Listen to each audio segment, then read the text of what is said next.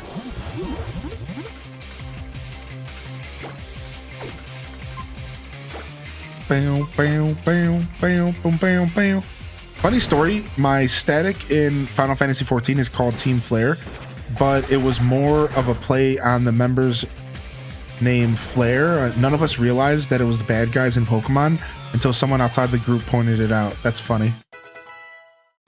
So I always use the name L cancel in video games, or B reverse.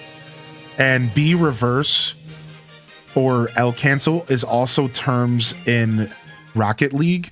So a lot of times when I use a character that's named L cancel or B reverse, people will be like, "Oh, dude, you like Rocket League?" When actually I'm referencing Super Smash Bros. Melee, and I didn't know that Rocket League had similar techniques. So I'm over here playing Smash Brothers Melee, and I'm trying to reference Melee, but for some reason, because Melee's 100 years old from 1942, no one ever thinks about Melee, and rarely does anybody ever actually catch my reference. Instead, they always think it's Rocket League, and they're always like, "Oh, you play, bro?" And I'm like, "No, I don't." No worries, we're on it. This pair of scientists will clean up after you. Let's take them out. 2 versus 1. We must improve our chances of winning. We'll see about that. Sorry I'm late. There's another one? 1 kid or 2, it doesn't make a lot of a difference. When we're the ones fighting together, our odds of victory increase exponentially. You might want to check your numbers. Are you really even scientist? Sick. They don't make games like they used to from 1942.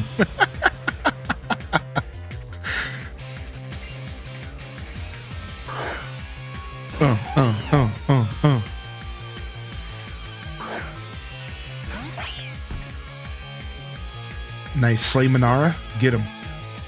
So I think Leopold's a dark type. Manetric's electric. I'm just going to go ahead and Dragon Claw here. Oh, we're getting faked out. Oh, no. Meowstic's faking out.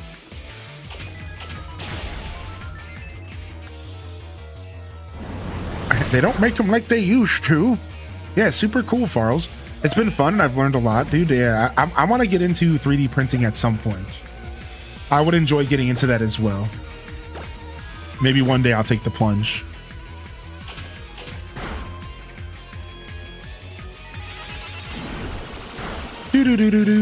Y'all got me thinking about TV and stuff, and you reminded me about Stranger Things coming out. And I don't know about y'all, but I am looking forward to the new season of Stranger Things. It's gonna be a blast. I'm sure it's gonna be so good.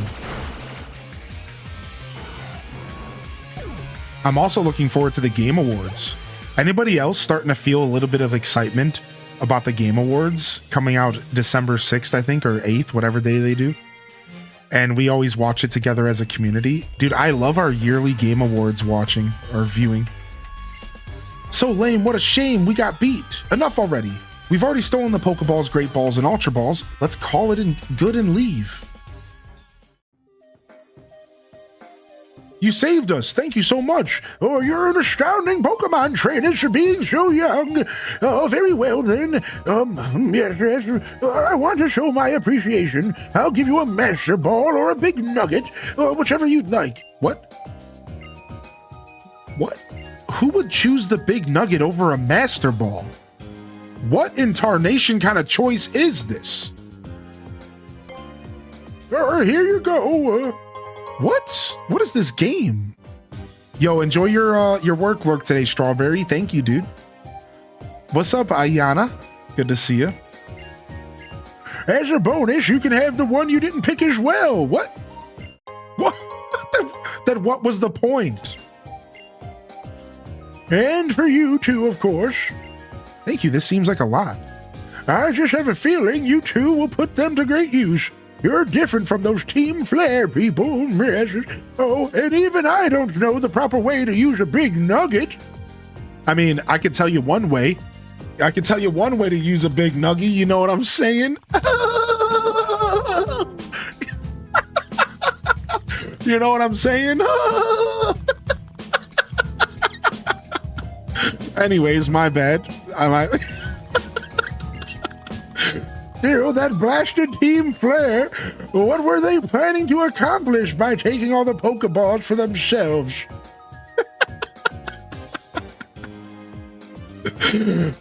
Anyways, I don't know what the big nugget does. I thought it was just for money, but maybe it does something else. I need another 21 Pallets caliber performance at this year's award show, or another rambling drunk acceptance speech. Dude, hopefully we get both. Hopefully, Saidi, we get both.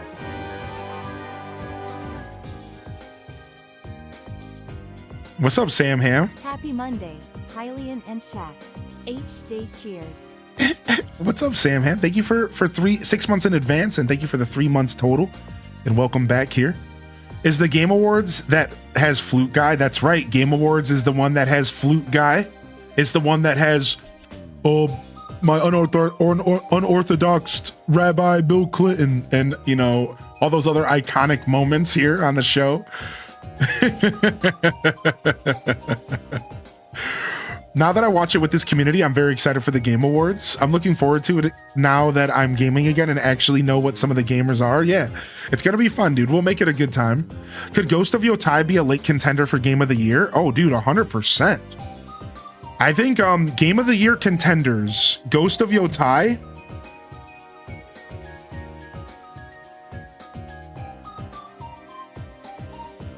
Expedition 33, Hollow Knight Silk Song, Donkey Kong Bonanza. Yeah, that 33 game. I think those are the top 4. What else? What else did I miss? Split Fiction deserves a nominee. Hades 2. Oh yeah, Hades 2. Dude, this year's gonna be insane, dude. Oh my gosh. I have not played Silk Song yet. No. I will though. Hey, do you think it's okay to go have a look around now? I'm sorry, Team Flare messed everything up. It's not a good time right now. Team Flare? Have I heard that name somewhere? Would they be the people in the red suits from a minute ago? That's right, Trevor, Team Flare. They took all the Pokeballs by force, but they're for everybody to use. How awful. It seems like it would be best not to get involved with those guys. You're right, Trebs. Team Flare sure is terrible. What should we do now? According to the town map, Dendamil Town is next. Big L, you and Serena are really awesome. You're way stronger than those bad guys. Still, try not to do anything crazy, okay? See ya. Oh yeah, Kingdom Come Deliverance 2 was a big deal. Monster Hunter Wilds. Dude, there is so many games. I think Mario Kart World will probably get Best Family Game of the Year, or maybe Donkey Kong. So Mario Kart World will probably either get Best Multiplayer, Best Family, or maybe Best, you know, like something along those lines. Donkey Kong's also up there for Best Family or Game of the Year. I also think that Sonic Racing could be up there for Best Multiplayer or Family Game. Family usually is something that's like E for everyone, accessible, and does really well. So that's pretty much all Nintendo titles. Sonic could be there. So though I think I think Mario Kart World, if it's going to get anything, it's going to get acknowledgement in either a multiplayer category or some sort of a Game of the Year or something, right? Family Game of the Year. I think Silk Song could either get Indie Game of the Year or Game of the Year. Same thing with Expedition 33. I don't think we have the nominees yet, right? Game Awards nominees. Even if we do, we're not going to do this until later, but I don't think they're up yet. So we'll do this later, though. This is something we always do closer to the actual Game Awards. I don't know if they're up yet. No, they're not. Exactly. So we'll know more once we get the nominees, which will be coming mid-November. It says mid-November here on the website, so... Yeah, expecting a Mario Kart World. I'm expecting Mario Kart World, if it gets anything, Mario Kart World will get Family Game of the Year. Maybe multiplayer, but I don't even think it'll get that. We're bringing you this special bulletin. The Pokeball factory in the area around Lavier City has been attacked. The identities of those involved are unknown. However, this is not expected to have any effect on the sales of Pokeballs. Well, I guess all that matters is the sales.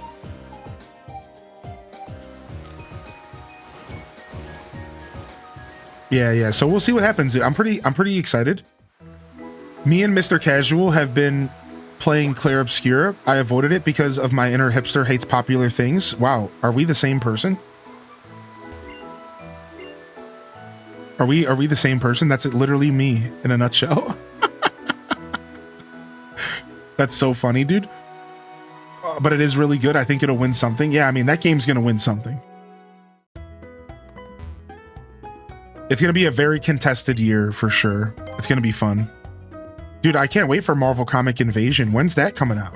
Oh, we don't have a release date yet? Dang. Bam, bam, bam, bam. All right, I actually have no idea where I'm going next, but I think it's probably this path to the right of town, right? Let's go to the town map real quick and take a quick look-see. Yeah, we're going on this route towards Route 15 towards Dendamil Town. All right, let's go. And there's a lost hotel on the way or something. I think 33 wins Game of the Year in a landslide, but there's a lot of good contenders in that category. We'll see. Yeah, I agree somewhat with that statement. Just and it's mostly, I didn't even play the game. I feel that way due to the popularity around the game. Just because it recency biased is maybe making people not realize how impactful Expedition 33 was. But I don't know if it wins by a landslide. I think that might be too much, but I think it's going to win regardless. I think it's already decided. I don't know. Maybe landslide is the right word to use. I'm not sure.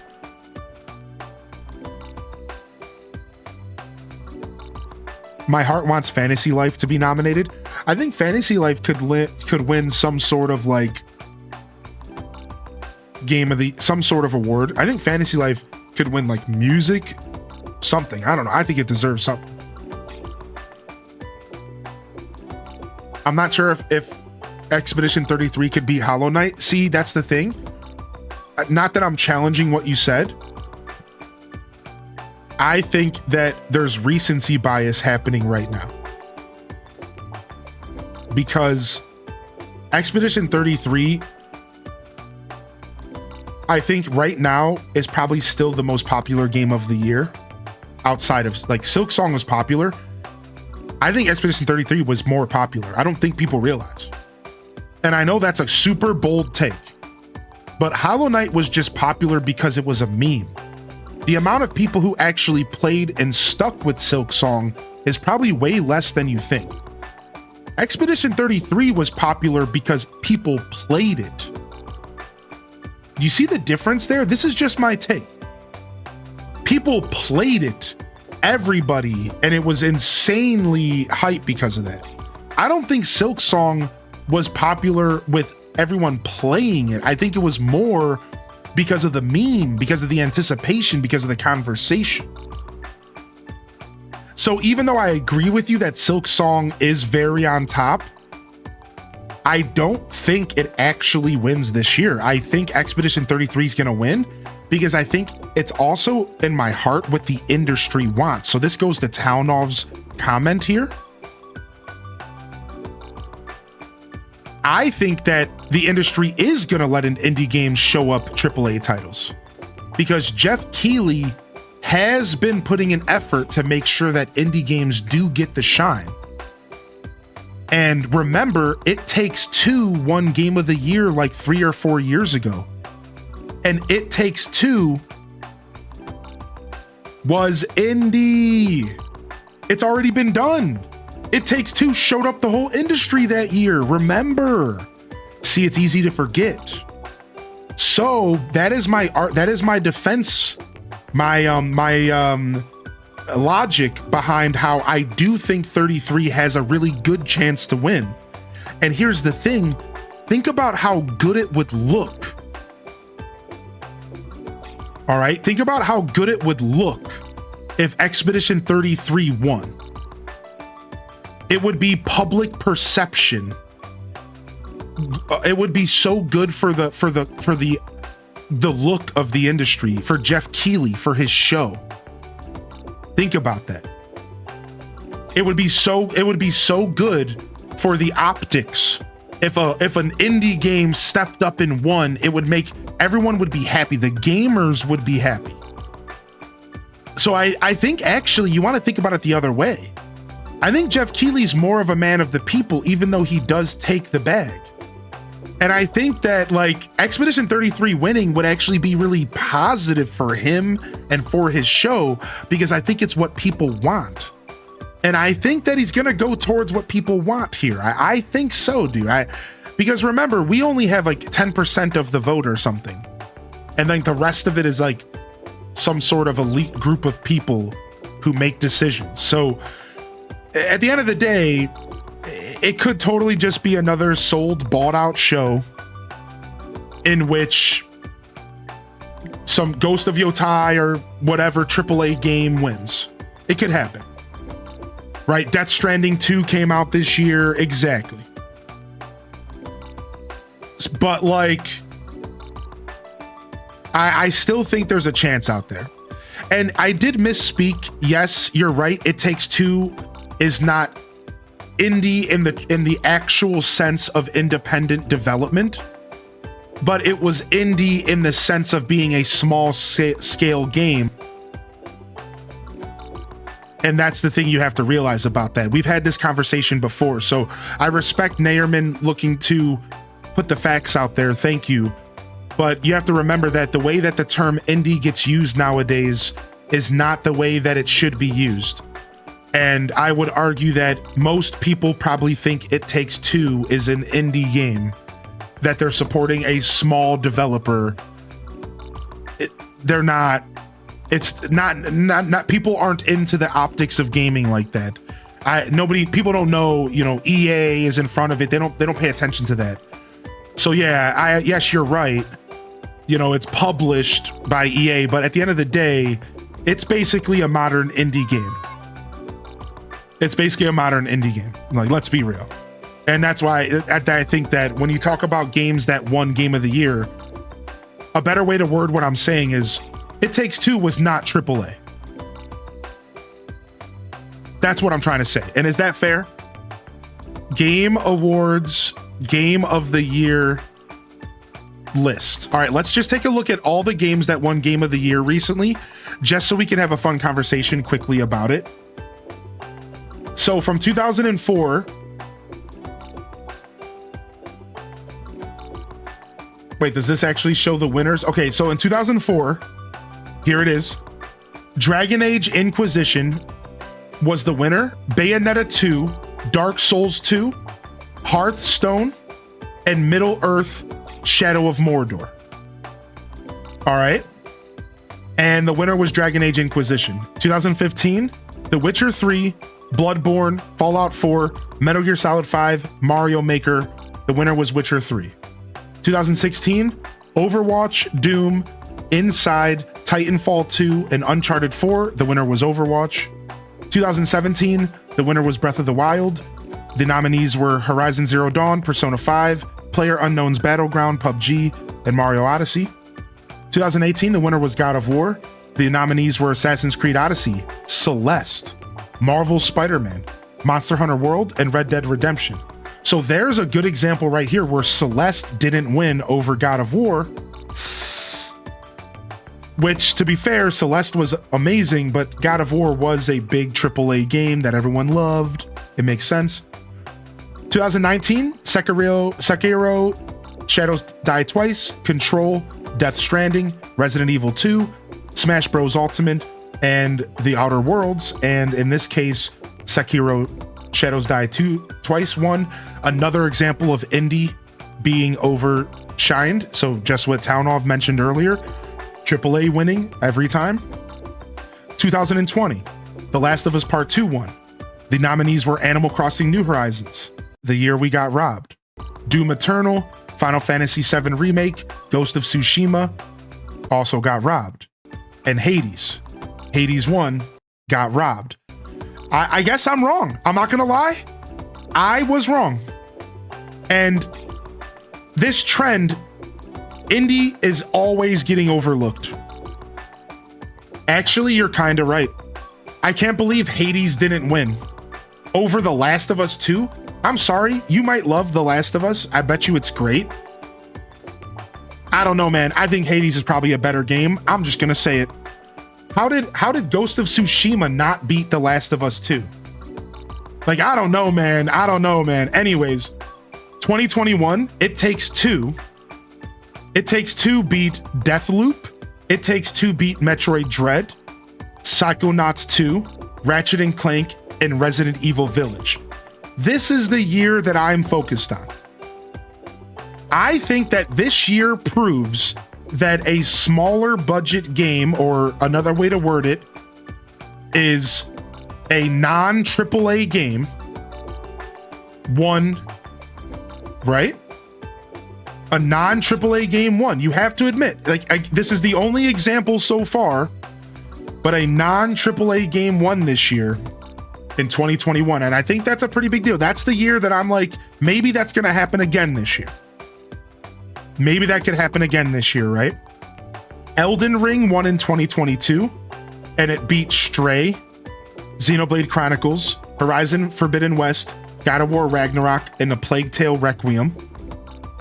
Baldur's Gate 3 won in 2023. It beat Alan Wake, Tears of the Kingdom, Marvel Spider-Man 2, Resident Evil 4, and Super Mario Bros. Wonder. I'm going to be honest with you. There was no way that Tears of the Kingdom was going to beat Baldur's Gate 3. There's no way. Breath of the Wild could have beat Baldur's Gate 3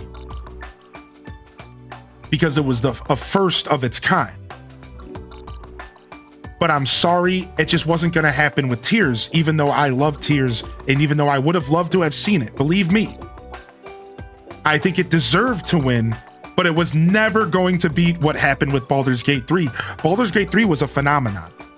It just wasn't going to happen, like, unfortunately, right? Like, now maybe Breath of the Wild could have won. I don't know if it could. I don't think Tears could have beat it.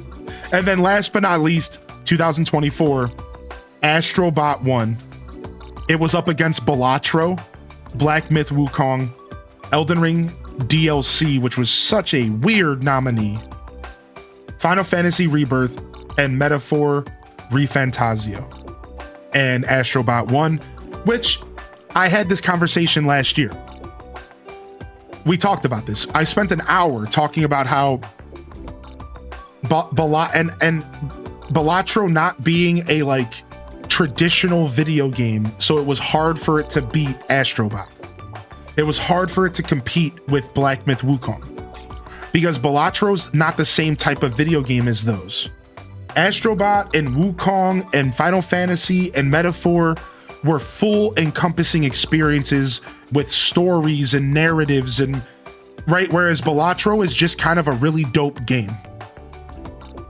So you have to acknowledge the difference and realize that it's really hard for a game like Balatro that totally deserves to be nominated to beat these games that are like rich story content games that like change people's lives. Whereas like Balatro changes people's lives, but differently by just giving them a new addiction to play. You know what I mean? Like that's kind of we talked about that for like an hour, but like, to be fair, that was a really hard thing for Balatro to do, is to beat these full feature presentation experiences. Like, that's hard, man. That's just a hard thing for them to do. Not to disregard any of the prior indie titles that didn't get Game of the Year, but I've been gaming for a long time, and what happened with Expedition 33 was different than anything I've seen in gaming, in my opinion. The way it blew up, the amount of support, the relevance of the game. Several months after release, the amount of people who don't play RPGs decided to play it. I feel like 33 is an expectation or an exception to the rule, but we'll see what happens. Yeah, I mean, and that's exactly what I was saying before we went into this conversation. I think that it's gonna win this year.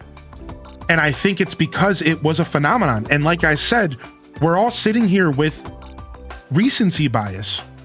Dude, if Expedition 33 released right now, today, there wouldn't be a single person doubting it was Game of the Year. Do you agree? You have to respect recency bias. If it released right now and it was just as hype and just as much of a phenomenon, and everything that happened 5 months ago happened right this second, everyone would drop the mic and go, oh my gosh, this is Game of the Year. That's the thing. But because it released 5-6 months ago or whatever, recency bias is really strong.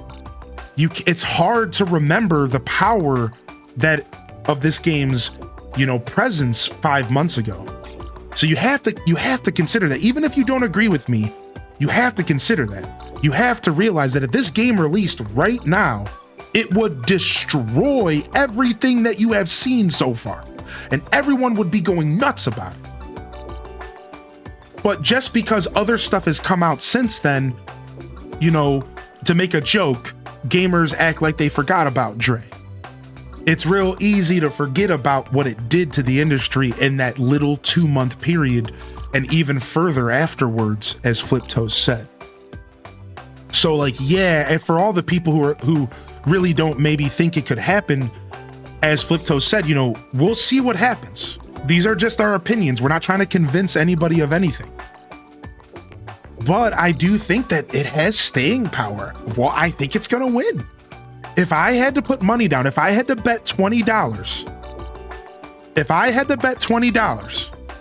I think it's gonna win. I think I would put $20 on Expedition 33. Where would you put your $20, Chet? If you were a betting human, what would you bet for Game of the Year this year? Where would you put your $20? And the reason I say this is because when you put money on the line, then it always makes you think a little bit harder. So it's a joke. You might not be a bettor or a gambler, but if you put money down, what would you put it on? Because I really think it's going to be 33. But listen, we've had some great discussions in here. It is a paid off industry. It's obviously a paid off industry. Dude, what if Nintendo shows up and drops a bag on Jeff Keighley to make sure that Mario Kart World somehow wins Game of the Year? Do you understand that could happen, right? Do we all that could literally happen? It would be gross. People would be pissed. Listen, Jeff Keighley's best fucking friend is the dude who created Death Stranding's 2. If you don't think that Jeff Keighley isn't going to be pushing for Death Stranding 2 to get Game of the Year, like he's gonna be pushing it. It's like his little buddy, dude. He loves that developer. So you know what I mean? At the end of the day, dude, anything could happen here. The industry is ran on AAA. However, as I said earlier, and this is what Planet Kitties is saying, I think the optics are too important right now. I think if anything but Expedition, Silk Song, or maybe 1 or 2 games I'm not considering wins, I think that people are going to riot. I think it, and when we say that, it just means it's going to look really bad on Jeff Keighley. I think optics do matter to Keighley, and I think optics do matter to the Game Awards. And I think that he's going to make a decision that makes him look the best. In a situation where you have a true indie title that was an explosive, standout game, and you have a bunch of other games that aren't really hitting as hard because they're sequels, you realize Expedition is the easy answer because it's so good optically. It's so good marketing wise. The other answer is obviously Silk Song. If Expedition 33 doesn't win, it's going to Silk Song. And if Silk Song doesn't win, it's going to Expedition 33. That's my take on it, because though one of those games is the best look for Keighley. And it might sound icky, but he's gonna go with what looks best. I think Donkey Kong Bonanza is going to be a nominee, but I don't think it's going to win. What about Hades 2? Hades 2 is in the conversation as well. Thank you. I forgot about it. Yeah, Hades 2 is in the conversation as well. Silk Song, Expedition. I think those three are that's where I put my money this year for Game of the Year. So yeah, Aquarang, I believe the way it works is we get to 10% of the vote as people or something like that. It's something along those lines. Like we can all vote online and we get like a 10% of the voice or something, and the rest is a committee. I don't know the exact details, so if I'm wrong, I'm wrong. But just understand the difference. Or sorry, the system in place. The system is some sort of like the votes that we do is a certain percent, and then a committee does the rest or something, right? So yeah, it's a bit funky, right? Nintendo never wins Game of the Year. I know, dude. The last time they won was Breath of the Wild. Yeah. They've been nominated multiple times since, but thank you, Nayerman. Thank you, Nayerman. Good to see you, dude. What's up, Necro? Good morning, man. Yeah, also Kingdom Come 2 Deliverance is... Dude, this year's going to be tight. This might be the most exciting game of the awards for the actual awards ever. See, up until now, Game Awards for us here in this community has been more about the game announcements, the world premieres, the memes, the conversation, and my commentary along with it. This might be actually one of the first years where we're sitting here like, this could be a fun award show. This could be a fun award show, which is sick. You know, the last time I felt pretty strongly was the year Animal Crossing was in, and it didn't win, so... Yeah, exactly. World premiere! Dude, it's gonna be sick, dude. Feeling blah this morning because it's a Monday, dude. The Monday vibe is a thing, man. No worries, man. Good to see you, Necro. Welcome to the Monday Morning Show. Good morning, Minty Mont as well. Yeah, we did mention Split Fiction. Right? Which is totally like something that could be on the table, right? It might be a nominee for sure. No, ACNH didn't win, unfortunately. It lost to... ACNH got robbed, in my opinion, but obviously I feel that way. ACNH lost to...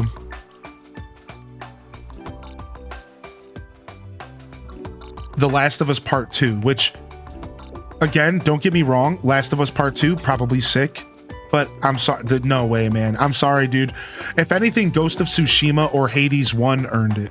I'm gonna be honest, I don't even think Animal Crossing should have necessarily won. I think Hades or Ghost of Tsushima should have. I think Last of Us won because the developers of Last of Us have a lot of money. And by them, I mean Naughty Dog and Sony.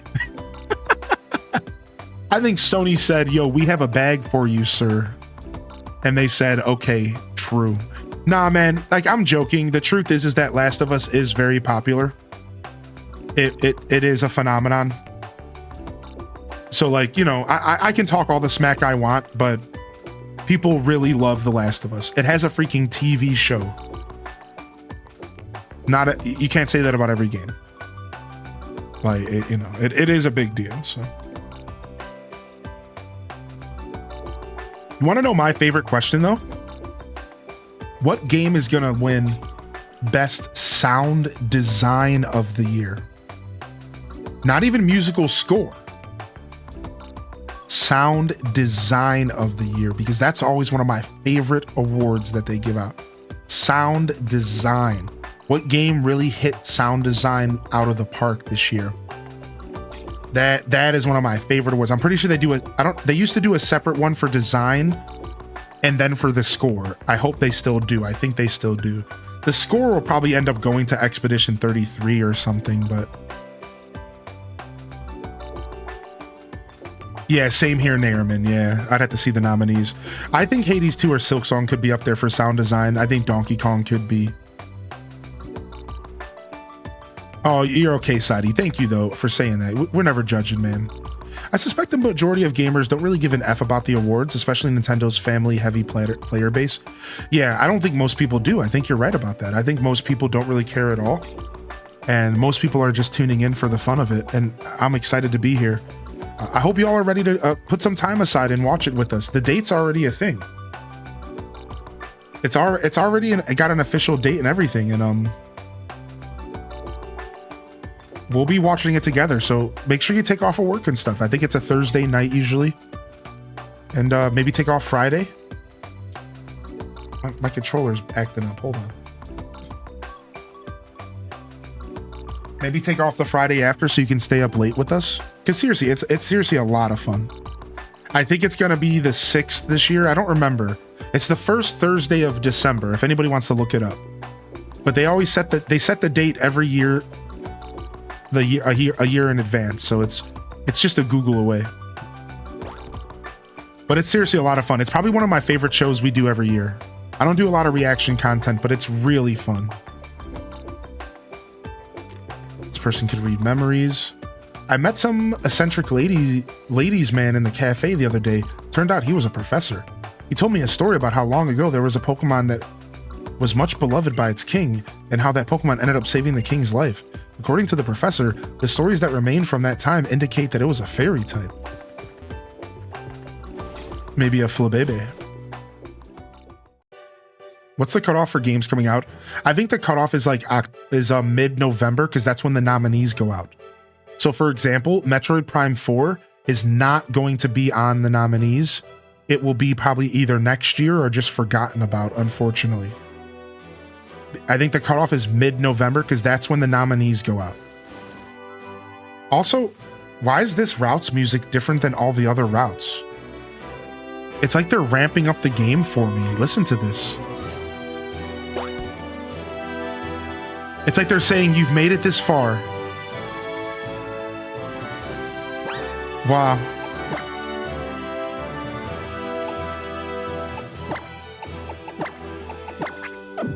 Dude, sick.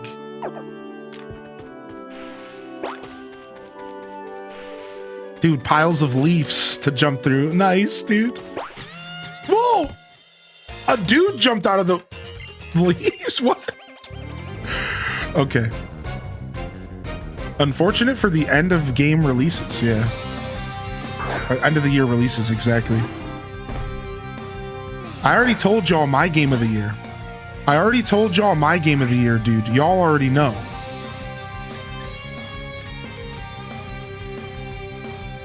Fantasy Life I, baby. Yo, thank you all for hitting that like button over on YouTube. Y'all are killing it today on YouTube. I'm not sure if we got a raid over there or if people are just enjoying my Monday show. I just want to let you all know, thank you for tuning into my broadcast. Thank you so much. And I appreciate you sincerely, man. And good morning to those of you hanging out here on Twitch. I know today's a little bit of a different vibe. As far as my Monday show. We're doing some Pokemon, but it's still a blast. Animal Crossing New Leaf all the way. Get out of here, Unitato.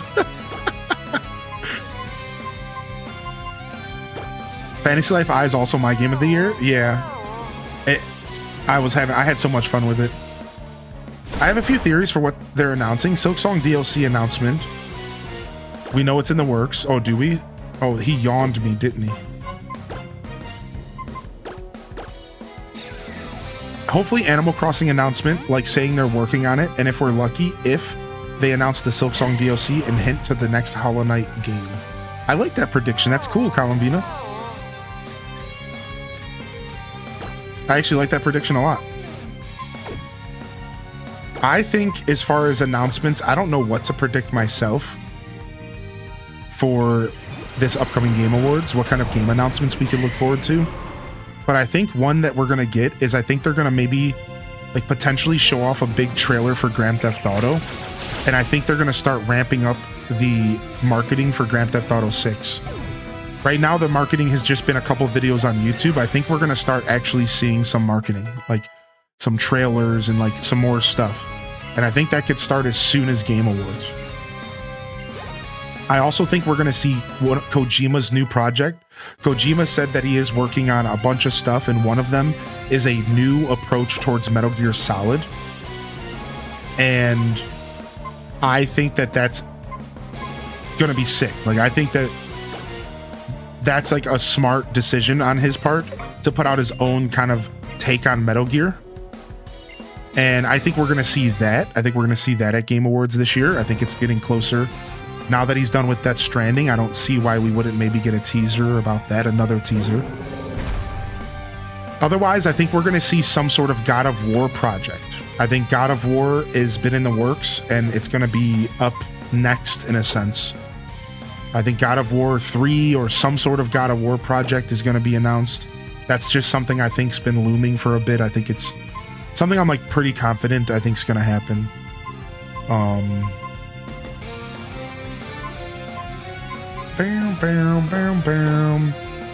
But yeah, that's just some predictions. I'm just kind of throwing some stuff out there. I'm not sure.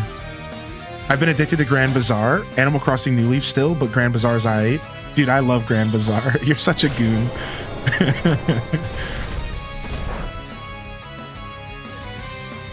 Boom, boom, doo, doo, doo, doo.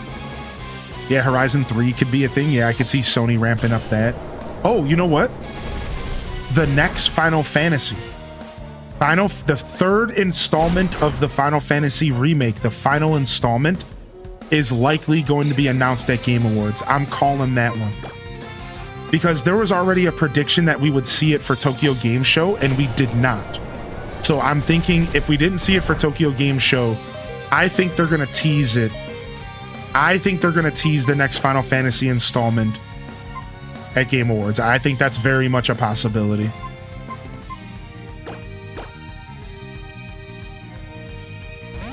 Intergalactic from Naughty Dog. Yep, you're right about that, Nayerman, for sure. No, I've never seen them, Blistina. What if Concerned Ape reveals 1.7 theme or trailer? I mean, that would be mega epic. That would be mega epic. I don't have tons of expectations on that, but it doesn't mean that I'm not here for the theory crafting. I'm here for it for sure. Yeah, Naughty Dog is still around. Yeah, they made the most recent Spider-Man games, right? And then they make a Last of Us. Right? Is that accurate? I think they do the most recent Spider-Man games, or am I thinking of someone else?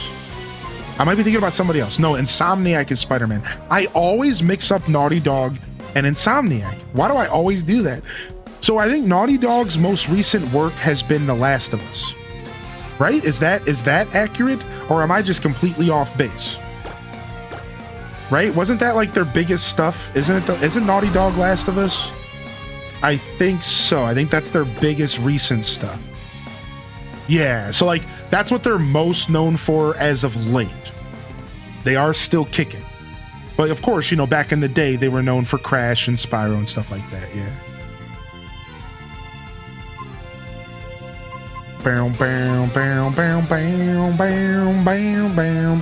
Low-key saw a Deltarune Chapter 5 teaser, but Toby said in a newsletter that they're still polishing things up. Oh, I didn't even know there was going to be a Chapter 5. That's crazy. People love freaking Deltarune and Undertale. It's so nuts. I love a dedicated, passionate gaming community. It makes me so happy when I see that kind of stuff, so I love seeing y'all get happy. I thought they took a hit from LOU too. They might have, yeah. I wouldn't be surprised if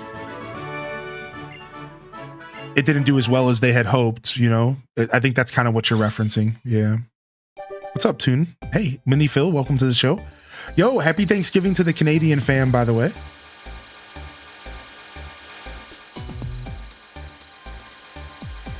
Yo, look at this. Yo, enjoy your Lurk Divakini. There it is, dude. We got our second sword. Let's go. A Doublade. Dude, nice. El Doublade. El Doublade. Let's go check out the stats.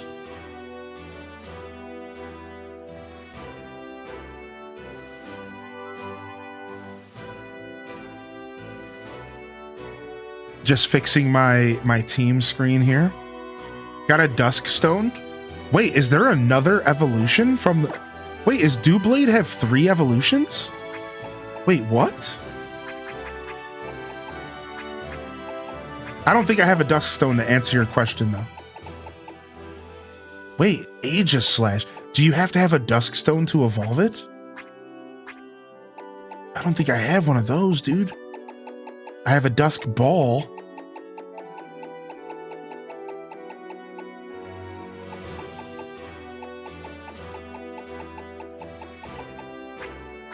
Yeah, do I need to go find a dusk stone?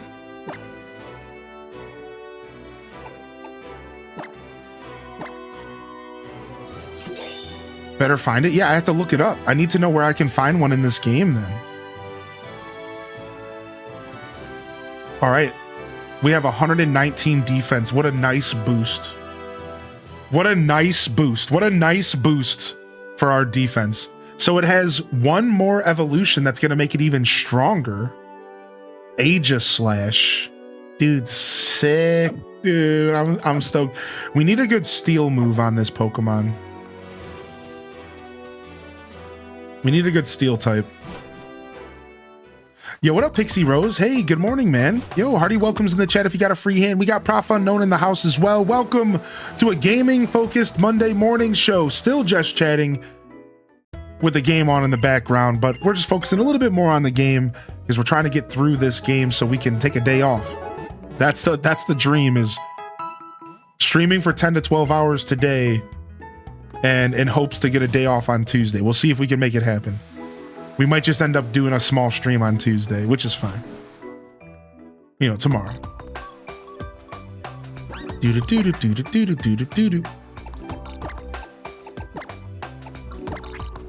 Lavier City, Terminus Cave. Route 18 Super Training, Cerebi. Lavier City, that's where I'm at right now. So, can I buy it at the store? Or maybe it's a hidden item around here?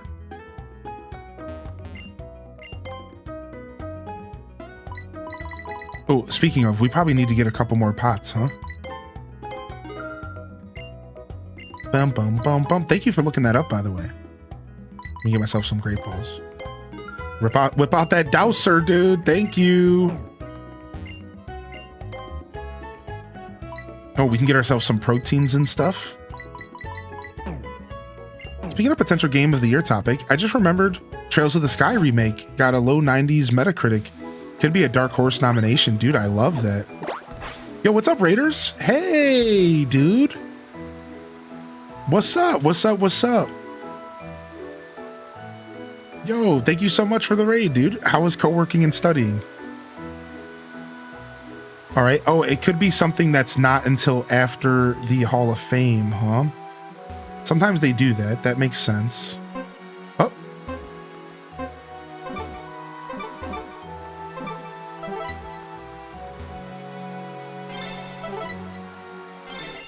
Ultra Ball. How are you today? I'm good. I had a little bit of a later night than usual, but it was a blast. I was hanging out with some buds, and I'm here today for a Monday morning show, a little bit gaming focused. We're doing some Pokemon. As you can see, we're trying to finish this game up before ZA, which is just going to take a little bit of extra time on our part. We gotta grind it out. Using Rock Smash and Terminus Cave. I don't remember where Terminus Cave is, but that might actually be the play for us here. Well, let me go ahead and pull up the map and see where Terminus Cave might be.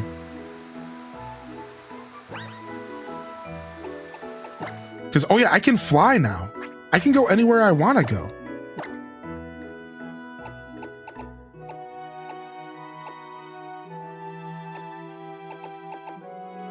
Glittering Cave, Reflection Cave, Lost Hotel, Frost Cavern.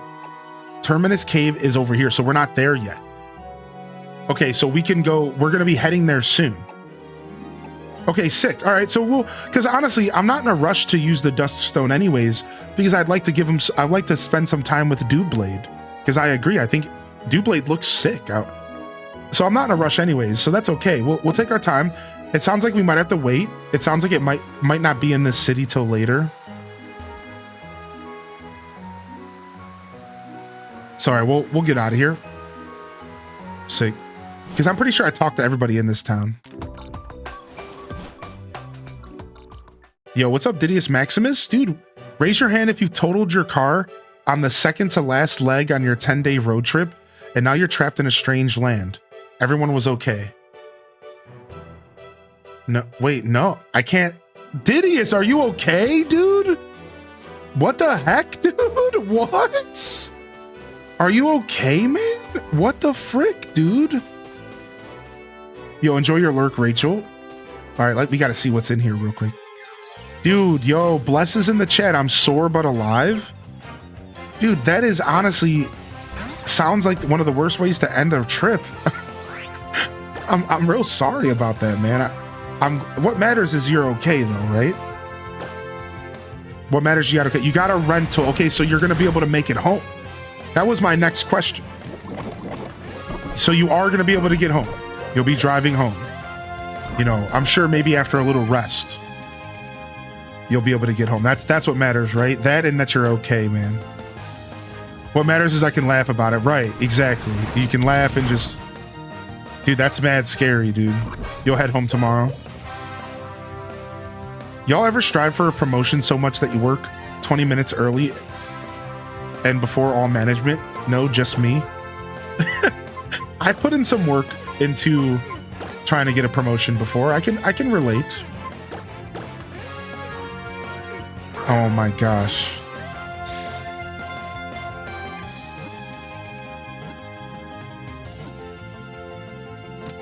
Name him Sussy.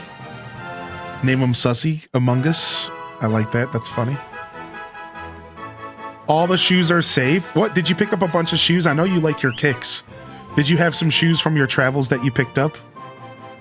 It lures people in with its Pokeball pattern, then releases poison spores. Wow, so so Among Us, this fungus literally murders people? What? What kind of Pokemon is this? What in Sam Ham is going on in here?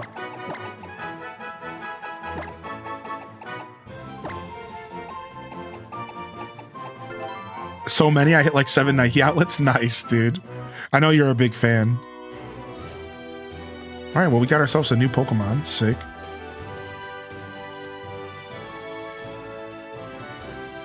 I'm assuming trainer's back here. Let me get rid of this poison really quick. Yo, good to see you, Walnug. How you been, man? Welcome to the show today.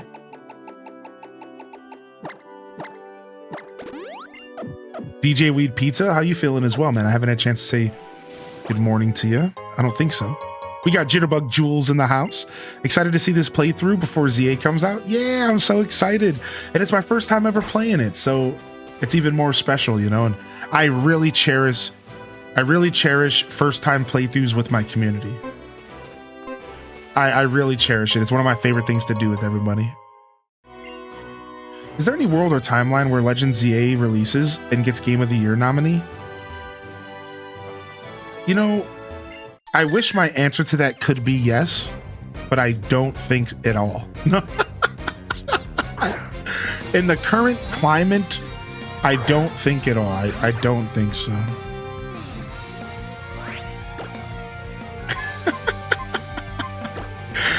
Good, no longer have COVID. That's good. That's good. I'm glad you're feeling okay, man. Wow, we didn't do any... Oh, okay. It hit itself. Very nice. Actually hit me kind of hard. Maybe I want to switch here. You know, I'm trying to get that juicy experience, right?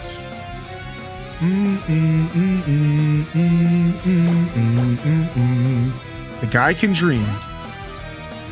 Would you like to grab all Gen 6 starters Megastones? In Legend ZA, I'll probably be doing some community trading and stuff. And as soon as we're able to figure out how to breed, if we can even do that in the game, we don't know the details. We'll totally be doing some trades and stuff. Once we get more information, yeah. The sad thing about going to work early in these days is that it's not appreciated the way it used to be in the good old days. These days, they used to understand hard work and giving up personal time. Now employers just take advantage of it. Why is that such a big true? Why is that is such a big true, dude? What's up, Soul Shepherd? We got Shady Jake in the house. I love this game when I played it. I always wanted more lore with this game specifically, so Legends game is extra hyped for me. Arceus was incredible. Yeah, that's for me. For me, Arceus, if this game is even remotely as good as Legends Arceus is, I'm here for it. I don't care how good Legends ZA is. I don't care if it's, you know, an excellent stellar game. I don't have a ton of expectations. All I know is that if ZA is even remotely as good as Arceus, I am here for it. That's my vibe for sure.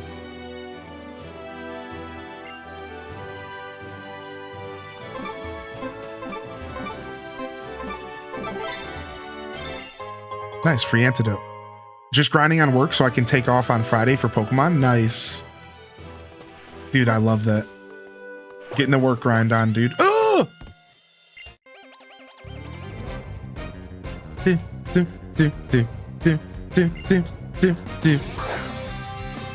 I came back from my cruise with COVID. It sucked, but hey, I already planned another cruise. That's cool. Sometimes it's worth it to get out there, even if you get a little sick or something. Because really, you're putting yourself out there, you're having a good time. Yeah, it's usually worth it. That's how, like, staying up a little bit late last night for me felt. Like, I don't, you know, I have late nights with gaming and stuff, but it was so worth it to go and vibe and hang out and with a bunch of people, even though I was, like, you know, actively staying up past my usual bedtime. And I was like, it doesn't matter, man. I honestly could have stayed out even longer. I actually cut myself off. I was a good boy. I actually cut myself off at one point. I was like, actually, I should probably go.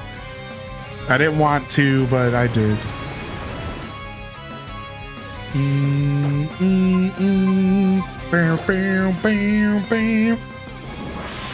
Oh, wow. It changed. It just played me. It changed. It lowered my speed back down. I didn't expect that. Wow, it just played me. It freaking lowered my speed back down and then it went first. I wasn't paying attention.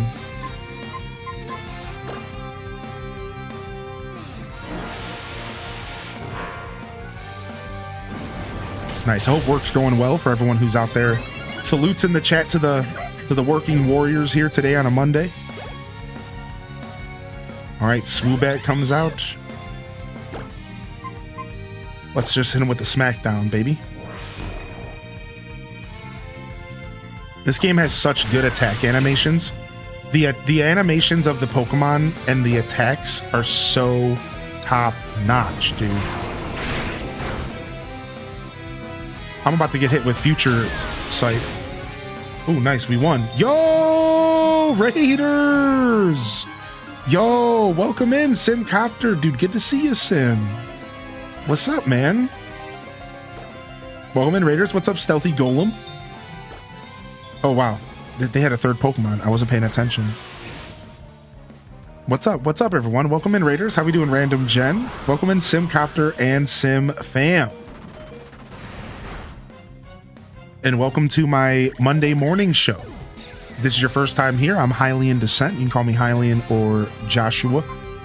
And here we do what I call the Monday morning show. Every Monday, it's just chatting with extra steps, kind of a interactive live podcast energy. I like to connect with my community, and we kind of have a pseudo question of the day. We've been talking about our favorite TV show or movie that we watched this year. It could be new or old. And otherwise, we've been chatting about the Game Awards coming up. And then just, you know, how our weekends were. It's Canadian Thanksgiving. Shout out to the Canadians. Happy Thanksgiving to y'all. But welcome in here, Raiders. You're welcome to jump right in and join the discussion. I'd love to meet you. I'd love to hit you with a good morning, good afternoon, happy time zone. And Simcopter, thank you sincerely for the love. But I saw that you've been going a little later the past couple days, so I actually get to watch you before I start my show, which isn't always the case. I know your schedule is dependent on a lot of things. I think, you know, your family and whatnot. I'm gonna go ahead and do a shout out for Sim though, because he always comes in with such good love, and I honestly think he's a wonderful caster, one of my favorite casters on the platform, and an inspiration for me And I even want to say, you want to know my favorite thing about Sim, and one of the most inspirational things is Sim's a stoic individual.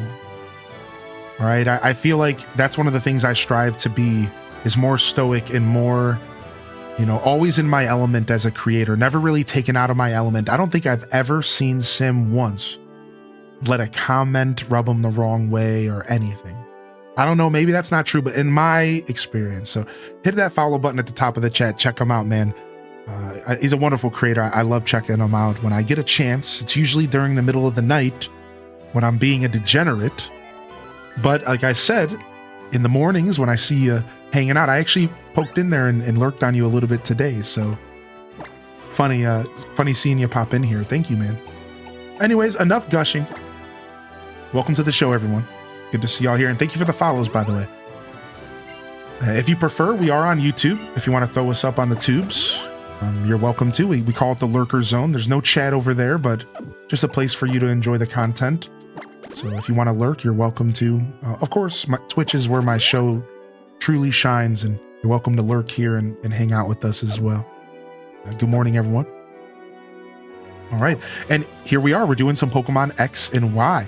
Raiders, if you are a Pokemon fan, I'd love to hear. Are you going to be picking up Legend ZA? And whether or not you're doing that, have you ever played Pokemon X and Y here? This game's from 2013, just to give you some context. And this game is actually set in the same region as the new game coming out on Thursday. So if you're not a Pokemon fan, just know they're almost like a sequel to one another. They're connected. They're not a direct sequel, I don't think, but the universes are connected. The lore, the lore is connected. And so we're playing this game first to kind of lead up towards the new Pokemon game. And I've never played it. This is my first playthrough. And having a blast while we do it here. I better be careful because Gabite's a dragon type. If they're faster than us, we could hurt here. This could hurt. We're dead. I didn't realize that it was 6 levels higher than me. Levels matter in Pokemon. 6 levels is a lot. So I guess I should have been paying more attention. I guess that would have helped. What's up, Raiders? Welcome in. I'm not big on like newly released stuff, but my favorite show this year I've watched is Mindhunter. I've never heard of Mindhunter before. Not the newest, but it was new to me. Yeah, dude, I saw some old movies this year that were new to me. Music and Lyrics, I think it was called, from 2017. I saw The Greatest Showman for the first time this year, and it brought me to grown man tears. It humbled me. It was so beautiful. Hugh Jackman might be my favorite actor after that, maybe. Yeah, it was nice. Well, you went to prom with one of the actors from that show? What? You're famous by proxy? You went to prom as a group with different people? That's cool. What the heck, man? Like, what's up, Liam? Hey, man. Thanks for dropping me off here, Sim. Love it here. Aw, dude, that was kind of you to say that. Thanks, Liam. Thanks for popping in, man. Good morning, Sim. Good morning, Liam. Good morning, Sim fam. Definitely not the first time the Sim fam have dropped in here. And hopefully not the last, just because I love the energy of the Sim fam. I love y'all energy over there. It's always so nice. Sometimes you find raids on Twitch that feel organic. Like, it doesn't feel jarring. And that's the Sim. For me, that's Simcopter. There's a couple other people as well, where like you truly feel like this is such a good raid. You're dropping right into a good energy. You know what to expect. You know it's good for like your vibe, and it's like it's a nice transition to a different creator. Because the truth is you never know what you're gonna get when you do a raid. And sometimes you raid into someone and maybe their mic's a louder volume, and you know all of a sudden your ears are being blown out. So it's nice to have someone, you know, people out there on Twitch to connect with other creators. I appreciate you though. Thank you, everyone. Enjoy a sub on the house, Liam. It's good to see you back. Just feeling generous, you know, no strings attached, you know. And I think if you got to lurk and do your thing, of course, I mean, you know the spiel. You know at this point, you know what's going on here on this platform. Do your thing, man. And thanks for popping in. Yeah, again, welcome in everybody. What kind of movies or TV shows did you watch this year that really stood out to you? Well, if you had to name one, what's one that really stood out to you? I had a good time watching stuff this year. I've seen so many flicks and new TV shows. I have a significant other who is loves that form of entertainment. Wait, is that shiny? What? Are clef keys always black? Okay, no. It was just the lighting. I was about to freak out. Sorry, this ain't The Sims.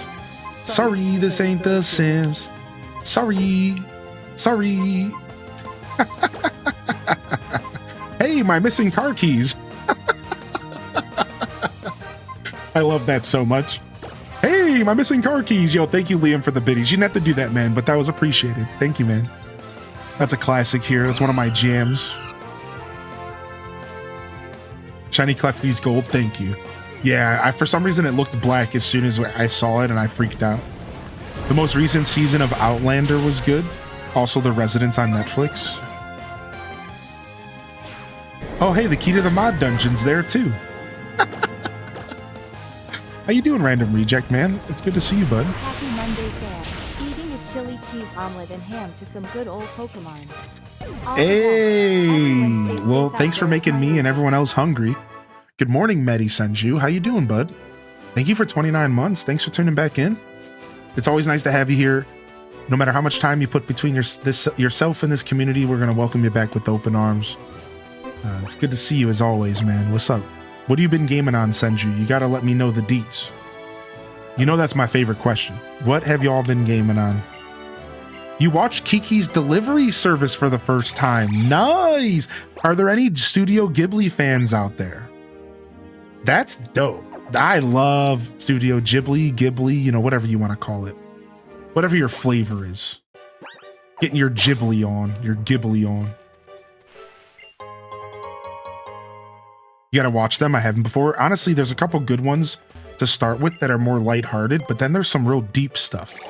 So you have a nice range with those movies. You can either watch something fun and lighthearted that, you know, usually has like a pretty nice little plot point, or you can go deep and you can watch one of the ones that will literally rip your heart out of your chest.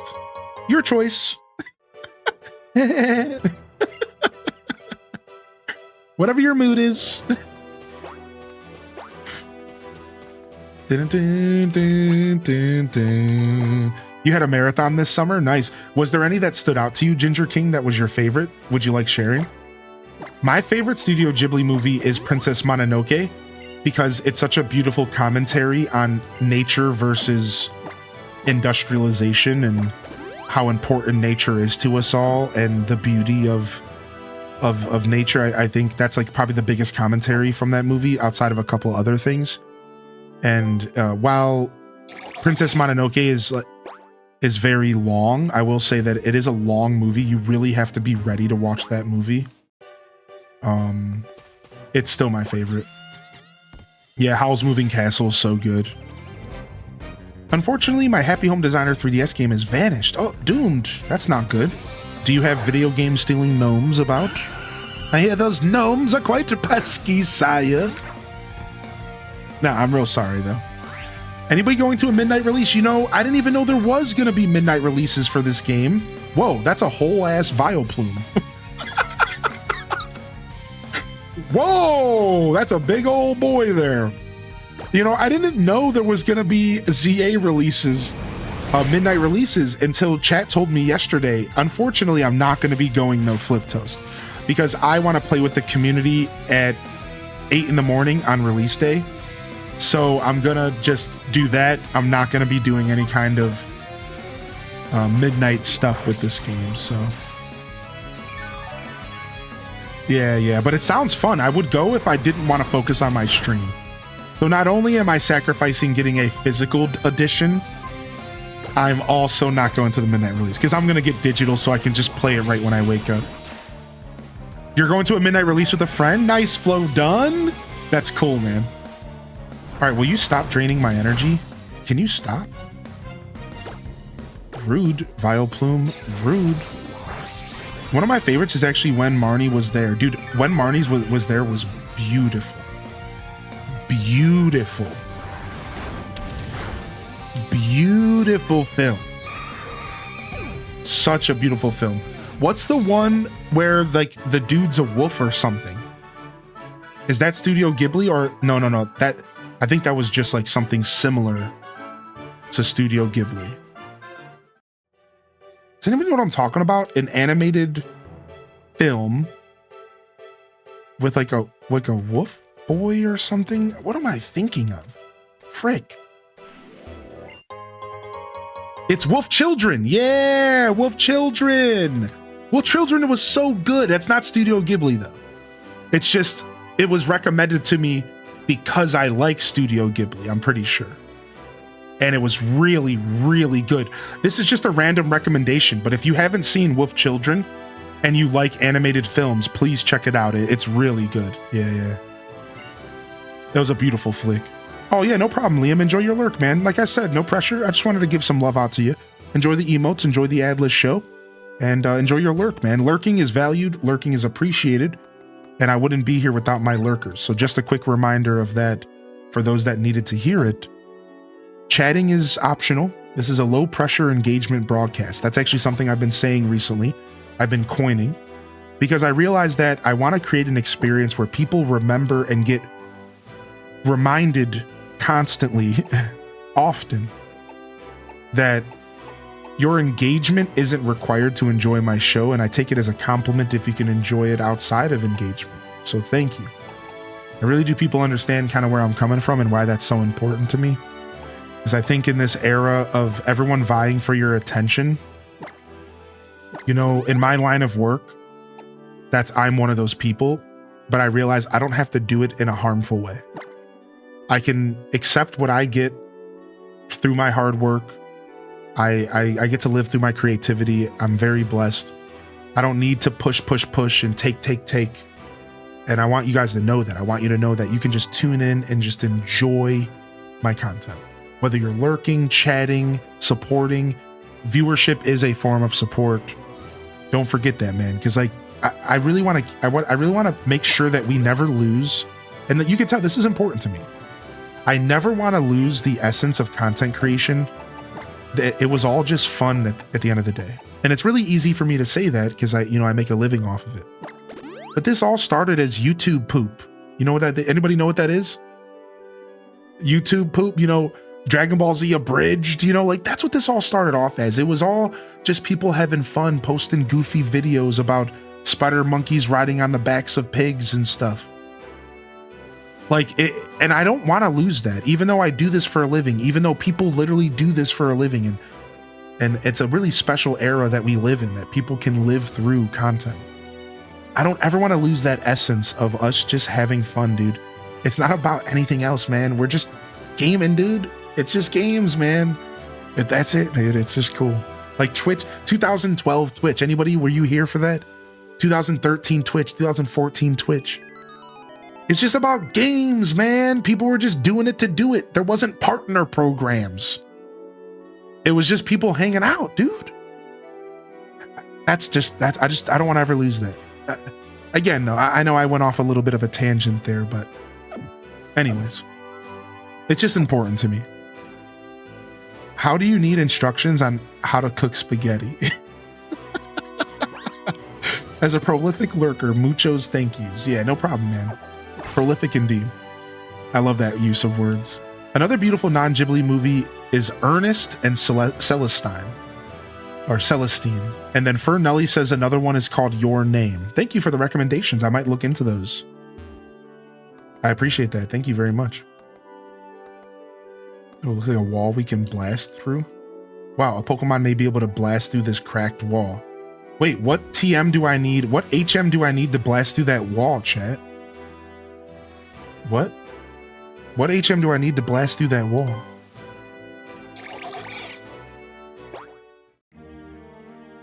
Wait, which one? Oh, the mods one? Yeah, it happens, dude. Thank you, though. Thank you, though, Hamlabs. Well, if the command doesn't work, I guess I have to act it out, don't I?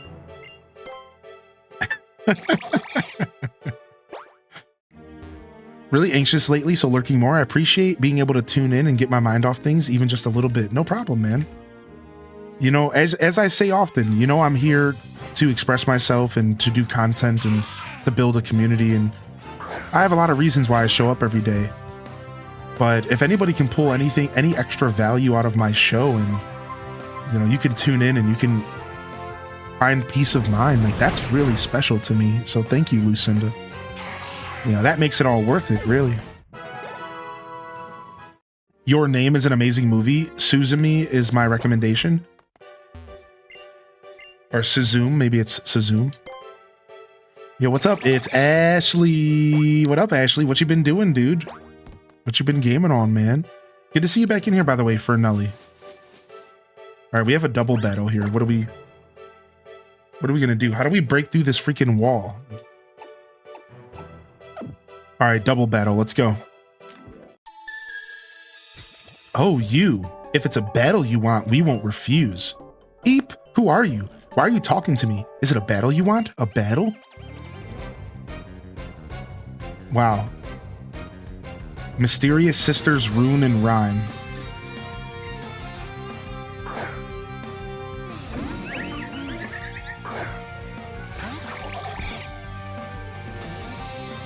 Bam, bam, bam, bam. A Floette, which is fairy type. That's not good for my dragon here. And then a Drift Bloom. All right, we're going to switch our dragon out with Sith Angel. And then we're going to go ahead and smack down into the Drift Bloom here. You've been playing Silksong. I had a feeling you were still playing Silksong, right? You've been enjoying it? Did you beat the game? Are you doing post-game? I'd love to hear about it. Also, happy Thanksgiving, Canadians, of course. Oh, my frog just got annihilated. Did we just get grassy terrain? Yeah. Do-do-do-do-do-do-do-do-do-do. All right. My frog needs to be switched out here. We can't take another Shadow Ball. Meanwhile, wait, no. Sith Angel is fighting with Night Slash into Drift Bloom. And we're going to switch our frog out for our bird just because we need to defend ourselves. I don't want to use a revive if I don't have to. Children Who Chase Lost Voices. I've seen that. I've seen that one, actually. Yeah, that's a good one. I watched that with my community before I was a streamer.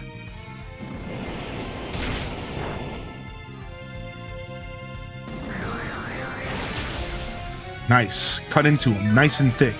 We like that Night Slash. Yo, what's up, coordinators? Yeah, we were just talking about wolf children. I've never heard of a silent voice, though. All right, we're going to Shadow Sneak the Drift Bloom for a KO. And we're going to go ahead and Flame Charge the Floette here. I don't want to experience the end, so I'm slowly playing it and trying to 100% as I go through, instead of hitting endgame and never returning, which is something you need to consider as a gamer, because sometimes when I see credits, I'm done. And are you like that, Ashley? Did you see those credits roll and your brain flips a switch and says, I am done with this game? That doesn't always happen to me, but it does happen sometimes, yeah.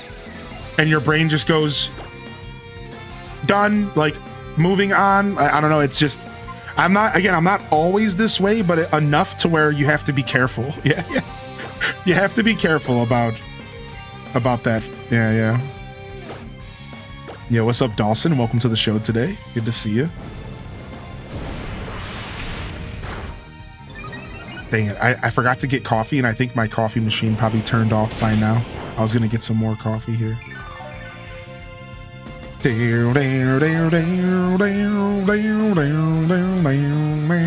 This battle music is stuck in my brain now. Absolutely stuck in my brain. Actually, I don't think Dark wants to. I don't think you want to use Dark into Fairy. I don't think so. I don't remember. Silent Voice is about a deaf girl and a mental health, and a hearing boy with the forgiving of self, or self-forgiveness, right? That makes sense. That's cool. Sounds like a tearjerker. Yo, good to see you, Dawson. I rushed through Hollow Knight and regretted it, so I told myself I wouldn't do that with Silksong. Now, the only thing, and you might not need to hear this, so if I'm overstepping, let me know. You know, no worries if you don't. But now don't push it so far that you don't finish it. Because I've done that with Breath of the Wild, where I kept pushing it, and then I never finished it. We just got an evolution. Wonder who it's from. No, I'm just kidding. We got an evolution. We got an evolution. We got an evolution. Yo, what's up, Evelyn? Yo, good to see you, Evelyn. Nice. Dude, there he is. Greninja, the legendary Pokemon. People love this Pokemon. At this point, Greninja might as well as be a pseudo-legendary because people are obsessed with this Pokemon. And for those that don't know, a little bit of trivia, and if somebody can help me with this trivia, I'd appreciate it. There's actually a legendary version of this Pokemon, and his name is Ash Greninja. And I think it was from a movie. And if I know the lore correctly, which I probably don't, something along the lines of humans are actually descendants of Pokemon in this universe. And Ash Greninja somehow was a human Pokemon. It was like a transformation where it was like a human and a Pokemon combined, like the fusion dance. And it's like a thing. I don't even know what to say. It's just like a thing, dude. And it's real weird. And this Pokemon is just, people are just obsessed with it. All right. Like, it's just a thing, man.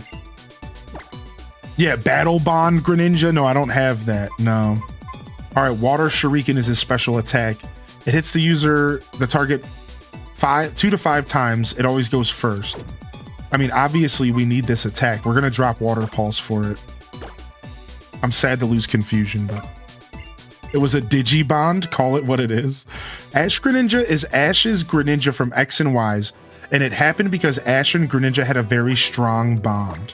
Yeah, imagine you bond with your cat so much that you and your cat fuse. Imagine you're bonding with your dog so much that you and your dog turn into one creature. Do you still have the demo version of Sun and Moon? No, I don't think so. Sign me up. I would sign up for this. Y'all are goons, man. Stop. That's very Full Metal Alchemist. Yeah. Oh, Pawnard. Hey. Yo. Good morning, everyone. If you're just tuning in, welcome to the Monday Morning Show, fam.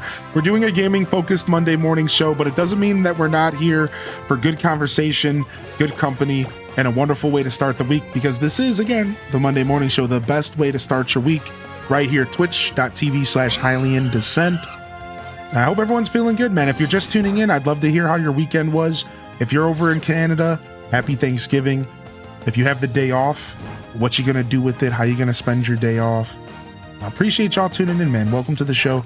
We've been chatting about our favorite movies and TV shows this year and stuff that we've watched. We've been talking about the Game Awards and our own personal games of the year, as well as maybe what the actual game of the year could be. And it's been a nice, hearty discussion about all sorts of things. We even asked a bold question this morning to the Canadians. Do they eat turkey during their Thanksgiving? As if they're like a foreign country so far removed from America that they would have completely different traditions. I was thinking at least poutine would be a part of it. Nobody even mentioned poutine. Do y'all not eat poutine for Thanksgiving? What? I thought it was the all the rave over there.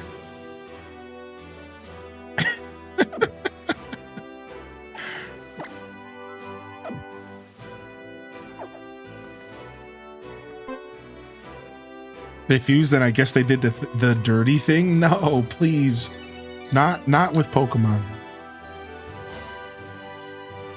Oh, what's this guy calling me? According to Professor Sycamore's research, Mega Evolution releases all the Pokemon's hidden energy at once. Okay, a simple hello. You just called me. Good afternoon. What? The Pokemon then exhibits a level of power it could not attain through ordinary evolution. What meaning could I draw from this? Do all people in Pokemon have such potential, or is hidden within a chosen few? And then he just hangs up the call. What? You didn't even say hi to me. Why are you calling me out of nowhere? You creeper, dude. What is up with this guy? What?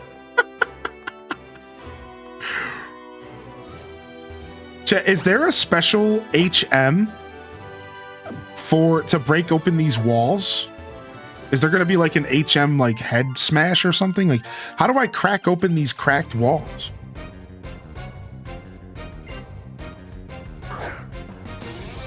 Yeah, low-key stalker for real.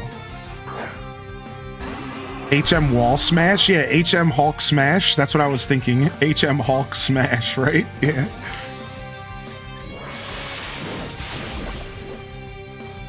Oh, Talonov, that's cute.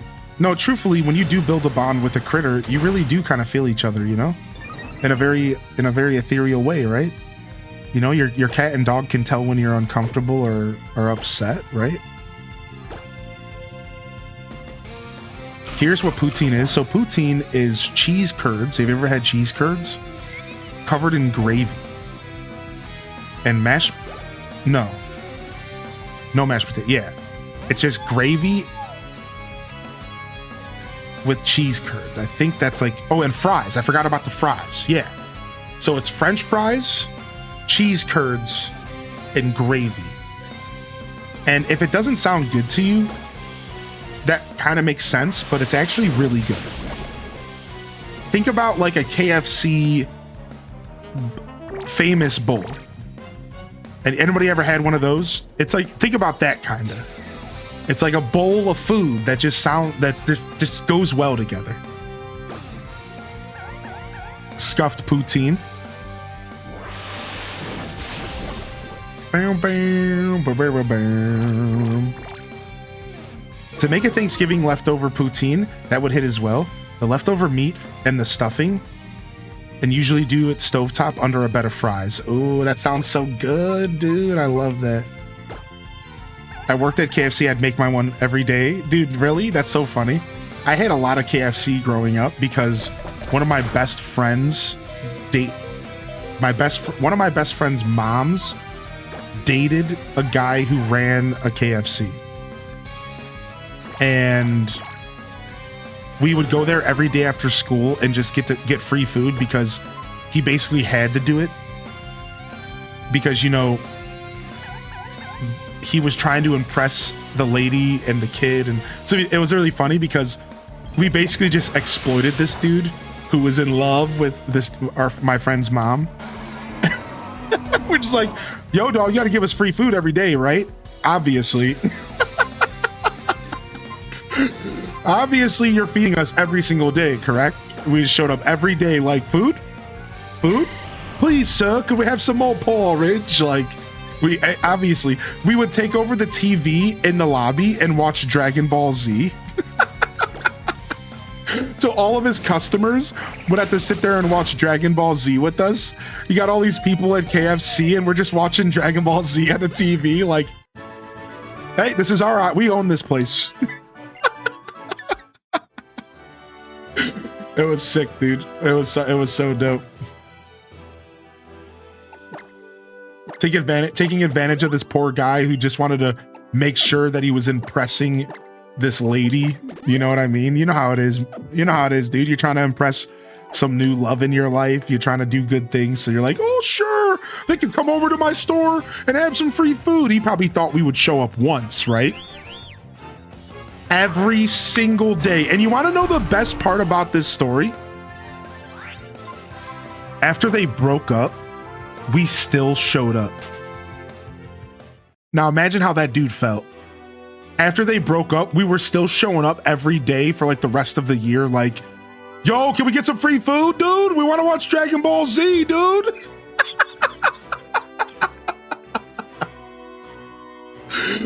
We didn't care, dude. We're like, dude, too late. We're here. You can't stop us, man. We're here, dude. Load it up. Give us some of those chicken fingers. Yeah, pretty messed up. That's great. He gave you an inch, you took a mile. Yeah, man. It was free food. I was poor. I didn't care. You know, as bad as that is. You know. Yeah, don't skimp on the biscuits. At least he upheld that. Yeah, no, honestly, he was a really good dude. And he was like, sure, go ahead. You know, I just couldn't help but think, like, what did he actually think? But he always had a smile on his face, and he always was down to hook us up with a meal. It was actually really nice. You know, as long as he was working, we could show up. Yeah, so to be fair, the dude was actually really cool for doing that for two kids who obviously, you know, and if you think about it, if I was a manager, I would do the same. And why? Because those are two kids who aren't on the street getting into trouble. And you know, they say it takes a village. So like, there's always a chance that maybe that was his mindset. Maybe he actually understood that we were two rapscallions, you know, just giving us a place to hang out and relax after school and do our homework and watch DBZ and eat food. Like maybe he just got it, right? Because some adults do get it. Some adults do get that, and they'll see kids who, you know, maybe need something like that. They'll just let it happen, you know. I know I've been there myself with a dun or two who I'm just kind of like, sure, you know, whatever. Come get a free coffee every day before school, as long as you're not, you know, grabbing an old English on the way when I was a manager, you know. You know, just don't be stealing any OEs from the fridge, but you can get yourself a free coffee, man. No worries. Right? Like that's kind of how I ran my store when I was a manager. I was like, sure, man, I'm going to give you a free cup of coffee. Don't worry about it, man. But don't come in here, you know, asking me for $1 for an old English. I'm sorry. I'm not going to support that. But you want a free cup of coffee and a donut? Go ahead. Obviously, we're going to throw these away at the end of the day. Who cares? You know, those people exist. I know because I was there myself. So, but I would draw the line. I had to make rules out there because I was out in the hood, kinda, and like people would take advantage. You know, so I'll never forget that. Literally within the first week of working at that store, I was running a store as a manager. Some guy walked up to me with a book bag full of marijuana, and he unzips it and he goes. He unzips it and he looks at me and he goes, like in the middle of the day, like I'm talking like broad daylight. And he walks in and he unzips it and he goes, you know, I know y'all sell ice cream and cigarettes here, but you know, we could sell a little something else out back if you want. It's like, damn, you have no shame, dude. I'm like, listen, homie, this is my job, my livelihood. I'm going to hold off on that. Thank you though. You know, I was kind. I was like, thank you though, but I'm gonna pass. I'm like, no thanks, homie. Like, we're good on that, dude. I used to refund bank fees all the time for people all the time. I'm just like, yeah, this is bogus. Here's a refund. Yeah, exactly. Like, it's just nice to take care of people. That's so nice. I've had a banker do that for me once or twice, and that's cool. Yeah, that's so bold. Yeah, for real. I was really taken back, you know. Sounds like they're trying to scam people. Yeah, who knows, right? I don't know their actual intentions, but they could have genuinely. I gave off a pretty comfortable energy to people. I always have. So the truth is that, you know, I smoked a lot then as well, and I was pretty open about it. So the truth is I could have just gave the guy an impression where he thought maybe I was comfortable enough to do something like that, when it's like, I knew the difference between separating professional life and fun recreation life. So maybe I gave off the wrong impression, but either way, it's like, no thanks. I'm good, dude. You know, at work, I'm a professional, man. Like, I'm not here to do all that. I could definitely tell y'all some stories though. Did you ever have double downs? No, I don't think so. I came here because I heard there was some great roller skater, but it seems like my skills as a roller skater still aren't quite up to snuff. I ain't holding back just because you're a kid, you little punk. What? Where am I? I'm in some, like, abandoned cave. Punk guy Sid. Hey, the evolution of Scraggy. Punk guy Sid.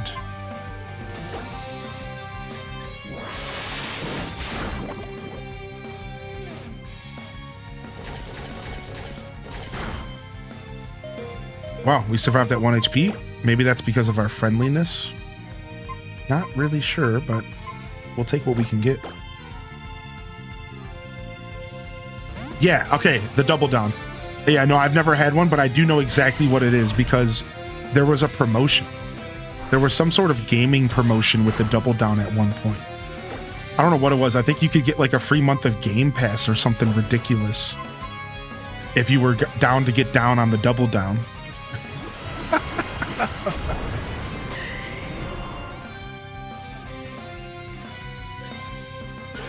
Maybe he was one of those bearded fellows we mentioned earlier, and he smelled it on your beard. Yeah. Exactly.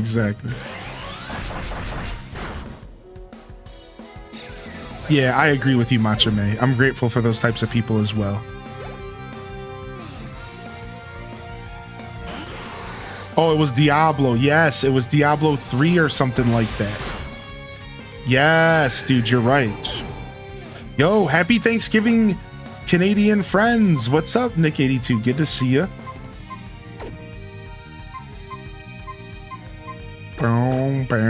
What's up, Nick? Welcome in. Hearty welcomes in the chat.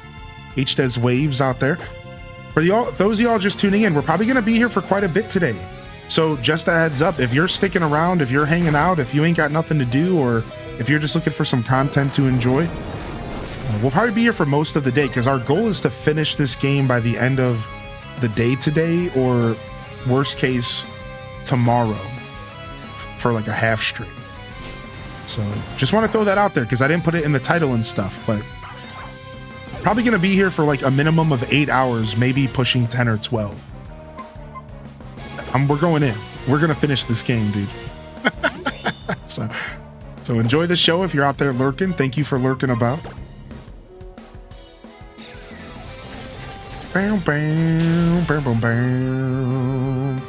Dude, this shark is chewing through me because it has crunch.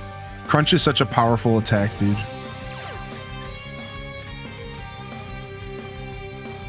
And it's fast as well. Good morning, highly in dissent in chat. I'm only just waking up because everything being closed today messed me up. I got to sleep in and Hummy dealt with the kiddos. Nice, dude. Shout out to the smelly hubbies. Doing the thing and doing it well. We love hearing that. All right, nice. Wrapped up with the smackdown. This thing was a little bit tough, man. Those crunches just bite right through my team. They really do. All right, Pawnard. Let's just see if we can hit you with a power-up punch. Good morning, Lunar Sea. Welcome in here. Thanks for welcoming the fam on in here, Pixie Rose. Oh no, Trouble's here. Trouble's here, aka Lemons and Limes. What's up, Limes and the Lemons? I can't believe it's almost noon. Thankful for that. I was ready to go home when I opened my eyes this morning. That makes me happy. I feel like that's one of my favorite things about what we do here on Twitch is it is kind of nice for helping the day go by a bit faster, huh?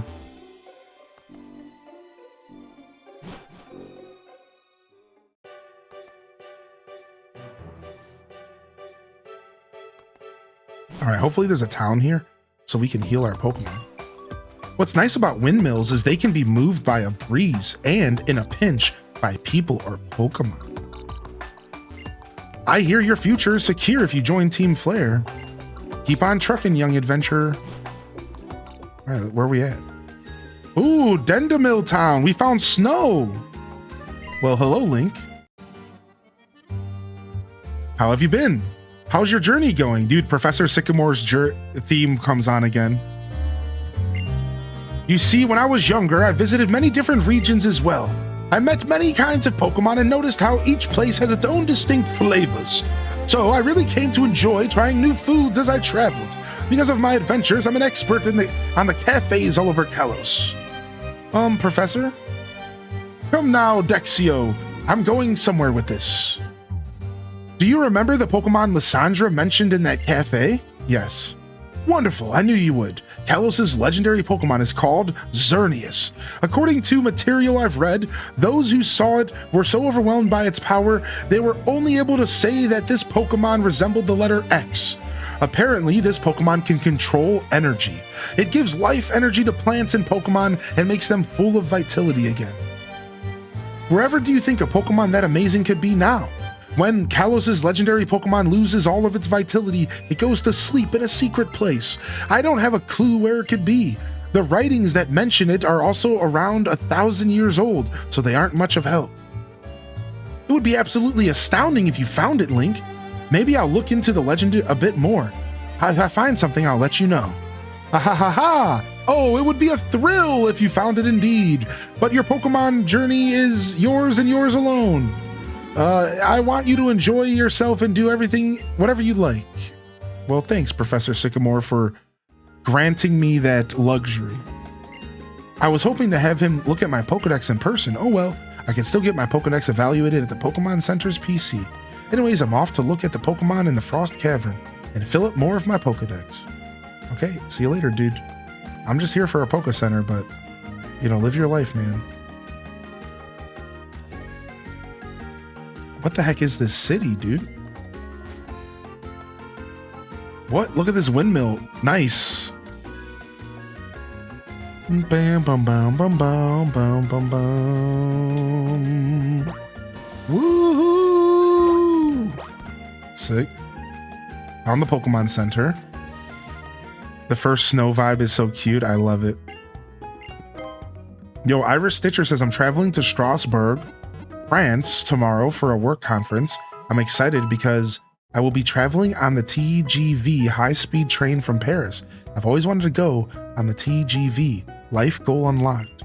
That's super cool. So it's probably like a bullet train kind of vibe. Something nasty is afoot at the Frost Cavern. Could it be true? Okay, looks like we're going to the Frost Cavern.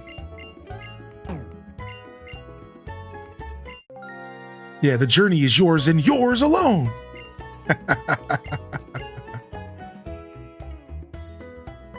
Lo mein is always better the next day. Happy lunch, pals. What's up, dude? Hope your lo mein is delicious. You there, use this citrus berry here on your Pokemon, won't you? Okay. Do do do do do do do do. All right, Pokemarch. Let's go ahead and pick up a couple things that we may need. We shouldn't be out of potions or even close to out of potions. Bam, bam, bam, bam. All right, and then let's actually fly to the town that has our Pokemon berries. Let's go to the Pokemon berry town real quick, and let's go water our berries and pick our weeds.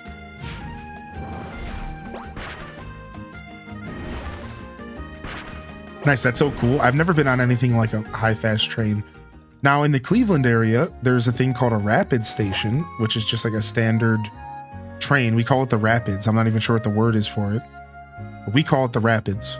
And it's just like a train system that we use to get all around Cleveland, the greater Cleveland area. And then, of course, we have regular buses, which is like a thing, but that's very different.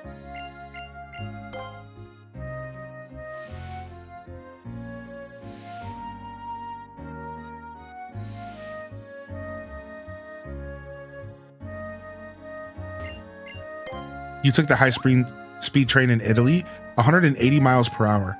Do you feel the miles per hour, though? Like, do you feel it?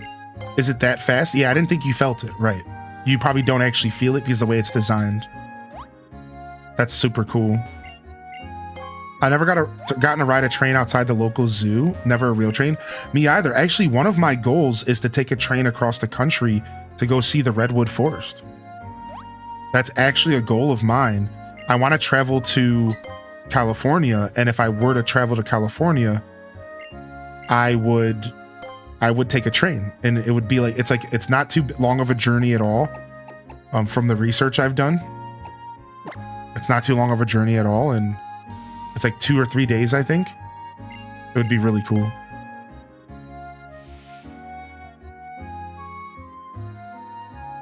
Yeah, I'm trying to go be around the ancient trees.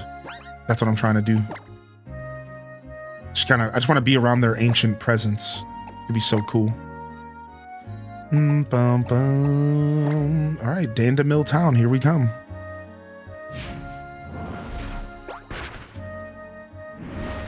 Ireland trains are awful and really slow.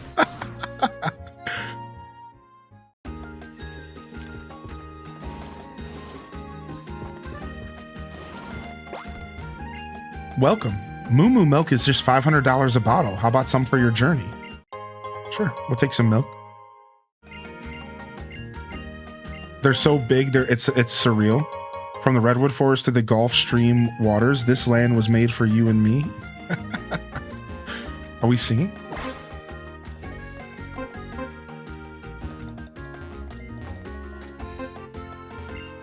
Something about the word lost always piques my interest. Trainer tips.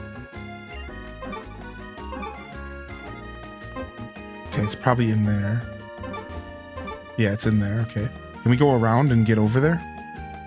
I love the music here. You know that song? Yeah, I do know that song, yeah. Pokemon are amazing. They learn and forget moves immediately. Who was I again? Oh, that's right, I'm the move deleter. Cute. Everyone calls me Madame Reminder. I know every move that Pokemon learn while they're leveling up. I can also make Pokemon remember those moves. Nice, so the move remember is in this game. I don't think they were in Black and White yet. No, I'm thinking of Gold and Silver. I've been playing Gold and Silver in my free time, and Gold and Silver doesn't have the move remember, and it's so sad because like you're just stuck with whatever you get. Mamoswine is amazing. It lived 10,000 years in frozen ice. Mamoswine is amazing. So bad guys are like, we'll take over the world, but I think it would be really hard to look after everybody. What a naive bottom.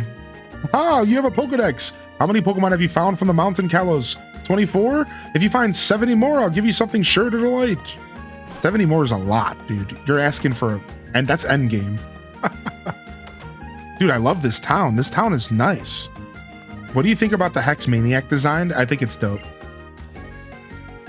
When things look alike, I try to find differences between them. When things look different, I try to find similarities. It's a lot of fun. For example, how many similarities do you think Tynamo and Mothim share with each other? Oh no. Some people like big Pokemon and some people like them smaller. Size really comes down to personal preference. That's what she said. No one will believe that I saw a huge Gourgeist. Ooh, I don't believe you either, kid. Sorry.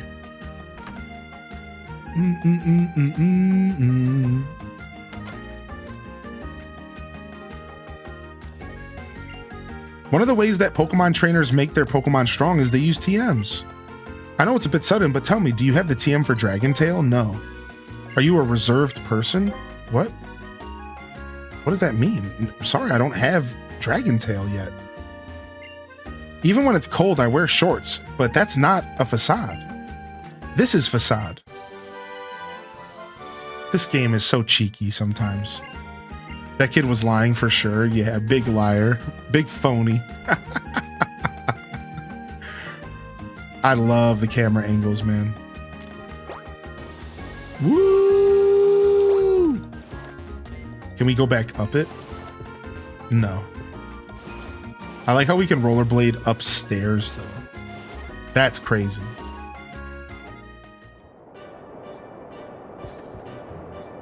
Okay, we're going to the Frost Cavern. But I didn't check the rest of the town out before we leave.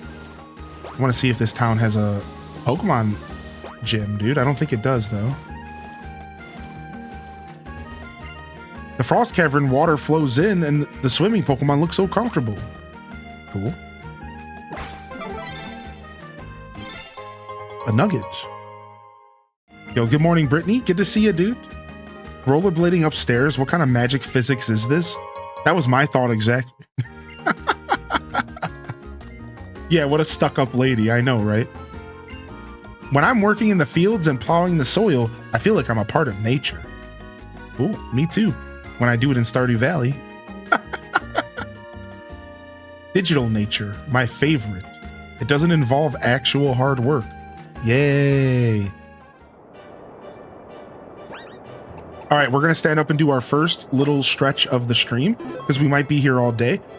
So, just in case we are here all day, I do want to do this healthy. So I'm going to get up, I'm going to stretch, I'm going to get water, I'm out, I'm going to tinkle. I'll be back in just about 3 minutes or so. However, I am leaving y'all with a little bit of nonsense here. We did this on day 1 of this game, and I'm going to leave you with a little bit of nonsense. So let me see your best dance moves for the Furret Walk song. I'll be right back.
All right. Have y'all had enough of this yet? Can we keep going? Can we go for the whole the whole hour?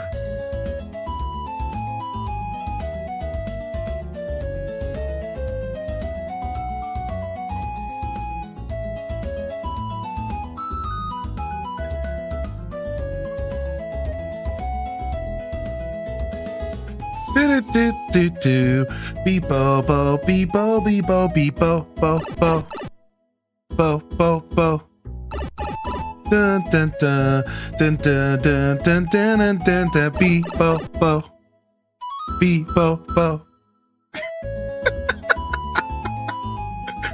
Anyways, let's get this trash out of our ears and let's get back to the game.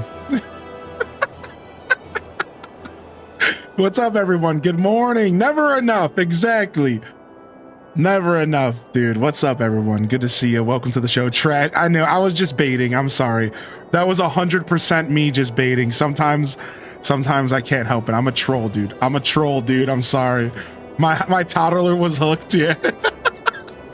Listen, man, I don't do that too often as a streamer, but I was like, you know, whatever. What's up, Bactrin, by the way? Good to see you.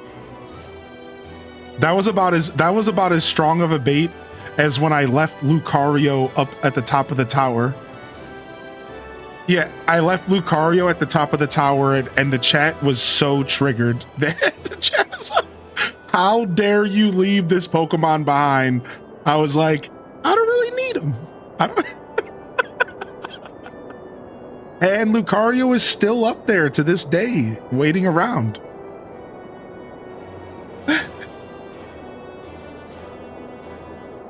Jabasted is my favorite, dude. I love Jabasted.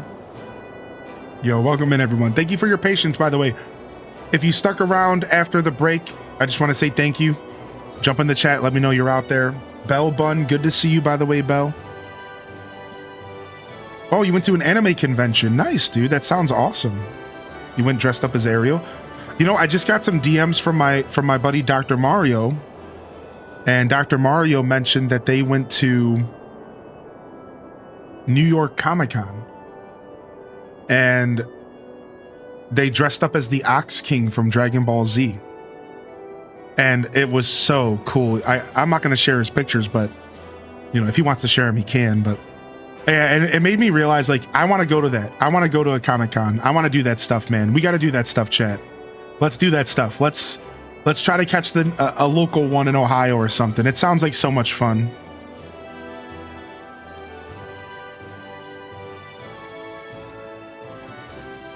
Oh, that sucks, Blood Raven. Yeah, that sucks. Might have to go buy a whole new one in general. Yo, Ren Mitosis coming in with the 16 months. Hey, that's cool. Thanks for being a cool, silly, fun guy, while also being a down-to-earth, real, supportive, and honest guy. Oh, thank you. I appreciate that. That was very kind of you to say. Thank you for 6 in advance. Thank you for 16. And welcome to the show. Good to see you. What's up, Mill Imperio? Dude, it's good to see you, Mill. What's up, man? All right, let's fight this hiker. I'm not gonna battle with the hiker. I'm gonna fight him. Like, I'm leaving my Pokemon in the Pokeballs, and I'm punching this dude in his chin. Hiker Ross, you're going down.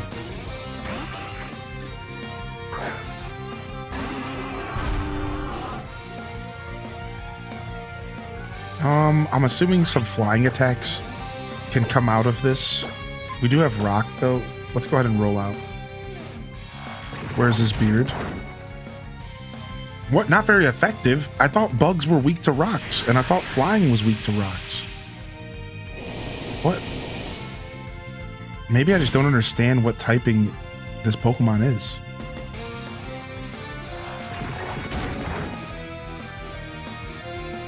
Oh, it's a ground type. What? You're right about that. I didn't think it was that typing until it fully evolved. You're right about that. Yeah, it's Flygon. This is Flygon. You know what? I was mistaking this for Yanmega. I was mistaking this for Yanmega. This is Flygon's lower form. Yeah, Vibrava. Yeah, I see the name now. That's my mistake. When I first saw him, I thought it was a Yanmega for some reason. Yanmega's a flying bug, right? I'm pretty sure. What's up, Jessica? Hey, dude. Yo, happy Monday, man. They do look like cousins. Yeah, cousin. Yeah, exactly. Exactly, dude. They cousins. They cuzzos for sure. They cuzzos for sure, dude. Been working on a living shiny dex, but I think I will never be able to achieve it because these older games are not linkable with Pokemon Home, and it doesn't look good for re-releases or remasters. Sadness. I understand that, yeah. The way that they set up all that stuff is a little bit rough. I know they're trying pretty hard to make it all connectable, but yeah, there's a lot to it. The Shiny Living Dex is a crazy challenge. It's a crazy challenge, man. I don't think I'll ever go for it, but I'm interested, but I don't know if I ever will. It's still cool. I still think you should work on it, though, even if you're never going to be able to achieve it. Because you never know. What if somebody else trades you the Pokemon you need? What if somebody sees your efforts and says, I want to help, and they offer you some rare shinies that are no longer obtainable or something? So I think like the truth is I think maybe you just work on it, right? And just do it with the mindset of having fun, and just kind of just having fun with it, working with the, you know, and then hopefully, you know, eventually maybe you will find the answer to some of the problems with it, right? All right, let's try to fight this Sky Trainer. Last time we tried to fight a Sky Trainer, we only had one flying Pokemon, and they had 3, and they were destroying me. This time, I have my level 41 bird. I think we're gonna run game here. Level 43, excuse me. You're about 1/3 way through. Nice, dude. If you need any help, let me know. Dude, Irish, I have a ton of shinies laying around from my Scarlet and Violet days, and even from my Sun and Moon days. If you at all need any help, it would be easier if I just sent you what I have, and then you tell me if you need any of them. You know what I mean? Like, that would obviously be the easier way to do it. But if you're interested, let me know, and maybe we can figure something out in the future, all right? Because, like, I'm not really a big shiny collector. So unless it's something that somebody gave me that has some sentimental value to it, which is a couple of them, I'm willing to get rid of it.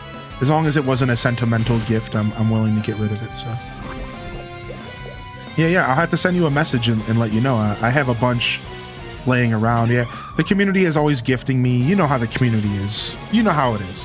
The community is always sending me super dope gifts and shiny. So I have stuff like that I could totally bless others with. And then sometimes it's a specific gift for just me. And yeah, it's awesome. May I permit to send a link? I don't know if we set up the permissions for links yet. Let me see if it works. You might have to send it to me. Yeah, what you want to do is just go ahead and post it in the chat. It'll delete the message, and then I'll repost it for you, okay? If that sounds complicated, just post it. We'll figure the rest out. Oh, hey, the permit worked. Oh, never mind. You're a sub. You're fine. My bad. That was all for nothing. If you're subscribed, you're fine. I have it to where subs can post links, just not non-subs. It's just a way for me to have a tiny filter, but for it to not be annoying. Yeah, it's just like a filter, but it's just so it's not annoying.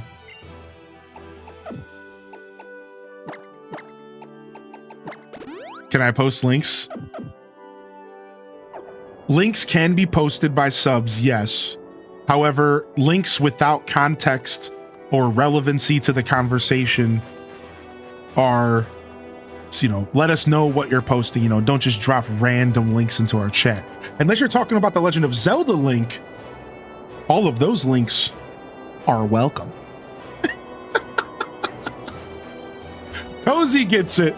I was gonna Rickroll you. Yeah. Sorry. No. I won't be clicking on random links. I don't do that too often. Sorry. Oh, wow. Wait, Blastina, there's a website where you can track your Pokedex? That's so cool, man. That's really cool. You should post it in the Discord as well. This is my favorite link. Only L space inks are welcome, dude. Why does nobody ever drop a Zelda HDes Bless?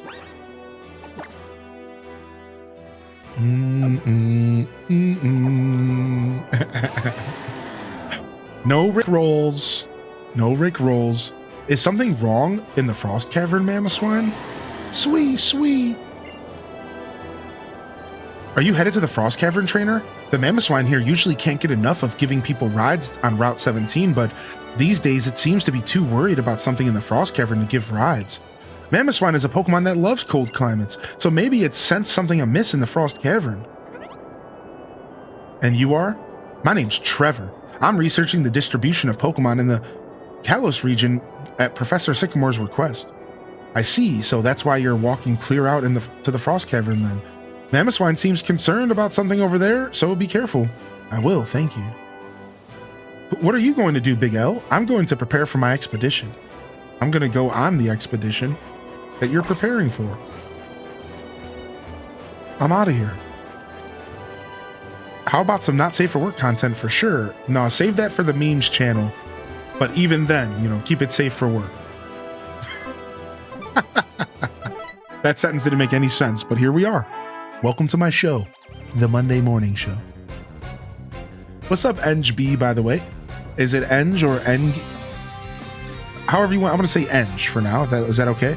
They said some shinies are much easier to get from Pokemon Go, or rather trade from someone who played when specific Pokemons were shiny was readily available. Right. Pokemon Go makes the whole process of shiny hunting a lot better for the collectors. I know Pokemon Go is a big part of it, right? Same thing with legendaries, because Pokemon Go will offer legendaries to people who maybe don't have access to the games, right? Because like a lot of legendaries are locked behind certain games, but Pokemon Go will help you get those legendaries. Oh, I have a ton of random shinies and duplicates. Bam, bam. Oh, let's try switching. That's why I started playing Go initially, was to help with the national decks. Yeah. I still have yet to pay for Pokemon Home, so I haven't done a full transfer to start my own national decks. I still haven't given them the money to get all the boxes, because you need all the extra boxes to do it, right? I'm pretty sure they offer you, like, what is it, $10 a month, and you get enough boxes in Home that you could do a national decks, one of each Pokemon, right? So I do have a ton of Pokemon that I would love to add to Home and start that little journey of national decks, but I have yet to do it. I have yet to give them, so I only have access to like the free box or whatever. Yeah, Irish, I imagine that's the case.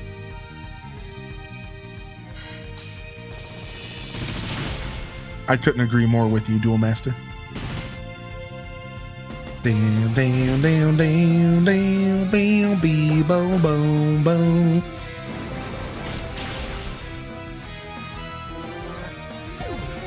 Oh, wait, what did I miss?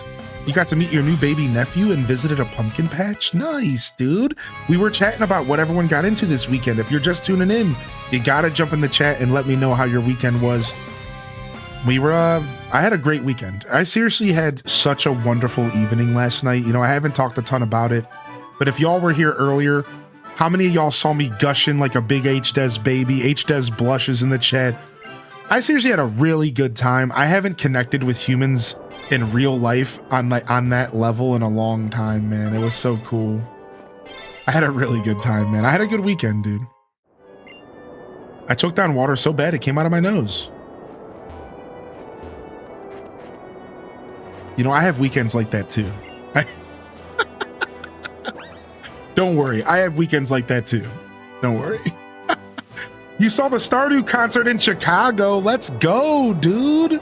How was it? Did you like it? What was your favorite song? Tell me all of the things. I'm playing on an emulator. Unfortunately, my 3DS capture card died. And I am so sad about it. I am mega sad, dude. My 3DS capture card freaking died, dude. Yeah, we're emulating. It's surprisingly not too hard to set up, by the way. Setting up a 3DS emulator is like, it's straight up the easiest emulator I've ever set up outside of like SNES 9X and like the DS emulator. It's truly plug and play. Like you install it, you get a copy of a game, you load it up, it works instantly, done. There's not a bunch of settings to mess around with, nothing like that. And if you're on a computer, it has a touch screens with your mouse. And if you're on your phone, which I don't know if you can do Citra on your phone, probably not, but the touch screen would probably work, I guess. No, you could actually, the Citra website's still up. The Citra website's back up. I should say back up. The Citra website is actually back up and it's offering the download from last year. So there hasn't been any updates. That's the key. Because obviously there's been no updates because of the legal stuff. But the website is back up and you can get the version from last September 2024, which is the most recent version out there on the public. So, you know, I found out Dazabound because I didn't know for sure if I had the most recent version. So I had one from the Internet Archives, and I was like not sure if I had the most recent version. So I went and I looked it up, and all of a sudden their website was back up again. I was like, what? So I realized that they must have figured that out. So Iris Stitcher, I can 100% tell you can play DS games, N64 games, Super Nintendo games, Game Boy Advance games, even Nintendo on your iPhone right now, and it's not hard to set up at all.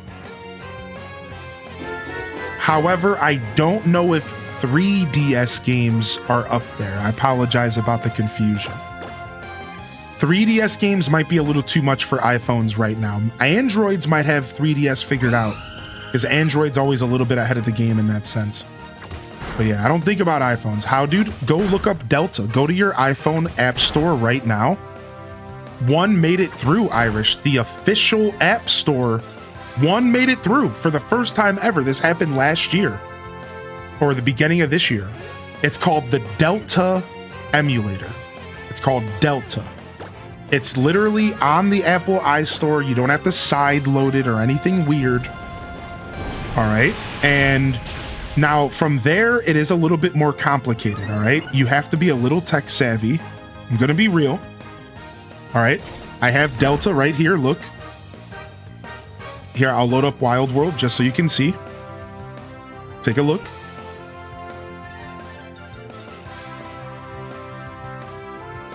And again, 64, everything. But again, now the hard part is actually being able to get the games and to get the files you need to make it run properly. I say it's hard, but it's just a little bit sketchy. You might need some help. You might need to send somebody, I don't know, maybe like me, I don't know, somebody, a message to figure that out if you're not tech savvy. And I'll leave it at that. But otherwise, it's super easy. You can literally just download it. Download Delta. Super easy, dude. Yep, you can go download it right now. All iPhone users. Yeah, 3DS probably doesn't have an emulator. I'm gonna be real. I highly doubt 3DS has an emulator for phones. I highly doubt it. Report it. Hey, you could do whatever you want. You can do whatever you want. It's been on the iPhone for a year now. I don't think it's going anywhere. I use it to play Mario Mon. Nice. Yeah, 3DS is a little bit of a different beast. You might not think about it, but 3DS technology is actually massively different from DS technology. I know, again, you might not think that. You might think to yourself, they weren't that far apart from each other. The truth is that 3DS technology is a bit more advanced, and it's a lot harder to emulate, and it's a lot more taxing and requires a lot more computation, a lot more power. This is the problem. Well, phones are very powerful. I don't know if that line's been crossed yet for 3DS. That one might be tough. But there is 3DS emulators for computer, right? So, there's that. Laptops, computer. So I missed a question here in the chat real quick. I missed a couple things. Let me catch up real quick. First off, Jess Carey comes in and says, wow, this Pokemon, they have a Doublade. I wasn't expecting to see a Doublade, I'm not gonna lie. First off, there are safe PS2 emulators for PC. However, I actually recommend you just get something like Retro Arch. All right. What I recommend is, I'm going to type it in the chat for you, Carrie. Retro Arch. Because Retro Arch is actually like an all-in-one emulator that has a lot of support and plays a ton of different styles of games. And they do support PlayStation. Oh, I thought Dark would do more to their Doublade. Oh wow, it's a level 46.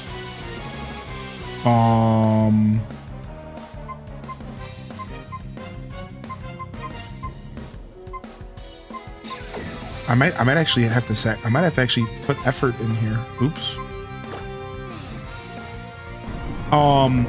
RetroArch is a good approach for PlayStation 2. The other recommendation is called BizHawk. BizHawk is another wonderful recommendation for all sorts of different games. I use BizHawk for PlayStation 1, 64, all sorts of stuff. Yeah. Check out BizHawk, check out RetroArch. Those are probably the safest and cleanest PlayStation 2 options. The problem you're going to run into with PlayStation 2, if you don't use something like RetroArch, you're going to run into a problem. And the problem is going to be that the settings are going to be super sucky to set up. Like, PlayStation 2 emulators do exist, but the settings are really, really finicky. And it's just kind of obnoxious to set up. So that's why I recommend RetroArch first. I recommend BizHawk first.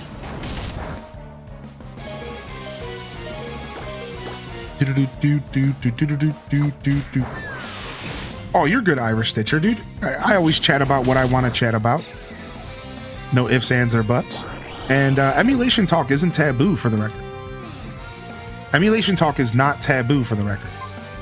Just to be clear, emulation is not illegal.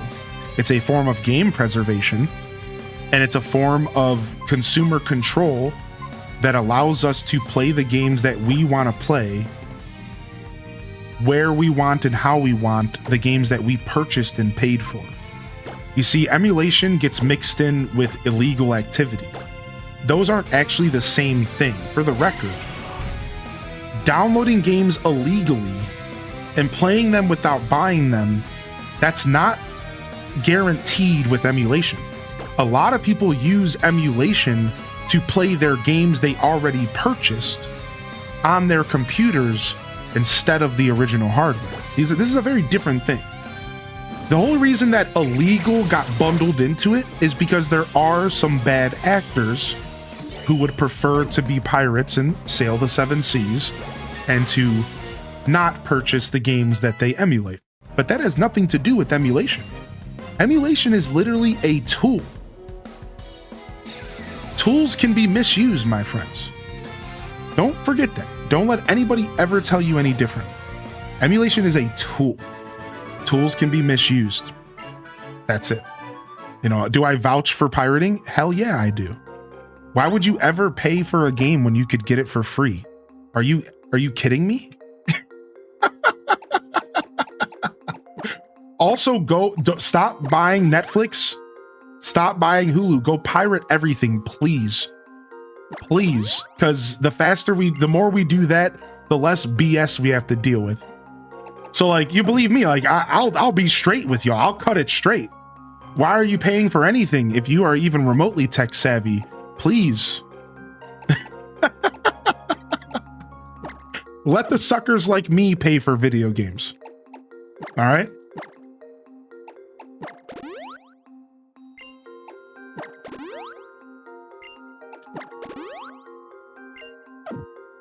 Make them lower the dang streaming prices. Exactly. Yeah. So for the record, yo, I like these types of conversations. I'm comfortable with emulation. I'm comfortable with these types of talks. So, I'm making some jokes here, obviously, but I just wanted to make it clear that these talks are always okay. All right, chat? And you're also entitled to your opinions about any of these types of conversations, Always welcome to jump into the discussion, even if you feel a different type of way about something. I want to watch Animaniacs 2020. Did they remake the Animaniacs? I don't think I knew that. I loved old Animaniacs.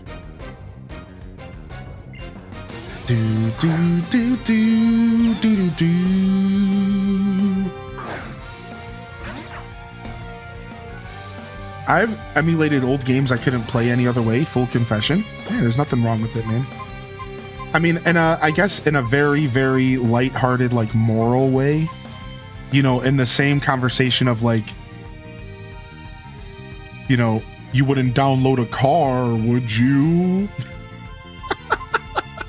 like, I guess if you want to be 100% real, like, sure, like, those vibes exist, right? Like that's a thing. Like, sure, like, it's worth thinking about. It's worth thinking about it because, like, it is a thing, right? Like,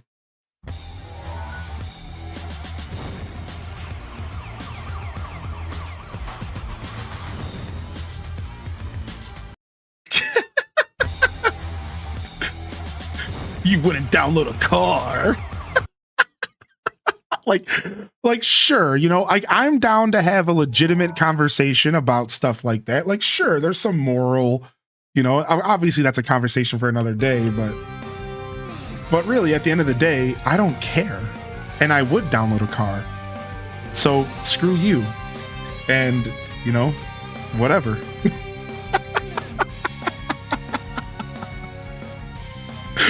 Yeah, I would. Yeah, screw you. Yeah.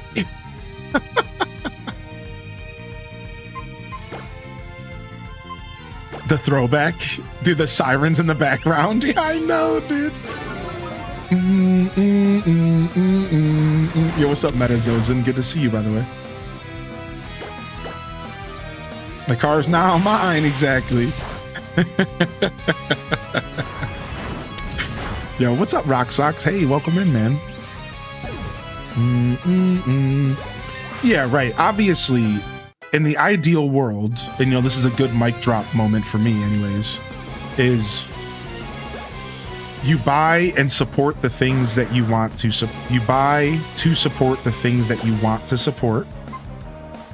You go out there and you buy the CDs and the merchandise and you support your favorite artist. You try not to, you know, use Bandcamp, and you try to take advantage of all these wonderful options out there. Support the content you want to support. And if every once in a while you sail the 7 seas, don't overthink it too much, because it's fine. I think there is a conversation to be had. What Unitato said, like, yeah, you know, support creators, support indie developers, right? Support the musicians that you want to support, which the best way to do that is like Bandcamp and music and, like, you know, merchandise. And yeah, like I think that is all healthy. I think there's two sides to the coin, right? Do what you got to do, but support when you can, right? That's why I buy games nowadays, because as a kid I always downloaded everything. So as an adult now, I can afford to do it, so I buy games because I paid my dues. Does that make sense? Like, I'm paying my dues. That's how I look at it. And I think in a perfect world or in a perfect situation, you know, if you can afford to, if you can do it, do it. You know, get out there, support where you can, but don't overthink it too much. Don't, you know, lock yourself out of having fun because of terrible practices. Like, my favorite example of this is how, if you, like, sometimes, like, the example is, if you wanted to watch the Pokemon series, this is like an old YouTube video, but at one point in history, if you wanted to watch every season of Pokemon anime that was ever made, somebody went out there and did the research, and you would have had to have subscribed to like 6 different services, and the 7th that was free. Think about that. This is what they're doing to us. You would have had to have subscribed to like 6 different services to get the whole Pokemon experience, on top of having to go and sign up for like their website to watch some of it for free. And it's like, that's the problem. It's like, dude, none of us should have to deal with it. Sitting here, you know, I'm not paying $70 to 7 different companies for a month each to watch the Pokemon series. I'm going to go to the website where it's all on there. There's a website out there that's just all on there, and I'm just going to go watch it. You know what I mean? Like, I'm not doing that. I am not playing that game. Like, I'm sorry, you lost me, man. Like, so yeah, I think that's like my favorite example when we have this conversation. You know, it's like, nah, man, if you're gonna play around and play games like that, so will I. I watch a lot of sports. If I wanted to access every NBA game this season in the United States, it would cost me over $1,500 based off of all their streaming deals. Listen to that. Back in my day, H-Des grandpa, you used to just turn on channel 8 and watch basketball every day. Like, it wasn't that hard. Maybe you paid, you know, some money for cable every month, and like, that was it. Like,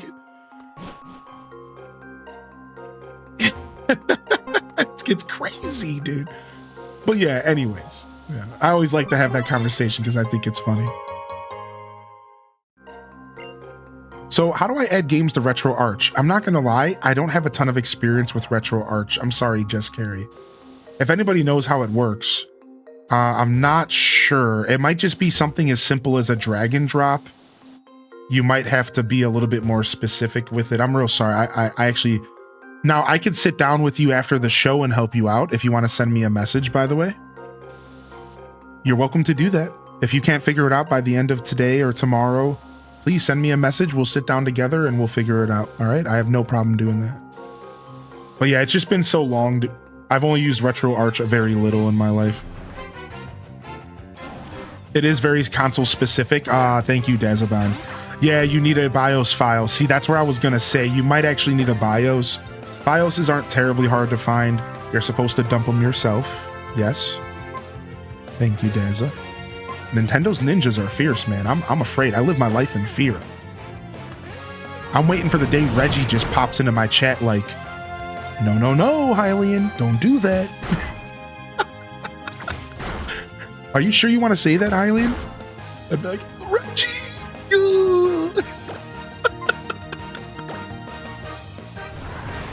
Oh my lord. Uh-oh, that's an ice attack and I'm a dragon type.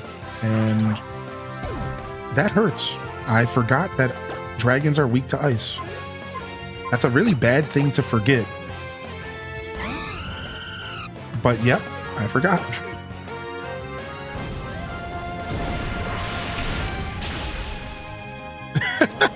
Daz.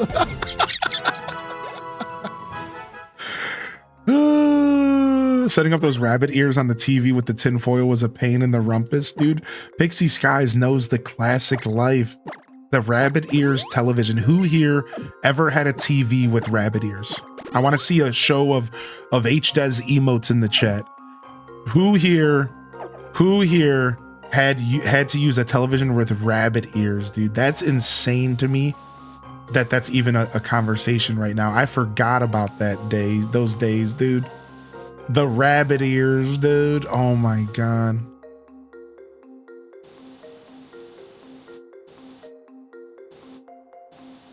We made a public access satellite out of coat hangers. Stop. Since I have an antenna, I still have rabbit ears. Tin foil on them. Yep, the tin foil Didius. Yeah, dude. You trying to find the old people in the chat? No. Stop. No, man. Because at that point, you're calling me old, dude. Stop that. Bam, bam, bam, bam, bam.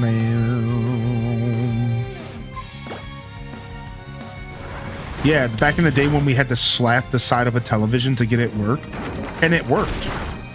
Like, that was a thing, dude.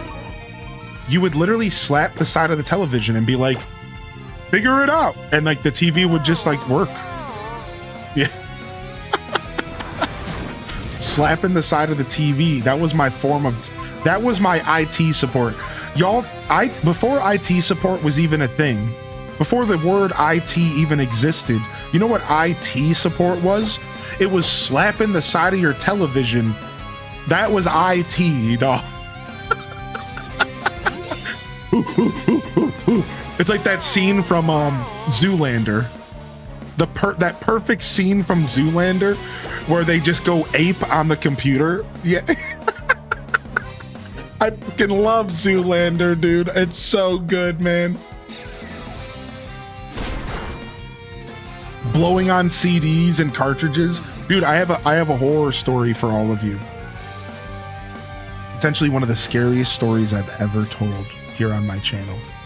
Hold on, let's go ahead and set the mood for this real quick.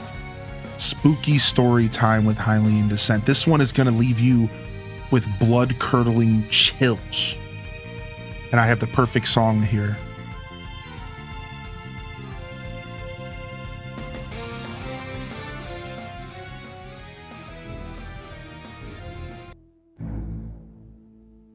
Here we go.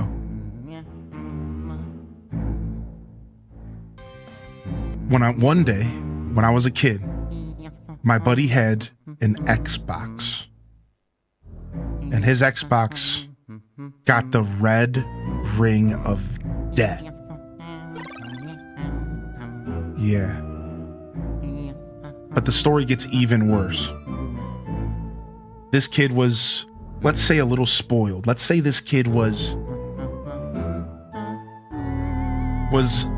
you know, semi-rich kid, higher budget kid. So he maybe had the wrong idea about how you should take care of your things. And this is where the story begins. So one day, I'm at his house and we're trying to play some Halo 2. And the Xbox goes back to a red ring again, because it would come back and forth. And it's not working, and we're frustrated, we're pissed. Now, you know, I'm mad, I'm just as mad as he is, but it's not my Xbox, and but I'm just as mad as he is, right? Or so I thought. This guy, Dustin, he walks out of the room, pissed off the Xbox isn't working, and he comes back into the room with a bottle of Windex. Now you might be asking, what the hell does a bottle of Windex have to do with the red ring of death?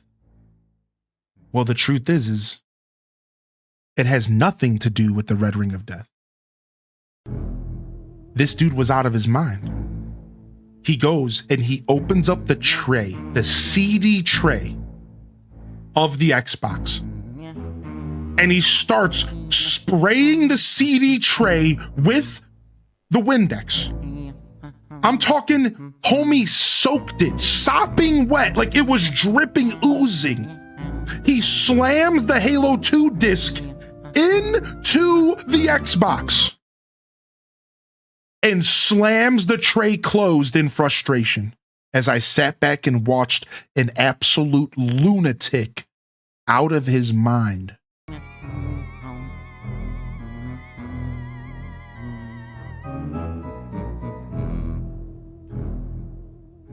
I told y'all, chills.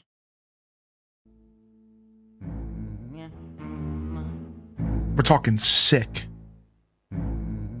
It the clown, eat his heart out. This is real sick we're talking about.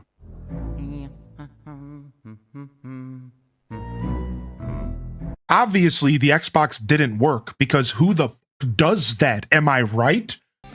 Obviously, the Xbox didn't work. Obviously, it just stayed broken. And I sat there watching him and astonished that a human could do this to their stuff. Doesn't matter because the homie got a new Xbox a week later. You know, some kids just had it like that. Some kids just had it like that. Bam, bam, bam, bam, bam. Kids stay destroying stuff. Yeah. Some kids just got it like that, dude. I didn't have it like that personally. You know. Spoiled rotten. You know how most people fix the red ring? Wrapping the Xbox in a blanket and leaving it turned on for hours? Apparently it would overheat so much that it would help reseat the cooler. That is absurd, dude. Did you hear about the stuff happening with PlayStation, with the PlayStation being stood up and how it was like melting the like the liquid CPU was like melting out of people's systems and stuff for PlayStation 5? They used like this weird like liquid CPU or something goofy like that. I don't remember the details. And apparently it was overheating and then it was dripping into the rest of the system and ruining the system. Yeah. So technically you're actually not supposed to put your PlayStation 5 standing up. Yes, that's what it was, liquid metal instead of thermal paste. Thank you. So liquid metal is a form of thermal paste that helps keep a CPU cool and connections clean. But the liquid metal was melting on some PlayStation 5s, and I don't know if it ever got resolved.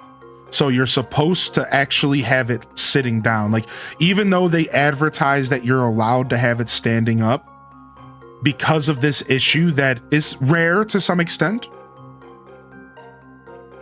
because some of you haven't had an issue, right? Like rare to some extent. It's not every PlayStation 5.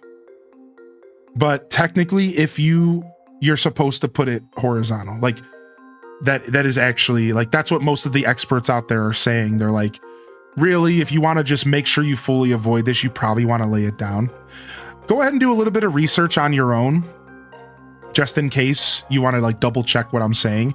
Maybe there's been more information that I don't know about that's come out. Maybe it's fixed. Maybe it was only a certain generation, a certain model. I'm not sure. But again, Sony does advertise it to put it standing up. And that's the problem. People did it, and then people ran into really big issues. So yeah. Like, don't be shy to like look this up. If you have a PlayStation 5 and you're scared, make sure double check my information, please, because it's been about a year since this actually came to light. And again, it was only rare. It was a rare thing. This was not a like recall situation. This was just an occurrence that was happening. And it was a combination of some sort of reheating, and then the liquid metal would just slide through the console for some reason. Yeah, it was weird. Yeah, exactly, Rock Socks, dude. That's how my house was as well.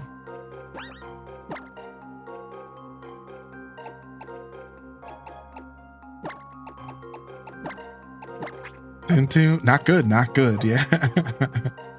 Guess I'm going here. Yes. Bum, bum, bum, bum, bum, bum. What's this? Are you trying to thwart my attempts at love? Eat this karate chop. What? Wait, okay, so Quelth says, my sister-in-law, who's an electrical engineer, said that it's so uncommon for the chip to melt that no one would have to worry about it. There you go. So that's why most of the people in the chat are saying they haven't had an issue. It was a very rare issue, right? Yeah. Water shuriken, let's go.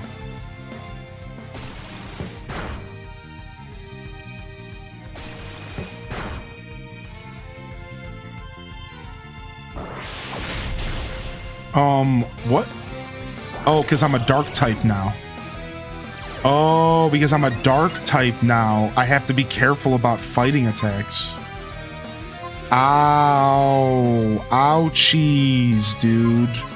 You need to fucking calm down with that ish.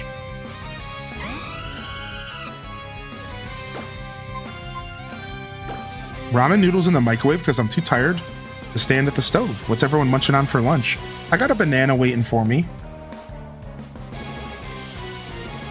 I had such good fresh food last night that I don't know how I'm going to eat something from my own fridge today. I might have to call Richie up and be like, yo, cook for me again.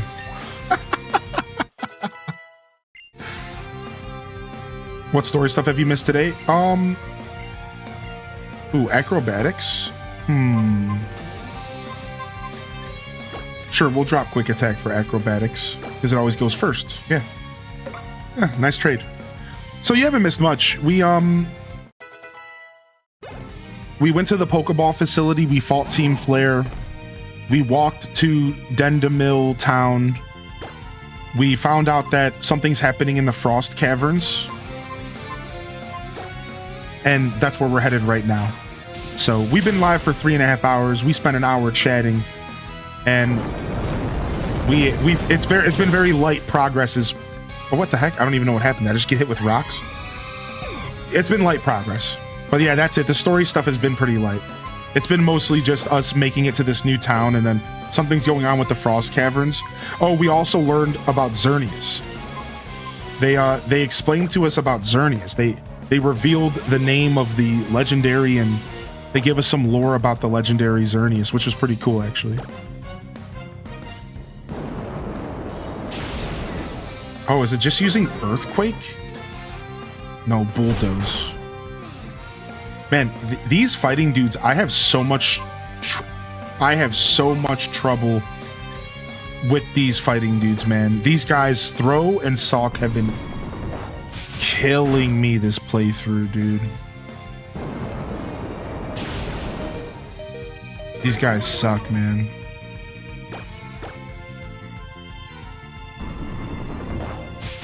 But we did get our Greninja and our Dual Blade. As you can see, we got 2 evolutions, which is super nice. Bam, bam, bam, bam, bam. The fact that he one-shot my bird, but I don't know what he one-shot my bird with. What did he one-shot my bird with? He had to have had a rock attack, right? He had to have had some sort of rock attack. Because I'm pretty sure Talonflame is ×4 weak to rock, right? That would make sense because Talonflame is a bird fire type. But maybe it's just ×2 each.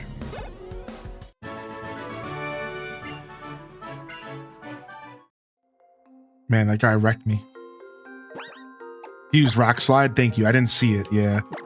It had to have been something like that because it just... I was not expecting my bird to go down in one shot like that from a fighting type. But I should have been more on edge for that, huh?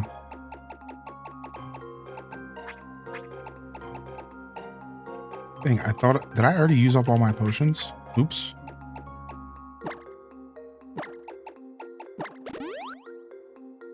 That's not good. Hopefully this cave's not terribly long. Yeah, Rock Slide's brutal. All right, let's save just in case stuff gets froggy. Yo, what's up, Mike Petrowski? Good to see you. Rayquaza is still your favorite legendary, but I'm Emerald biased. Dude, Rayquaza is a good Pokemon, to be fair. Oh, looks like we have a double battle here. Ooh. All right, who we double battling? I like to put out people that need experience. 2 level 37ers here. Let's go ahead and switch Slay Minara for Ivysaur, or sorry, Venusaur.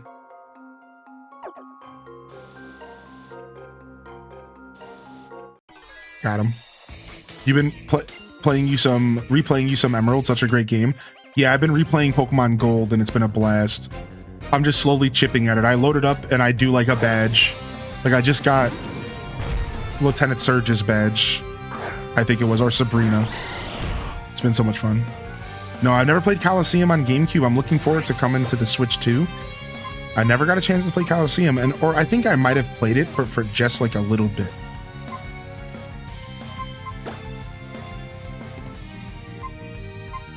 I'm just gonna go ahead and surf, even though it's gonna hit my own Pokemon. I don't care. And then I'm gonna go ahead and Petal Dance into Harry Mama.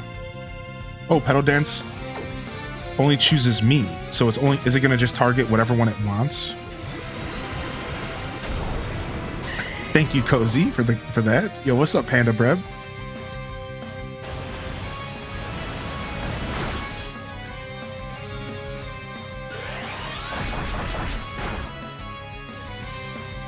Uh-oh, Psyshock's not good. I forgot the pig is psychic. I actually completely forgot that the pig was psychic.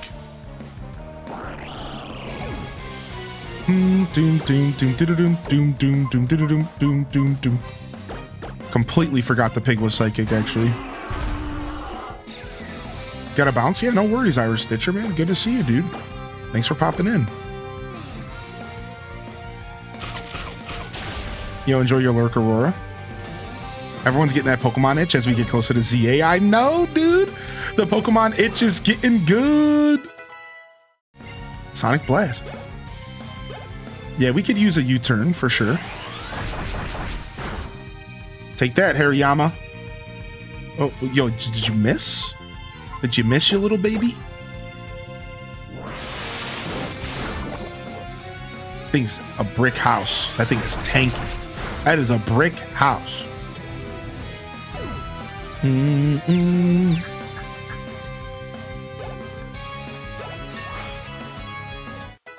Nice. Level 39. Our Venusaur is starting to get super tanky. I don't want Worry Seed. No, we don't need Worry Seed.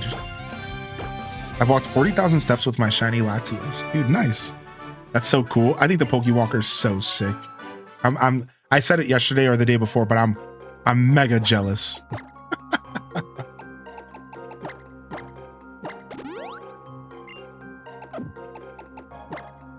Let me go ahead and get a Moo Moo Milk here. Get my Moo Moo Milk on.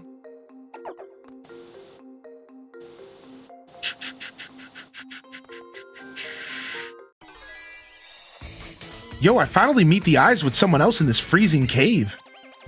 Well. Oh my gosh, she looks like she's gonna rip my heart out and show it to me. Battle Girl Kinsey. No, not a Sulk. I'm sick of fighting these Pokemon. Was this their debut generation or something? I hate them. They hit me so hard. It's not fun. Leave me alone, dude. I love the little hairdo though. Yeah, she's cute. Ice slide like Sub-Zero. Nice, dude. Sub-Zero's a champion. Damn. I don't even know what he hit me with. Did he lower my speed? I think so. Oh, homie has size. Wow. Homie has a psychic attack. They're from Black and White. Yeah, that's what I thought. Bam, bam, bam, bam, bam, bam, bam, bam. Oh yeah, these dudes have Rock Tomb, you're right. Rock Tomb hits hard, and Payback. Payback shouldn't hit me terribly hard, but it's eating me up anyways. Because they just hit so hard, and they have such a level advantage on me, because I'm a little under-leveled. So it's just a combination of things that these guys are getting away with. They suck. I imagine I'm faster than this thing at least. So...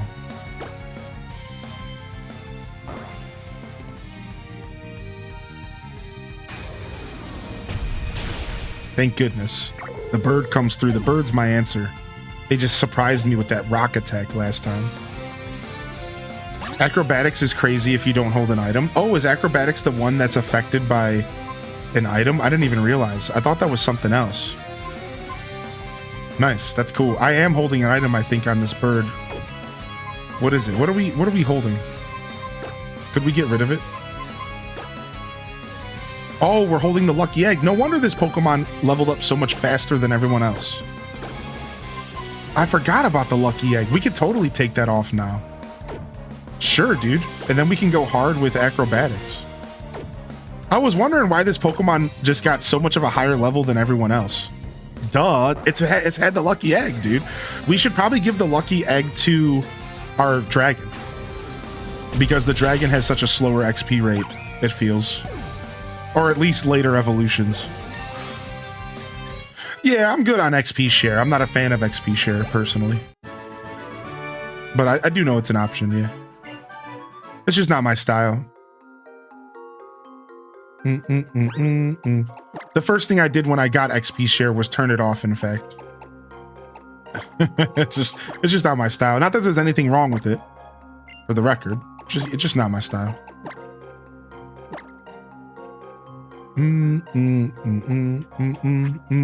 While it's super convenient to play an RPG in which all of your Pokemon level equally, while that is a super convenient thing, I think convenience can lessen the value of an experience, in my humble opinion. So if you're curious why I'm a masochist and why I play the game the way I do, it's because I don't like convenience in gaming. I like the grind. And again, I acknowledge that convenience can be nice sometimes. It can be really nice sometimes. I've played RPGs that made it to where the second half of your team that you weren't using leveled up alongside your main team, and that was really nice, because then it allowed me to switch and use somebody that I don't normally use. Right? Looking at you, Tales of Symphonia. Like, I found that to be nice, whereas I think like Final Fantasy VII, it wasn't like that. I can't remember. And that can be really sucky, because then you're like truly forced to use a certain team. And if you try to switch it out, you have to do a bunch of grinding. Right? So like, yeah, like, believe me, like I do understand that the convenience is really, really nice. I've just never played Pokemon that way, and I really don't have any intentions of starting now. Yeah, like I've always played Pokemon very traditionally, just very... I like the slow grind. I like switching my Pokemon out. I like being encouraged to use different Pokemon. in my team. You know what I mean by that? I like it when my team levels evenly. I've always been an even team leveler. Anybody else out there, were you the kind of person that just let your starter get ahead of everybody, or did you like to level your team evenly? Because like I was always an evener. I wanted my team to be as even as possible. I always rotated them out. Every time one got a level, it was the next Pokemon's turn. Then that one got a level, it was the next Pokemon's turn. Now, naturally, there would be separation. Because eventually, like a lot of times you're switching to your starter to take care of some big baddie. And there would be a natural separation. And that natural separation was fine. Like it would happen just normally. But I always tried to keep them as even as possible, right? I always wanted my team to be evened out. That was just how I played these games forever, man.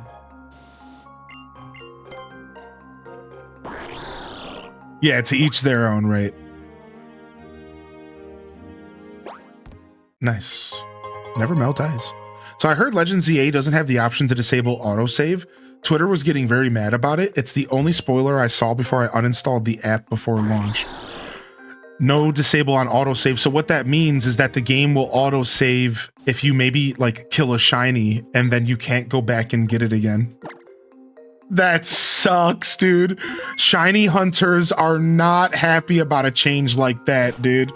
That mega sucks. Hopefully that's not a reality. Hopefully that's not a reality, because that actually mega sucks. You can't KO Pokemon in ZA anymore. Oh, wow. So maybe they realize like it doesn't matter.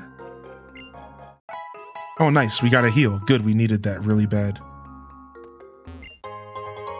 That's interesting. So if they make it to where you can't turn off autosave, at least it's not as big of a deal. Yeah.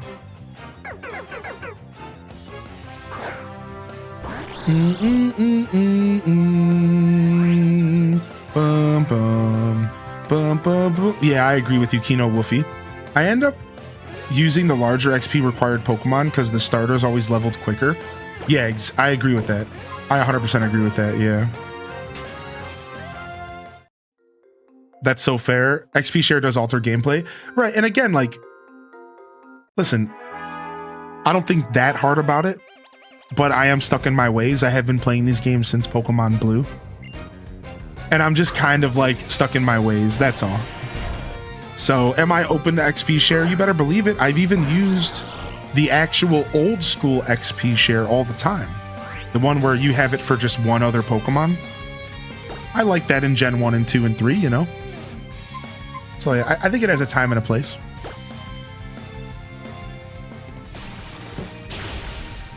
Nice. Water Shuriken. Get him. Shred him. Shred him. Rip him to shreds. Good to see you here, by the way, Stone Cold TCG.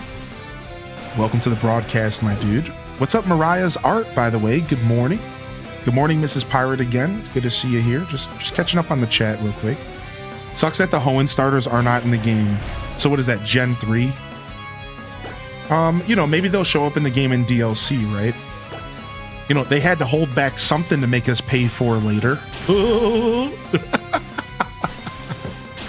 They had to hold something back, you know?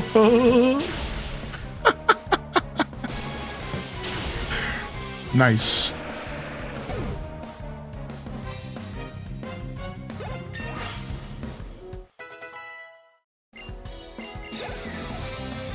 They also might be in the game. We don't know yet. Yeah. No, the Dex has been fully leaked. That's what I heard. I heard everything is fully leaked at this point. Yeah. I'm not sure, Dazza, but that's what I heard. Yeah. No spoilers, by the way, please. Yeah, that's what I heard. I heard that it's all downhill right now. I mean, as far as spoilers are concerned. I don't care about spoilers, so I kind of lean into it and have fun with it, but I completely respect those of you that are actively avoiding them. I get it for sure. I don't know what to do. What is this, a rock ice type? I don't have a good answer to this. I thought my fighting attack would do more, but it didn't do anything. Maybe it's just an ice type and I can use a rock attack. It's rock fairy. That's why fighting did nothing. H-Day Blast. So what's my answer to fairy? It's dark, right? The problem is my night slash. Who has night slash? Yo, what's up, Jerry Newman? Night slash is on my hone edge, so it's a little scary putting them in front of fairies, but wait, it doesn't matter. Yeah, hone edge is my answer to fairy. Yeah, we're good. Okay, we're back on track. Oh no, dark doesn't do anything. It's poison that's my fairy answer. Yeah, okay. The problem with rock fairy, this is why I said I don't have a good answer against Carbink, because my bug is my poison attacker. Yeah, that's what it is, dude. Yeah. I don't have a steel attack yet. Yeah, I'm still waiting for a steel attack to come into my life. I'm gonna wait and watch Hylian play ZA before I buy it. That's what I'm here for. That's what I'm here for, baby. That's what I'm here for, man.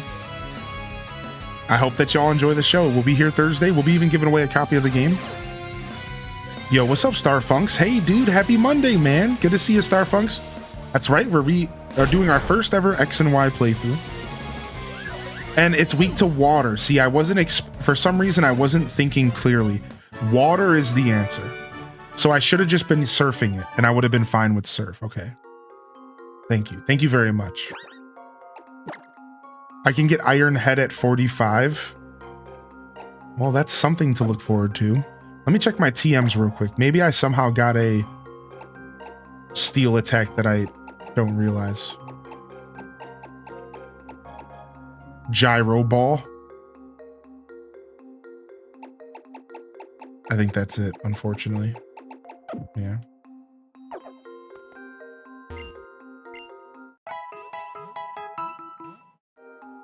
That's okay. I'm sure we'll run into like Iron Tail or something cool like that.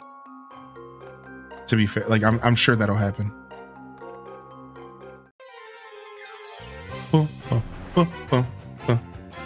Something, you know, I don't know whether or not he doesn't learn it. The point is, I'm sure we'll get something.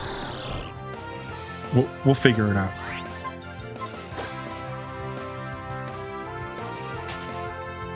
Stuck between buying Legends ZA for my Switch and waiting for a couple months so I can hopefully get a Switch 2. Nice. So, Jess Carey, here's a little bit of info for you. The Switch 2 version of Legends ZA actually can be played on the Switch 1. So, what you could do is you can actually just buy the Switch 2 version in advance, you know, because you're going to be getting a Switch 2 in the future. Play the Switch 1 version of that, you know, the cartridge, plug it into your Switch 1, play it, enjoy it. And then once you get your upgraded, and once you get your Switch 2, you'll be able to play the upgraded version of the same game and probably keep your save file and everything. So just a heads up, you can buy the Switch 1 version and apparently the Switch 2 version, and apparently the whole Switch 1 game is on the cartridge. So yeah, I don't know. Look into it. Check it out. Consider the following. I don't know what I was about to do. Oh, I was about to pop a repel. We're trying to get our repel on here. I think I got one of those laying around.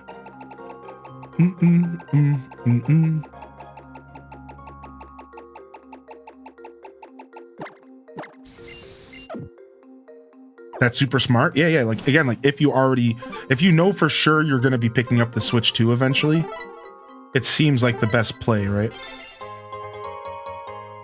That's a handy piece of information. I did notice when I was looking that there was a game for both versions. I didn't think I could get the Switch 2 version. Yeah, no. Believe me, it's very confusing. But here's the way that you want to think about it. All right, just to kind of help everyone kind of understand why it's working this way. This is how you want to think about it. You have to realize that what's happening is that the Switch 2 cartridge has the Switch 1 game on it. And that's what's making this possible. And because the cartridges are the same, boom, you're able to load up the Switch 2 cartridge into your Switch 1. So not every Switch 2 game is going to be like this, by the way. Not every Switch 2 game is going to have this luxury, but a lot of them actually will. So you want to make sure you're looking into it or doing research or coming and asking the community, because there's a lot of situations where this is going to be the case.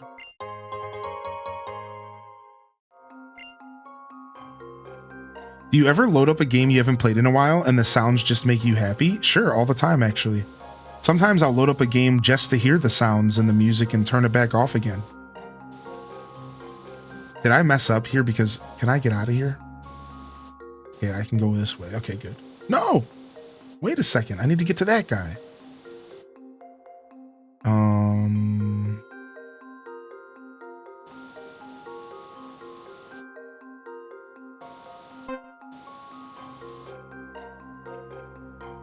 Can I just do this? Yeah, what the heck? I'm way overthinking. You're like that with Ocarina and Majora? Battle Mason Sludge Bomb is on Route 18, Poison Jab at the Shalor Pokemart, and Flash Cannon at the Kalude City. Okay. Nice, dude. I might actually grab a Poison Jab as well. It would be nice to have that. Flash Cannon would actually fit my team really well because of my nature. I found a video of the sounds on YouTube. I've been listening to that. Girder. I don't even know what this thing's typing is. I think it's a fighting type, right? More fighting types. Yay.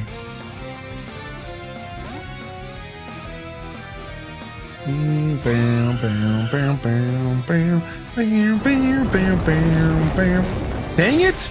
No, I keep switching in the rock slides. Dang it, stop reading me like a book. These NPCs are out here reading me, dude. I hate them so much. I literally just got read so hard, dude. You absolute jerkwad.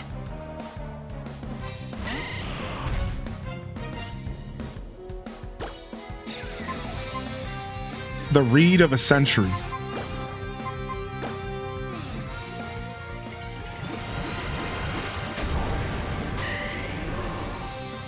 Yo, what's up? What's up, Kels?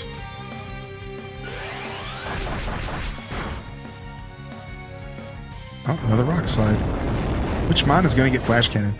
I can get Flash Cannon to Hone Edge, and because he has a bad nature, he actually has like a pretty okay special attack.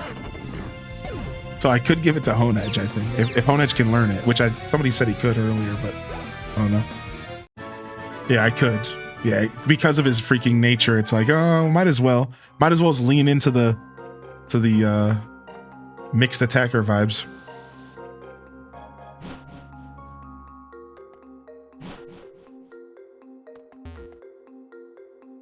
Get my free heal.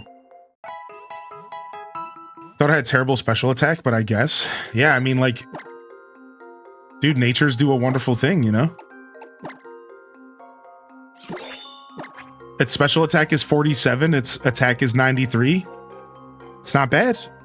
It's serviceable. It's serviceable. We got a plus nature, why not? It ain't 20, I'll tell you that much. Why not Gyro Ball? I don't know how slow... I wasn't going to put Gyro Ball on it because I didn't know how slow it was. Yeah, I just didn't look into it, that's all. I don't know how slow normally that Pokemon is. So I just didn't even bother to check. I was just like, you know, whatever. You know, only half heart in it, dude, you know.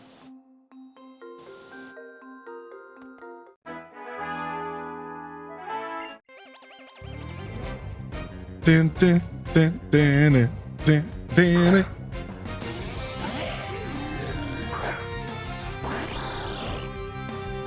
Okay, we got a freaking nose, a walking nose here.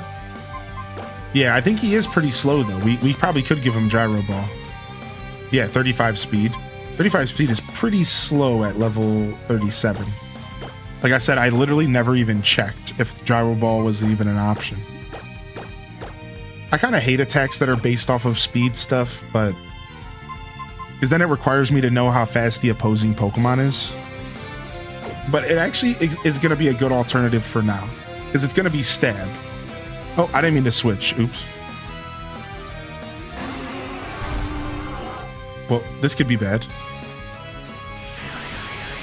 I used to argue with anti-Gen 5ers about the design, but I could never argue against a Pokemon that evolves with an item. What? So you don't like the idea of a Pokemon evolving with, like, holding an item? Are you not a fan of that? I think Gurdurr's kind of a cool Pokemon, especially since it represents, like, New York. All right, hopefully we can just one-shot this thing, because otherwise we're gonna take a beating.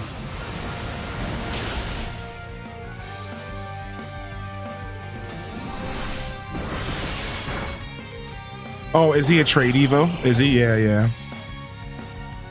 Boom, boom, boom. All right, let's hope that we can get this thing with some grass. We probably should have just sent Bulbasaur out in the first place.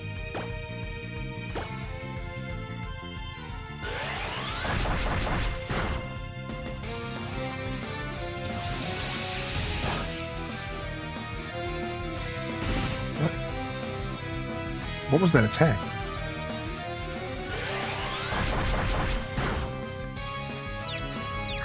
You know, I considered Haxorus for a competitive team once, because when I'm building around Chargebug, it's super fast, high damage. Why did it look up to the ceiling like that? So Haxorus was obviously a choice for Stonjourner's team. Sorry, because Stonjourner ups the attack and the special attack. So like it was a super cool choice, because it was Haxorus is so fast, but I never went with him.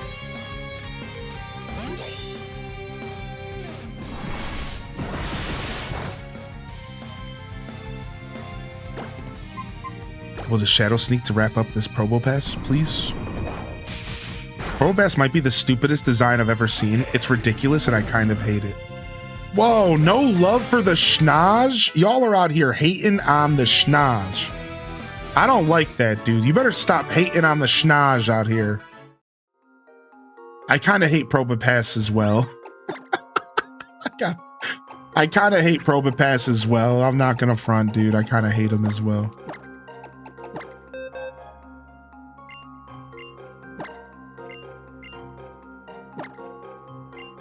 This is a tough one though, because I don't really want to get rid of Swords Dance, so I guess the answer here is to get rid of Night Slash, and then we just don't have a dark attack in our kit anymore, which is a little bit scary. But actually I think Night Slash might even have been a TM. But I'll drop Night Slash. Because I'm going to end up replacing Night Slash for a Steel Attack later. So like for now, we'll just do it. It doesn't matter. Because like eventually we're going to go down that path anyways. So doing it ahead of time is not that big of a deal. We have Dazzling Gleam. I wouldn't mind having Dazzling Gleam, but we can't use it. Flame Charge, Grass Knot, Fly, Trick Room, Attract. And then let's see. Yo, Payback was the dark move we have. So we do have an option if we need one. Venoshock, Cone Claws, yeah. I really like having a setup move though. I really like having a setup move, so I'm like super on board with it. Thanks for all the content over the past 17 Yo, months. Stay clap. Famed Guardian, cheers, dude. Can we get some love in the chat? Thank you so much for that, dude. Thank you for 17-month primer. Thank you again, Jerry Newman, for 7 months, dude. I appreciate that. Oh, looks like something got through my repel. What, a Haunter? A wild Haunter? No way, dude. What the heck, man? I wouldn't mind catching this little Budum. Since I'm a dark type, I don't remember how I interact with whatever. I'm just gonna surf. I know who Licky Liddy is. Yeah, I know who Licky Licky is in Magmortar. Shadow Punch? Nothing. That's right. That's what I thought. All right, let's go ahead and actually catch this thing. We'll hit it with an Ultra Ball.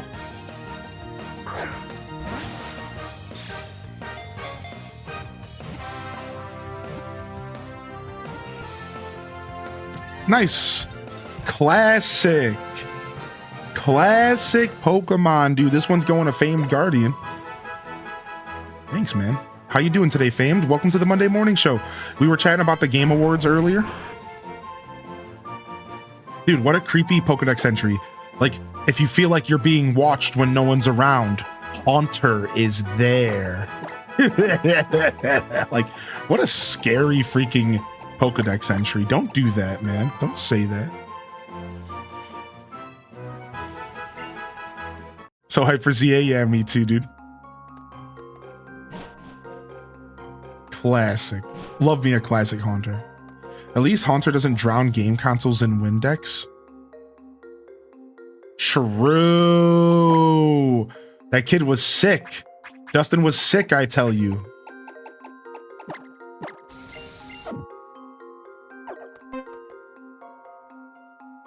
I've never been reading that as Haunter. Yeah, I always read it as Haunter. Right? Yeah, Haunt. Oh, you've been reading it as Hunter. That makes sense, though. It's really cold in here, isn't it, Big L? Is there something going on up ahead? The Abomasnow is a fine specimen. It's absolutely brimming with energy. The more we agitate it, the stronger the snow warning ability becomes, making the snowfall even more furiously. Let's catch it swiftly and get out of here. Snow. Hey! Hey, you Pokeball thieves, what are you doing here? What does it look like? We're catching Pokemon. Why else would we have grabbed all those Pokeballs? Yeah, idiot. It was so we could catch this powerful Pokemon like Abomasnow. It's full of potent energy. Energy? You're not the brightest one, are you? Whoever has the most Pokemon and the most energy will come out on top. Lazy people who just wait for things to be handed to them don't get to have any of these resources. But why is Team Flare amassing Pokemon energy and money? To put it another way, why is Team Flare always trying to take everything for itself? Allow me to spell it out for you. It's so Team Flare and only Team Flare can survive. After all, why should we care about saving people who aren't on our side? Anyways, I don't mind a healthy curiosity, but I'm afraid I just don't have any more time for you. Big L, did they say only Team Flare will survive? These people have a few screws loose.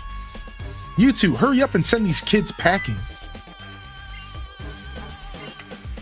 The trademark pose of Team Flare is the very definition of fashionable. Abomasnow.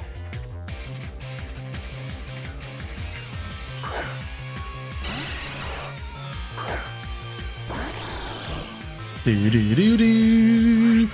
Bear, bear, bear. Get smacked down, son. Get smacked down, son. Poison Fang, ouch. No poison, good. Back from the hospital. Acrobatics, this is gonna hurt. That, yeah, I knew it, because he's probably not holding an item. Yeah, I knew that was coming. Ouchies.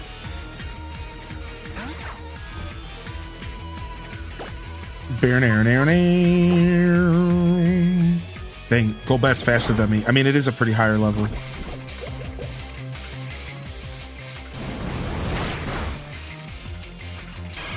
Golbats are naturally pretty fast, to be fair. Nice. Give me that lucky egg XP. Yes. We got to remember that we don't have our Evilite anymore, so we can't take as many good hits with our Axu, but it's going to be worth it for the lucky egg. All right, we're going to get you some more experience by switching out, and go ahead and we're going to roll in here with our Bulbasaur, our Venusaur, and we're just going to smack this thing with some grass attacks. We're just going to grass this thing out of its mind. Thunder Fang. No paralyze, please. Thank you. Mega Evolution, Petal Dance. Roll it! Roll it! Haunter is really just a pilgrim boy who passed from eating a Dorito. That's got to be a reference to something, I swear. Nice. Bye-bye, Manectric. You tried. Au revoir. Nice. Level 40 Venusaur. Beautiful. How did I think I could reverse time to the point... How do you think I could reverse time to the point before I lost? Oh, we got our first evolution! Nice! We finally got the boy.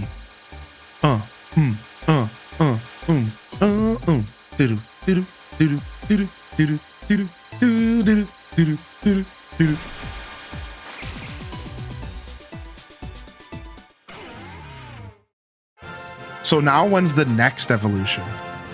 Like in the 50s or something? Probably, right? 10 more levels, thankfully. Okay, not bad at all.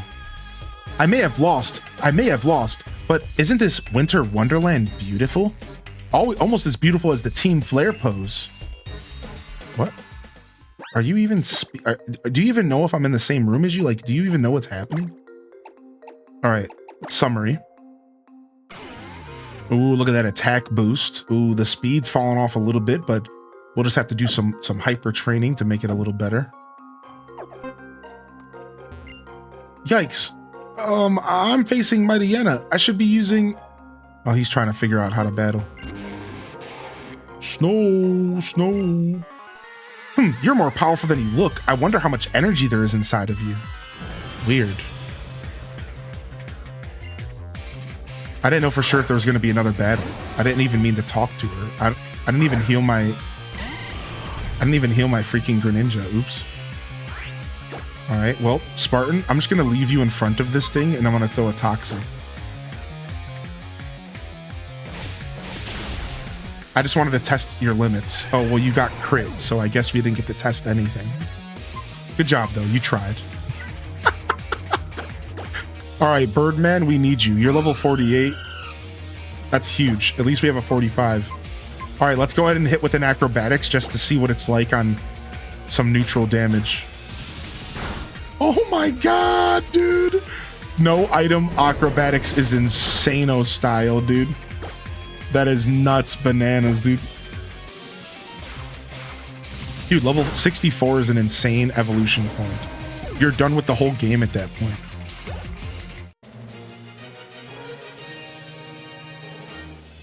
Not just strong, too strong. Not ordinary indeed. I have no patience for losing. Let's get out of here. Doesn't battling with Team Flare scare you? I'll admit it scares me. I don't like battling them, but we managed to protect the Abomasnow by pitching in there. I know I'm the reserve type, but I'm okay with it. But it's important to be bold when necessary. Mamoswine doesn't have to worry about Abomasnow anymore, and that's what matters. All is well as that ends well. True. Sometimes you gotta stand up for what's right in life. Snow! What's this?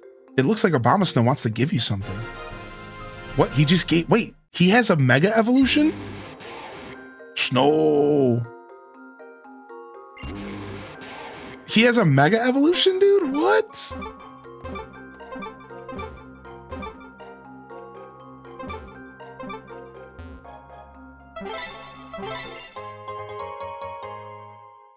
Pogo Diplin acquired? Nice. I know you're working hard on that. Nice. Very cool. Check behind its back, I think? Wait, really? Okay, let me go check behind its back. Ah, yikes, it's Mimi from Drew Carey. Get me out of here. Okay, sorry. I'm okay. Everything's fine.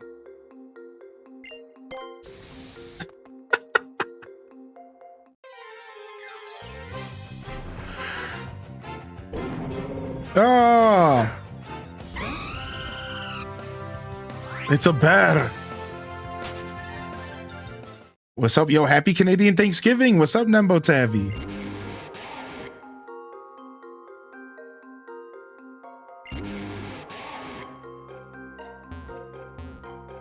Dang, nothing here right now. Thanks for the shout out, though. You never know, man. Oh, speaking of, I can actually just escape rope the out of here. Why am I even standing here?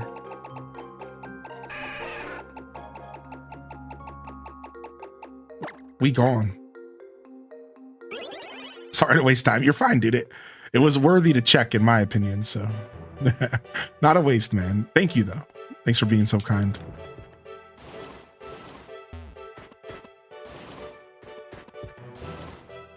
No more repels. Let's get back to the city and heal up, and then we can figure out where we're going next. I'm thinking it has something to do with this path with snow, with a mammoth swine.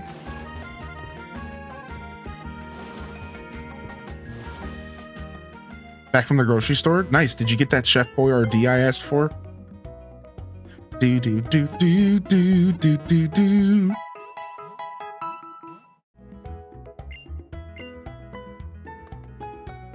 When I was younger, I didn't really understand what escape ropes did, so I always sold them and took the long way out. I mean, that's fair. I love stories like that. That's so innocent. Do do do do do do do. Dude, the music in this town is sick. All right, town map. Yeah, we're just looking for Route 17. I think that's exactly where we were.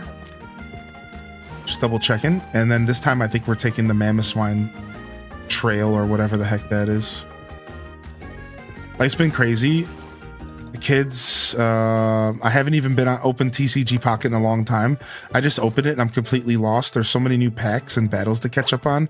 Oh yeah, they've been putting in work on that game for sure. Oh yeah, there's a lot going on.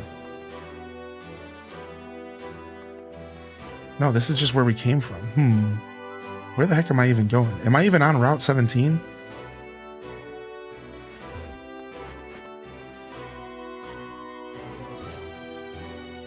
I don't think so. Let me go check again. Still no immersive Pikachu. I finally got an immersive Pikachu. Okay, there's a different path out of town. I didn't realize. Okay. Yeah, I got the immersive Pikachu. I'm not gonna lie, not to rub it in, but I did get it. And you know, I love Pikachu. You know, I love that card in general. So it made me really happy to get, and it kind of made me content with the fact that I kind of hate this set, because I kind of hate this set, and I'm just happy that I can kind of say I'm done with it.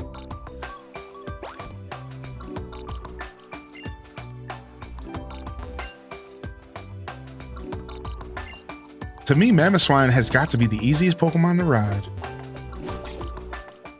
There's a Pikachu car in real life. Yeah, there is. I've seen that before. Yeah.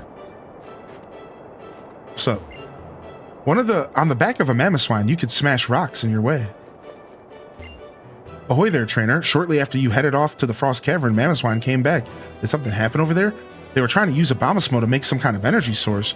I wonder if that's the same Abomasnow as the one that our Mamoswine is friends with. See, a few years back, an Abomasnow came into town carrying a Mamoswine that was all beat up and injured from something. I wonder if Mamoswine was worried about his pal. Trainer, you should ride on the Mamoswine's back to the other side. The deep snow and all the rocks along the path are nothing against Mamoswine's strength. Sick. Let's go, baby. Yeah! Yeah! Sick.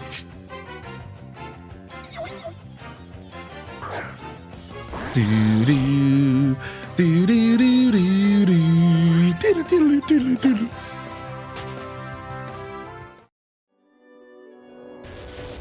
If anybody wants any foreign cards, hit me up, dude. I saw that post in the Discord, Ginger King, and it made me happy. So thanks for offering that to the community.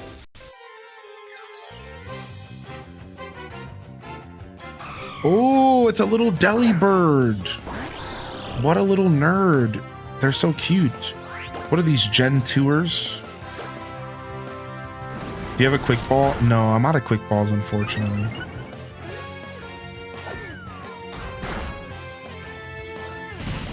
Ow, the hail hurts for sure. Giant prehistoric elephant gets stopped by a wiggly tree. More at 11.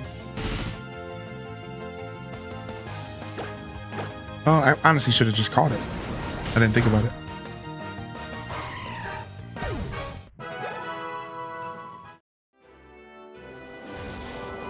Open up! Open up! You love how they turned the abominable snowman into a Pokemon? I know, right? Isn't it so perfect?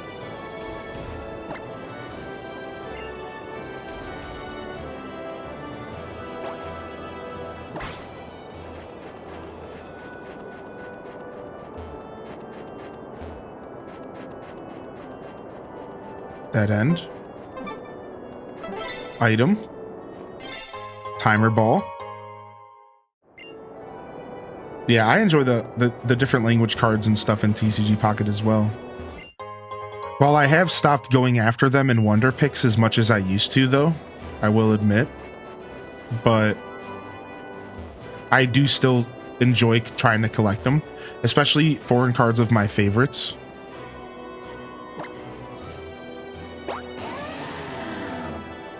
Boom, boom, boom.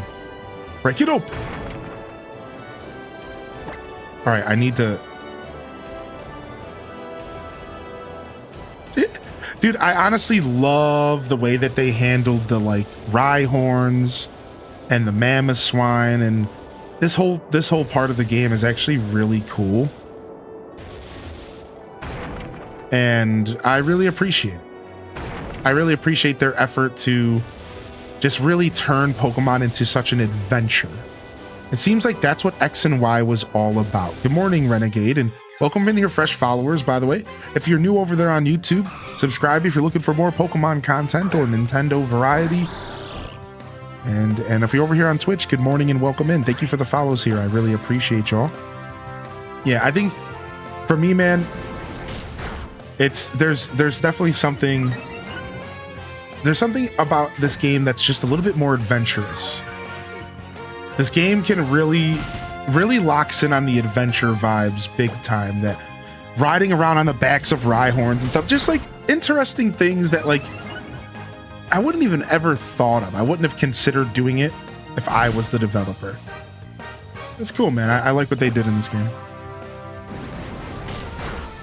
I love how they turned the abominable snowman into a Pokemon. Nice, little L, get that experience, dude.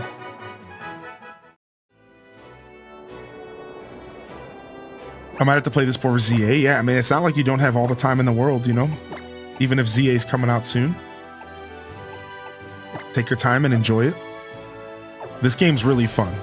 So yeah, if you have the option to play it, I totally recommend it. You know what? I just realized that I thought I was going to the secret, but I just walked past the secret. I just realized that. Like, this isn't the secret. I think that other direction was the secret. I think this is actually where I'm supposed to be. That always happens to me. That always happens to me, dude. All right, we're going back. You're missing 2 moons and a lot of costumes. Coin grind, here I come. Nice, you're 100%ing Mario Odyssey for the 2nd time. That's cool. You have to feel pretty good about that. Gyro Ball, go. Wow, the animation for Gyro Ball is sick. I didn't realize Gyro Ball only had 5 PP. Wow, imagine having such little PP. Yikes. How do you even get out of bed in the morning? Just kidding.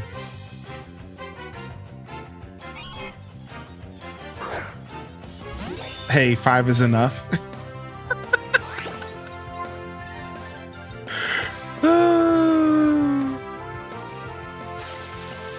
It's not too hard to 100%. It's a really fun replay. Little PP, big impact. All right. Calm down, you bunch of hooligans. Not that this isn't my fault. Yo, what's up, Artifice? Dude, how you doing, man?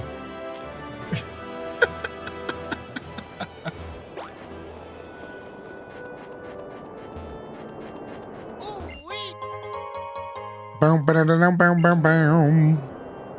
That's actually like the first vitamin we found in this whole playthrough. They really didn't hook us up with many vitamins at all.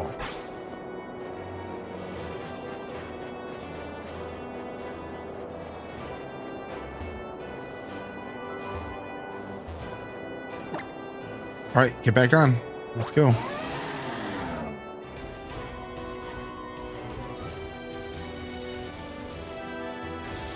Yeah, I've been playing Diablo. I'm just going to go backwards, I guess.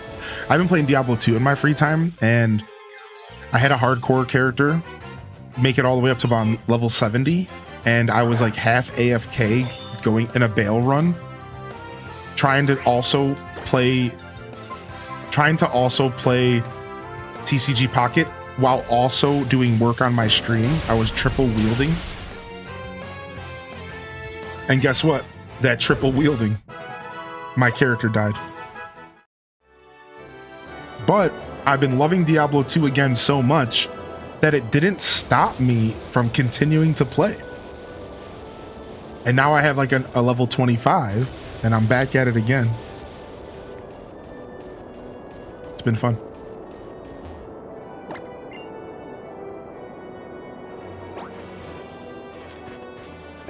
Hey, we made it out of the snow. Oh, we got a holo clip. Holo clip. Link, this time I challenge you to a battle in front of the Anastar City's gym. Prepare yourself. Nice, we get a battle with the babe. I hope that she has more than 3 Pokemon at this point. She needs to figure it out.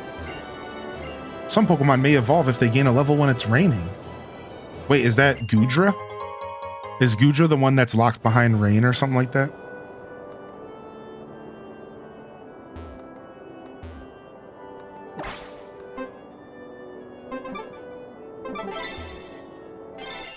Paralyze heal.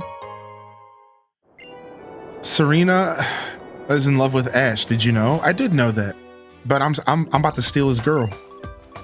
You know what I find interesting? No matter how much scientific progress we make, we may never fully understand everything that happened in the past. True. I sure wish there was a Sunflora around Anastar's sundial. Pokemon that keep their faces in the sun, and a sundial that keeps time by the sun's travels. Sunlight and shadow at play is sweet to see. Anastar City. You there! I came in place of Dexio to tell you something. There's a person here in Anastar City who knows about legendary Pokemon. Oh, I almost forgot. I brought you some gifts. Put them to good use. Repeat balls. Nice. They make it easier to catch Pokemon that you've caught before. Even though they're the same species, the strengths and natures of individual Pokemon can be really different. Oh, thanks. The tip of a sundial's shadow. If we were in a mystery novel, there would probably be something buried there. True, I mean, if we were in a mystery novel.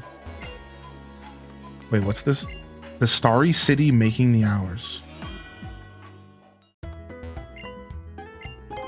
Mine too also repeat. You just started playing Brilliant Diamond again? Trying to paying attention to the story so I won't have to keep resetting. It's tough. I feel that comment. They say that Anastar's sundial couldn't be manufactured with today's technology. It makes you wonder how the people and Pokemon from long ago managed to build it. Maybe it was created using the power of a legendary Pokemon. Or maybe it was aliens. Cue the Ancient Aliens theme. Or maybe it was aliens. For sure. Exactly, Kodhimi, yes. Whenever I encounter a new word, I look up the meaning right away. Learning new words broadens your world. It's extremely satisfying. I do the same thing. I may not be able to share my love with you, but I can certainly share some TMs. Have this. I didn't ask for your love, but thank you for Flamethrower. She said, come back tomorrow, I'll give you a different gift. Some love? Don't mind if I do. Fairy godparents! Yo, what's up, Blastina? That's funny. All right, let's grab a bunch of more hyper potions so we don't have to feel bad about using them. Let's buy 5 more super potions so we don't have to feel bad about using them. We have to restock on revives so we don't have to feel bad about using them. And we have to restock on repels. And we better get some super repels because the other ones aren't doing it. Watching on YouTube, chatting on Twitch. Nice. Boom, boom, boom, boom, boom, boom, boom, boom, boom. I'm still here? Yeah, I know. When I originally read your message, I thought it came from somebody else, and I accidentally gave you another greeting. It happens sometimes. I'm a little extra tired today, all right? It happens. They built it using the power of friendship. Duh. Friendship.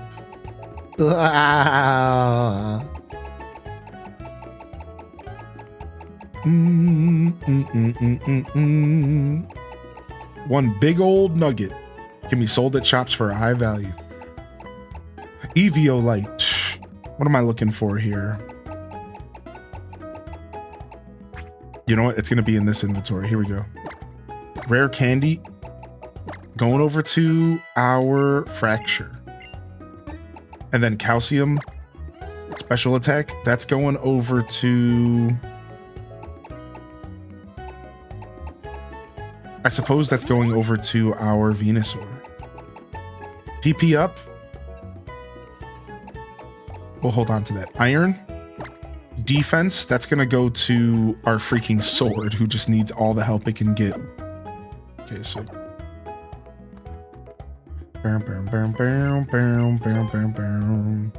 Ooh, Blizzard, Thunder, Fire Blast, Focus Blast, Hyper Beam. Wow. I don't need any of that stuff. All right, let's go. YouTube takes up less cache on my TV. Yeah, YouTube seems to be a better option for a lot of people who like to lurk. And I'm happy that y'all have the option to lurk there. I can read Pokemon memories. People call me the memory girl. Do you want to know the memory of your Pokemon? Yes. Which Pokemon's memory do you want to know? I want to see who hurt my Greninja. Little L was raised by Link and evolved at a rugged mountain pass. The Pokemon definitely remembers that it felt comfortable. Cute. I didn't know what to expect from that, but that was cute. I hope I still have Pokemon when I grow up, because when I have kids, I want to trade Pokemon with them.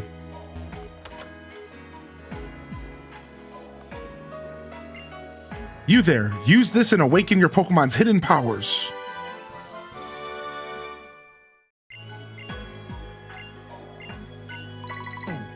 Yo, get out of my face, dude. Hidden powers type changes depending on the Pokemon that learns it. Dude, I always thought hidden power was so fascinating, I'm not gonna lie. Because of the idea that it changes based off your IVs and EVs and stuff. Even if I lose something, Luxray finds it for me. Pokemon are mysterious and amazing. Was that your hint that something's lost? Because I'll steal it.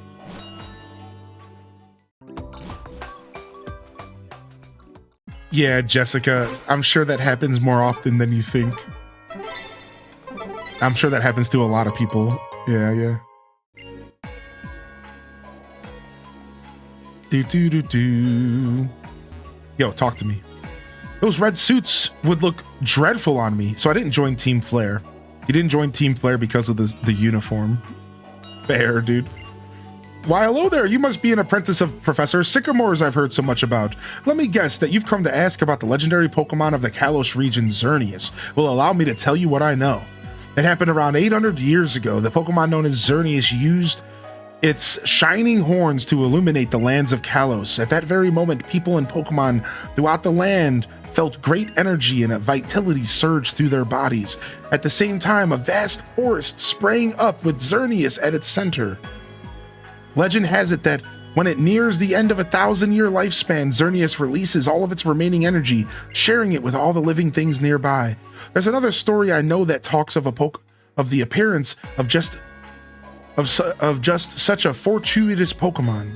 Back 3,000 years ago, the Kalos region was engulfed in a terrible war, so the tale goes. A Pokemon came to the rescue of all of the wounded Pokemon that had been caught up in the conflict. Some people suspect that the Pokemon that appeared was Xerneas, but there's no way to know.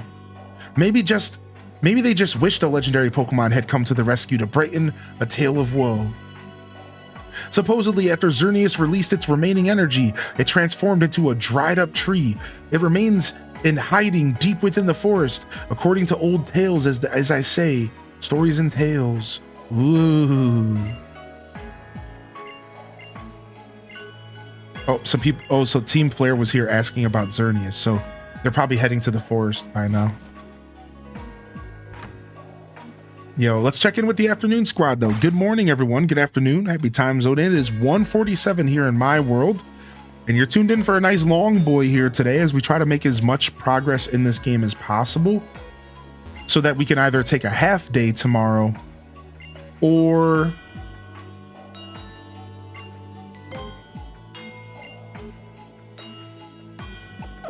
we could take the whole day off tomorrow if I can manage to beat the game.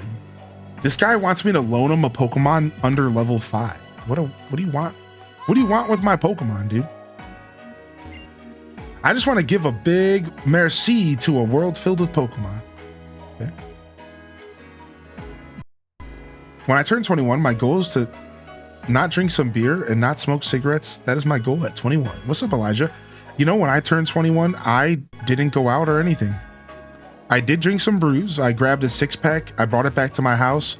I called a couple friends and I told them, hey, if you want me, I'm here. And that was my birthday. That was my 21st birthday. He's lonely. He passed away. Should I give him a Pokemon? Aw, I'm sorry. Should I give him a Pokemon, dude? You smoked hella kush? I mean, I did that too. Yeah. Some people call out-of-place artifacts this oop art. This might have been made with mysterious power of Pokemon. What? You know about the mysterious object called the Anistar Sundial, right? Apparently, even the most cutting-edge scientific techniques can't break it.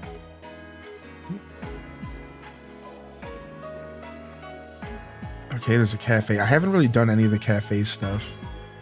If you just have Pokemon by your side, you'll be A-in-K. Funny. Did you know that there are moon dials too? No, I didn't ever hear of a moon dial. Ooh, we have a gym though. We have a gym. Here it is, dude. Serena, let's go. Let me show you how much stronger I am. All right, dude. Serena battle. Oh, she got herself a new Pokemon. How about that?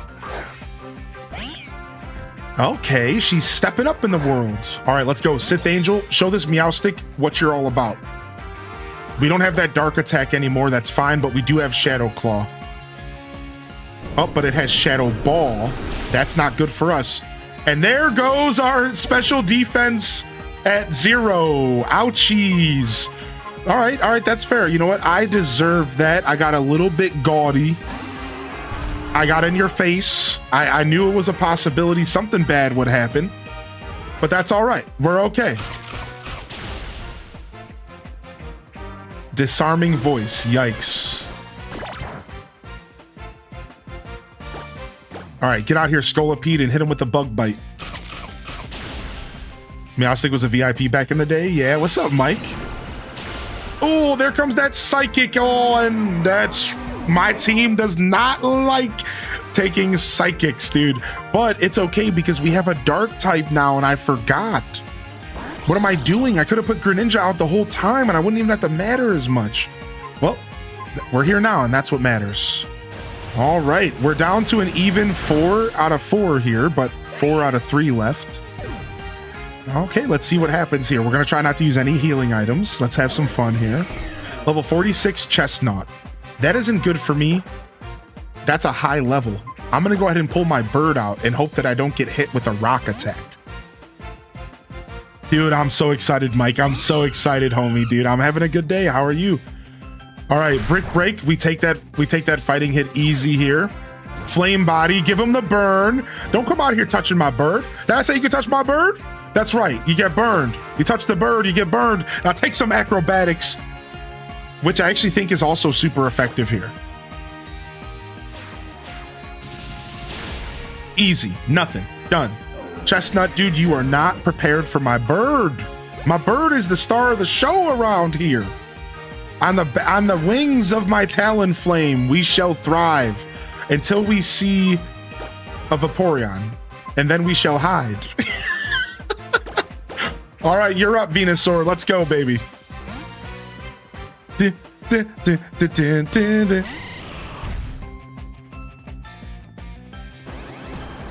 Oh, Aurora Beam. Ow.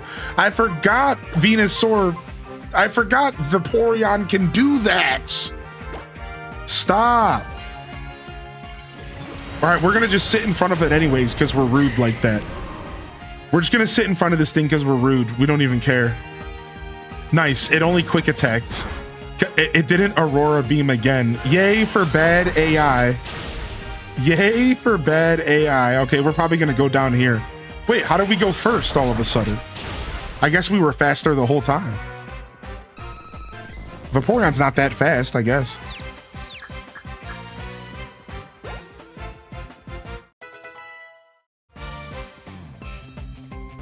Yeah, it could have been speed tie. Right.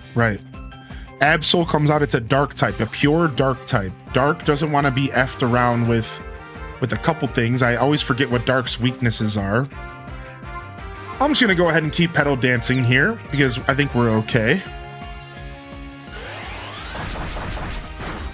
Kind of vibe. Night Slash comes out.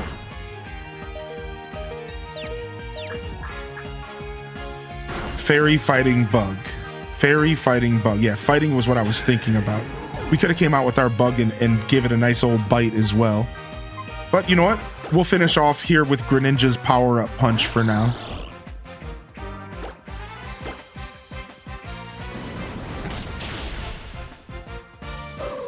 All right, nice try. It's unfortunate that you only got 4 Pokemon, but hey. Thanks for the XP. Am I just not good enough to bring out the best in my Pokemon? No, try catching 2 more Pokemon before you go down on yourself like that. Like, chill. It would help if you had a full team of 6, you goon. My Pokemon are so much stronger than now, but you and your Pokemon are still 1 step ahead of us. Anyways, I'll heal your Pokemon. Nice. Re-heal. You and your Pokemon are good enough to beat the gym leader. Go for it. Shh, you know it, baby. I'm gone. I'm gone, baby. Don't even worry about me. Wait, hold on. Yeah, we're gonna lead with Hone Edge here.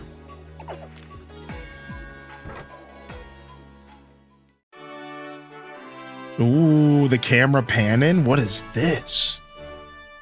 Psychic Gym? Oh no, that's not good for me. What do you know? What do you know, Daddy-O? Here you are, future champ. Bwaha, this place is a maze inside of a ball. Try getting your head around that one, right? Even if you find your way around, you'll have to watch out for those psychic types. Yeah, here we go. What just happened? What? Mom? Didn't we just see this happen in Luigi's mansion?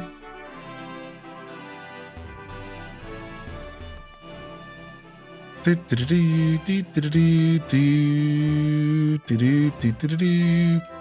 that a dead end? This is a sick gym, dude. What is this gym? This is sick. Dope, dude. This is so dope, dude. Let's go. Don't be distracted by your surroundings. Focus on unleashing your true power.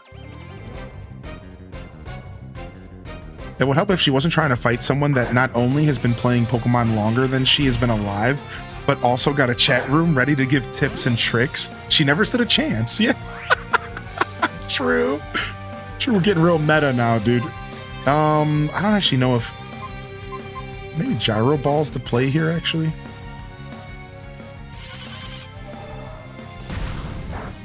Nice. I think that's a physical attack. That's good for us. No, this thing's probably just as slow as I am. Yeah, this is the worst psychic attack they could use against me. Use Ghost. Yeah, I knew Ghost was the answer, but for some reason I wanted to see what Gyro Ball would do in this situation. It was a weird. I don't know. I was being weird. Yeah, I was just being a weirdo. I don't know why I wanted to do that. I think I just wanted to see the Gyro Ball animation again. Really, it's just such a good animation. Let's see what this button does. You know, curiosity killed the cat. You know, you get it.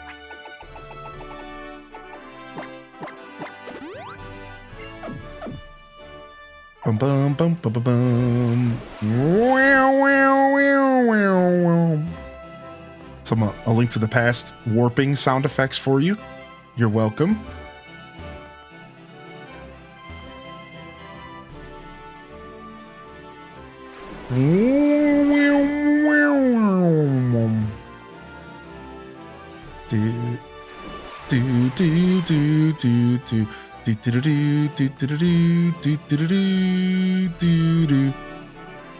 This place is trippy. Who paid for this? This is like the Science Center, but if I went really stoned. This is like if I go to the Science Center baked out of my mind. What is going on here, dude? What? This is crazy.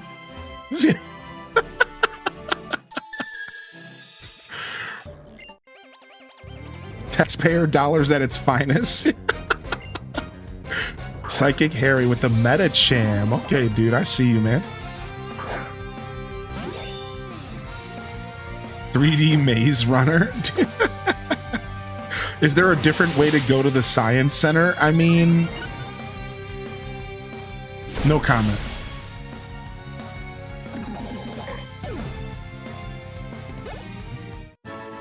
What's up, Real? How you doing, Real 325, baby? What's up, dude? Casino Roy in the house as well. Welcome to the show, everybody. Do, do, do, do, do, do. Okay, we can go that way, or we can go this way.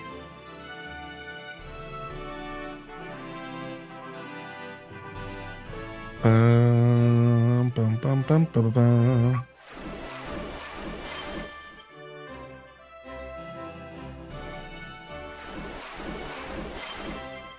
This is elaborate as all get out.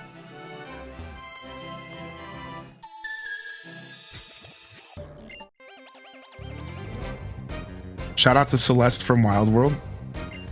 All right, Arthur. Renuculus. Uh-oh, this guy can hit hard. This is a little scary. Good thing we have ghost attacks on deck, you know? Oh, but it's faster than me. Which is surprising, because it's a pretty slow Pokemon naturally. You see how hard it hits me, even though it's, like, resistant? This Pokemon's no joke. It hits real hard, and I have no special D. Regular D, I'm fine with. Special D, not so much. Bam, bam, bam, bam, bam, bam, bam, bam, bam, bam. Bubble Buddy Pokemon. Hi, I'm Bappo.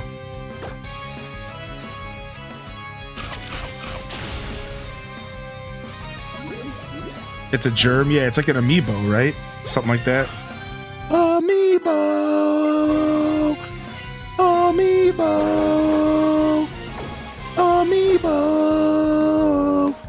We are scientists in a lab looking through a microscope. Sorry. So wait, I never even seen this attack. Is this a rare attack? Steamroller? It crushes its targets by rolling over them with its rolled up body. Obviously, I'm going to take this over Bug Bite. It's 5 more damage with a chance to flinch. Now, we're obviously missing out on the ability to eat berries, but... Was it a gym gift in Breath? Yeah, dude, I just don't remember it that well. It's just, maybe I never used it, right? I just think that's so cool, though. Like, what a cool attack. I didn't realize bugs had that attack. Hopefully it's still in the game in Scarlet and Violet. I have a question. If you get Pokemon Legends ZA, how long is your stream going? Oh, Elijah. Oh, well, exclamation point schedule in the chat. Let me tell you a little something. about this week here. So we'll be streaming on Thursday for probably 12-ish hours. We'll be streaming on Friday for probably 12-ish hours. We'll be streaming on Saturday for probably 12-ish hours. We'll be streaming on Sunday for probably 12-ish hours. Now, I'm not going to lock in. I'm just going to say anywhere between 8 to 12 hours. But the way I like to word it here is we are going to be doing long boys all weekend long to celebrate the release of ZA. And you're welcome to join us. It's going to be a blast. It's going to be a blast. I'm super stoked. We're going to play this. We're going to play Legend ZA until my fucking eyes are bleeding. And then we're going to keep playing because what's a little blood? You know.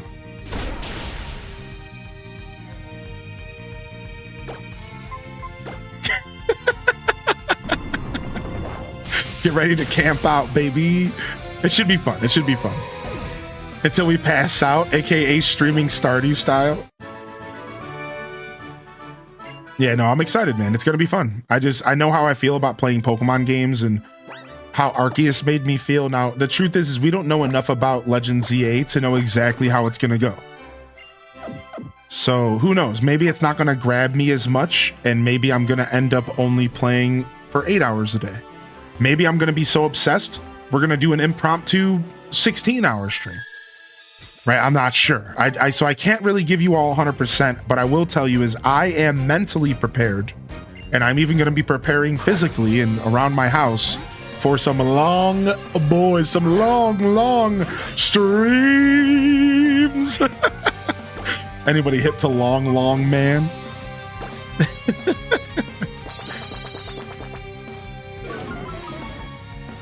So it should be fun. It should be a blast, dude. I love celebrating new releases with y'all. It should be a lot of fun. We'll make sure we do it right, though. We'll do it healthy. We'll probably be taking advantage of our standing desk. We'll be eating lunch. We might even try to do some impromptu scuffed eats.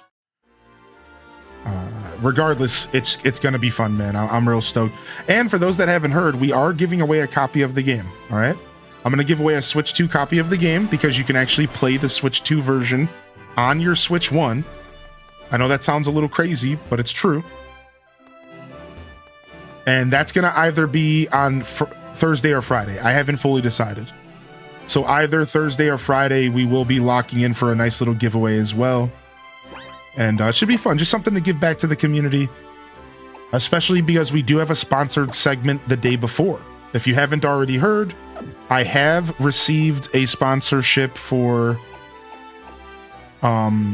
the DDV showcase on Wednesday, and we're going to spend a couple hours, probably 4 to 6 hours playing DDV, checking out the showcase and hanging out. That's all Wednesday.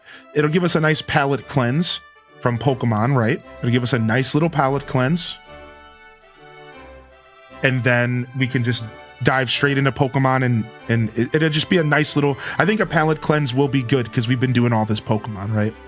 So yeah, that's on Wednesday, and then I'll be back Thursday for all day Pokemon. So it's gonna be cool, man. We have a lot of fun stuff planned this week. And now you guys just made me think about it. I need to go sign the contract. Oops. Sorry, Dan. Let me apologize.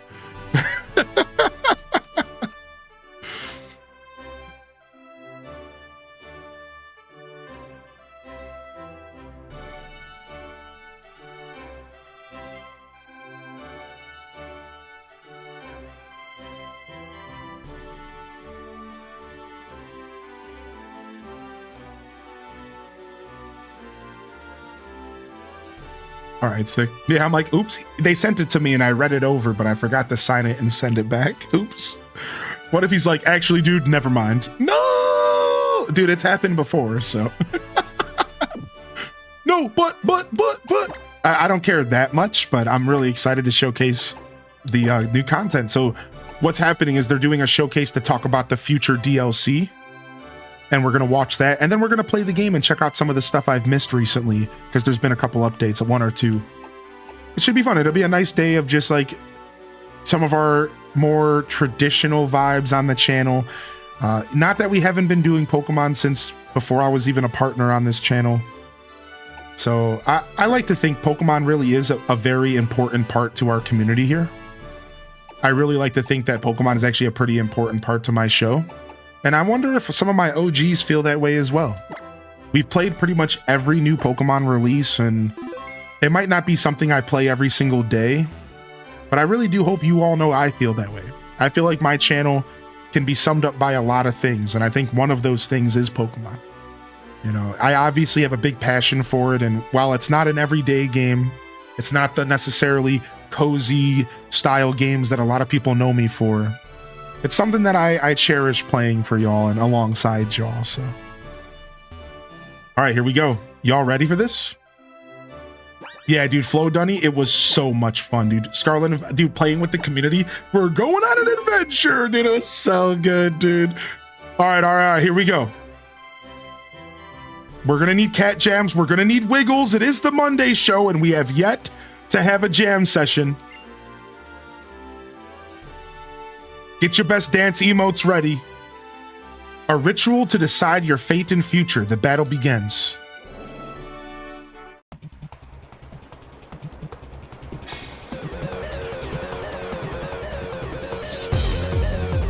Let's go, baby!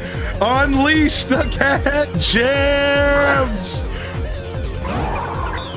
Oh no, it's Sigalith, dude. This thing destroys me. This thing hurts really bad. I put out my bug thinking I was gonna get a steamroller. Now I could just start rolling out, but it could just probably one-shot me. If I want to be super safe about this, I really should be switching over to my bird here. I think my bird wants to come out here because I can't switch into Honedge. All right, I can't switch into Honedge yet because Honedge might not be able to take the attack I think it's about to use. It's probably about to use the special attack flying move. Ooh, I could send my ninja out, but I don't know if my ninja could take the hit. Here, let's take the bird out first. The bird comes out to soak up some damage. I have a prediction on what it's about to hit me with. And Aerial Ace hits really, really hard. Air Slash, yep. I knew it, dude. I knew it, dude. I'm telling you, that would have one-shot my Greninja. Yeah, dude. All right. So we're okay, though. We just need to hit this thing as hard as we can with whatever we got. And I think the answer is acrobatics here. We're sacrificing our bird early in the battle for good damage. All right, bird, you did your job. You did your job. All right. We're going to send out Greninja. Greninja's fast, right? Like, he can soak up a psychic. And we just we can smack down. Yeah, dude. All right, almost. They're gonna hyper potion. Air Slash. It might one-tap me. We survived. All right, they're gonna hyper potion. So am I. Do I potion here? Hold on. Oh wait, I'm not healing. We're not healing round one. I forgot. All right, we're just gonna smack down again. Because we want to get chip damage going. I think I might Surf. I think Surf is going to hit harder with Stab. Smackdown's weak. I think we're going to Surf. Or do we Water Shuriken? What do you think is better here? I don't have a lot of faith in Water Shuriken. I'm not going to lie, but maybe I should have more. Light Screen. Doesn't Smackdown take away their flying? I think so. I don't know how that works. I think it still has Stab and all that, right? All right, let's Surf again. It's not going to be enough, but it's gonna trigger the next potion. All right, so losing Greninja early is maybe the biggest mistake I could have made, though, because we do need that Dark typing. But I guess I just have more faith in the rest of my team than I should have. All right, so we're going to go out here with Slay Minara. Honestly, this might be a really bad situation for us because they're going to Hyper Potion again, and I really don't think we should have sacrificed Greninja that easily. This is pretty bad. I guess we dragon dance in this thing's face, and then we try to just hit it as hard as we can, right? Because it's gonna heal. They get 2 hyper potions.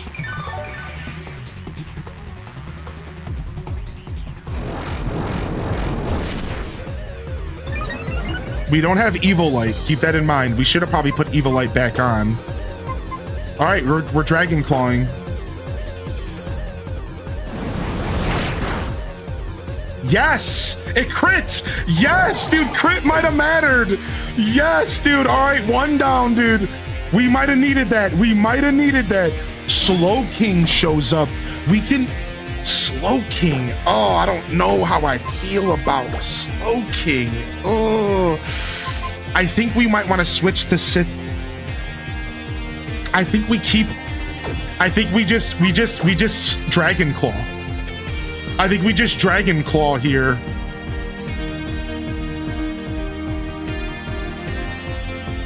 Yeah, we don't want to. We want to free switch. We don't want to take damage.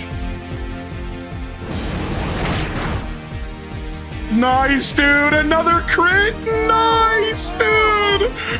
Okay, all right. What do we do here? Do we go for the kill and fall asleep, or do we switch out?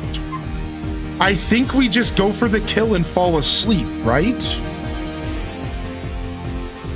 I think that's because it's not going to hyper potion. Keep that in mind. We already tapped the hyper potions, which is huge.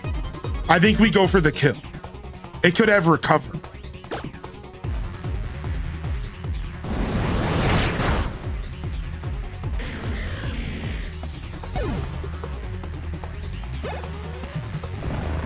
All right, we're taking a nap. We're taking a nap, chat. We're taking a nap. I need HDes Dink Donks. I need HDes Dink Donks. We need to wake up our Pokemon. All right, chat room, help me out, dude. Help me wake this thing up. Come on, dude, wake up. We need you to wake up, dude. Dink Donk 'em awake, man. Dink Donk 'em awake, man. Come on. Okay, fake out. Fake out. I can't do anything. We're asleep. All right, sleep for 1 turn. Oh, psychic. Oh, it crit me. The crit came back. All right, that's fair. I crit, you crit. We all scream for ice crits. That's okay. We have our bug. Remember, the only reason our bug wasn't a problem was because of the flying type. We have our bug. Our bug is this. Look at the level difference. Look at the level difference, dude. All right, dude. In Steam Roller, we trust.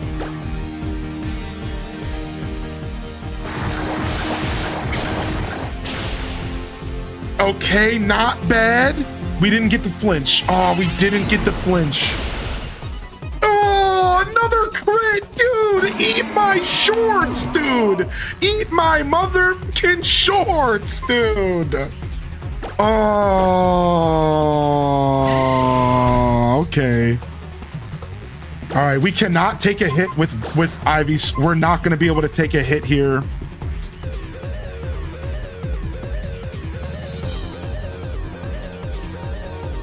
We're not going to be able to take a hit here, right? I think we just go all out.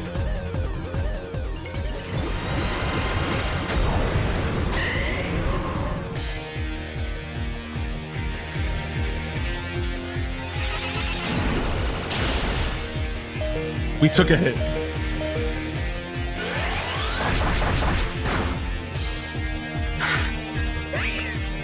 My Venusaur, the Mega Evolution comes through. The Mega Evolution comes through, dude. Without the Mega Evolution, we were not living through that. No way, not the level difference. Now, the level difference wasn't too bad there. I think it was, what, 8 levels there? Not 7 with Venusaur. I'm playing this on emulation, Johnny Slime. Unfortunately, my 3DS capture card died. And I am so sad about it. The community's been hearing me complain about this for a week straight. I'm so sad. Anyways. Now, the Psychic Badge, a testament to your skill, proof of your power. Nice. Symbol of trust, level 90 or below. Pokemon obey. Wow. A woman of many words. Oh, wow. They gave us Calm Mind. Calm Mind's actually a really good attack.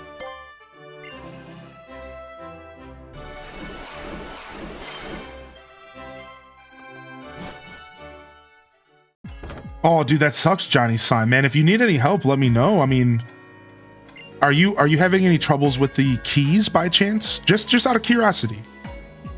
Are you having trouble with a key to like make it work with the program, or is it something else? Because I have figured out how to fix the key problem.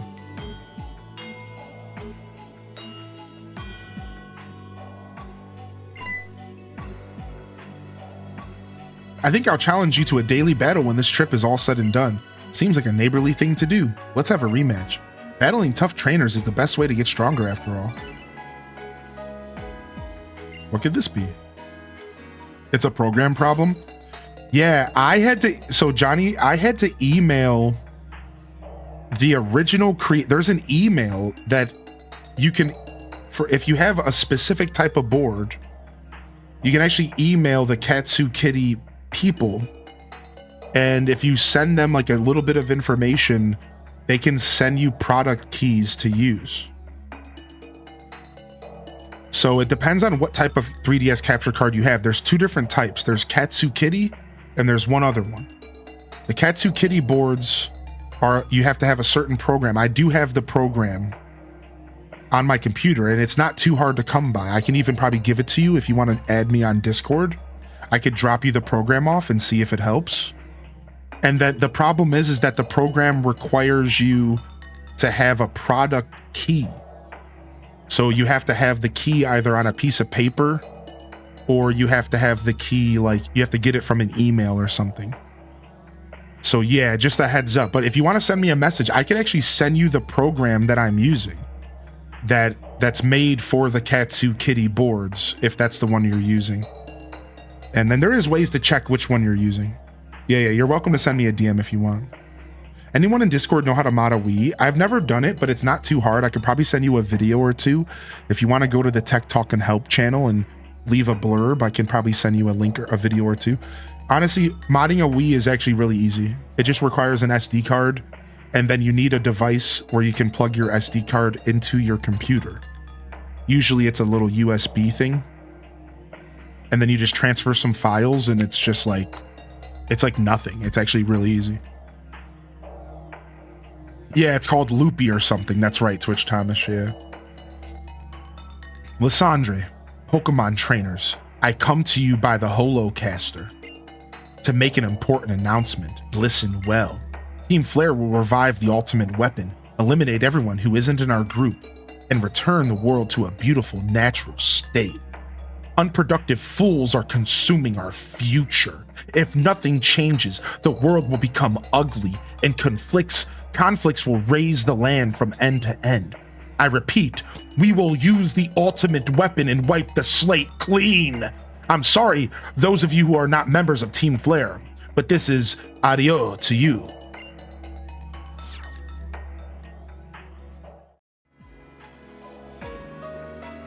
What was Lysandre saying? Wiping the slate clean, eliminating everyone but Team Flare? Link, let's look for Team Flare's headquarters. Where could Lysandre be? Perhaps he's where we first met in Lumino City. What's up, rats? Do you know where the Magenta Plaza is? It's next to the Pokemon Center where the Prism Tower, by the Prism Tower, which is in the center of Lumio City. There's nothing quite like a coffee from the cafe next to Magenta Plaza. Team Flare forever, because this outfit adds extra pizzazz to drinking espresso at Lysandre Cafe. So I guess we have to go to... I guess they're trying to make us go to the Magenta Cafe probably or something. Worst plot twist ever, kinda. A part of me wants to challenge the gym. The part of me that wants to challenge the gym is fighting with the part of me that's scared of losing. So I never get to the point of challenging the Pokemon gym. Wow, this guy just described an actual common problem.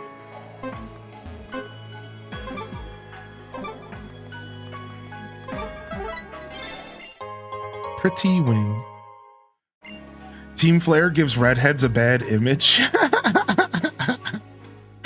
That's fair. That's true, actually. All right, let's fly our way to Lumio City. I think that's where they want us to go. I think they want us to go back to Lumios here. That's the Pokemon League. That's Korioe Town, and that's Snowbell Town.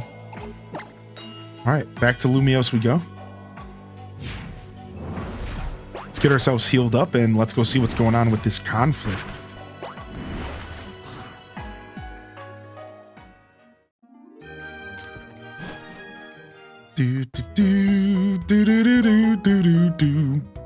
Nice. I'm glad we were able to do that without healing, because I was really convinced that we were going to need to heal.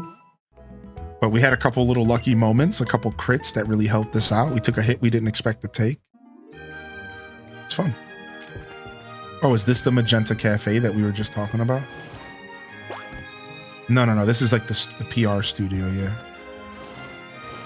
I love and appreciate your energy so much. Oh, thank you, Skeebs. I appreciate you saying that. It's an honor to be here with all of you, as always. Thank you. Thank you. Thank you, Skeebs.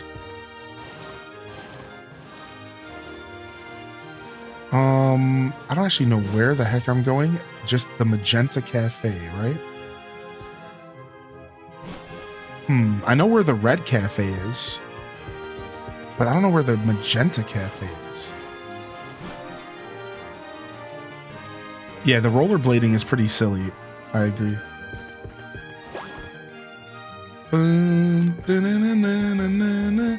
Yeah, this is the Red Cafe. Maybe this is just where they want us to be. Today, our special is get out of here or else.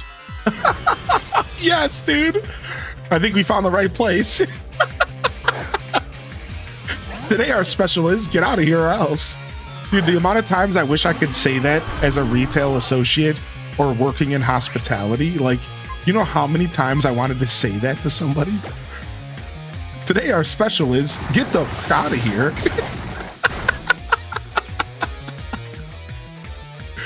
You're not welcome. Oh, that was good, man. That was funny.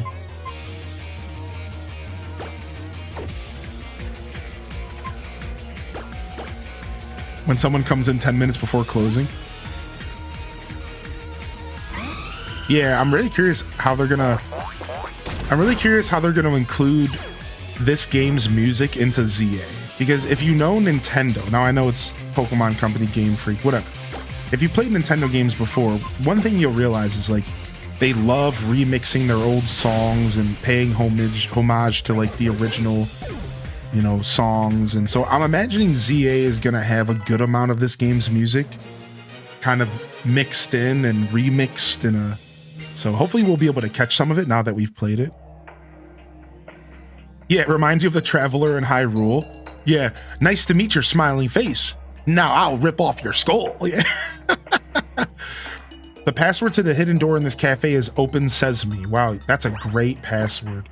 In fact, that password is so good because nobody would think about having, that's like having password as your password. Because nobody would actually think that you would do that. That's like having password for your password.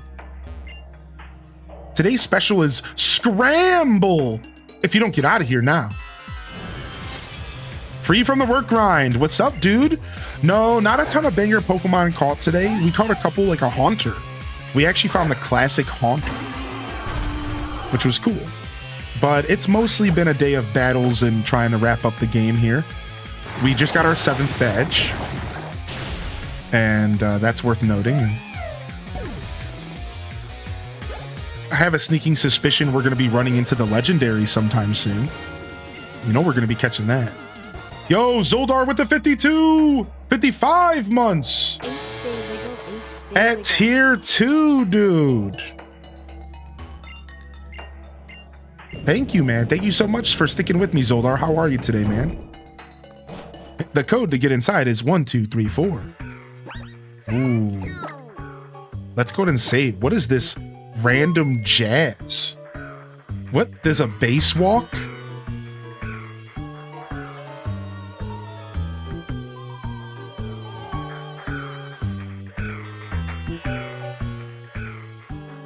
Okay, not expecting that. Welcome. This world will eventually reach the point of no return. Saving the lives of all is impossible. Only the chosen ones will obtain a ticket to tomorrow. Do you want to have a ticket, or do you want to stop me? Show me in a battle.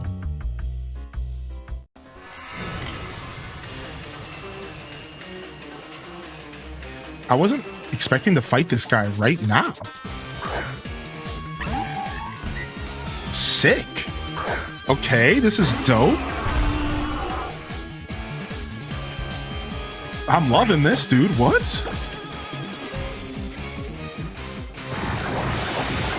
If I'm doing tech support for someone over the age of 60, I try password for the password. Ow. What did he do to me? Did he have some sort of acrobatics or something? Oh, I guess bug doesn't make sense because it's part fighting. Oops. I guess I didn't really consider that. That's my bad. I guess bug doesn't make sense when you're part fighting. Oops. You got me, partner. I was only paying half attention. My bad. Oh, is he all fighting? Oh, I thought this was a psychic type. I guess I'm thinking of Medi-chan. I'm thinking of Medi-chan.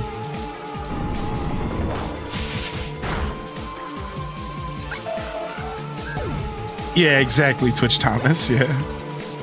Alright, what you got here? Oh, the fire dog, Pyroar. We're gonna go ahead and Pyroar our booty out of here because we don't like fire damage. That's a big no-no for us.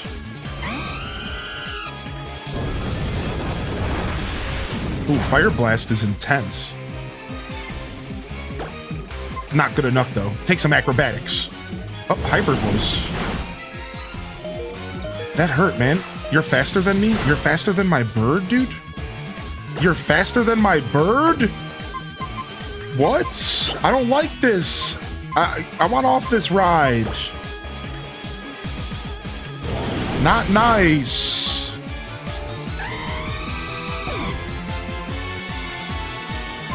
Alright. Guess it's time for Greninja. Yo, appreciate the follows. Welcome in here, everybody. Alright, we're just gonna go ahead and surf this thing out. I mean, it's obviously faster than my Greninja because my Greninja is such a low level.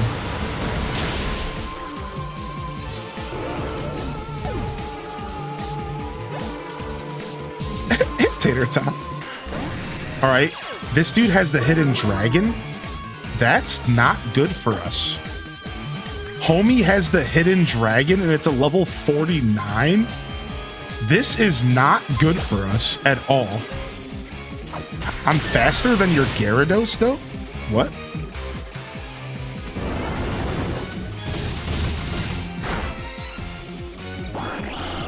This isn't good. I was not expecting a Gyarados. I wasn't expecting a Gary, alright? I was not expecting a Gary.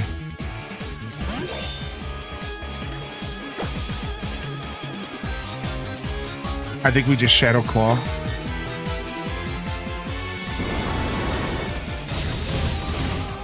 Oh, let's say we should take that. We're super physical defense. Good. And Rocky Helmet.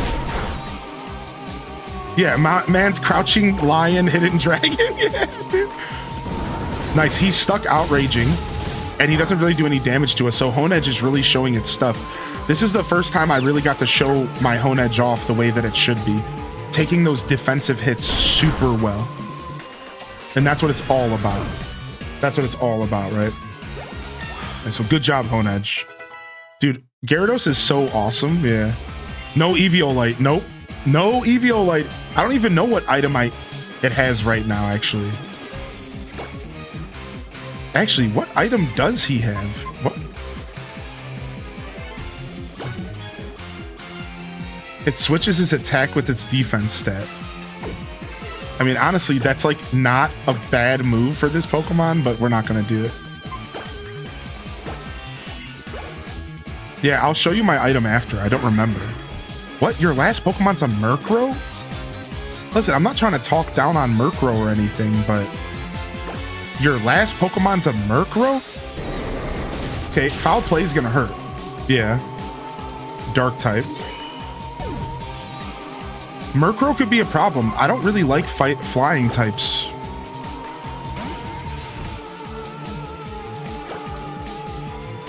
I think I just go ahead and Dragon Claw here. Yeah, honestly, foul play is a big problem.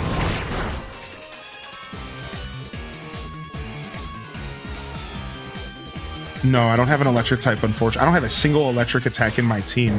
I might be able to solve that with a charge beam or something. But no, that's actually one of my weaknesses, yeah. I don't have many options for flying right now. We need to do something about it. What's up, Flower Child? We're playing Pokemon X. All right, this is a really bad position for me to be in. I should have actually had Bulbasaur go out earlier. We could lose this at their last Pokemon.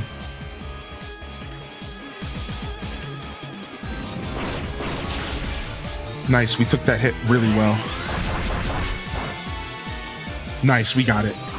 Venusaur comes through again. Mega Evolution strong. Whew, that was another close battle, though. You found a can of black refined beans at Kroger? I've never had black refined beans before. Nice, nice. We barely did that. Yeah, dude, that was close. Wahaha! Your convictions and those of your Pokemon please me. You are here to stop me, but I will ask you to wait.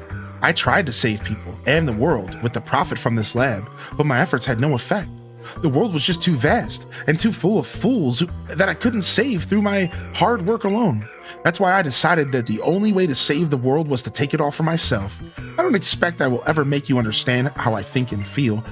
Try to stop the ultimate weapon if you must, but to do so, you'll have to explore the lab and have Pokemon battles with all you meet. Oh, and as for the elevator key, one of the Team Flare scientists you've met on your journey has it. Saving everything. The world is suffering because of this absurd dream.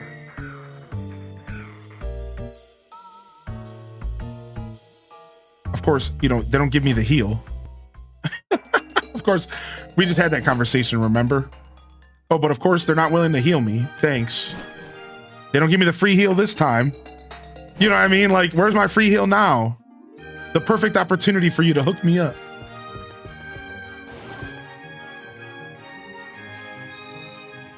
Dude, I don't even know where Poké Centers are in this place. It's so hard to find Poké Centers in here.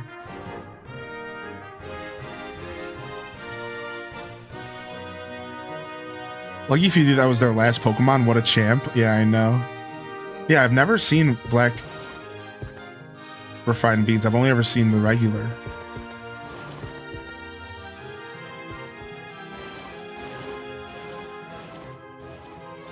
The hunt for a Pokedex. Or the hunt for a Poké Center, rather.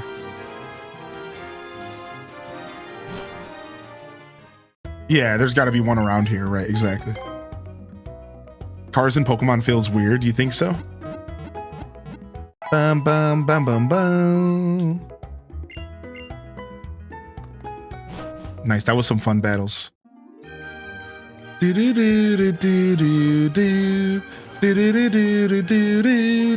do do do do do do.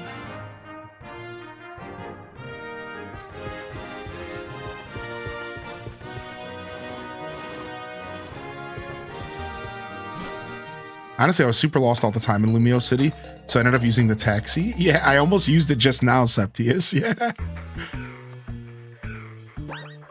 All right, let's hit that hard save here. And let's figure out what the heck's going on here. You know, of course, this game is such a love letter to Kanto Gen 1 babies. Like, of course they have the classic spinning puzzle from freaking Giovanni's base in Gen 1. You know what I mean, dude? Like, of course, dude. Yeah, we're all fully evolved. We have one more evolution on our team. 2 more. One of them's a stone evolution and one is level 54. Yeah, the floor tiles. You're still a skeptic on ZA? I think that's fair, man. I think it's super fair to still be a skeptic on ZA. I actually watched a video that had a pretty sensible take that was like, look, the truth is that, and this was this person talking, not me, a YouTuber named by the name of Arlo, where he revealed that the truth is the whole time he's been seeing the game get revealed, he's been kind of waiting for them to kind of show something off that was going to make it feel like extra special. And that he's been like kind of waiting and been like, when are they going to reveal the thing that makes me go, ooh? And he put out a video where he realized like, that's never coming. And what you see in the trailers, that is the game. Except like that, if you're looking for something else, like it's done. Like this is the game. And unless they're somehow hiding something special like Tears of the Kingdom did, which was a rare situation, this is it. This is the game. Now, again, there is the chance that they're maybe hiding some super underground catacombs or something. But the truth is like that's it. So like, if you're going into ZA and you're expecting more than what the trailers have sold you, I wouldn't do that to yourself. And that's exactly what Arlo said, Mike's Revere. He was like, Pokemon they don't normally hide stuff in their marketing. They usually are pretty straightforward with it and they know exactly what they're doing. So it's like, I agree with him and I think he's actually right. And, you know, it made me realize that we should be going into this with tempered expectations. Keep in mind that, like, you know, it's going to be fun and it's going to be cool. And he even had a positive note. He said the people who had played the game at an extended amount of time, all right, have said that the novelty of catching Pokemon in a city feels really good. And they pointed out that we've never really had a game that had Pokemon in a city the way that this game does. And if you really think about it, it's actually kind of interesting. And like, it might serve to be a really cool experience. And how the people who have played the game have noted that it's been fun. It has been fun. It has been a good experience for those who have played the game. So this isn't even saying like, oh, the game's gonna be bad, give it up. No, like people are having fun. They're enjoying the game. It just might be a little simpler than people are maybe expecting. If you are expecting something, you know, super in depth, it seems like really the game's going to be carried by its fighting system, the new battle system. It's going to be carried by the novelty of being in a city for the first time in a Pokemon game, living and catching Pokemon in wild areas. You know, hopefully the wild areas are very diverse and unique and interesting. Hopefully they're big and large and, you know, we can really sink our teeth into them. Hopefully the battles are interesting and there's a good plot line, right? But really, like, I really appreciated his take and him sharing some thoughts from other people because, you know, if you really stop and think about it, like, I mean, we should probably be going into this with pretty tempered expectations. So it should be cool. I think it's going to be cool. I am excited. I'm ready. So, but I did think that was a sensible take to have. And the reason I just shared all of that, you know, we were reading Ginger King's message here in the chat, is really my goal with sharing all of that was just to kind of share a different perspective, right? Kind of reminding people that, oh, we're about to die here. Just kind of reminding people that, like, it's okay if you aren't completely convinced this is going to be a game for you. That is super valid. And the only thing that I have to remind maybe an old school Pokemon fan, or just my take is that the truth is that I think that Legends Arceus was a phenomenal game. You might not agree. So I am actually really excited for this game solely based off of that fact. I'm not even gonna front. I am buying ZA blindly because of one reason. And it's because they did a really good job with Arceus. I loved it. And if Legend ZA is anything even remotely close to Arceus, I'm here for it. If it's even remotely close, I'm here for it, man. I'm excited.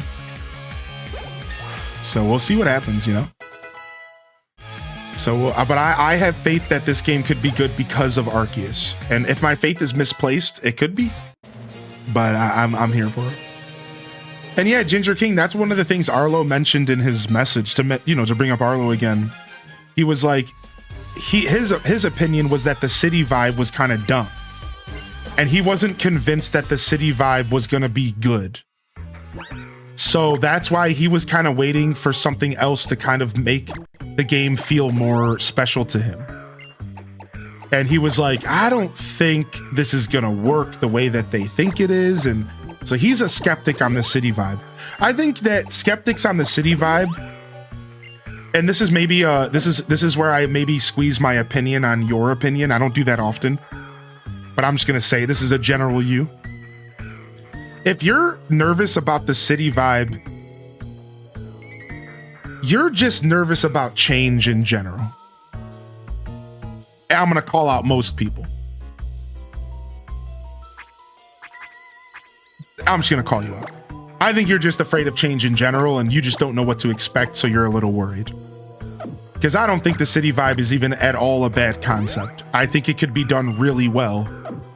And I think it has a very high ceiling or a very high potential to be a very interesting Pokemon game, one that we've never experienced before. And maybe we'll never again. So I truly do feel that way. Like if you're like, oh, the city vibe just feels weird, why are they doing this? It's like, I think you just need to take a deep breath and accept that this is going to be a different experience. And like, I think you'll probably have more fun with it that way. Yeah, it's like, I feel like that's kind of what's happening to some people. I think they're overthinking the city vibe. You're overthinking, I think the city vibe isn't going to be that bad. But yeah, like I rarely ever challenge people's opinions like that. So to be fair, your opinion is just as valid as mine. But I did want to say that. Like I did just want to say that because like I think people are getting a little overly worried about it. And I don't think it's worth getting that worried over. I think they're going to do a pretty good job. If the wild areas are bland and boring. So you want to know, this is actually something I should say because I didn't share Arlo's point fully. Arlo's point was that it's all going to be samey. Right? And he could be right about that's the biggest scary thing right there. He's like, how are they going to make this feel good? It's all buildings. It's all city streets. You're catching Pokemon on the sides of roads and every area looks the same. He's like, how is this at all going to feel good after 10 hours of gameplay? Are you just going to feel like you're running around the same? Here's tall buildings. And Arlo was calling out that it didn't seem like there was any big parks. And he was like, my opinion of a city is parks. He's like, you go to New York. He's like, you can go into a park that makes you feel like you're in a forest. He's like, you can go to Seattle and you can go into a park that you literally could pretend you were living in the woods. Why haven't they shown any parks in the trailers? Why haven't they shown any cool biomes in the trailers? It kind of just feels like it's all just a city. And he's like, this doesn't feel like it could be fun after a while. It might be boring. And I'm like, that's valid, right? Like that is kind of a fair worry. if you're thinking about things from an aesthetic standpoint. If you're like, and his argument is like, because normally Pokemon media tries to show everything. He's like, they would have probably showed it if there was like secrets. But obviously that's not true. They could be holding stuff back, right? They could be holding stuff back. We don't know, you know. We actually don't know a lot about ZA. Has anybody noticed that? Like, we're not talking about leaks here. Have you noticed that, like, they've been super hush-hush about the game? And it's like, when companies are really hush-hush, I find that if there's two things going on. They're either worried that the game sucks, or they're so confident and they have secret little things going on that they're ready to surprise everybody with really cool stuff. So I'm not gonna lie, like, when a company goes super silent about a new game, I'm always like, is this a bad sign? like, is this a bad sign? Like, should I be worried? Again, I'm gonna be honest. I'll say one more time. I am 100% all in on this game. And I promise you, when you show up here on Thursday, I am gonna be in heaven. So everything I'm sharing right now is just different perspectives, because it's fun to have discussions. But I just want to make it clear, I actually am 100% so all in on this. I am really excited. I know Pokemon games have let some of us down recently, but I'm real stoked. So I just want to be clear about that. I can criticize things, but also still love things, and this is one of those scenarios where I'm willing to sit here and criticize, but I think it's going to be good. I think we're going to be surprised. I think it's going to be fun. And for me personally, the thing that's going to carry the torch is the new battle system.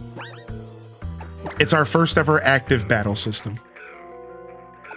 I think it's something that should be cherished.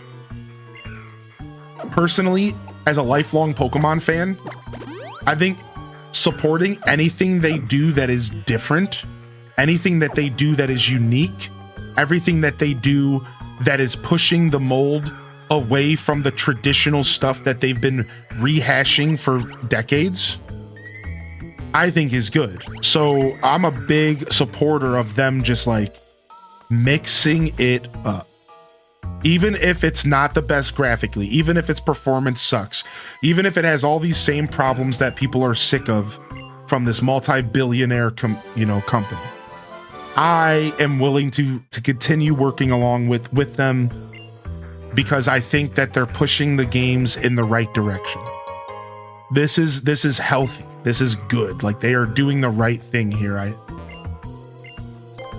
With trying new battle systems and new, content and open world cities, and I think it's real dope. So, but I'm not an apologist for the Pokemon Company. For the record, I can acknowledge that they suck.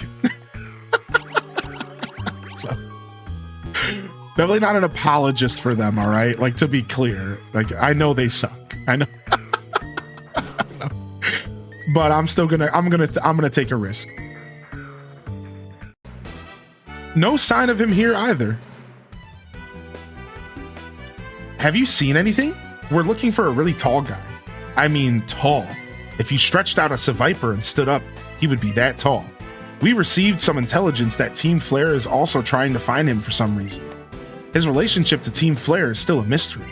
But, oh, by the way, I've got something for you. Take these with you. Ooh, revives. Thank you. Oh, wait. We met some time ago, but we didn't get your name. I've never heard your name ever before, not once.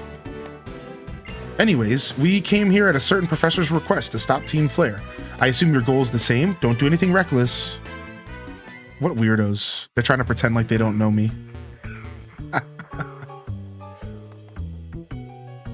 Yeah, I agree with that, Atlantic Chaos, right. And those games also kind of taught me the same thing. Yeah, I have a similar interaction with those games for the same reason.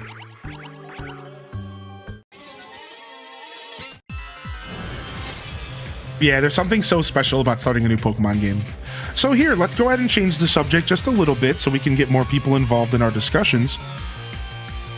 If you are not playing Pokemon Legends ZA, what are you looking forward to playing? What are you gaming on right now, man? Yo, Septius, Ginger King, what are y'all gaming on? JJ? What's up, JJ, by the way? JJB?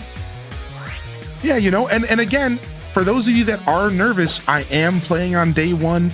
I'm gonna be here to support all of you and show off as much of the game as possible within about 4 days so you can decide if this game is for you. We're talking about ZA. So of course, you know, I take a lot of pride in saying that, and I wanna say it out loud in pride, you know, proud and loud and proud. So I'll be here, I'll be showcasing the game for sure, man, and it should be a blast. I'm gonna be trying to 100% FLI. Dude, nice. I love that. Yo, what's up, Mike Travis, dude? Doing some Fallout 76. Animal Crossing New Horizons. I think the one consistent thing about Pokemon games is the music is always 10 out of 10. True. Yo, Runic Dave is in the house, dude. Yo, what's up, Udbert? Final Fantasy Tactics. I just started my job and haven't gotten it yet. Oh, nice, dude. Congratulations on the new job, by the way, man. Finishing Persona Tactica because I'm almost done, but the story lost me. It happens, but I'm glad you're sticking with it. I'm setting a record for the slowest playthrough of Donkey Kong Bonanza. Let's go! Dude, Diddy's, that makes me super happy to hear, actually. Started a new expanded farm. Dude, I'm looking forward to coming back to expanded at some point. Pokemon Uranium copy strikes. That's not good. Nice, dude. I love hearing about what y'all are gaming on, man. I love hearing about it, dude. I hope you're well, by the way, again, for those just tuning in, if I missed you rolling in. Yeah, I just like talking about games, baby, just as much as I like playing them, dude. Just as much as I like playing them, dude.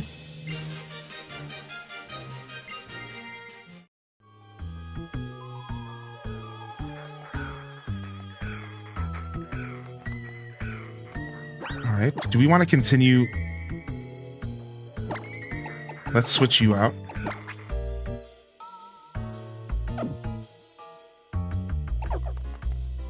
Wait, do we have access to the beds here? We do. Okay. What? Will you get out of my way? I think I might beat you with DK. I've been on a very long break. I just abruptly stopped playing because the game was overstimulating. The game is overstimulating, dude. All the destruction around you. Yeah. Dude, and now imagine playing it on stream in front of a bunch of people.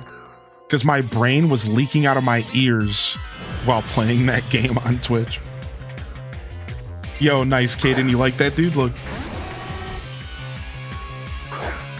Isn't that sick? Ooh, Houndoom. We're gonna hit you with a strong surf here.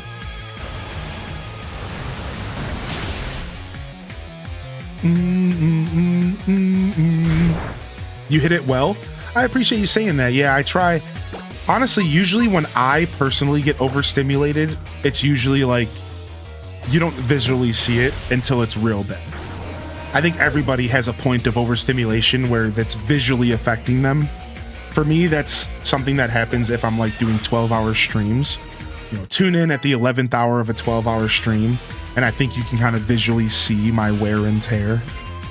But yeah, when it comes to Donkey Kong Bonanza, I did pretty good at just kind of like sticking with it and keeping a smile on my face. You know? I appreciate you saying that. Thank you. How are you, by the way? I'm good, man. I'm having a great day, dude. I had a wonderful night hanging out, catching up with an old friend of mine that reached out to me and, you know, sent some love my way. And I don't know, it felt really good, man. It was really cool to have somebody reach out to me that way, and I got to have some fun hanging out with them. Otherwise, I'm a little low on sleep. I'm a little sleepy today because I was up a little later than usual, and I'm doing good though. I'm having a blast here. We're taking on the main villains of this game, Team Flare, right now. They're trying to take over the world. The community dinner went well. Yeah, it was sick. Yeah, I didn't know what to expect going into it, but it was just a small group of people that are all like pretty close friends. And dude, homie can cook, man. He cooked a delicious meal. Up late, but still going strong with the stream. What's up, Stephanie, dude? Good to see you. No, they got me. Son of a B word.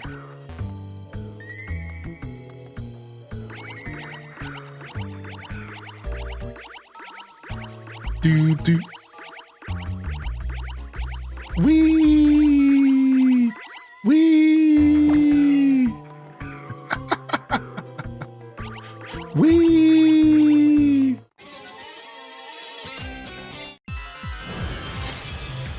Have you found a dust stone? No, I haven't yet. I haven't found a dust stone yet. We're trying to get one for our Aegis Slash. But we're gonna get one, I think, after we do the Team Flare stuff here. We are gonna go to Route 18. Apparently, Route 18 we'll have access to one. Route 18 is what we're waiting for. I think we have to rock smash in some cave or something. I don't know. Either way, we're close to where we should. Keyword there, because I don't know. Should be able to get ourselves a dust stone.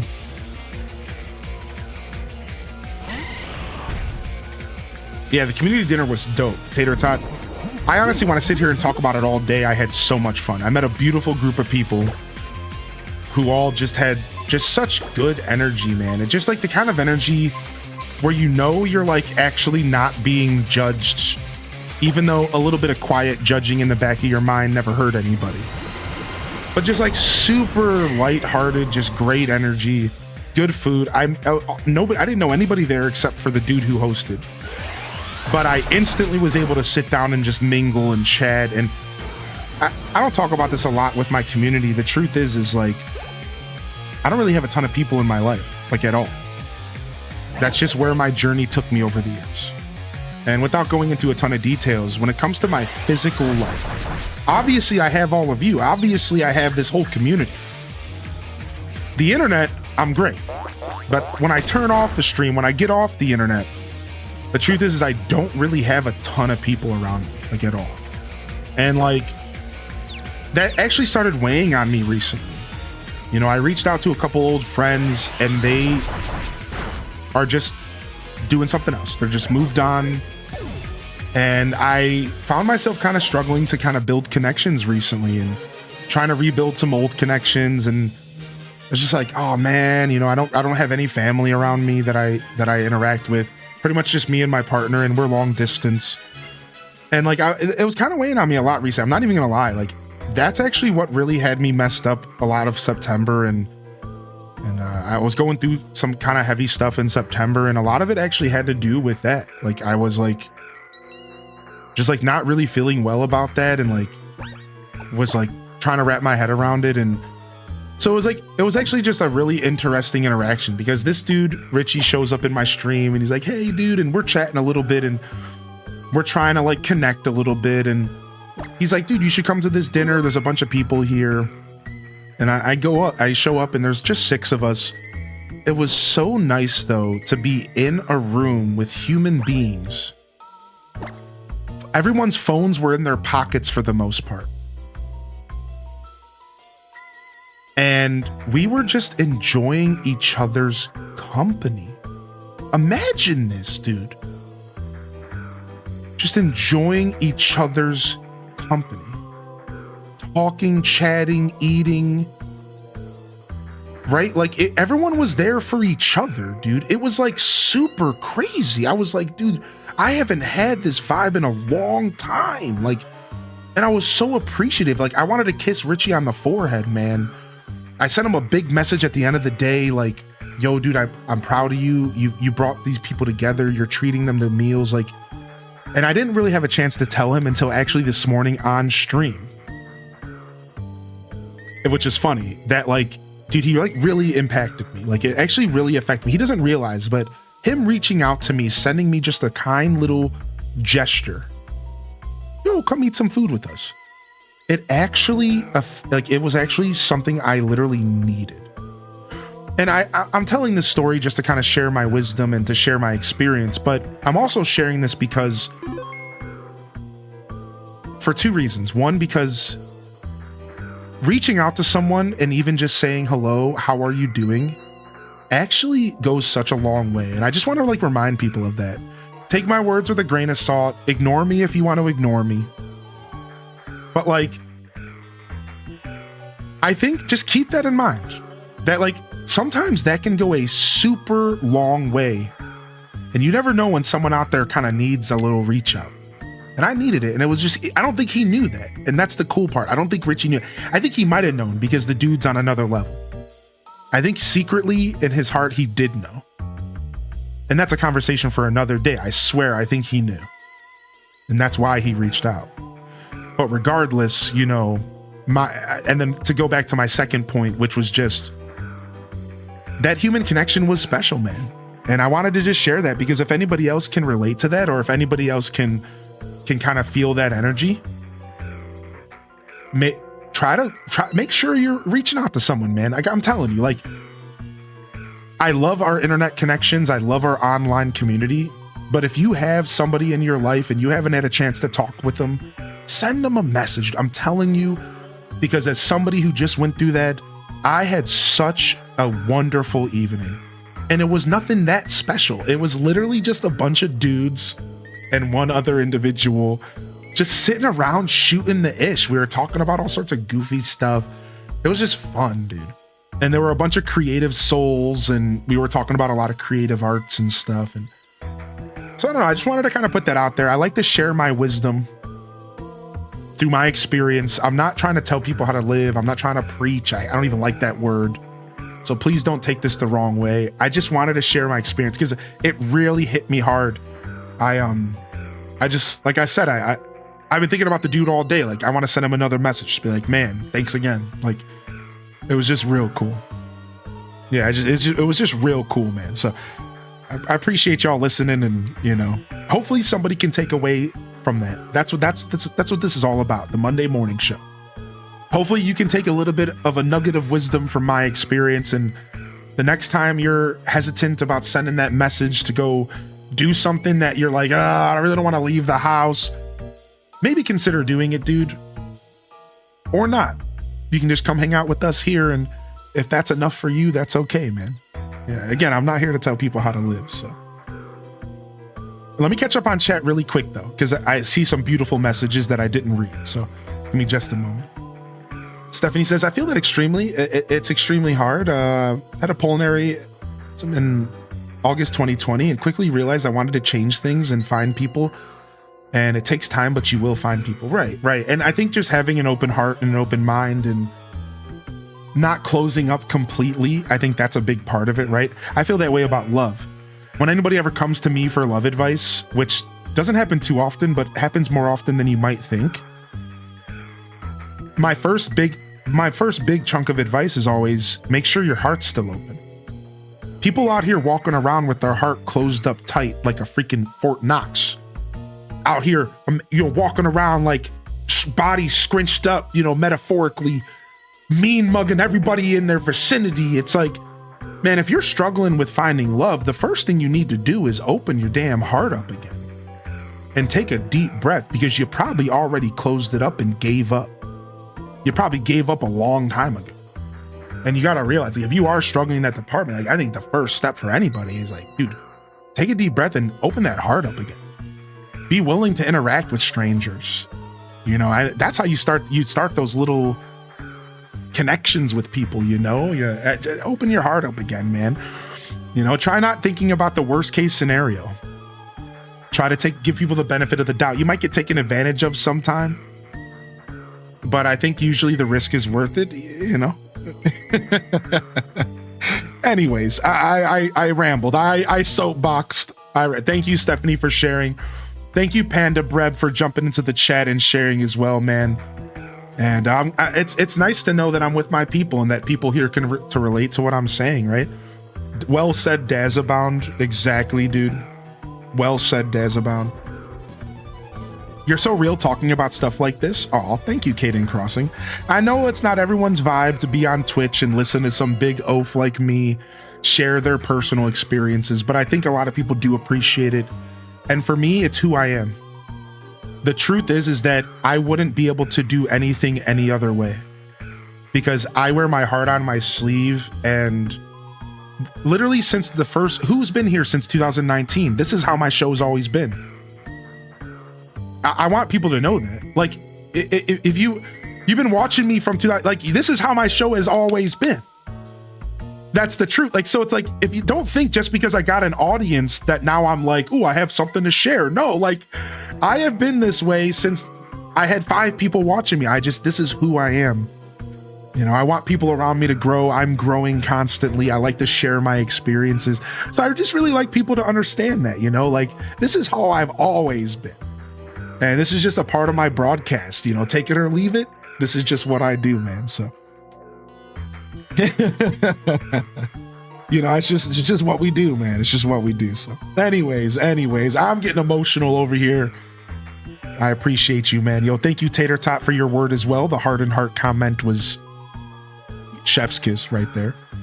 Thank you, M and Beyond, for reaching out to the community and kind of sharing your thoughts as well. And it's good to see you, by the way, M and Beyond. Runic Dave, dude. You know, you fall into that, you know, unconsciously been hoping for someone to reach out to you, and like, yeah, I've been there, you know. And like, what happens a lot with people who get older is they both sit and wait for it to happen, but it doesn't happen, and nobody pushes.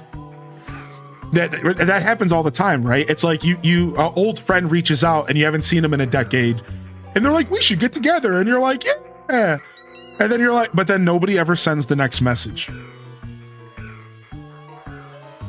And that's why, to go all the way full circle to wrap up this moment, that's why I was so thankful to Richie, because he sent the next message, and then the next one, and then when I texted him the morning and said, hey man, I'm back in town, he goes, oh, thanks for, he's like, he goes, I was literally thinking about texting you. So he reached out multiple times. He pushed, he, you know what I mean? He fought through that thing where we all sit there and stare at each other and go, oh, he's gonna make the first move. Like, no, he was like, no, dude, get over here. And I was like, oh, thanks, dude. You know, like, it was just like, it was cool. And I think I kind of needed that a little bit, unfortunately. You know, maybe I didn't realize it. I was subconsciously kind of just like unconsciously like fighting, resisting, and like unnecessarily, you know? Yeah, it was really kind of him. Exactly. Yeah. All right, I think we have some battles coming up here. Let's go ahead and dive in, and we'll continue to chat here. I'll catch up on some more messages. Huh? Have we seen this kid somewhere? So who is he? I have no idea.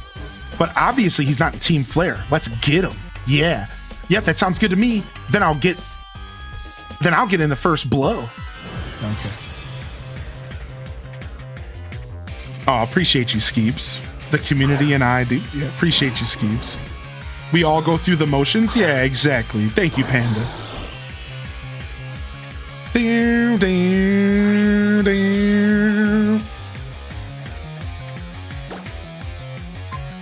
All right, electric type isn't good for us. Let's just put out our grass boy. I'm still not leaving my house, but strong argument. You're good, Ryan Perp. Everyone's different, man. Everyone's journey's different. And the truth is that some of us really just only need one person for that physical connection. And I think a lot of times it sounds like you have yours. That's okay, man. I have my best friend. I know what's going on, man. I get it. Truthfully, I've never been a guy that needs more than just one person. I've actually never really needed more than one person in my life to get like a true physical connection. It's nice to have more than one, obviously, and, you know, have a group of friends and stuff, but I've truly only ever needed like one. Wow, this Manectric just pulled out a flamethrower. What a scumbag. Who do you think you are? A fire Pokemon? You rat? You freaking rat, dude? Who do you think you are, dude? Good try, Hylian. Almost got me. Yeah. Thank you, chat. I always love these types of conversations, though, because everyone jumps in to share their experience. And again, through that shared experience, we all grow and learn. Appreciate it, dude. Thank you, man. Thank you so much. Yo, Leia Lecter, Matcha May, Didius, Dazabound, Emin Beyond.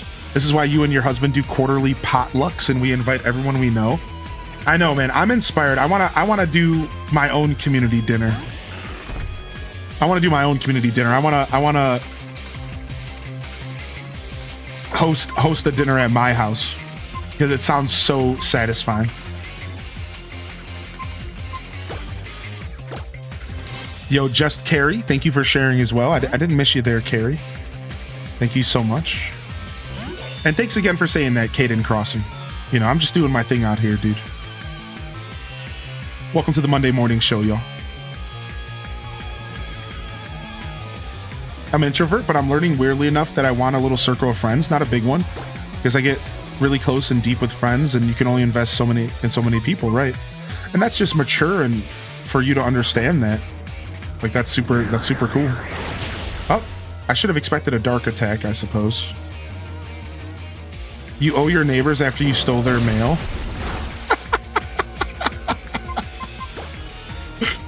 Stop.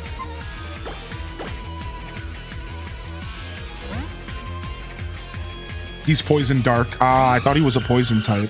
Thank you, Blistina. Blistina's out here providing the knowledge.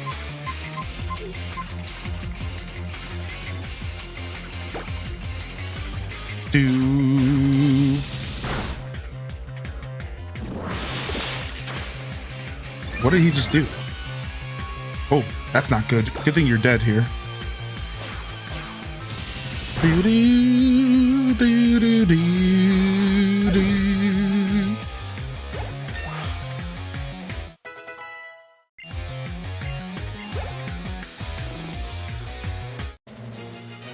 Yeah, thank you, Blistina. I appreciate all the help and the Pokemon conversations. It's nice to have you here. So we're gonna meet people through games in your Discord. I still haven't looked through it a whole lot. Yeah, sure. So the way that you would likely meet people through games in the Discord is first you would just join the Discord up and you could use the text chats. We have a gaming discussions channel, or, you know, we have a handful of other channels like Stardew Valley and stuff like that. And you'd want to maybe find yourself a couple channels, I call them communities, and reach out and say, hey, does anybody want to play a game?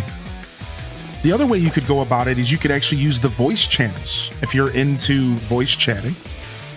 And the voice channels can be really useful because then you can actually verbally chat with people, and you can even like hang out in our voice channels and game with people in the Discord.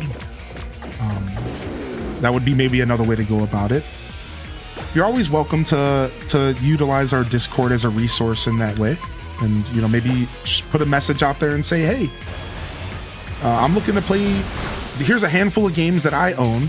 Does anybody want to get together and play some games? And I will say this, though, my community and my Discord is a little bit different. I don't have the most active voice chatting Discord community, and a lot of it's because I don't do a lot of voice chatting nowadays. I will say my Discord is kind of a text-based kind of place where people just kind of get together and relax and share memes and share discussion topics. So I'm just saying this to kind of make sure, like, if you do give it a try and nobody replies, don't feel bad or anything. All right, like my Discord, while it's kind of big, it is a more of a offline chat. It's more of an extension of our Twitch chat, and so you might not always find someone looking to connect, but I say it's worth the effort. I say it's worth it to put the feelers out there, and I'll of course support and let people know you're looking as well and stuff like that. So yeah, it's cool. It's cool. Honestly, that's actually one of my goals this October and going into November is you're gonna see me popping into the Discord a little bit more if I don't do long streams or if I have free time. In fact, I sat in the couch for about an hour and a half the other day after stream. I think it was Wednesday, and the couch is our subscribers lounge.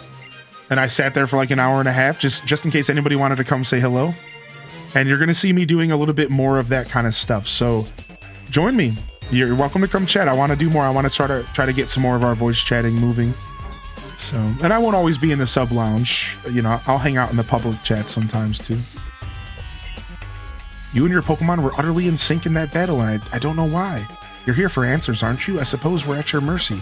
I will tell you what we know at least. We've been using the electricity we stole from the power plant to get everything prepared for activating the ultimate weapon. But it's not like that's all we need to use it. Are you following me? We need the energy absorbed from a Pokemon to power the device. Yes, it's the stones on Route 10 that will steal the energy for us and power the ultimate weapon.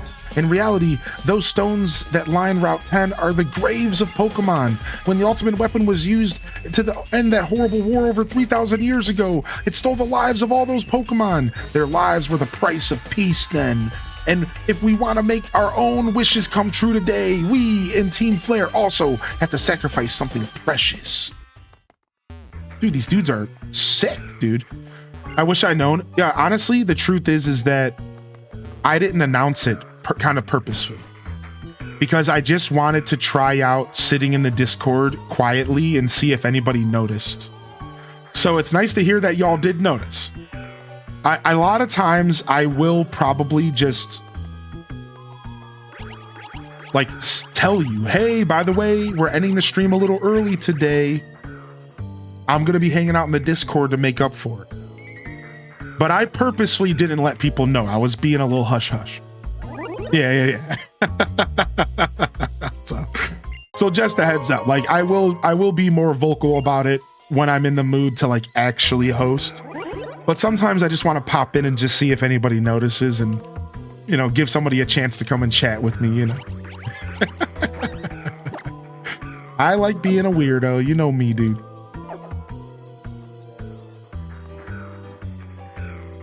All right, let's heal our team up. I don't think we get a free heal here. Yeah, sometimes I do it in the subscribers lounge so that I can support my supporters and just give them a chance to come and chat with me outside of the context of Twitch. And honestly, I kind of like that. I like having a way to give back to my supporters. And you know, how cool is it to have a quiet little intimate session where it's, you know, maybe myself and a couple people just hanging out and chatting. You can come ask me questions, you know, whatever. And then, but we do have public channels that I will be taking advantage of as well, and you know, those would be welcome for anybody to join. All right, let's go ahead and potion here. All right, and it looks like it's time for our dragon to go up front because it's the lowest level on my team. Let's go. Yeah, no problem, Lunar Sea. You know, secretly, I was happy nobody joined. Because then I was able to just wrap up as soon as I needed to and go do my chores. Because I only had about an hour and a half. So, you know, between you and me, I was like, hey, actually, I need to go do chores. I just need to get out of here. Whereas, you know, so for that first time, I was kind of just, I'll hang out for a little bit. Let's see if anybody shows up.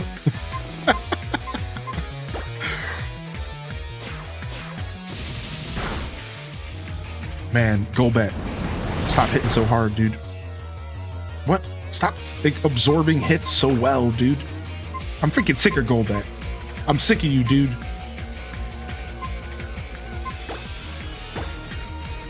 Very fair, yeah.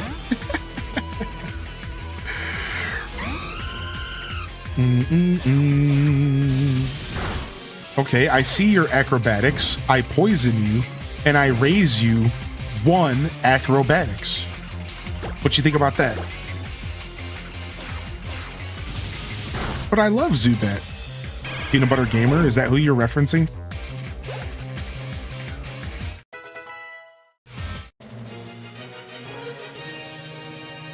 Win or lose, style is all. In a suit like this, I've got standards to live up to. Hey, dude. Whatever you gotta say. Whatever helps you sleep at night. Whatever helps you sleep at night, you boob. Yeah. Peanut Butter Gamer's cool. Used to do a lot of Zelda stuff. which I really appreciated. Ha! It sure does feel good to let loose every once in a while. Spying on people's holocaster conversation gets boring pretty quickly after all. Dude, how sick. It's like they're Apple, and the people at Apple just get to spy on our conversations sometimes. That's messed up. Freaking Verizon. Freaking Verizon, dude. That's messed up, man. I'm just gonna assume that this Toxicroak has a dark attack because they just all do, and this game just hates me. So yeah, let's just send out Greninja and see if we can do some damage here. Oh, this thing has dry skin, doesn't it? Oh, maybe I don't want to use water attacks.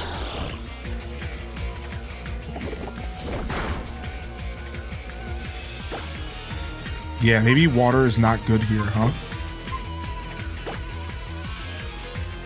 Oh, let's just try it anyways. See what happens.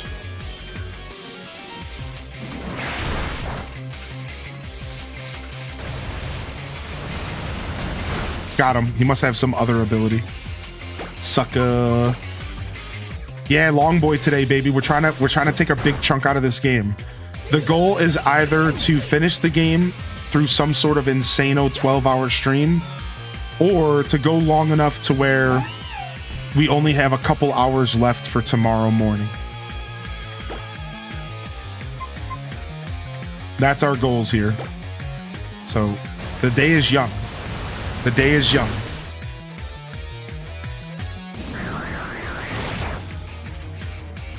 I think that was Night Slash, maybe? I don't know what that was. All right, Water Shuriken. Yo, Ray Delbano. 6 months in advance, 18 months, dude. Yo, what's up, Ray? Thanks for the support, bud. Are you going to be picking up ZA, or you got something else going on that you're gaming on, dude? Yo, also, what's up, Pastel? I didn't say hi. What have you been up to, Pastel Gongju?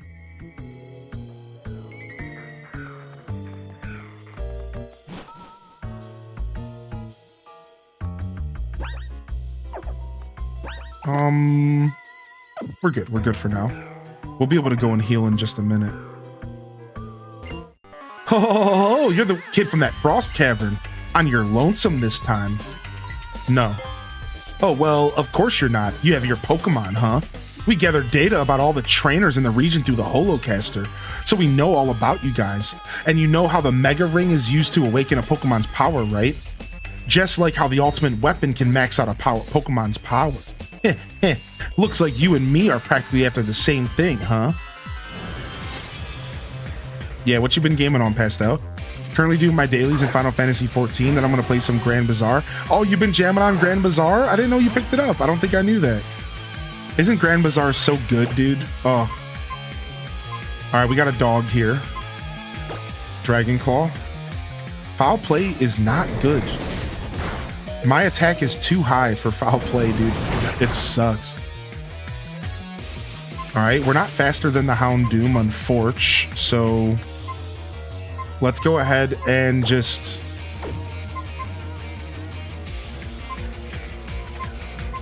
I think I want to switch to the Firebird, but I think the Firebird's about to get KO'd by foul play.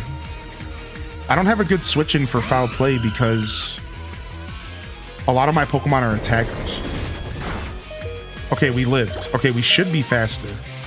So we could wrap this up. Nice. Picked it up a month ago, but only really got into it a couple weeks ago. I'm halfway through the first summer. Nice, dude. Such a beautiful game. Ooh, Dragon Pulse. I think that might be worth picking up. No, it's a special attack. We are an attacker, I believe. So we're going to keep our old moves.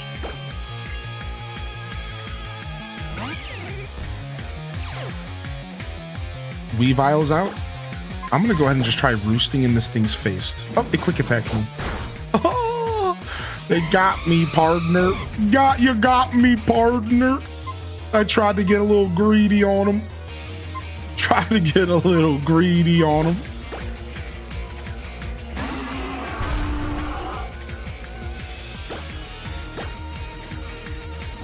Night Slash.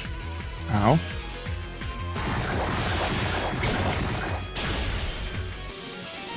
Nice, super effective. Unfortunate that I'm gonna die here because it hits so hard.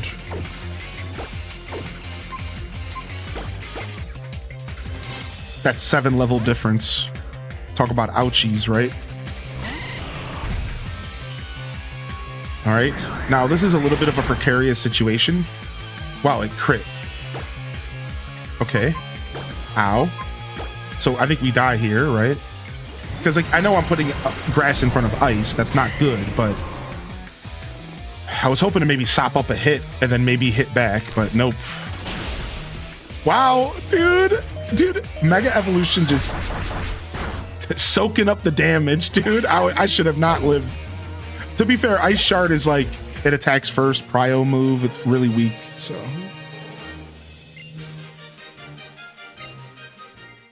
To be fair. Ding, ding, ding. Yup, you did it. The victor goes the spoils. Here's the elevator key. About dang time. The power of legendary Pokemon, the power to grant life to all around it. It's a mysterious ability that even scientists like us haven't been able to really decode. What do you think will happen to the world if we fuel the ultimate weapon with something like that? I had to go back to yesterday's stream to clip a moment from when I was drive lurking. I mean, we gotta know what the moment is. You can't just leave us hanging here, dude. We gotta know what the moment is, dude. Spill the tea, dude.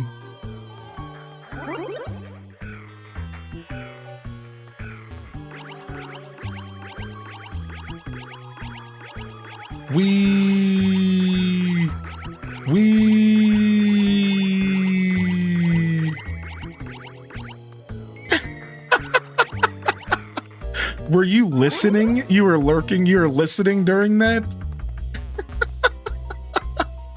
Well, now I'm embarrassed. Now I'm embarrassed. Now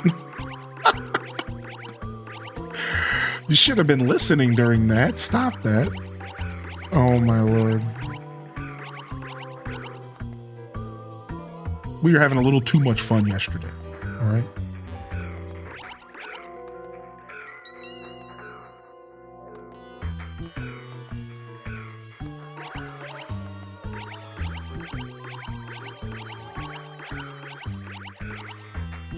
I'm just trying to get back to the bed so we can sleep.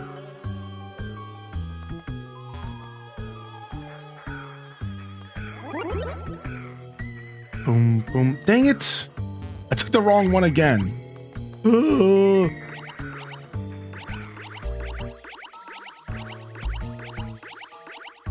Dude, I love that emote, actually. Is that Super Mario 2, right? Mario 2. Lost levels.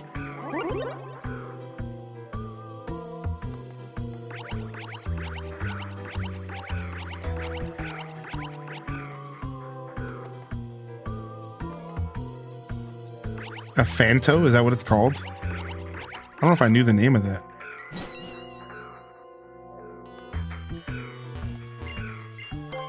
Right, now we get to take the elevator. Maybe we go fight Lysandre again. I'm not sure what to expect here. Let's go. Boom, boom, boom, boom, boom, boom, boom, boom, boom, boom, boom, boom, boom, boom, boom, boom, boom.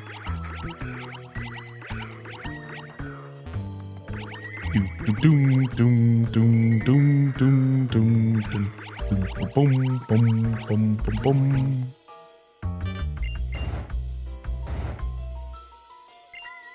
Basement 2. It's here to troll.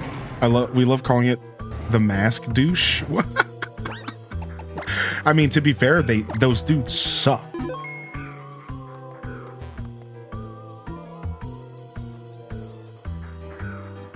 Listen, the one who will face Lysandre.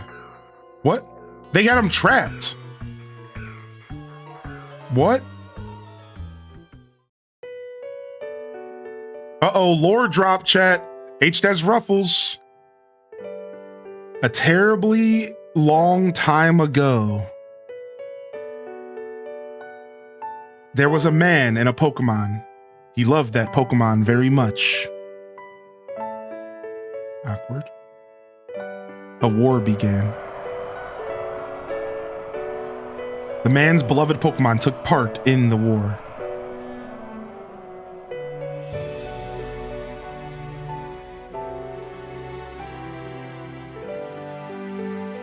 Several years passed. He was given a tiny box.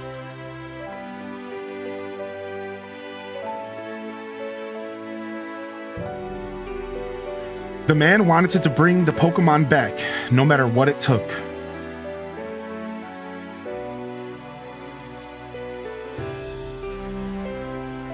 The man built a machine to give it life.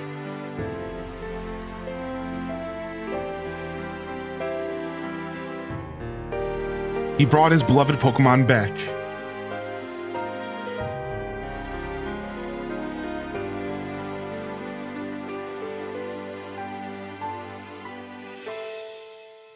The man had suffered too much. His rage still had not subsided.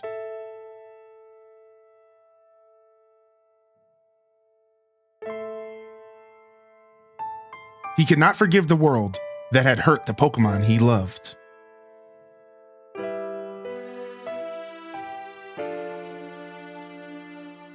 He turned the machine into the ultimate weapon. Uh-oh. That's not good.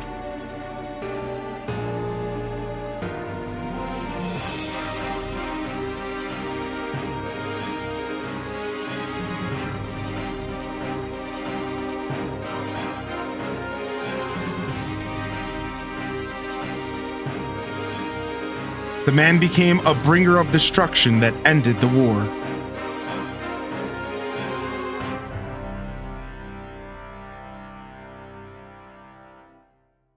The Pokemon that was given life must have known.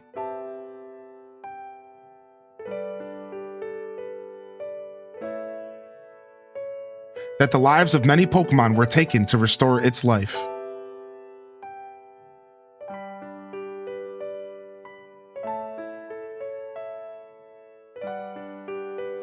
The resurrected Pokemon left the man. Wow, what? It just dipped?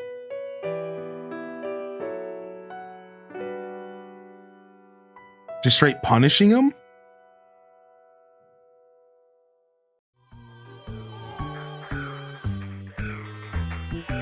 Get the key back. It should not be used. Everything will vanish again. Do you want to know unending pain like I have? This is AZ. He has the same name as the king that lived 3,000 years ago.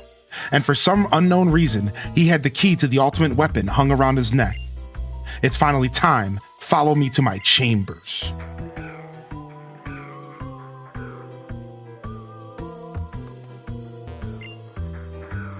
Get the key back.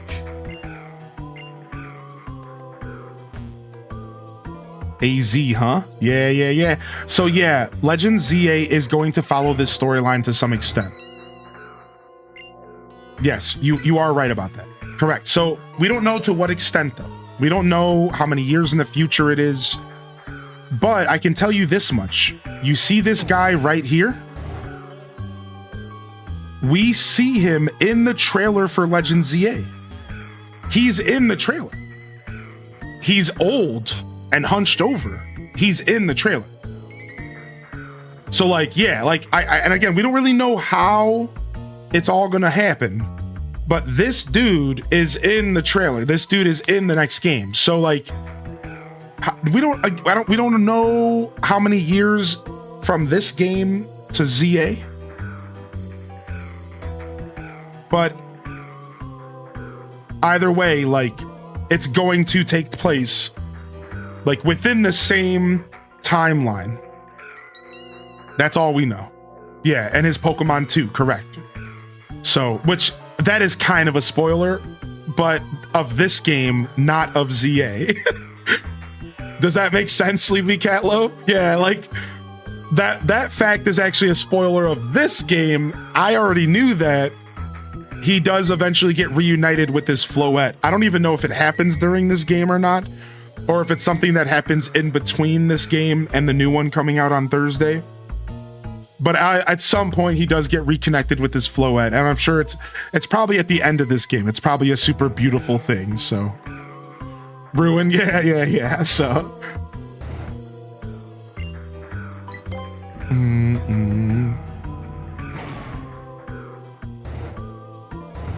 all right, here we go. Oh no, you're good, Sleepy Cat Loaf. Yeah, you're good. We're just trying to avoid Legend ZA spoilers. Yeah. This game's fine. You might not have known that. Yeah, you're totally cool, man. Yeah, you're good. You might not have known that, but yeah, that's the thing with this game. I'm pretty sure. I actually know Sleepy because I watched a video about this game. So I'm kind of hit. Yeah. So the Pokeballs we received and the Pokemon we've gathered are where they need to be. Add it all up, and it means all preparations are complete. The only thing left to do is to put the plan into motion. I'm counting on you.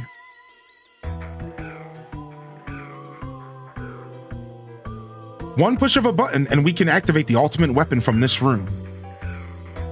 I believe being a chosen one means you have the potential to change the future. Whether we activate the ultimate weapon or leave it safely underground will rest upon you if you actually have this potential or not. Wow. Oh, you're the one I've heard so much about. I've been waiting for you. I need to do a little research on you. Come, let's begin. Team Flare Zero Sick. Who is this? 2 Pokemon? That's it? They're gonna be super high level, dude. Oh no, a Crobat, dude? Oh no, dude. Level 46, dude, that's not bad at all. I'm just gonna Dragon Claw. I should have. We took the hit, but just not well. I'm gonna be greedy and switch out because they only have 2 Pokemon, and I really, really want to get some experience here.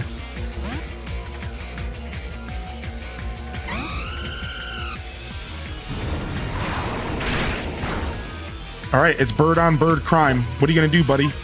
I'm about to acrobatics you so hard you're not even gonna be ready. Oh no, dude, his Crobat's faster than me. That's not good. But I hit harder than him. Or maybe I'm not. Oh, does Roost always go first? Is Roost a priority move? I don't know if I knew that.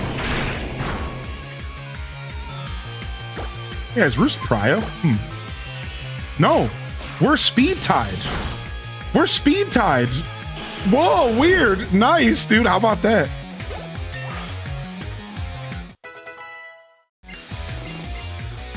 Me first. I don't think we want this move. The user cuts ahead of the target to steal and use the target's intended move with greater power. Me first. No, I don't want the big baby move. The line cutter. All right, let's go. Malamar. Uh-oh. I don't even know what the hell this thing is. It's Inkay's evolution. What is it? Pure Psychic?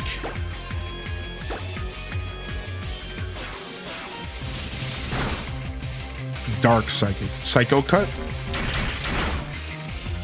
Dude, my bird is just carrying the whole weight of my team. It's ugly.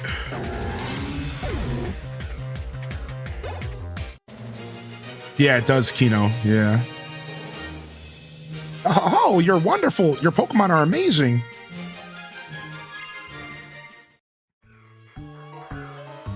Wonderful, amazing. You have tremendous skill and bravery. When you add that up, it means I will tell you something very interesting. It happened 3,000 years ago. The ultimate weapon was used to put an end to the war in an instant. If we use that incredible power, we can finally free Kalos of the foolish humans that plague it. Behind me, you will find a red button and a blue button. One of them is the button for activating the ultimate weapon. Push one now. Come on, push one. Dude, this is sick. Nobody say, I'm not going to read chat. Nobody say anything. Hold on. No spoilers here. Hold on a second. I haven't said that all playthrough. Hold on a second, dude. One of these buttons is going to destroy the world, and one of them is going to free it. What? And it's up to me to press the button? This is messed up, dude. I'm going to press the red button because I think they're trying to use reverse psychology. Obviously, the red button usually means bad, but in this case, it means good.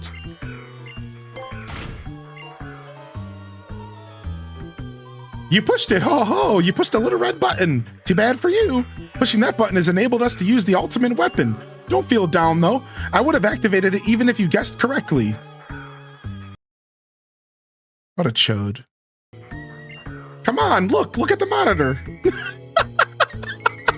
Dude, it's literally trolled me, dude. I hate him so much, dude. Dude literally trolled me. Ha ha ha, just kidding. Ha ha.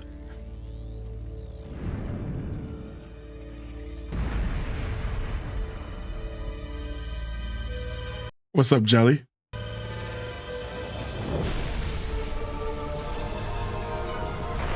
Yeah, not that making you responsible. I did save. I did save before this.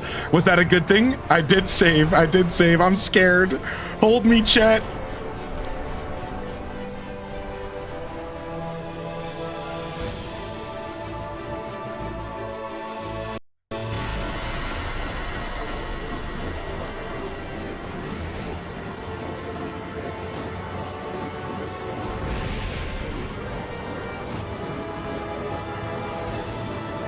Funny enough, I think I actually know what's about to happen. Because I'm starting to remember this video I watched. We're gonna wait and see. I might be thinking of the old war from 3,000 years ago. I'm not sure.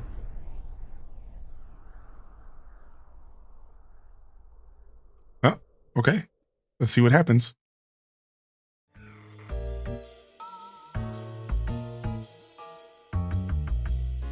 Did you see? The ultimate weapon is reborn. The poisonous flower has bloomed. All shall perish except for Team Flare. It has bloomed in Geosenge Town. The boss's dream of creating a beautiful world will come true. Add it all up and it equals a victory for our science. So is this? I gotta go to Geosenge Town. Right?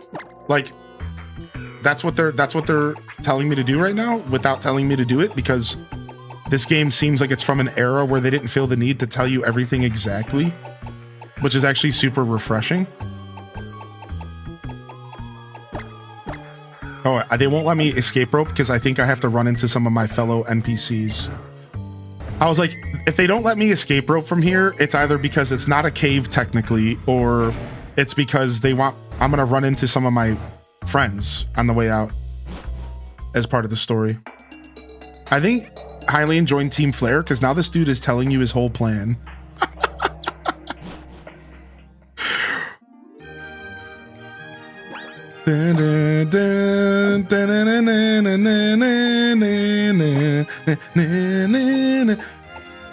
All right. Use a move. Fly.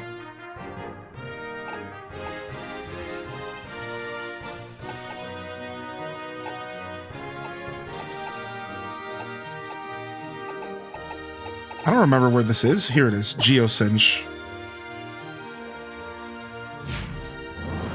He's excited to talk about his hobbies.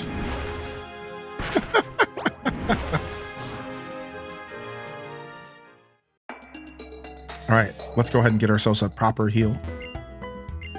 Boom, boom, boom. Doo doom, doom, doom, doom, doom, doom, doom.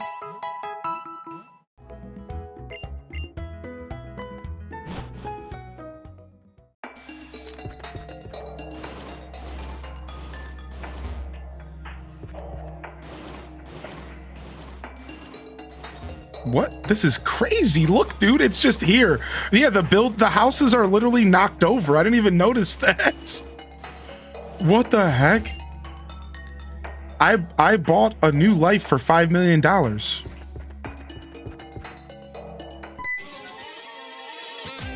You'd better have come here prepared, both you and your Pokemon. Oh, battle. Ooh, the Manectric comes back. Slay Manara's out here. Manectric might have a dark attack. Well, it doesn't matter. I'm Dragon. So we can just go straight into a Dragon Dance. See what happens. Nice. Story's been pretty good so far. Yeah, dude, it's been pretty crazy, actually. All right, Dragon Dance into a Dragon Claw. Sounds good to me. Beautiful. Oh, here comes the bite. Nice. We're still sitting pretty here. We'll just Dragon Claw again.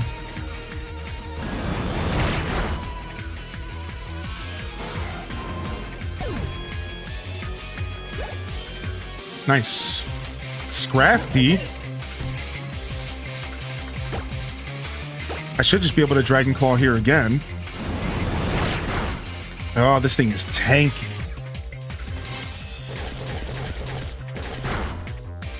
Oh, and it hits pretty hard. That's a crafty Scrafty. He's crafty. He's Scrafty. No, that's his name. He's Scrafty.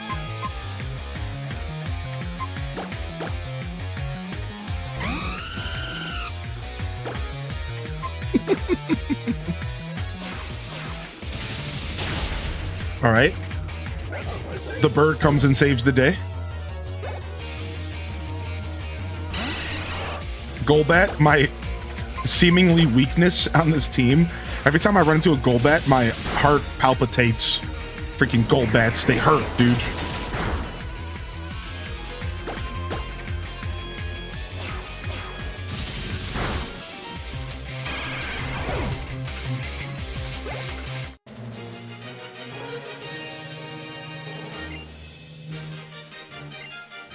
Did you hear about Twitch's new policy where they don't?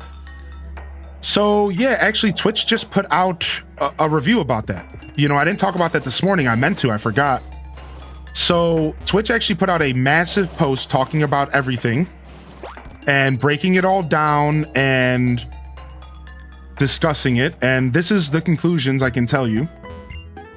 So first off, they addressed,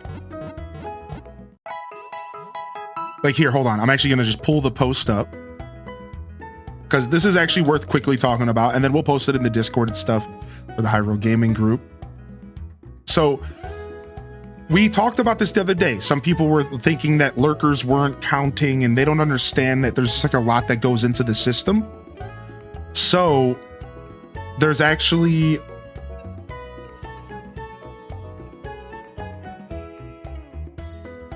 actually might be at the Twitch blog. So that's actually not what's going on. And Twitch cleared it all up. And of course, per usual, it's just a bunch of people talking a bunch of fraff. All right, so here, let me just pull it up real quick because everything you're hearing is probably from creators' mouths and they don't know what they're talking about.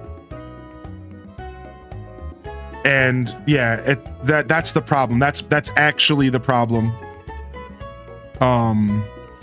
with this whole conversation, because a bunch of people want there to be a problem, and this is going to be super harsh coming out of my mouth, but it's because they just want to have a reason why they're not finding success.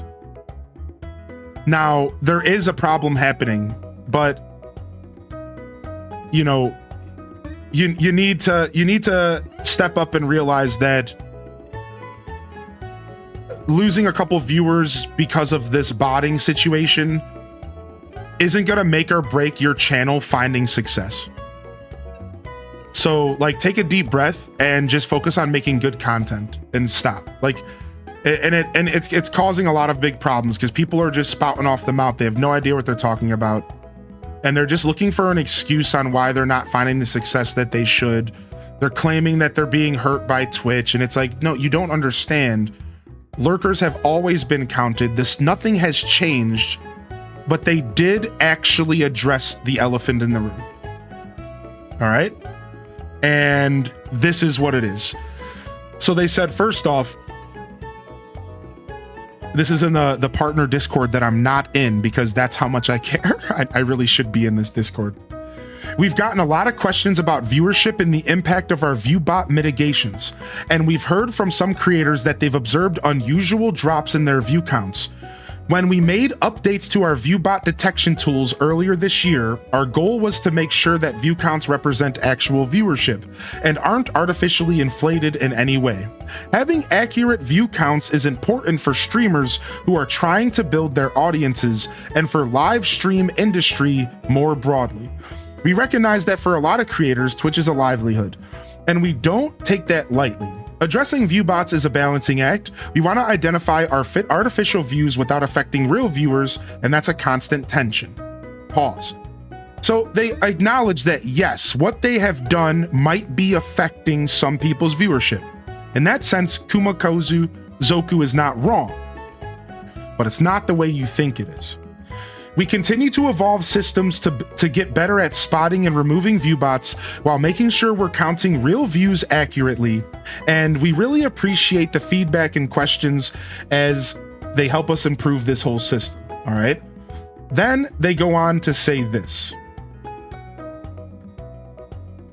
We've seen a lot of different theories about why some view counts may have shifted, and we want to address some of the most prominent directly. All right. There's been a lot of conversations about how lurkers are counted. A lot of factors can impact viewership over time, including ad blockers, seasonality, and whether you recently hosted an event on your channel. This is a little confusing. Basically, they're saying there's a lot of factors that could affect your viewership. And ad blockers are a big one. Seasonality, meaning the time of year. And whether recently you hosted an event on your channel, that's just confusing. I'm not even sure what the hell they're talking about there. That's a weird one. After some investigation by our teams, we've identified one factor that may be impacting several streamers.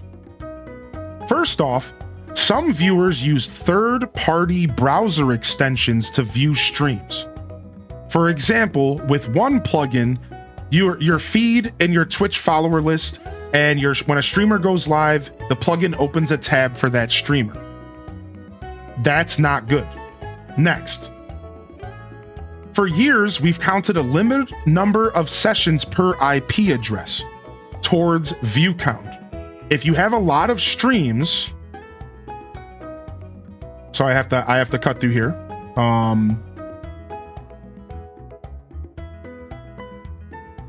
Okay, here he scrolled down. Thank you. If you have a lot of streams open on many different tabs, our system may determine that you're not actually watching and that you'll be counted for no viewer at all in any of those streams.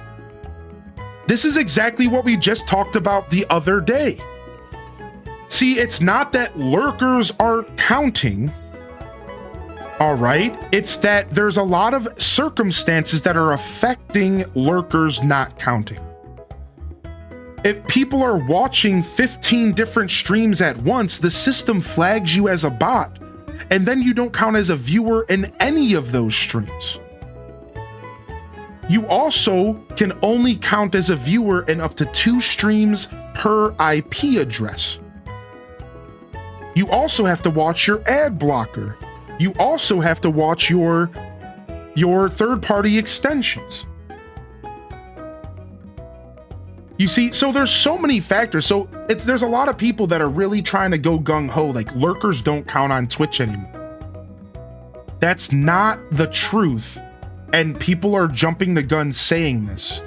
That's not the whole truth. While yes, they just acknowledge that while trying to get rid of view bots, they are having a struggled balance between connecting with real lurkers and bot lurkers, and they are working on it, and they said it's a constant balance.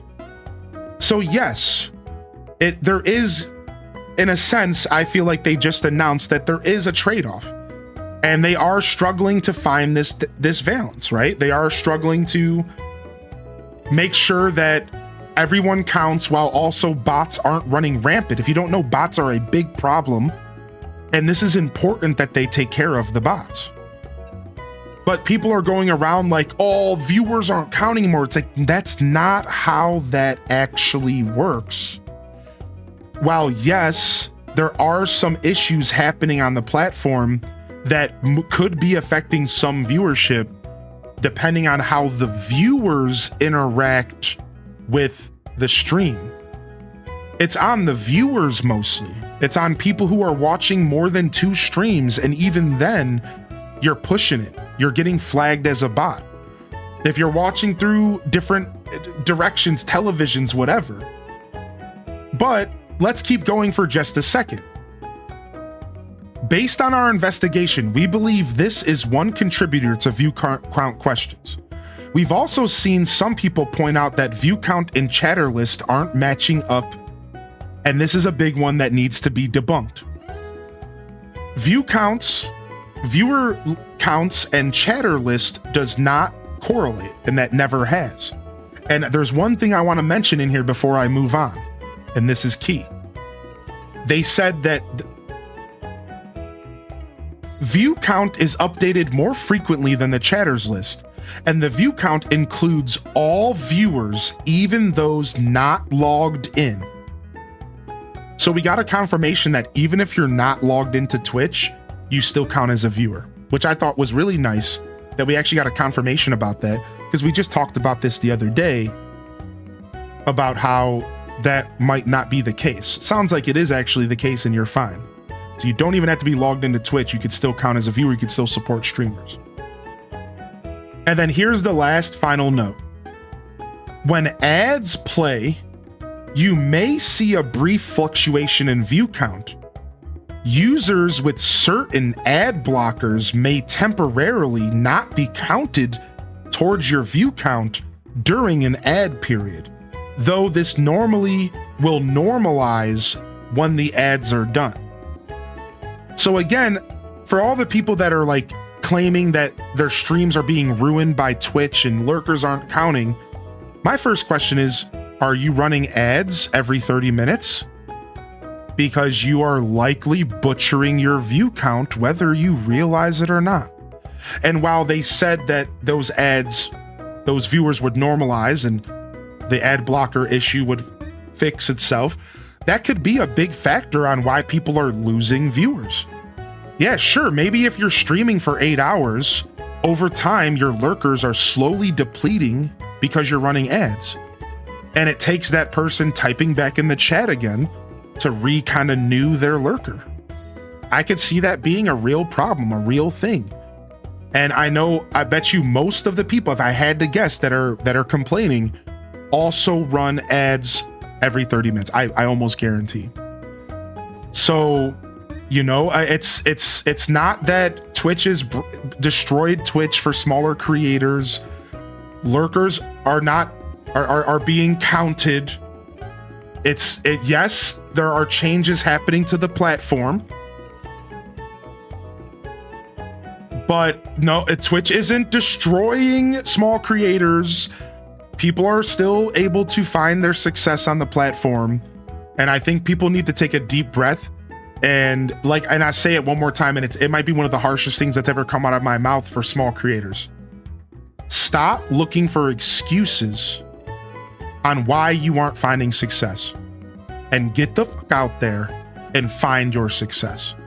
Because I'm so sick of hearing these narratives. That's all this is an excuse engine to get on Twitter and to fucking complain about something when you're not acknowledging the elephant in the room. Maybe your content's just not as desirable as you want it to be, and maybe you need to step up and make some changes and make your content desirable. Add value to a space. Find a game to focus on, instead of blaming Twitch for every little problem that you're having. And I believe that some people are maybe having problems, and maybe they have noticed a difference and they're struggling and they don't know what's going on. I believe that's maybe true. I don't think people are just lying. But I think people need to take a step back and get off of this hate train and just recognize that your 5 viewership difference isn't gonna make or break your show. Like, that's not really how content works. Like, you need to realize that. Like, just go make content. And I'm sorry, I know that's such a brutal thing for me to say. It's so easy for me to say that as somebody who found success. And I don't like to make these takes too often because it's really not fair. But I think this is one of those situations where people need to back off and just realize, what are you doing? What are you complaining about, right? Just do better. Well, to an extent, but obviously it's more complicated than that. But yeah, it's like just stop focusing on the negative. You know what I mean, dude? People don't understand. Listen, in my first year of streaming, I got partner, and you want to know something about how I got partner? Every single day at exactly 1 p.m., my internet would cut off and I would lose my whole broadcast. Every day. I would go from 100 viewers down to 50. Every single day, I would lose every one of my lurkers. I would go back up to 70, and then I would sit there. And this happened to me every day for 9 months of creating content, and I was dying on the inside. I would build up this beautiful audience. I would kick so much butt. I would work so hard. I'd get up to 100 viewers. The internet would cut out. I'd go down to 50. I'd lose every lurker. I pushed through the adversity. I pushed through the problem. Eventually got lucky enough to get it fixed. And I was able to get my partnership in 11 months. So it's like, I'm not saying that my situation's yours, and I'm not saying that my path is yours. But what I'm trying to say is that if you're gonna let 5 viewers difference make or break your show, I think you've lost the plot. I think you've lost the plot. Like, that shouldn't make or break your content. Like, your content should be focused on so much more than just the viewership. And I get why people are focused on it, because they're obsessed with, you know, Twitch is a kingmaker system. Sometimes 5 viewers will put you 5 slots above the next person. And in a lot of ways it matters. Nah, man. Like, just put out content, man. Like, it's frustrating. Yo, what's up, Spacey? Good to see you, man. Maintain a state of understanding that you have to be consistently be willing to learn new things. There's no set it and forget it system. I don't understand how the lurkers disappear if the internet cuts out. Well, because the internet was cutting out and your screen was going black. And then they wouldn't refresh it because they were lurking. Right? So people would tune into my stream to support, and they would leave a lurk up. They'd take a nap, they'd go on a walk, they would be working, they'd take care of their dog. They would lurk. Lurking doesn't mean you're physically in front of your computer. When the internet would cut off, the screen would go black for most people. Because when I say the stream would cut off, like, I'm saying like my whole stream would turn off. And the only way for you to continue watching would be to hit the refresh button. But lurkers don't hit the refresh button. They're napping, they're sleeping, they're on adventures. And this is how I would lose literally half of my audience every single day for 9 months. It was the most brutal thing I ever went through. It made me cry some days because I was working so hard and every day it was just ripped out of my hands. Like, it was so brutal. So it's like, I know what people are going through when they talk about their viewership being lost. I get it, dude. I know it's hard, and whatever you think is going on, just stop looking for someone to blame, man. Twitch is doing the right thing by cutting these bots out. I promise you. I'm sorry if you're a small lurker and you streamer and you disagree. Twitch is doing the right thing by attacking these bots. And if there's some sacrifice, there's some sacrifice. And it is what it is, right? Like, hopefully they can figure it out. Hopefully they can make it work for everybody. If there really is a problem, hopefully they fix it. But you have to realize, like, they're doing the right thing. Like, it's not like, it almost feels like people would prefer to have the bots back. And it's like, you don't get it. These bots were ruining the platform. Like, it's bad. Like,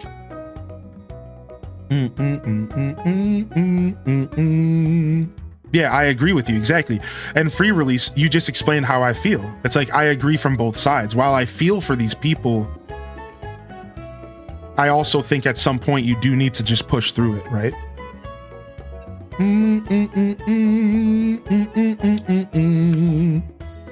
Yo, appreciate you, Zane. But anyways, again, that might be the harshest take you'll ever hear from me. If you don't know, I do run a community of creators, and I try really, really hard to support them and to always encourage people to keep pushing. And I rarely like to give takes that sound, there's a word for it, but I can't find it. But it's the kind of take where it's like boomers telling you to go get a job like it's easy because they were able to do it. And you know how that's not how that works. You know what I mean? And I know that. So I know in my position, it's so dismissive for me to say those words. And that's why I mean, like, please know that I know that this is a harsh take, but it's like, but it is how I feel about it. Whether or not it's okay for me to feel that way, I would never push my ideas on somebody, but yeah, it's like the back in my day speech. It's like, you know, it's so easy for me to say these words. I know, man, I know. I see the struggle. My heart goes out to any creators who are struggling. Yo, what's up, J-Vol? Good to see you. What if you feel a bit disheartened as a streamer? Do you have any tips? I think if you're feeling disheartened as a streamer, my best tip is to step back and to write out some really important questions. And like the first one should be, why am I streaming? What are my goals with streaming? You know, what would I like to accomplish by creating content? What type of value am I adding with my content? People hear the word value, they think like some big major thing. Like, no, I value through entertainment. Ask yourself some really important questions, but here's the important part. Answer the question. Don't just ask it. And then once you go through this process, you will probably have a better idea of what you're doing and maybe have a better idea of how to go about it. Because the truth is that in this day and age, trying to become a content creator is probably one of the most daunting things ever. And what you're going through is very common. You know, I try not to have an ego about it, but like what I did on this stream is kind of the impossible, especially at this point. So instead, try to focus on why you're creating content. Remember that there's lots of different reasons. You could be doing it for fun and hoping one day to find success. You could be doing it just as a hobby. You can be doing it to have some part-time work to supplement your regular job. I think you should figure that out. Know exactly why you're doing what you're doing, because that's going to help you be able to set goals.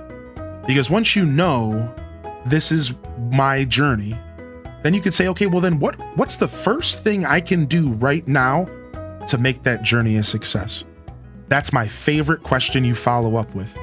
So for example, if your answer is, I want to become a successful streamer who can live off of their content, your next question should literally be, what is one thing I can do right this millisecond that will help me find that goal? Then you write down a list of everything you could be doing right now. And I promise you, if you're honest with yourself, that list is going to be massive. You're going to be overwhelmed, and you're going to have to, from there, focus on things that matter the most. You're going to have to prioritize. And that's another question. Okay, what of these is a priority? What should be done now versus later? You see, it's a step. You have to push yourself in this space. If you really want to find the success you're looking for, whatever that may be, you have to ask yourself some hard questions, and then you have to go and answer those questions and try to find your stride, find your goal. The problem with Twitch is that it's really easy to just show up and stream 5 days a week and then look around and say, I'm not finding success, but you feel like you're doing something. Well, the truth is that there's probably a lot of better ways to spend your time building a community. When I started streaming, I had already had a Discord community for 3 years that I spent every living hour in. I was in voice chat playing games with these people every single day for 3 years. I built a rep with people. When I started streaming, 5 of those 2,000 people showed up to my stream. Just 5. But 5 was more than the majority of streams on Twitch. Can you believe that?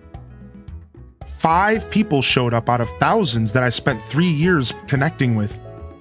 Those 5 people were the catalyst to this right here. All it took was 5 people.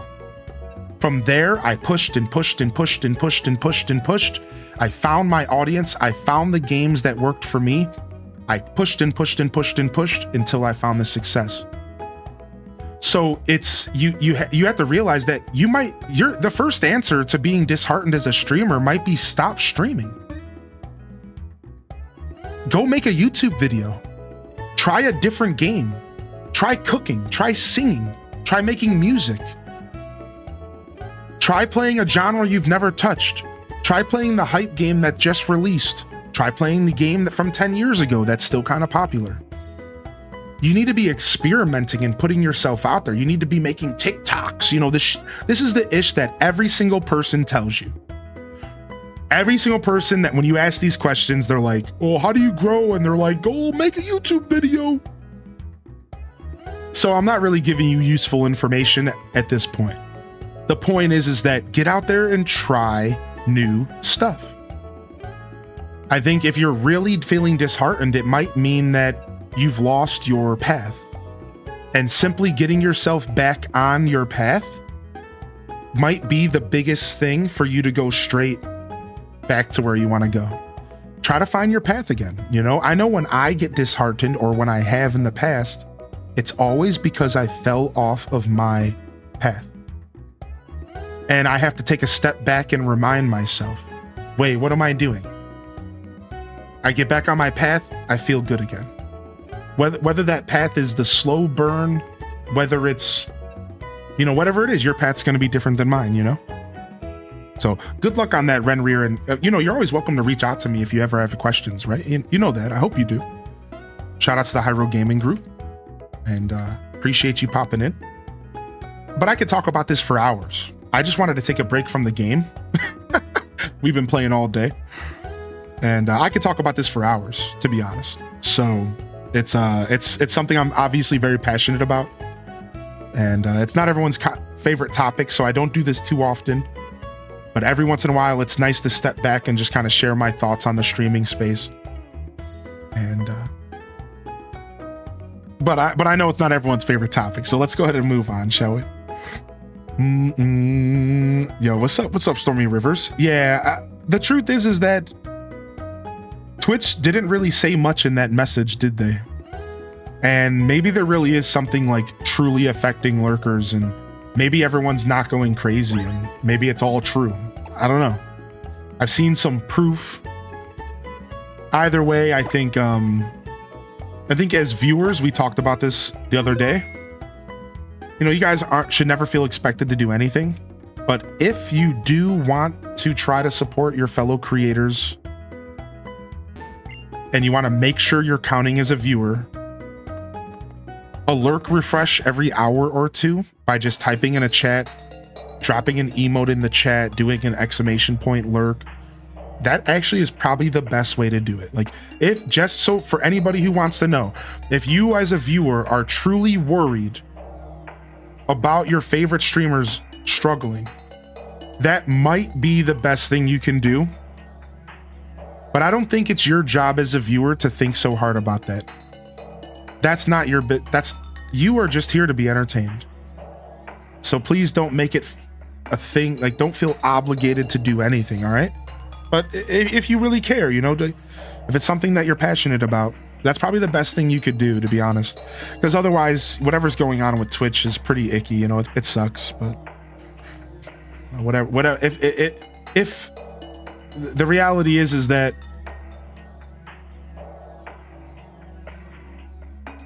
there's only so much that can be done, I'm sure, right? So, Link, I'm coming with you. When I was in Lyssandra's lab, the masked heroes told me what was going on.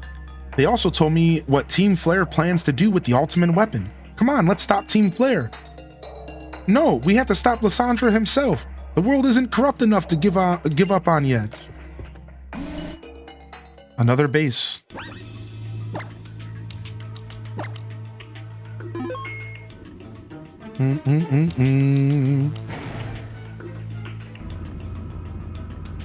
Dude, sick, dude. I love this elevator camera.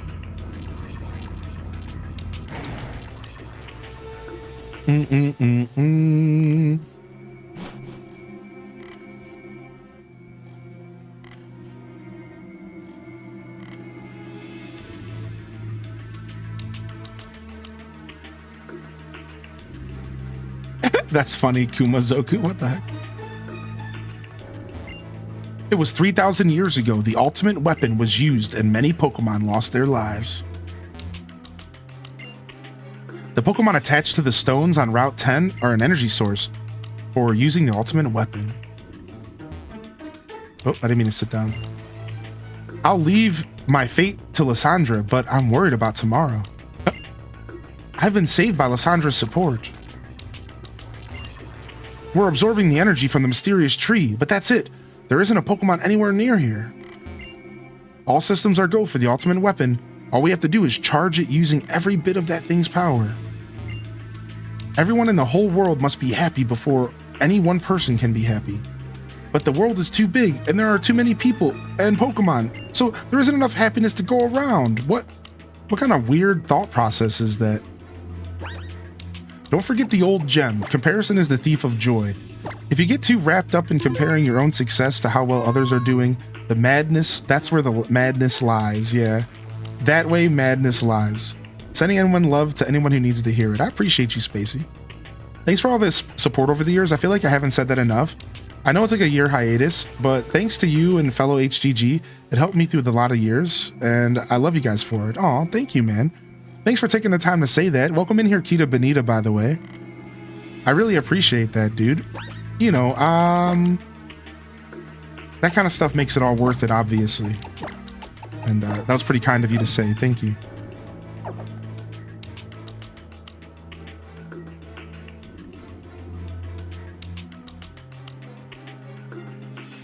The ultimate weapon's flower has finally bloomed above the soil.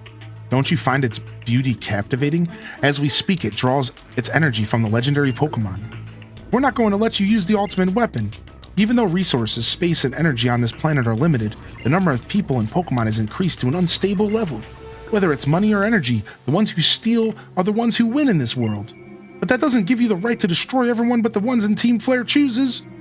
So tell me, the Mega Ring, did you share it? That's different. We competed for it, but when there is only one of something, it can't be shared. When something can't be shared, it'll be fought over.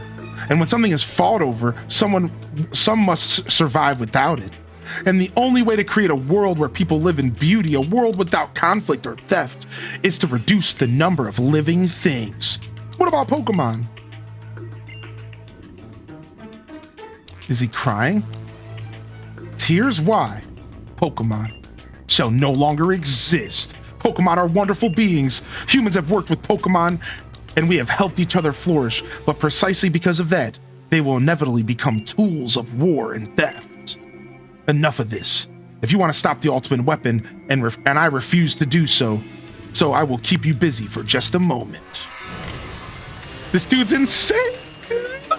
Yo, enjoy your Lurker run, dude. Oh my lord.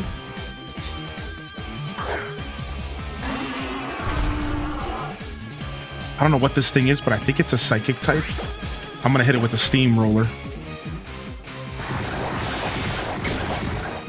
Nope, it's a fighting type. Frick. Oh no, acrobatics.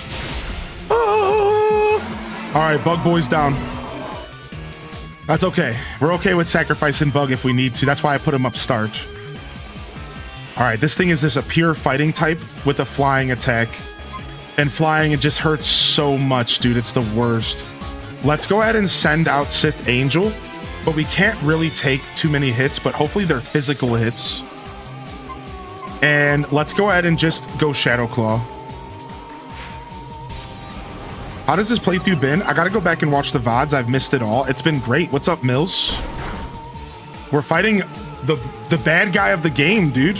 Dude, this song is so sick.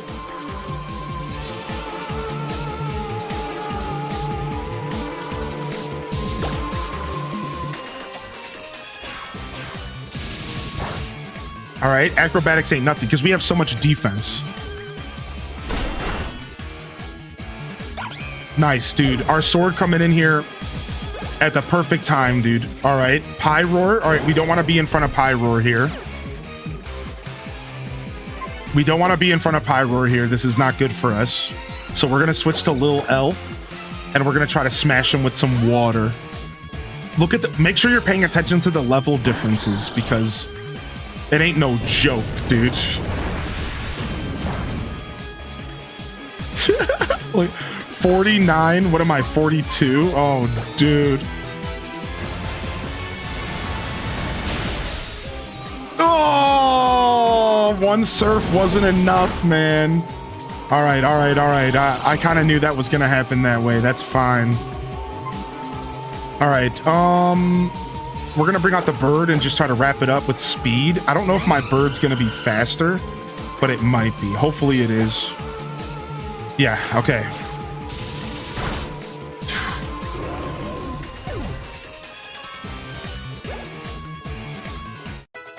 All right, sick. All right, here comes the Gary. Intimidate, that's not good for me at all. Gary. All right, we're gonna switch over to our Bulbasaur and we're gonna try to preserve our bird. We might need it. Bulbasaur comes out. Now, Bulbasaur doesn't like flying attacks, but this Gyarados might not have a flying attack. Aqua Tail, all right, not bad. We took that hit like a champion. I'm gonna go ahead and just instantly go into Ultra mode here. And we're gonna go with Toxic, actually, because I might need to chip at this thing. This might be bad. So I'm gonna Toxic here. No, I don't think I've seen Final Space. Outrage. Okay, that's good for us. That's good. We can throw Honedge in front of this. All right, poison goes off. That's perfect. We needed to start chipping at it. All right, I think we sack. I think we go ahead and sack Bulbasaur here. I think we're done with Bulba. All right.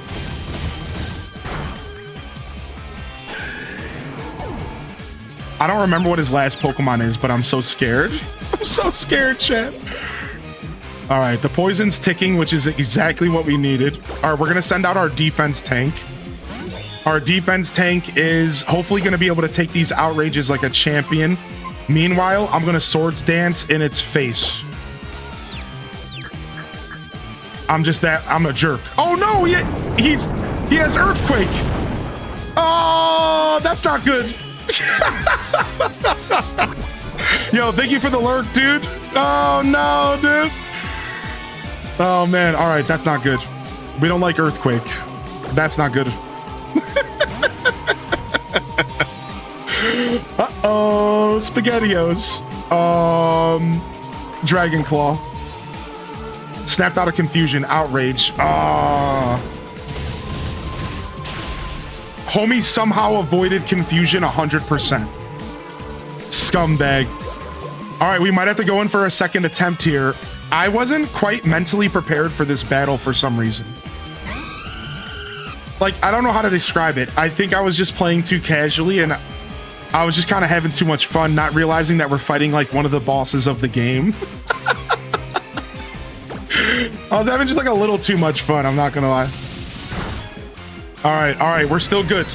We're still good, but we might go down. We actually might go down here. All right, it's one fully healthy Pokemon versus one fully healthy Pokemon. The problem is the Haunch Crow has foul play, and foul play is going to annihilate me. So this is a big problem.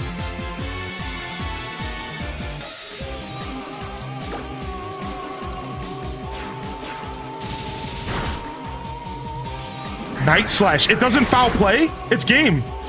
It didn't foul play. What a nerd. What? Maybe it doesn't have it anymore. GG's. We shouldn't have won that game, but we did. We shouldn't have won that game, but we did. Nice, dude. Nice. Yeah, and the burn reduces the attack, dude. Yeah, dude. Man, my bird has been carrying the torch, dude. You're as strong as ever, but it's too late. There's no hope for you now. Go down to the lowest floor and see for yourself. It's not over yet. Link, let's look for the legendary Pokemon. Trainers are protected by Pokemon, but they protect Pokemon too, right? Look, you can see the entrance to the lower floors over there. Yo, can you heal me, dude?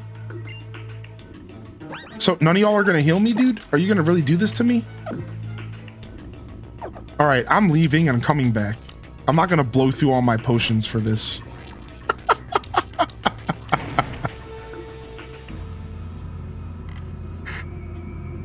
I'm literally leaving. Watch, and I'm gonna go through this next door and they're gonna be like, yo, let me heal your Pokemon. This is exactly what I was talking about, dude. Watch, I'm gonna do all of this and I'm gonna go back and I'm gonna go through that door and they're gonna be like, yo, let me heal your Pokemon for you.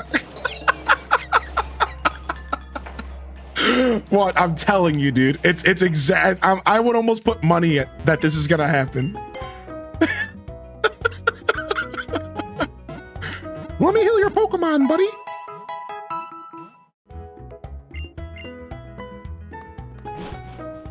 Typical. Dude, watch. Man, I gotta say, what is this game's obsession with flying Pokemon?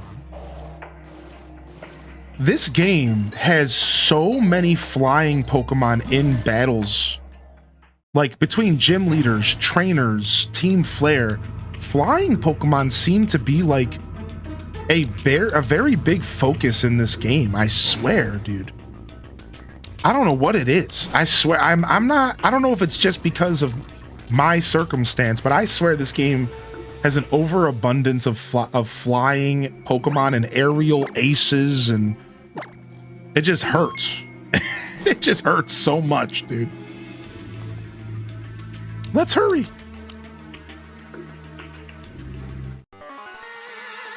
I'm afraid we're going to have to ask you to turn back. The legendary Pokemon is at the end of this chamber after all. Why did you tell him that? Who would even do something like that? Hey, they didn't heal my Pokemon. I know, dude, same. Duel Master D, I almost... Say, dude, no, they actually did not heal me.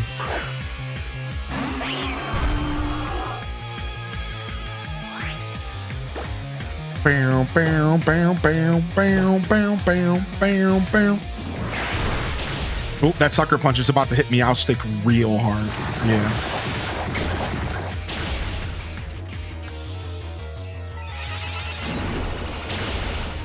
Oh, but the psychic hit harder. I wonder if she heals you if you don't heal yet. Yeah, I wonder if it's like... That makes sense. I kind of like that theory, actually. Yeah, 2v2s are always really easy. Well, especially with when you have somebody that's not your Pokemon. Maybe it's like a teeny bit harder when it's like only your team, a teeny bit.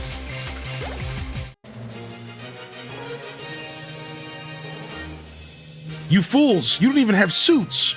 You might be strong, but your teamwork is still lacking. He said, you fools, you don't even have suits. You're not even dressed up for this. Oh, dang, I missed what she said there. Oh, that's sad. Oh, two more. Even if things are just as we heard, I can't believe they're sending smart guys like us to run off some little Rattata that wandered in. We won't lose. You won't get one step further. The trainers moving on to the next level will be Team Flare. No, I don't have U-turn yet. No TM or anything, sadly. Manectric and Mighty Yenna. So we know that the Manectric has Flamethrower, right? So maybe we don't want to sit in front of the Manectric or the Mighty Yenna, or yeah, the Manectric, whatever it is. We probably don't want to sit in front of it. We should, I think, the healthy thing to do here would be to switch. You missed it. I tried to pick up every item, but I know I missed a couple items and some loot. If I wasn't playing with a little bit of a timer, I would have spent more time looting and stuff, but...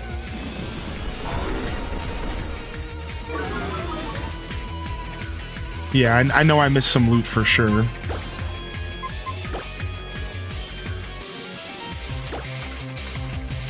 Look at this flamethrower, sends out a grass type. Well, here's the thing. My Venusaur can take the flamethrower. Hold on. There was logic there, all right? My Venusaur can take the flamethrower really well. Because it's not stab. It's not stab. But my bug, I don't think it could have took it as well. I think my bug would have been hurt. Honestly, that's pretty funny because That was very contradictory of Ness. That's very funny, actually. Oh, before the battle, you missed her saying that she gets what Lysandra is saying, but his methods are insane. Right, because he's the classic villain, just like N from Black and White, where, like, you can actually relate to the things he's saying, but his methods are the thing that's the problem. Right? Like, I can relate to some of those things as somebody who loves Mother Nature and all that. Like, yeah, you know, it worries me how many humans are on this planet and how fast we, you know, are wrecking stuff around us sometimes. And yeah, you know, it's like, it's things that a lot of people can actually relate to, but it's the method to their approach that makes it weird and uncomfortable, you know, how they're going about it. Like, this cold hubby brought home is kicking my butt. Oof. I hope you feel better soon. Oh, here we go. Big L, Serena. I don't believe it. What are you doing here? I'm sorry. I know, I'm just gonna slow you down. But friends should stick together. I'm the one who should be apologizing. You came all the way out here, and I wasn't very considerate of your feelings. You're right, friends should stick together. Big L, should we go together? Of course. I knew you'd agree. Okay, Shauna, Big L, and I will go ahead. Stay close to us, all right? Thank you. Oh, cute. Are we gonna meet up with all of our friends? Is the power of friendship about to take over, dude? Yeah. Aw, is this gonna be cute?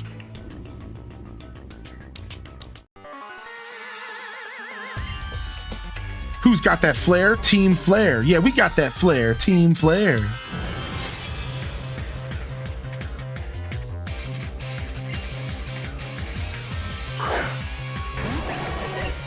A Scrafty and a Houndoom.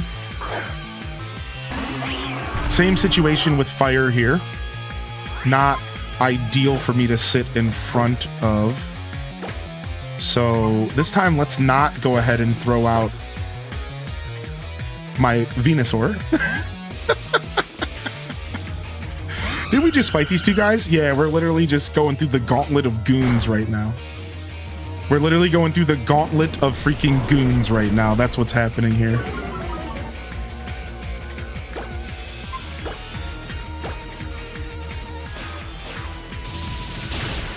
All right, quick little one shot. Like that dude in Sword and Shield in Team Yell. When you beat him, he's like, I feel sad. My voice isn't as confident when I'm sad.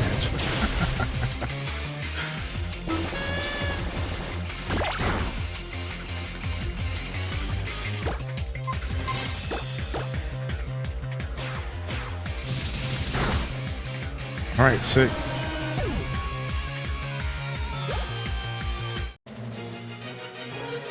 They haven't done any damage, so we haven't had to heal, which is nice. We'll take it. All right, where's the rest of our friends? We know they're coming. We know they're on the way. Anyways, we have to hurry up. Okay, I'm hurrying.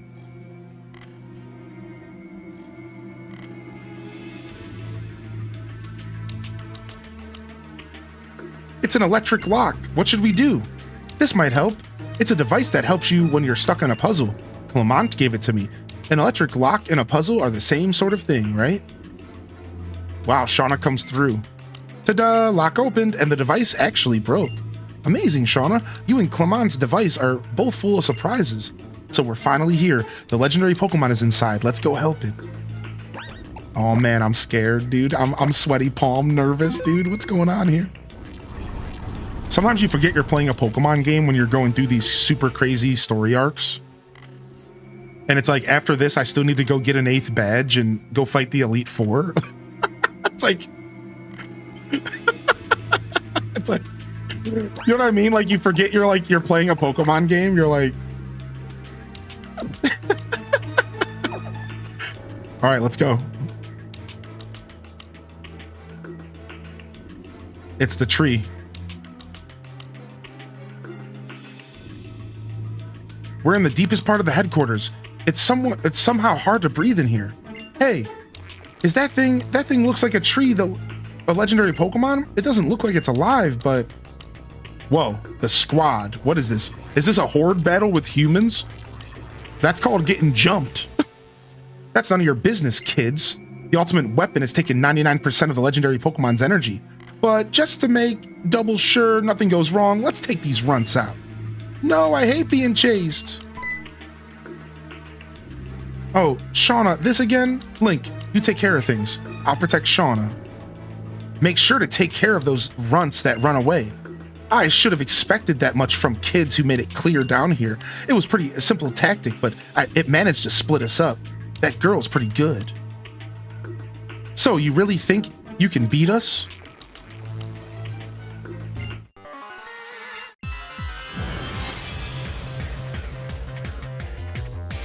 Alright. Am I just fighting all of these people in like a... I don't know what's going on. Am I just fighting one of them? Nice. Perfect lead here.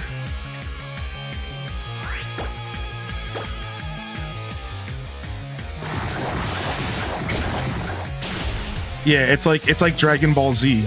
Instead of just jumping me with their Pokemon, they're like Goku. They're like, well, we want to give Gohan a chance to fight. The world might be threatened, but it's only Vegeta's turn. It's like, no one else can fight, but, you know, we might lose our planet, but for sure it's Vegeta's turn.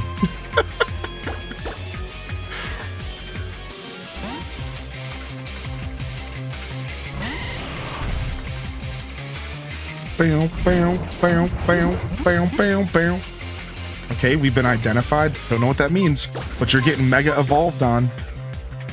Take it.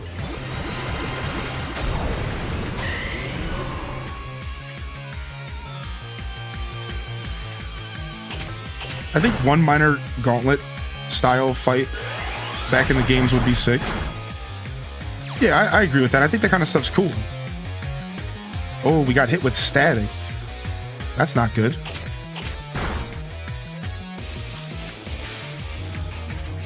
Oh, fully paralyzed. Cool.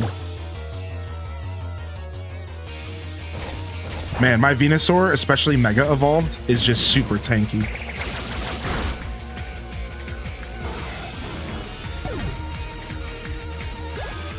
Oh, you're about to see right now, Dazza. One sec. Oh wow, he's learning Toxic. Oh, should we drop it for? Nah, we're not gonna drop it.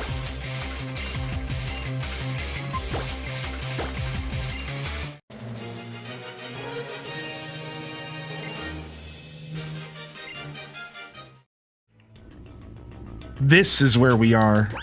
Good Sir Bound the Third.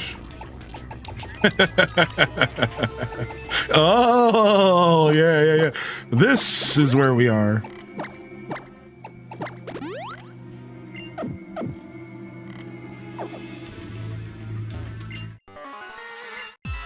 Okay.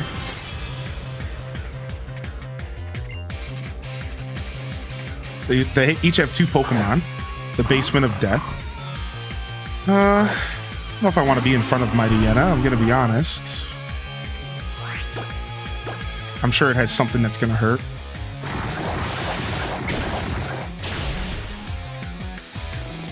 Oh, just scary face. What an odd and yet entirely inconspicuous tree. Why are there so many admins? I know, right? Dude, I love Steamroller. It's so sick. Steamroller's so cool. Get it? Because the designs are based off tanks. Oh my lord. That did whoosh over my head, I'm not gonna lie. Oh my lord.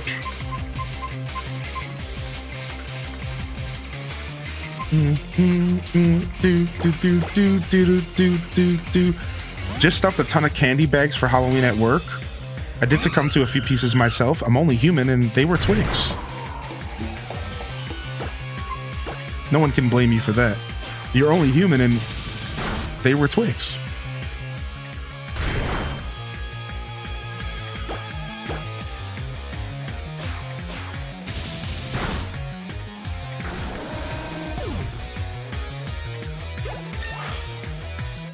The bird strikes again. I'm like, there's something about this playthrough that I am loving so much that my bird is my highest level Pokemon on my team. It makes me so happy, actually, dude. It's so sick, actually. Oh, here comes a Swalot. Just one. They always like to just do one because these boys can be tanky. I mean, I assume the first thing this Swalot's gonna do to me here is... I assume the first thing it's gonna do to me here is it's gonna start stockpiling. I remember you cursing Fletchender for being trash. I didn't say it was trash. I just said that it didn't have a good flying attack. Therefore, it was trash at having attacks. I tried real hard there. Yeah. Yo, we'll see a Weirdo of Kings. Trash-like qualities. Look at this thing went for 3 swallows in a row, but it doesn't know it's about to get played. Y'all ready for this? This thing is stocked up on 3 stockpiles. Wait, did it just say the stockpile wore off? Well, anyways, the point was I was gonna fly and do damage, but oh no, it's swallowed to heal. Oh, I forgot it's not just spit up. It's swallowed, it swallows to heal. I forgot about that. Yeah, I forgot about that. Oops.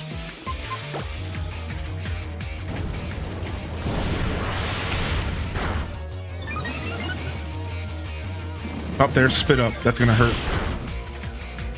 Whatever, man. You win. You win. I hate you. He played me. I didn't know he had swallow. All right.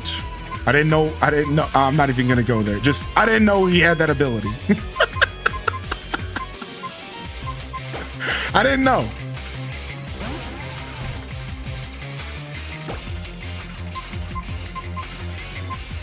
I think 40 damage is probably better here. I think Dragon Rage is actually way better here. Because this thing is just super tanky. It's gonna swallow again. This thing's annoying. This thing is mad annoying. I see why she only had this one Pokemon. I do got Dragon Dance. Yeah, dude, I love it. We've been setting up hard on these fools. New Miltank? Yeah, in some ways, you're actually kind of right about that. This is why Dragon Rage is actually still useful, even late game. Because in a situation where I can't break through its defense, I can still get a guaranteed 40 damage. Now, the next attack I replace will probably be Dragon Dance, but still. No, we're still like 10 levels away from evolution because... You know. Because. But yeah, it does evolve soon. Oh, only 5 levels. Thank you. Okay, I thought it was more. Well, I feel a little better. Speaking of, let's go ahead and put them up front, and we can hopefully get... We can hopefully get some more levels here.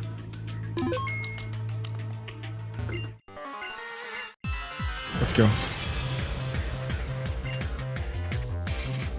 I love seeing bald representation, and it's not the freaking cue ball from Pokemon Generation 1 and 2, because that was always the worst bald representation. Cue ball. Why are you doing this to us? We deserve better. I'm not going to take this hit well at all. Yeah. Now, at least I might guarantee that I go... No, they haven't been full healing me. No, they haven't. Strangely. I don't think so. Hopefully we at least get an attack off here. Yeah. So, in a sense, that actually was a good play. Because we were able to get damage off. All right, not having my bird to fight Golbat is scary, dude, because it's going to come and bite me. Now, I am a defense main here, so... Oh, no, it's acrobatic. That's not the choice. You should be crunching me, but you know what? You're the admin of Team Flare. I'm just the guy who's here to whoop your ass. So don't let me tell you what you should be using. You should have been using Crunch, but I guess you can go ahead and acrobatics my metal swords. That makes a ton of sense. Sure. No way. This puts the no in no way. Contact Lysandra. Call for reinforcements. Wow.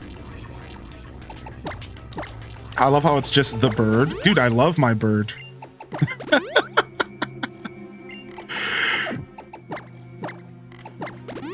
All right, I'm going to do all this healing and they're going to be like, yo, let me heal you.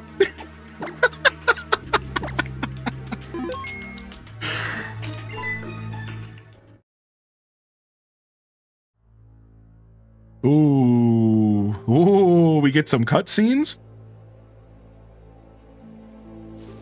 Does your outfit change in the cutscenes if you change your outfit? Does anybody know?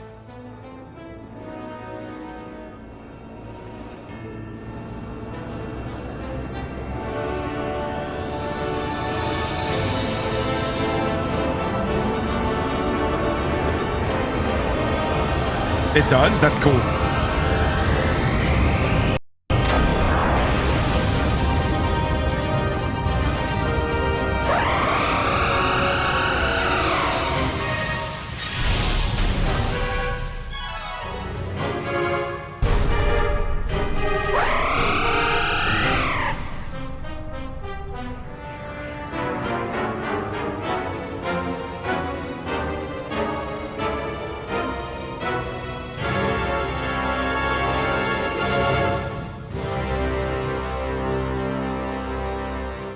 Sick.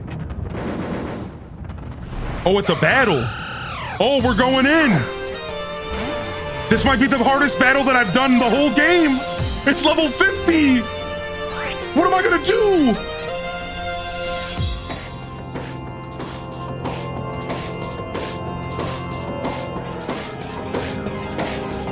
We gotta jam. We gotta jam for a sec.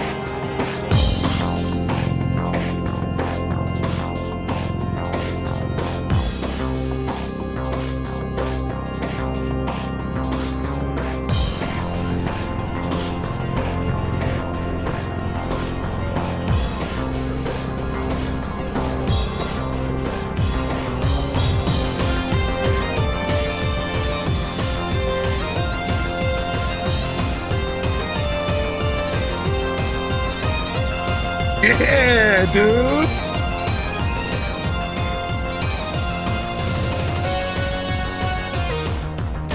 Ooh, I love that. Damn it.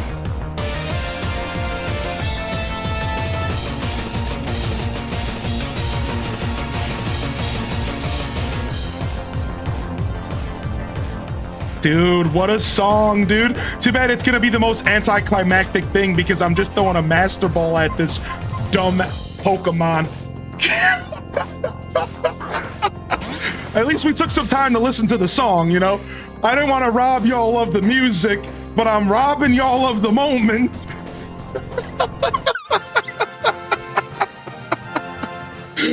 Yeah, we're not gonna rob y'all of the music, but we didn't rob y'all of the moment. Sorry about that one. Legends say that it can share eternal life. It slept for 1,000 years in the form of a tree before its revival. Give a nickname to Xerneas? Yes, of course. This one will go to Ray Del Bano for my most recent subscriber. Thank you, man. We're just gonna call him Ray. Choice. Lil Ray. Lil Ray.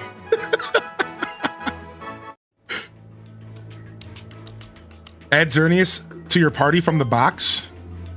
Oh no, that means we have to get rid of somebody. No, who's gonna leave us? It's been such a beautiful journey. Who leaves our team?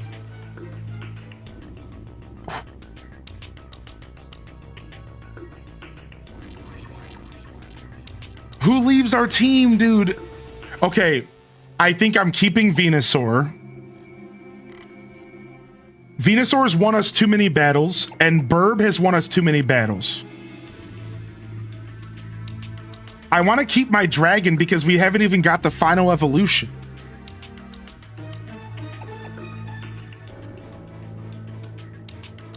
I gotta keep Greninja because it's my starter. So it's either my Scolipede or my Doublade.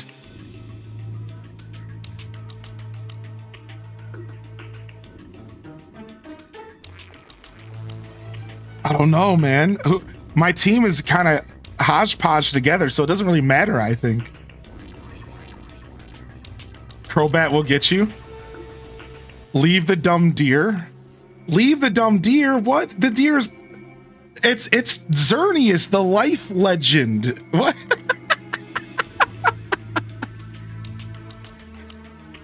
What do you mean, dude? This thing's crazy. This thing has 130 attack, dude. And 130 special attack. This thing is a monster. You want me to just leave this thing behind? And somebody's trying to compare it to Lucario. Listen, Linda. Lucario's cool, but Lucario doesn't have these stats.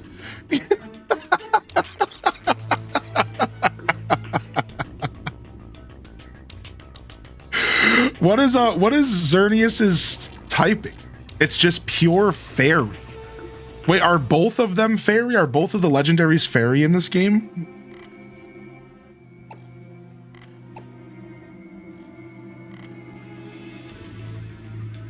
Mega Lucario is even stronger. I actually don't know at all if Lucario's stats are probably pretty good, actually, to be fair.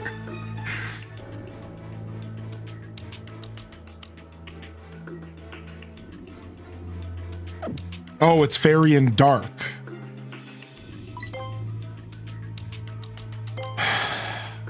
All right, here we go. What a relief. Now they can't use the ultimate weapon. You're amazing, Big L. A legendary Pokemon waiting to be your friend like that. It's unbelievable.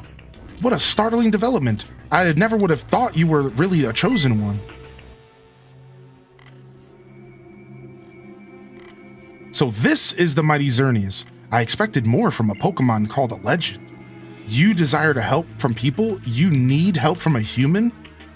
What's going on with that outfit? Is that really you, Lysandra? Oh, whatever. Big L already beat you. What are you doing here? For me, victory is using the ultimate weapon. In order to do that, I need to reclaim the legendary Pokemon's power and send it to that weapon once again. I'll be taking that legendary Pokemon back now. This time I won't lose. I too shall use the Mega Ring and Mega Stone that you researched during your travels. Oh, he's gonna have a Mega Evolution this time. Well, who on his team can Mega Evolve? Not Haunch Crow. It's gotta be Gary. It's gotta be Gary. Gary's the only Mega that I know on his team. It's gotta be Gary, dude. Oh no, Gary's really bad for me. Gary is really bad for me, actually. This is not good. This could be a bloodbath. All right, I need to be careful about this battle. Hold on.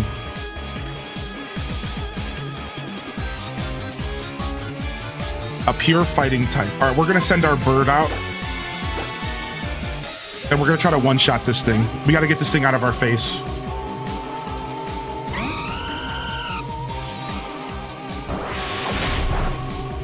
Good bird.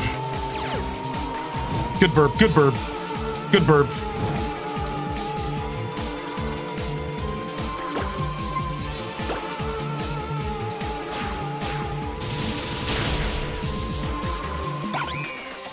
Also, how come dude straight up looked like he was Dr. Robotnik from the Sonic franchise? Anyways, Pyroar comes out. I don't think we switch. I think we actually just sit in front of this thing and keep acrobating. Because we're strong. We don't need to play games here.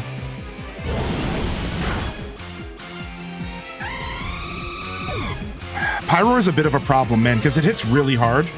And it's so many levels higher than my Greninja, I don't think I'm gonna be fast enough.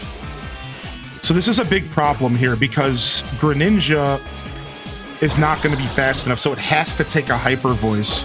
And that's actually asking a lot of Greninja. No, we are faster.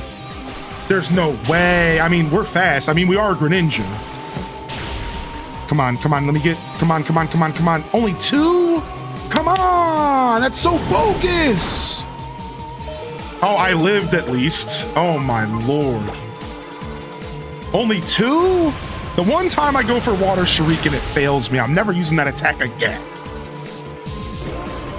All right, we're good. We're still okay. Pyroar's done. Greninja did his job here. Oh, Greninja wants to learn Substitute. That's actually a good attack for him, actually, dude. No. We won't learn it.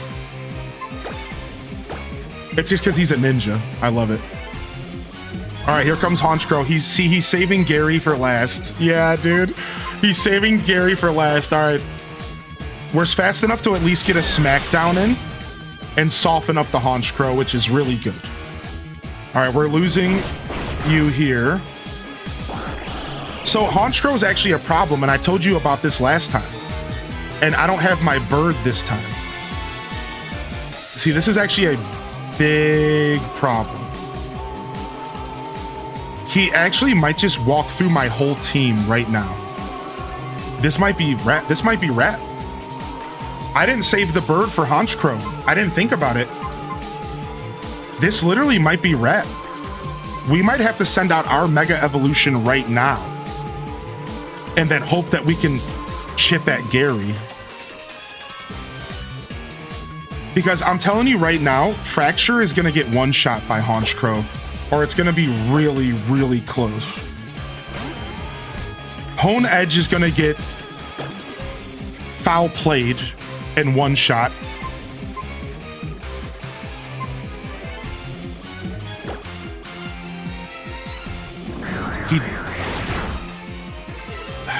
He crit.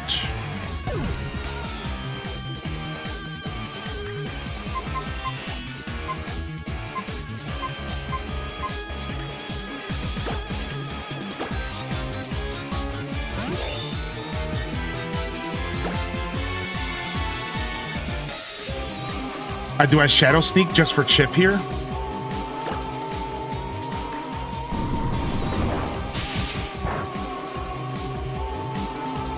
Night Slash is just as bad as Foul Play. Especially if it keeps critting. Yeah, we're going in for round 2. I'm gonna need to...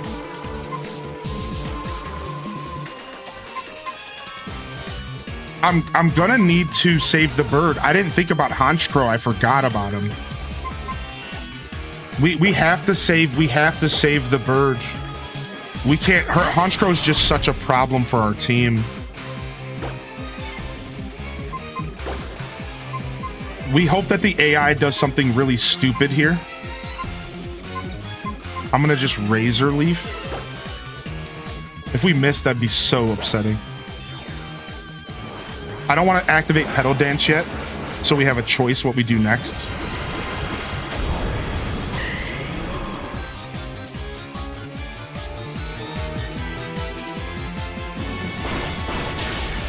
We take the hit, because Venusaur is just so powerful, dude. Petal Dance was actually the play. Now, does he use potions? No, he doesn't use potions. Yeah, I guess Petal Dance was the play there. I was really hoping that I could get the chip without getting myself confused. Yeah, so we go ahead and we'll do it again. This time we can use items. Second time I'll always use items. Oh wow, I went first. I didn't expect that. You mean there's hope? Full HP Scolipede versus full HP Mega Gyarados. You mean there's hope? No way, dude. It's 8 level difference, and he just dropped my attack like a bast. You mean there's hope? All right, we got to get a poison. Here we go. Yo, what's up, Minnie? I'm sorry to hear about the hospital stuff, man. Yo, what's up, Minnie? I'm so sorry to hear that you've been what you've been going through. That has to be pretty tough. I still went first. I was still faster than him. Wow, Scolipede is fast.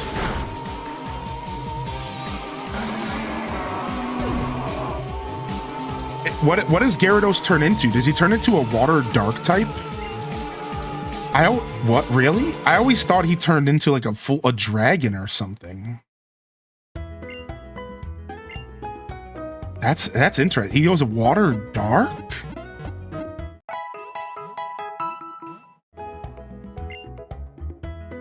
I don't know if there's any good way to reset this game without like hitting the reset button on the emulator. Let me go ahead and do that. Restart. No, I'm gonna have to fix my screen, aren't I? Dang it, dude. That's what I was trying to avoid. That's fine. I'll fix it real fast.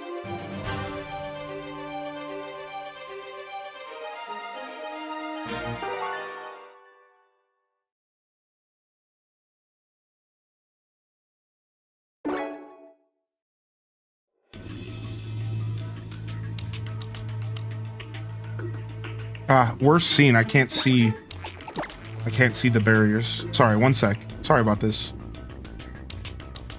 I don't have a ton of experience with Citra, and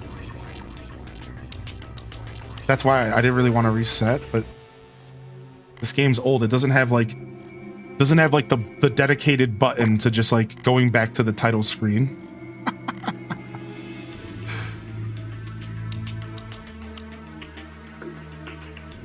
All right, we should be good.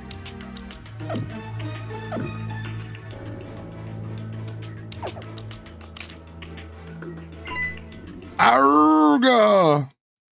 Soft reset is LR starts like. I had a feeling there might be a soft reset, but you know, I wasn't gonna guess. Yeah, a lot of old Pokemon games had that option though. Yeah.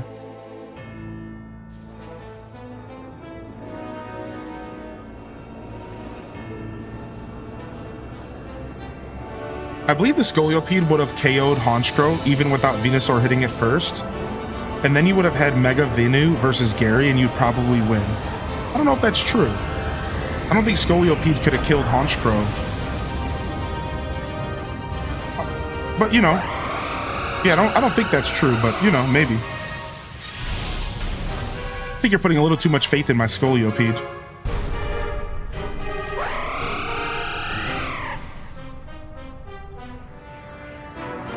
I know you're saying that because of rollout, but yeah, I don't think so.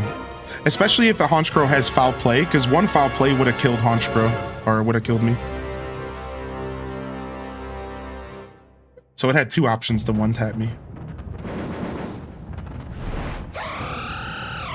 But it's easy to say that in hindsight, right? I guess we'll never know.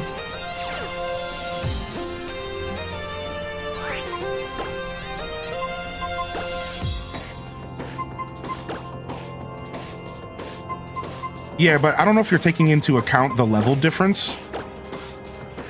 Right? I think there was a 6 level difference between Honchkrow and Scolipede. I just don't see it happening.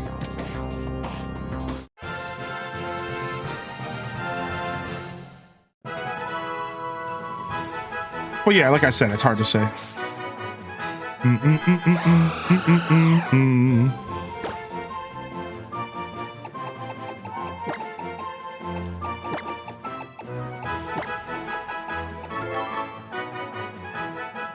I keep forgetting about the level difference. Yeah. The level difference is probably the most determinant factor in everything we're doing.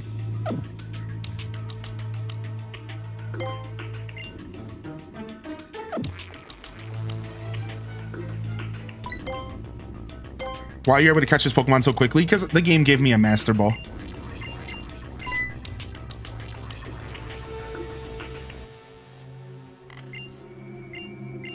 So yeah, I could just catch it in one try. I don't have to fight it or nothing.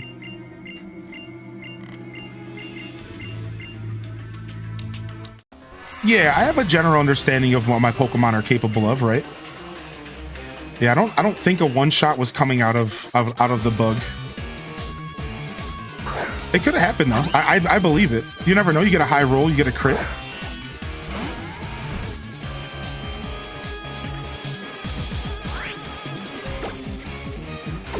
All right, I think we're doing the exact same thing last time, but I think I just want to preserve my bird. That's all.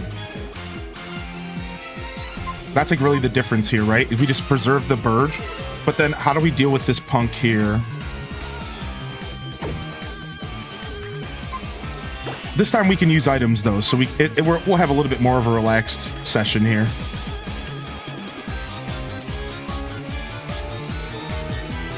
I really don't know this thing's moveset.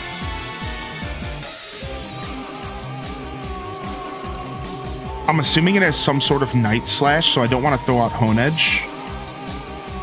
That's the problem. It almost certainly has some sort of anti-ghost mechanism. It has to have something like that, I imagine. So I don't know if I want to sacrifice Hone Edge here. I think I'm actually gonna try to tap a Dragon Dance and see what happens here.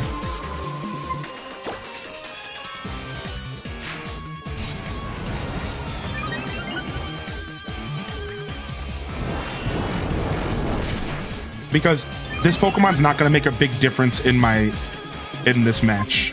So we can get a little bit spicy with it, right? We might not even live through this. Hey, I didn't think so. Did this thing boost on me? I didn't see what the Mian show did. I think it boosted in front of me. Very bold. I think it boosted right in front of me. All right, let's go ahead and try and see if we can bait an attack. It used Swords Dance. Yeah, that's why we got one tap there. All right, let's see. I'm under the assumption this thing for sure has something to do a lot of damage to me here. Not bad. Our defense comes through here.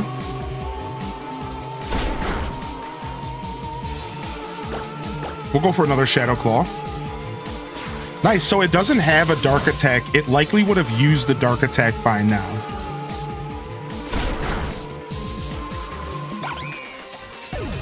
All right, so that's good to know if we want to do a third run. I think I am just going to let myself use healing items. I would love to actually do a second attempt with no items in this run, because I think we were pretty close and we could have maybe had a chance to win. But it's like, I don't know, because there's so many cutscenes between this fight, I don't want to reset the game again. There's way too many cutscenes between this fight. So the problem is switching into Greninja doesn't feel good here at all.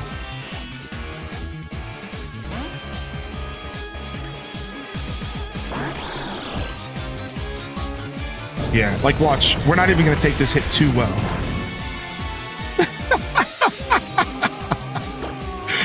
All right, let's go ahead and drop a Surf here. We should go first. Yeah. We died a Hyper Voice. So it looks like this guy doesn't use any potions, though, which is super nice.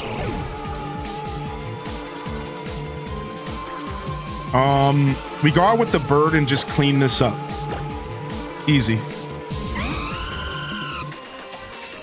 What's up, WWE fan? We clean this up with the bird, and then we have the bird in front of Honchkrow like we wanted originally. And birds should be able to take out Honchkrow as long as Honchkrow doesn't have foul play. Foul play could be a bit of a problem here. But we should be able to just straight up rock this thing.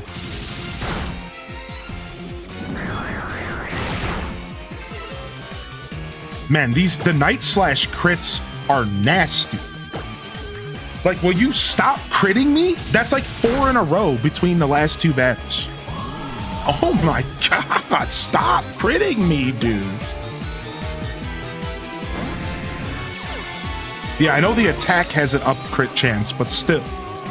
Come on, 4 times in a row? I think it was 3. All right, I kind of want to roost in its face and see what happens. Right? Because if we roost in its face...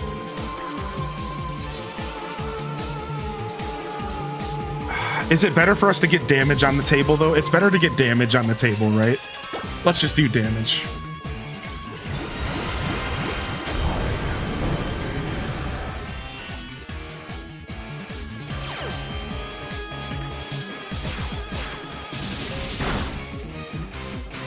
Aqua Tail. Yeah, we weren't going to survive even with Roost. I don't think. All right, and now we have our tank. The goal with Venusaur here, which is what we wanted to end on last time, just as Twitch Thomas said. The goal here with Venusaur, because, see, I didn't know that Gyarados was losing its flying type. So, like, all this knowledge is coming to fruition now. Like, if I would have known that Gyarados lost its flying typing, then I would have actually saved my Bulbasaur, but I didn't want to put Bulbasaur in front of Gyarados, because I'm assuming this MFer has Air Slash. And he honestly probably still does have Air Slash, to be fair. Like, so I really didn't want to be in this position anyways. That's like the thing. It's like, this is not really a good position regardless, but I can guarantee I can take at least one Air Slash, probably. I can probably guaranteedly take at least one. Okay, it outrages, which is like beautiful.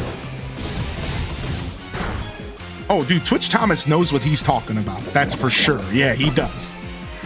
Yeah, I'm a little sad that I didn't have more faith in Scolio against Honchkrow. I will admit that I think actually Twitch Thomas is right about it. I think he's right. There's a chance that he's right, and that's the whole point. It's like, yeah, you're right. I could have probably one-shot Honchkrow, maybe, but the level difference scares me, you know? So it's like, is it worth risking, you know? I don't know. What do my Pokemon look like? Can we do this without a healing item? What do y'all think? Can we stall through this without a healing item, or should we suck it up and use a healing item here? I think we could do this without a healing item.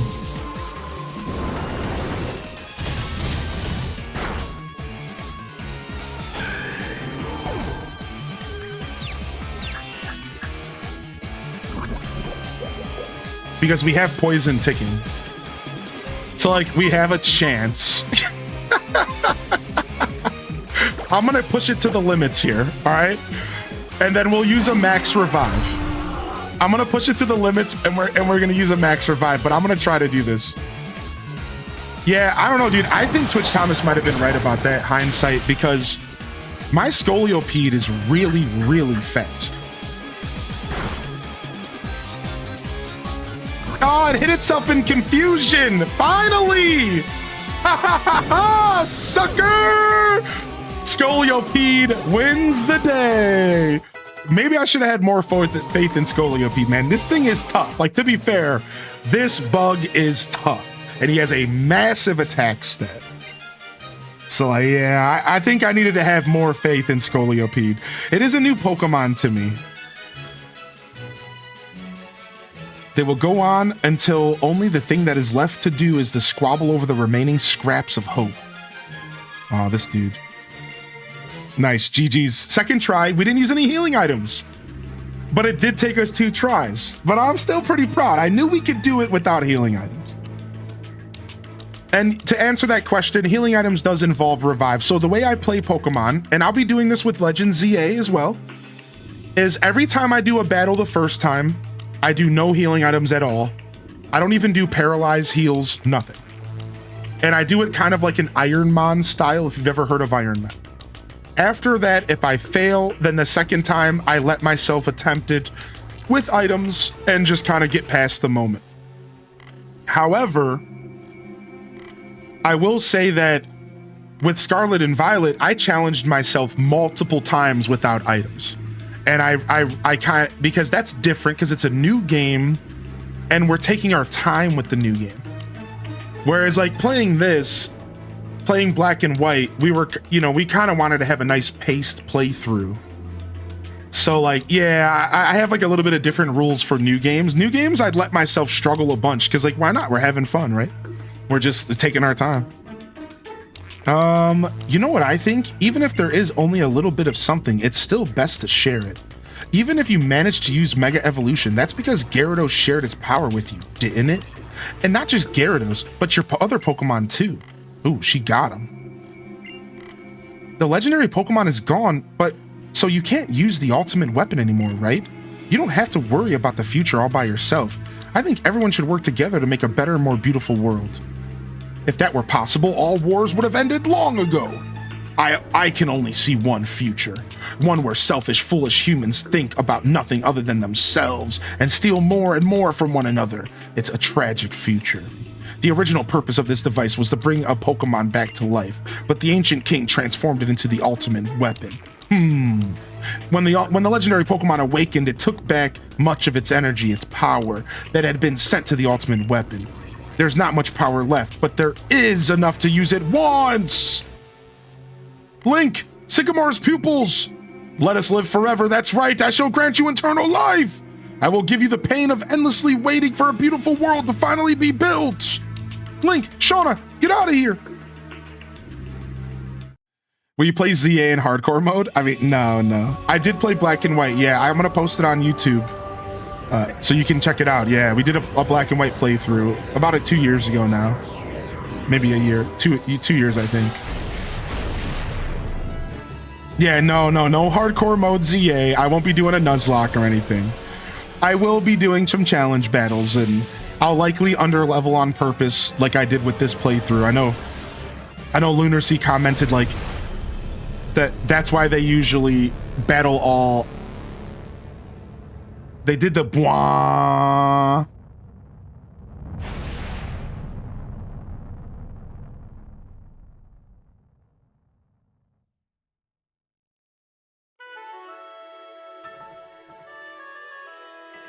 So in Y, this is where the flower is red, not blue. And he tries to destroy the world. Wait, really? Phew, I'm so glad you're all safe. I really respect the courage and kindness you all showed. Thank you, we're all fine. Are you guys all okay? Yep, as you can see, we're doing great, thanks for asking. We all worked together to save the Pokemon connected to the stones on Route 10. I mostly left battling with Team Flare to Cena and Dexio though. Who are these Cena and Dexio you're speaking of? We are the masked heroes. Don't worry about it, Tierno. We were all doing the best we could to stop Team Flare's plans. Oh, and we have a little bit of news for you all. We managed to destroy the machine in Lyssandra's lab that was spying on people's holocaster transformations. So we won't have to deal with Team Flare anymore? Now we can go back to filling my Pokedex. So it's finally over, right? We can go back to our adventure, right? Let's go back to Anastar City and start over where we left off. Thank you, Big O. I have so much respect for you as a friend. It's because I respect you that I want to beat you at a battle as a rival. I really mean it.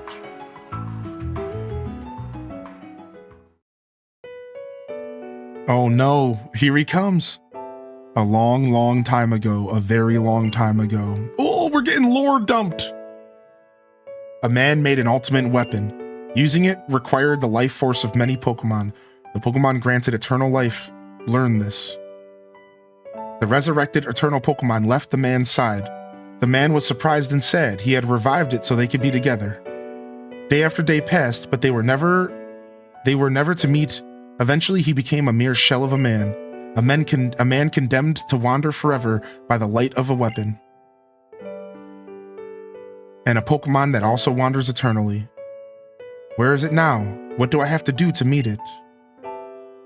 Oh, he's so sad, dude. He's so sad. So wait, was the plot at all different in Y then? Like, or was it all still the same plot? Right, because Y is the theme of death, and X is the theme of eternal life. It's 99% of the same, okay. Right, that's what I thought, but then you making the comment about the canon at the end is like super interesting. So wait, what happened with the cannon at the end here? Did it blow itself up?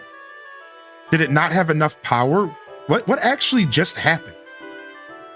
He fired it off? Like if any lore, he fired it onto himself to give himself eternal life, but did it work, or did it just kill him? And he's a fool? Or do we not know that?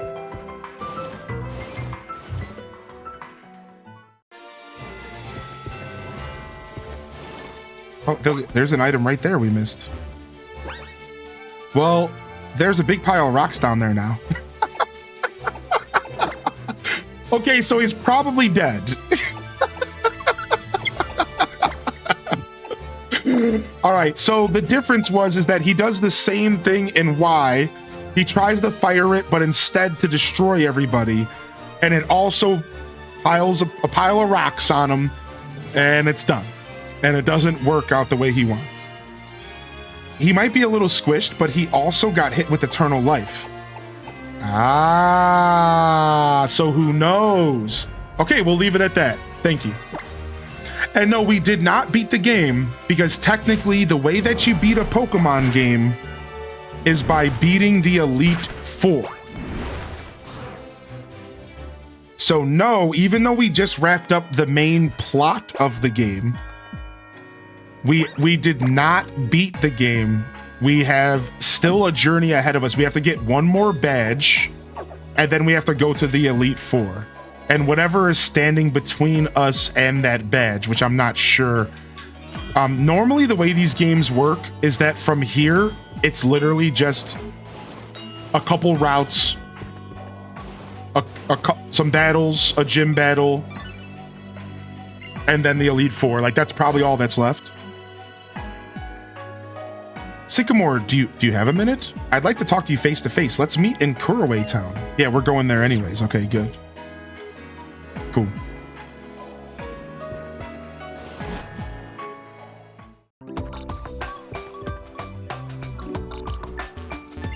That trash can is empty. Cassandra is such a cool character. Yeah, you're good, March Marauder. No problem.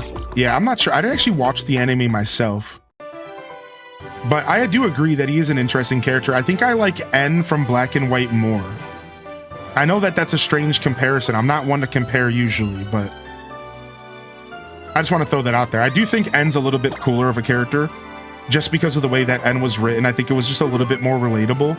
But Lysandra was cool for different reasons because he was like a true supervillain. And while still relatable, he was more of a villain. N was more of a misunderstood villain. Lysandra was more of a I want to kill everybody and I don't care what you think about it. You aren't gonna see my way of thought. Peace. But N was more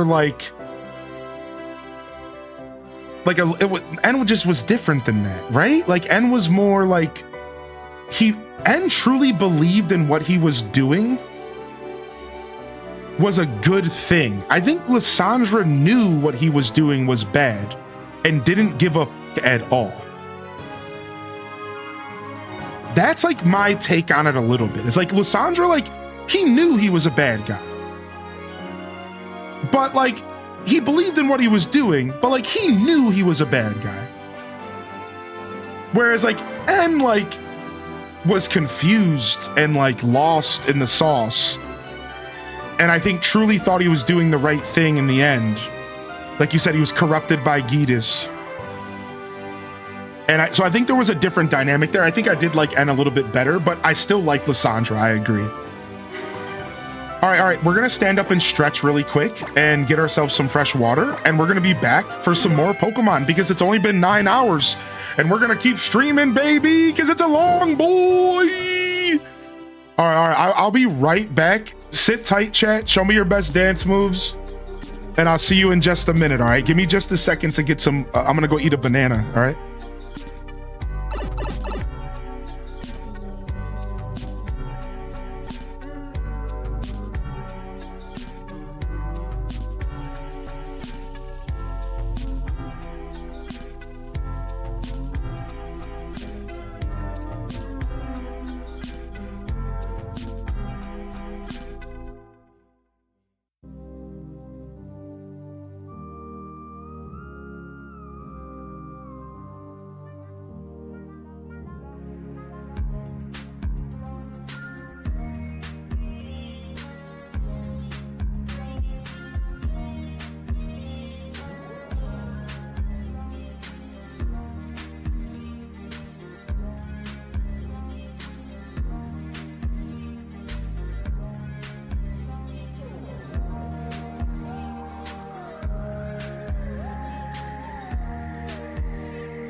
Yo, all right.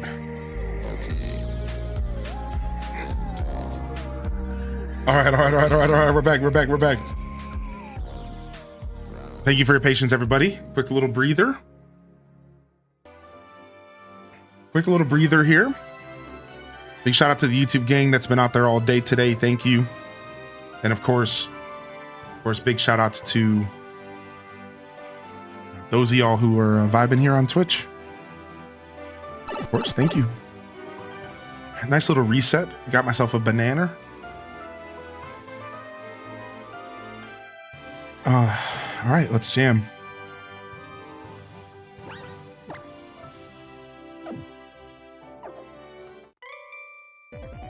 With my shorts on, there's no stopping me. I can go anywhere. Dude, this game is obsessed with shorts. You need to stop, dude.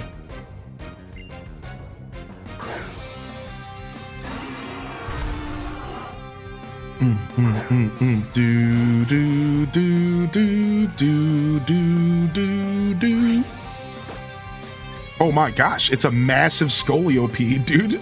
This is scary. This is what it looks like when you're on the opposite side of a scoliopede, dude. I don't like this, man.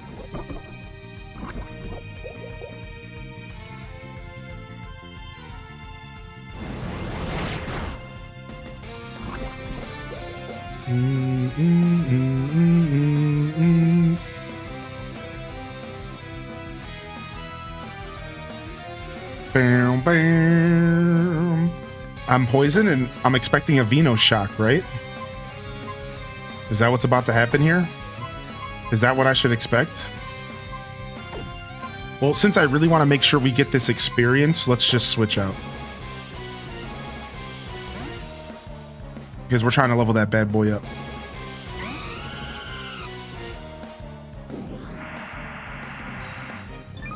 Oh yeah, I forgot that thing had agility. It doesn't even need agility. Why is it all the Pokemon that are always already really fast that are the ones that get agility? Like, you're already really fast. Why don't you give agility to Snorlax? Snorlax needs to speed it up a notch. We don't need agility on Rapidash. We need Snorlax needs to pick up the pace.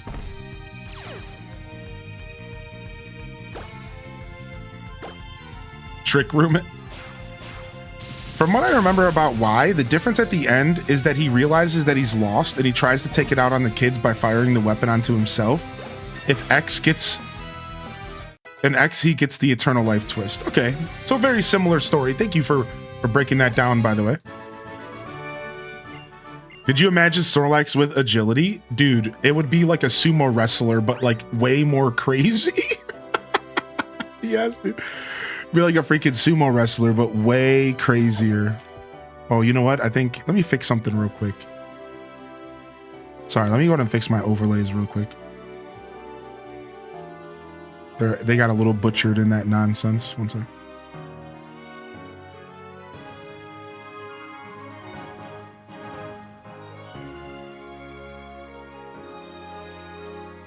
There we go.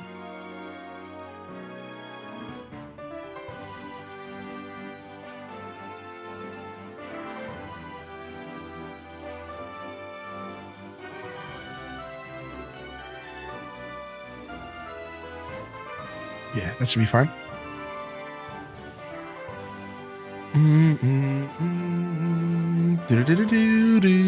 Yeah, that should be fine.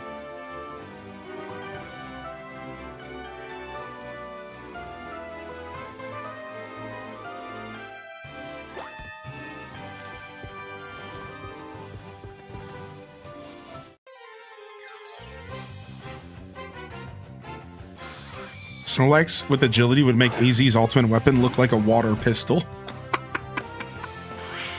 I remember in the anime episode with Snorlax that swims across the islands to eat. I vaguely remember that, yeah, actually.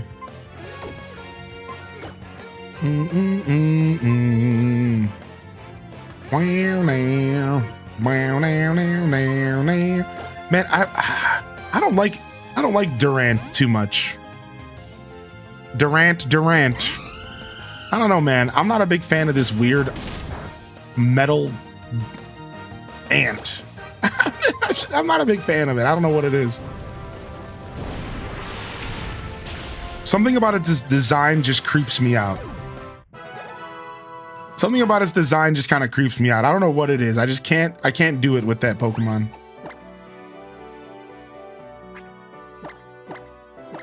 Can I just say I hate these bug Pokemon? Sorry if you're bugging out a little bit about the buggies. My bad. You'll learn to love them with time. Just imagine that big Scolipede giving you a big old hug. I'm not helping, am I? Okay, Misty. I like the Heatmore Durant lore, though. Oh, I don't know if I know that lore. I don't remember. They're somehow connected, huh?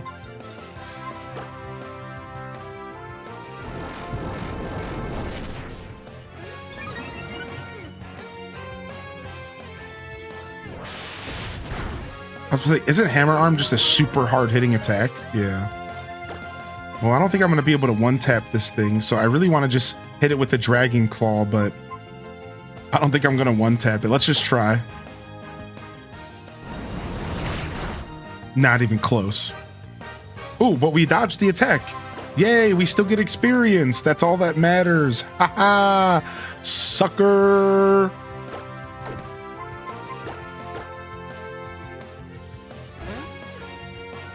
Oh, I just realized we're on Route 18. We gotta find that Dusk Stone.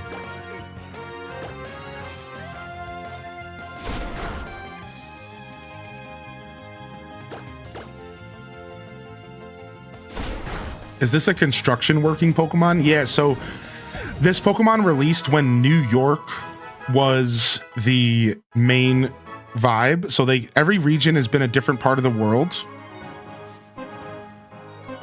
Every region has been in a different part of the world, and that guy was supposed to represent like New York. Wait, is the Dusk Stone in like its own like hour? Are you saying that because the Dusk Stone's hidden behind like an extra cave or something? Or am I gonna have to like farm my face off? What's going on with this Dusk Stone? I'm about to replace my swords with the freaking legendary if this is gonna keep up. I'm exaggerating. Yeah, it is in a cave. So I know there was a couple different ways to get it. One way was rock smashing rocks in a cave, but I thought there was another one just found like on the ground.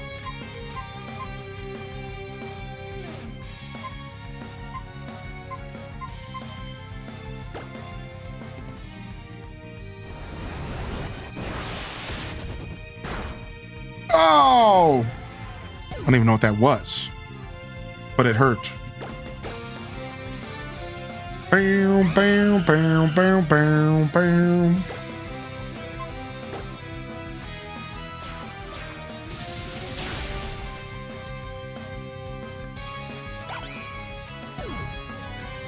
Yeah, so you can go to Terminus Cave and break rocks. You could talk to a Team Flare Grunt in Lavier City after beating the Elite Four. Or we can go from super secret training by maxing a Pokemon's EVs.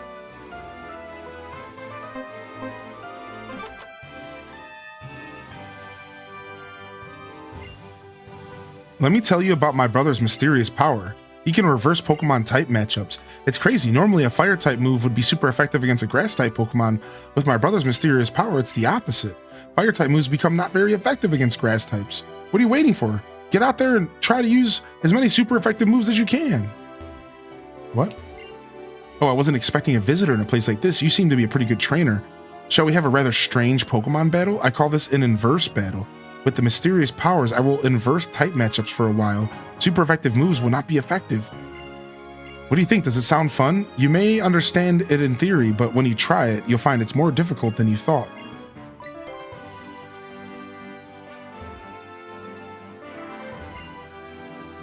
All right, we're about to do an inverse battle with this dude. I just need to heal up my team. Yeah, it says Terminus Cave, which I think is Route 18. Yeah.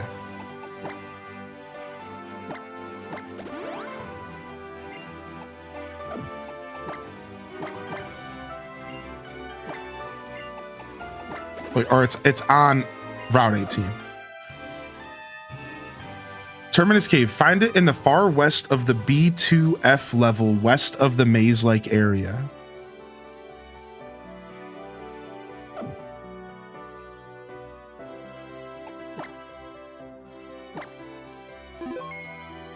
All right, then let's take a look at our map real quick and refresh ourselves where Terminus Cave is. Yeah, it's right here. So yeah, we are.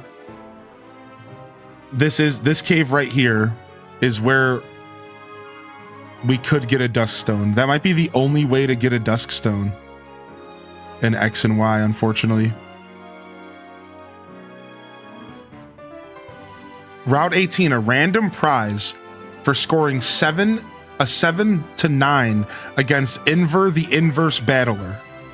Wait, what? This guy right here?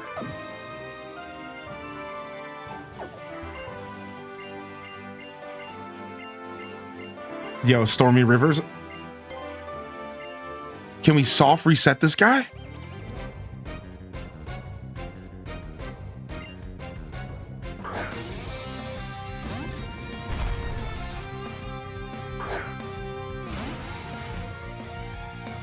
So that's a rock bug type. So they would normally be weak to fire, but now they're going to be strong against fire. It's level 55. What the fuck?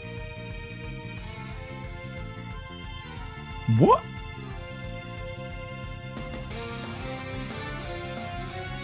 Or no, it would be, I guess it wouldn't even be weak to fire. I don't even know. This is the kind of thing that you just want to look it up. Crustal. Let's just look it up. We could just look at the type matchups and then we're good. Bam, bam, bam, bam. So this thing is strong. It's weak to rock, steel, and water normally. So normally it's resistant to normal damage and poison damage. So we want to, yeah, strength is the play. I should have Dragon Danced first, maybe. It doesn't matter when this thing is 10 levels higher than me. The score is calculated by subtracting the number of successful, not very effective attacks the player made from the number of super effective attacks the player made. So we just want to sit there and do a bunch of super effective attacks. He's a buff physical attacker. All right, so we should just hit with Venoshock then.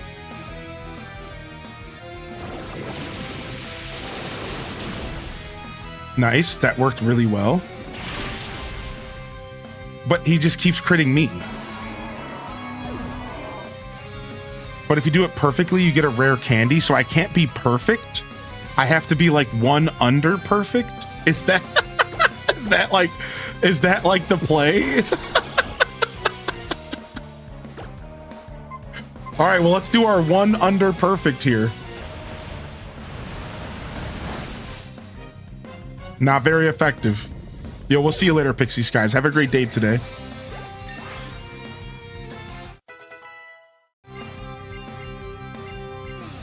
What? Didn't you already try to learn Substitute? Oh, yeah, but that was during the battle that we reloaded, yeah. All right, next up, Flygon.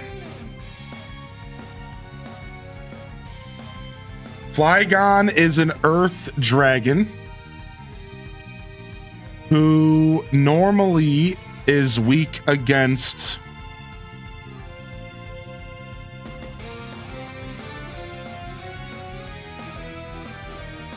poison again, rock or fire. Poison, rock, or fire is what's going to affect it in the inverse battle. So we're just going to go ahead and smack it down.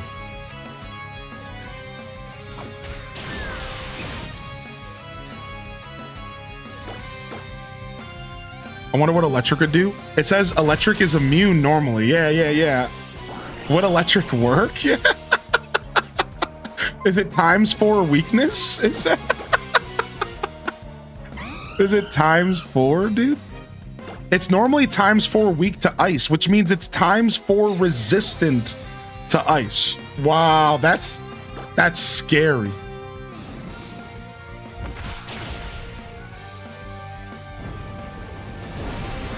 Too bad my fire attack is so weak here, right? Maybe I go first now, though. Yes, speed boost. Flame charge kind of makes up for its lack of power sometimes.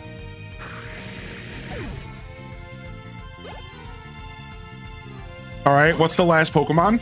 No, it's the Scorn. Dude, no.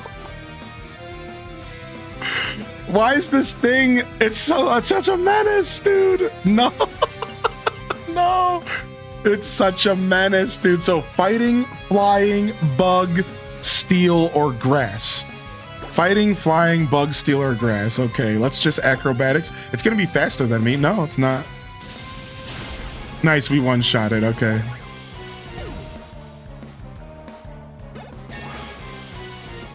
Nice, the bird always comes through. That battle may have tired me out even more than my Pokemon. Yeah. Nice work. Yeah, I had to look everything up and get help from the chat, but thank you. Nice work, chat. Nice work, Google. No, he gave me a stupid berry, dude. Dang it. So I had to get 7 to 9. So wait, does that mean I have to do 7 attacks that are... Is that what that means? I have to do 7 attacks? 7 to 9 points? I don't even know what any of this means. I don't know, man. Can you guys at least heal me? You suck. Can you give a brother a heal or something?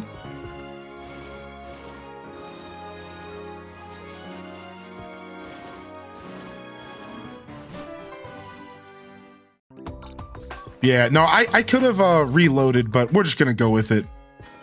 Whatever, it's fine. Yeah, we could do a reload, but it's fine. I'm assuming that the point system is goofy and yeah, I don't know, maybe we have to do less damage than we were doing, which doesn't feel possible because we were 10 levels under everything and still managing to... Do you have any Pokemon with max EVs? I don't think so. I don't think we're close to max EVs. I mean, like, if we do have somebody who's there, it's gonna be like Greninja, right? We could go check, but I don't think so. The only way to tell is actually to go to the lady, right? I have to go talk to a person in game. Oh, there's a bar. Oh, yeah, there's no way, dude. I don't think so. Dude, my Greninja's worse off than, and that's a starter. Yeah, look, we're not even close. No wonder my team sucks. My bird's almost there, though. My bird.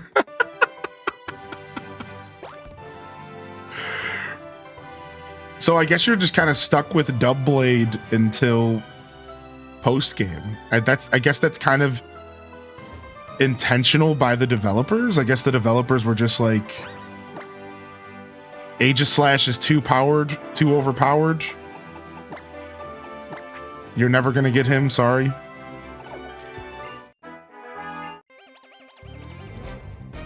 We could do a late game swap out for Aegislash if we wanted to, for Dubblade, and we could maybe throw in Xerneas or something to just help us get through the Elite Four. I don't want to do anything that I would have to like level up a ton, unfortunately, but like if we had something that was like a decent level in our box or something, we could maybe pull off something like that. Isn't Stunfisk an electric type? I don't even know what this thing is half the time.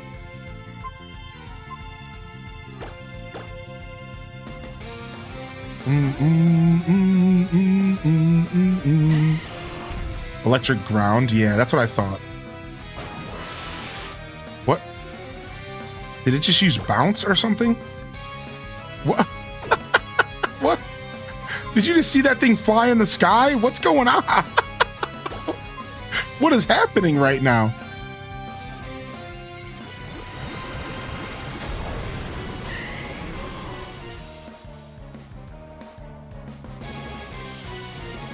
course, I went first.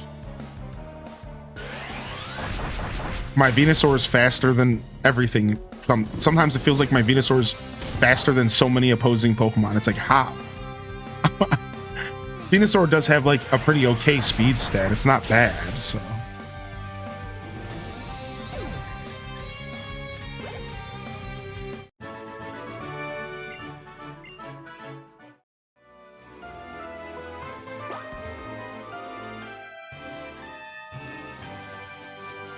Oh, wow, we can just go in here. What is this? Yo, it's Terminus Cave. So can I just not get to the the location that you were talking about? Am I just not going to be able to get to the location? Yeah. That's likely what's going on, huh?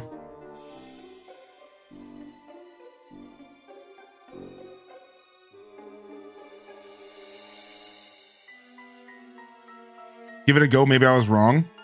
It says basement B2F in the far west from the maze-like area north of the entrance from B1F.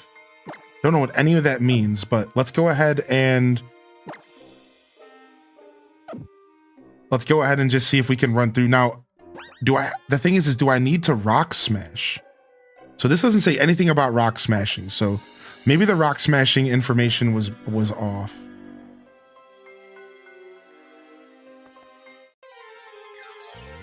It'll be an item drop. Oh my lord, that's a lot of ants. They must have heard me talking smack. I'm good, homies. I'm good.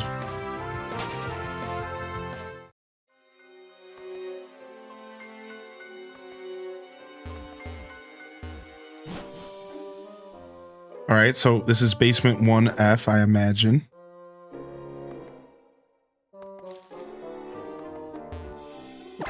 Oh, nice. I can pull this out. Good.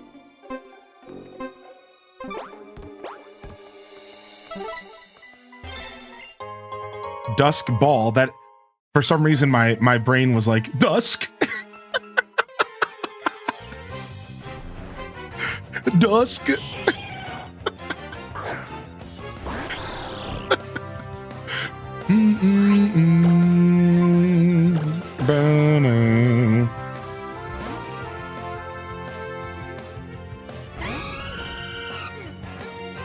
Yeah, the super trainings is how the internet's saying as well. Super trainings seem to be the play for this.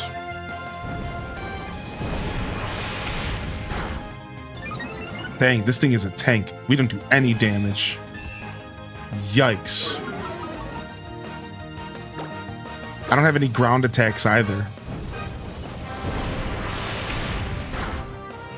This thing's setting me up with a ton of metal sounds. This thing wants to hurt me real bad.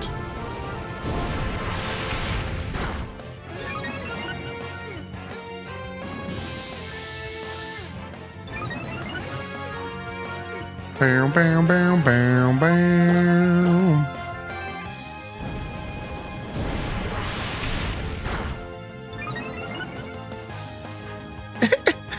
What is this battle? Metal sound, up speed, metal sound.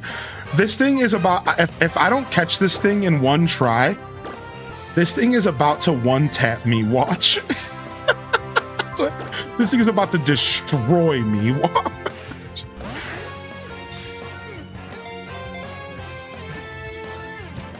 Oh, nice. Critical catch. We haven't had one of those the whole game. That was our first critical catch.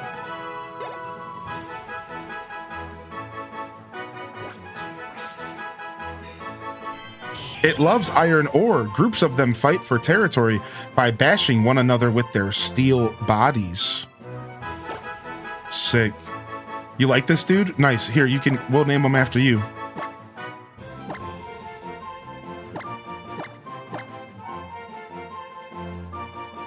Sick.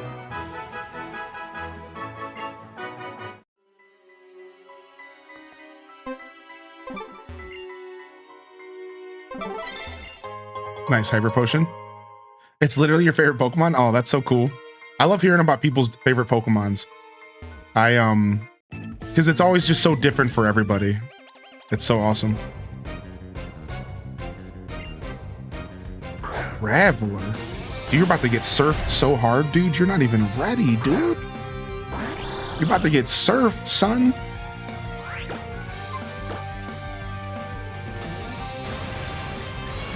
That's Mr. 305 right there.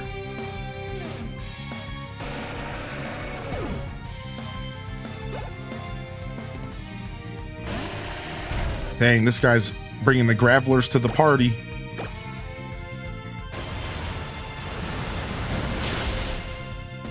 Oh, it's a pit bull joke. What? We didn't one-shot it? What? It survived. Oh, it's sturdy. Of course. We should just use Water Shuriken just in case. I think that would solve that problem, right? I think so.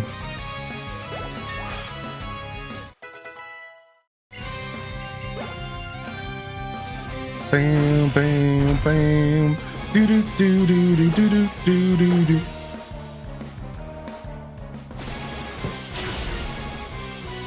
Come on, can we get more than 2 hits ever in my life?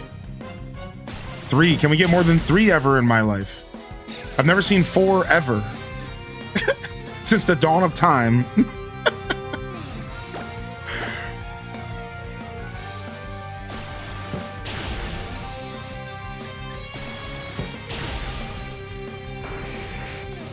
My Aggron learns Surf, Thunderbolt, Sleep, and Sleep Talk. I didn't know we could learn Surf. What? Imagine surfing on that thing. That's crazy.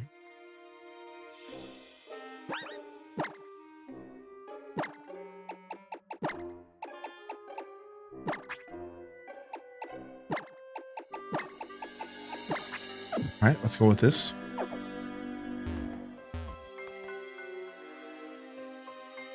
Yo, trainer, let's go. I could use the experience. Come here, bub.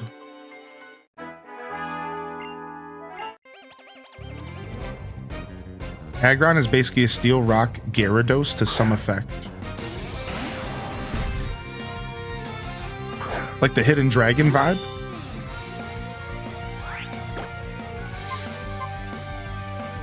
I don't know. This thing's about to hurt me. This is a ground type. Me no likey. Rhydon used to be my favorite before Quagsire. And it knew Surf, Ice Beam, Flamethrower, and Thunderbolt before I knew anything about the difference between attack and special attack. That's so cool though, dude. That's so sick. I absolutely love that. I think it's crazy because you didn't have a single stab attack on him. And that goes to show you, like, as kids, we didn't think about that. I didn't think about it. I understood what stab was later, but like when I was playing Gen 1 and 2, I didn't really know what stab was. So I was always trying to give my Pokemon different attacks, so it had a variety. And I didn't really focus on stab, the special attack bonus for those same attack bonus. What is it? Same type attack bonus. There it is. Yeah, same type attack bonus called stab. Just for those non-Pokemon nerds. So anytime a fire type Pokemon uses a fire attack, it's stronger. Anytime a water type of Pokemon uses a water type, it's stronger.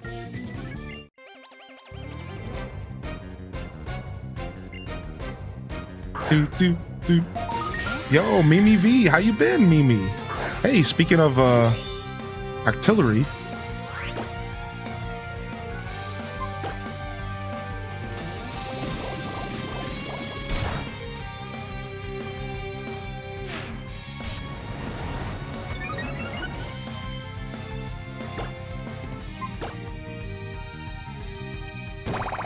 Bullet Seed, get this nonsense out of here. Get this nonsense out of here. Thank you for 27, man. I just used the highest damage, which is fair. Watch it hit 5 times. No, surprisingly. Knowing my luck. Nice.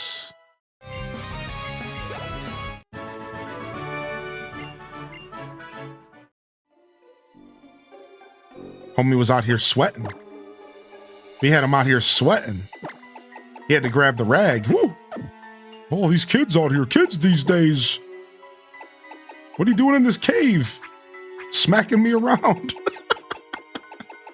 Kids these days, dude.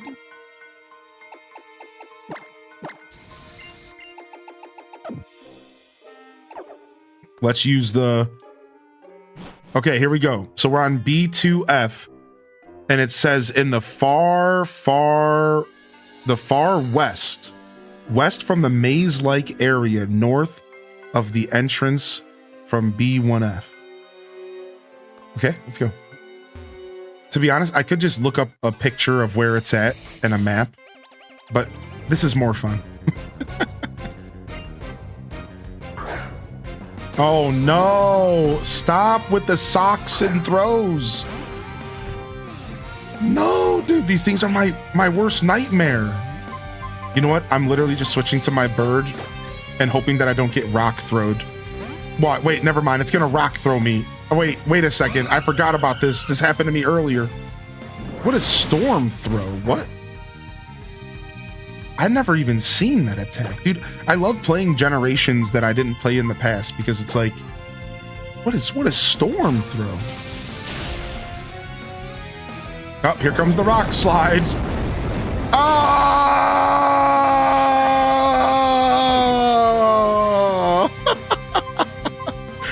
I didn't freaking one-shot it. What a boob, dude.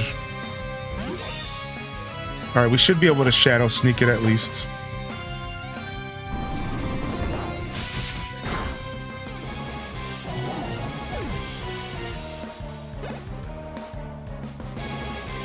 Oh no, it's Conkelder.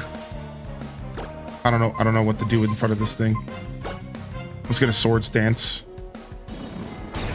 Cause I'm just rude like that. Hello. Greetings. Yeah, it's just gonna keep using a Stone Edge because it only has fighting moves, I bet. But Stone Edge can crit me and just kill me at any time, so...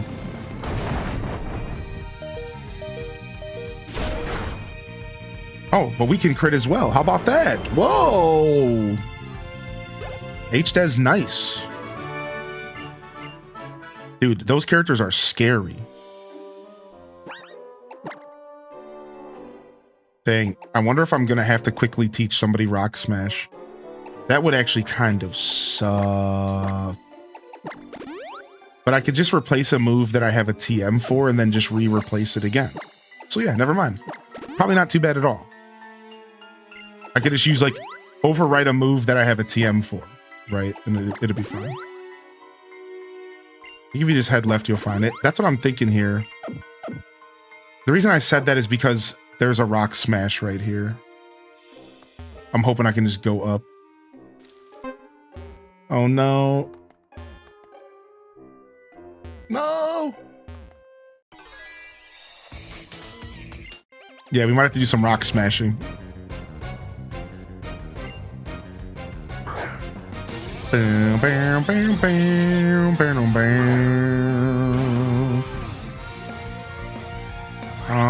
Toxicroak seems to always hurt me. Let's just give it a try here. Focus Blast. Oh my gosh! Oh!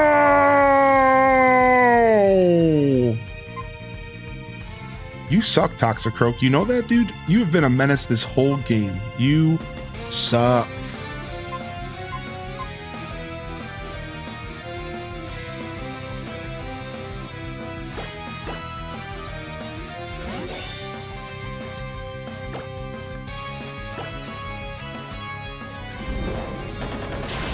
Oh, it had Dark Pulse. Cool. Great, you're the best Pokemon. You know what? I'm just gonna have to use my bird. I'm trying not to use my bird for everything, but it's just the bird. The bird does everything. The bird is running the whole team. Got him? I'm trying to avoid using the bird, but the bird just keeps needing to be used. The bird just keeps needing to be used, dude. Sturdy. Because the bird is the word. Bar. Same brain.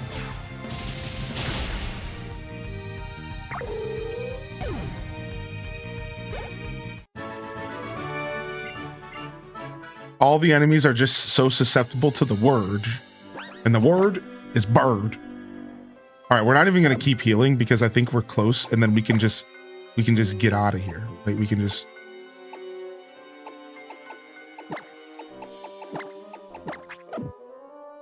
escape rope. Wee. Oh, it's an X attack. Weak. It was like perfectly placed in the center of the room. I got real excited. Snezzy's back must hurt from carrying this. Snezzy's been carrying this whole game, dude.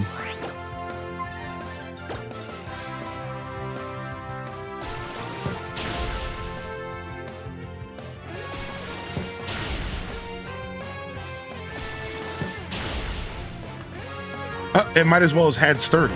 No, it did not just... Okay.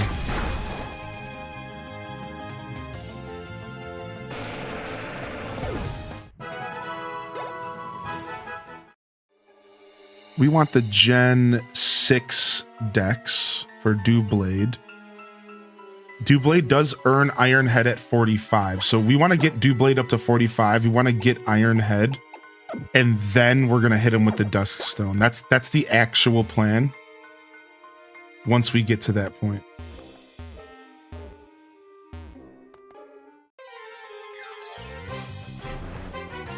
Oh, wow. We can get Sacred Sword at 51. The user attacks by slicing with its long horns. Target stat changes don't affect the attack damage. And then if we... Let's go check and see what happens when we evolve to Age Slash. It, per usual, doesn't learn a single attack. I didn't think so. Okay. Yeah, waiting for Sacred Sword might be worth it. If I feel like I need it, which to be fair, I kind of do. I don't really have a good fighting attack at all in my team. You can use the move reminder to get Sacred Sword after evolving it, I think. Oh, okay. That might actually work. All right, can we get... We need 4 shurikens. 1. 2. We actually don't even need 4. We just need 3. That last Graveler was tough.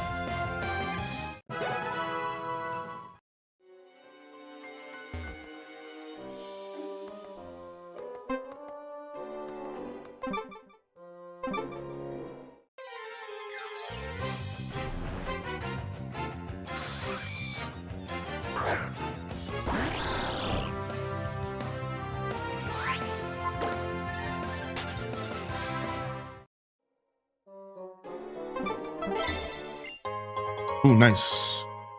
We'll take a juicy iron. Not bad at all. Oh, oh, oh, oh, nice. All right. We got the Dusk Stone, baby. We're just going to get one more level. Then we're going to evolve. Then we're going to go to the move remember. Then we're going to use the move remember to get back the other attack as well. We have a strategy. Let's go ahead and freaking escape rope out of here.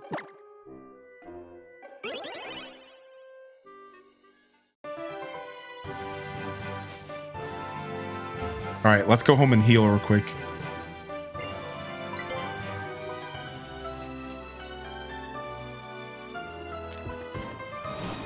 Yeah. We got the Dust Stone. Yeah, we found it in a cave.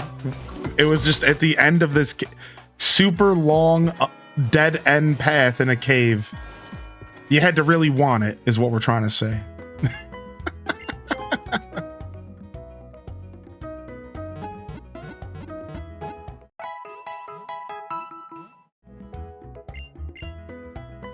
Nice.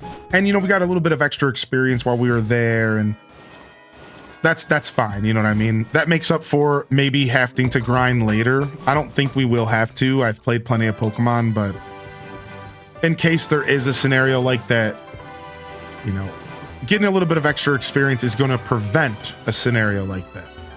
That's what I should be saying.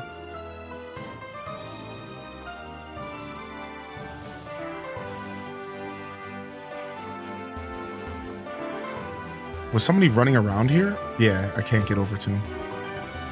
I have to rock smash.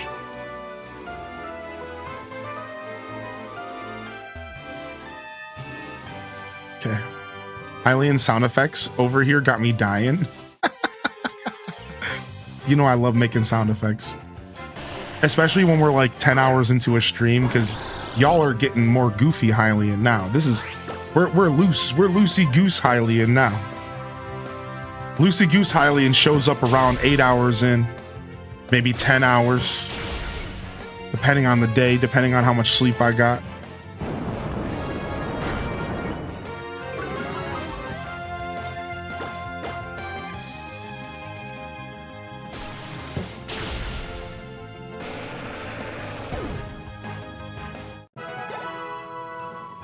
Nice. Give me some of those EVs. Give me some of them IVs. I don't care what kind of EVs they are. I'll take them all.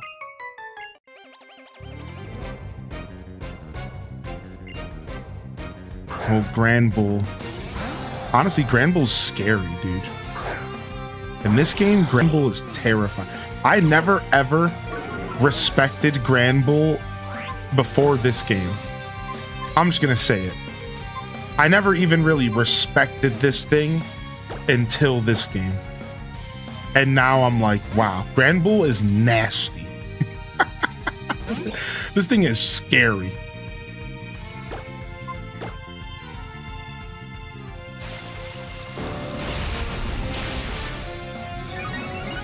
What? It's Rage is building. They use Roar. What? Get this out of here. Okay. Well, it literally pulled out the perfect Pokemon. Like, what kind of BS is that? Like, the perfect Pokemon. Like, yep. Come on, Dragon. Come on out.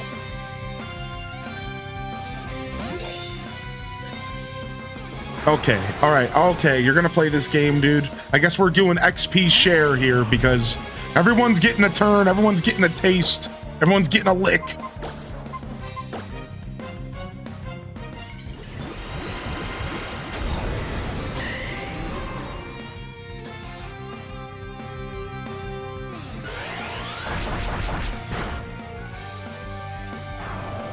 Punk.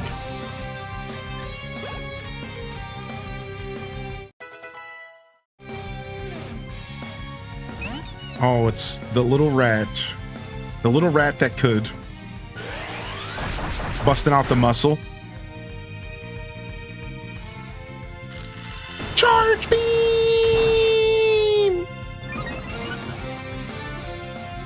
He's so cute. The den is actually super cute. It's just unfortunate that anything that's a little yellow mouse is forever going to just be compared to Pikachu. And I'm sorry, like, that's not my fault. Pikachu exists. Sorry, dude. That's just the way the cookie crumbles.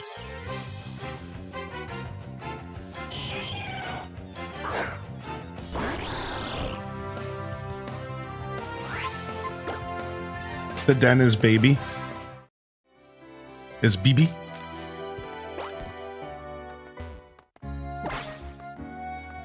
Oh, we made it to Korwi town. Nice. We wanted to be here because the professor wants our attention here. All right, we made it.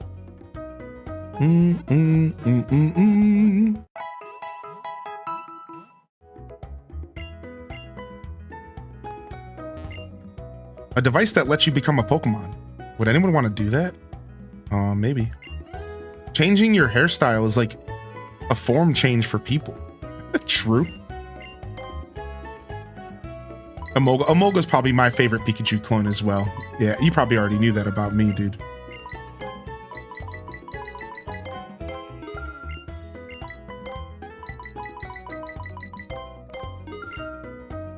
Except for us Baldies.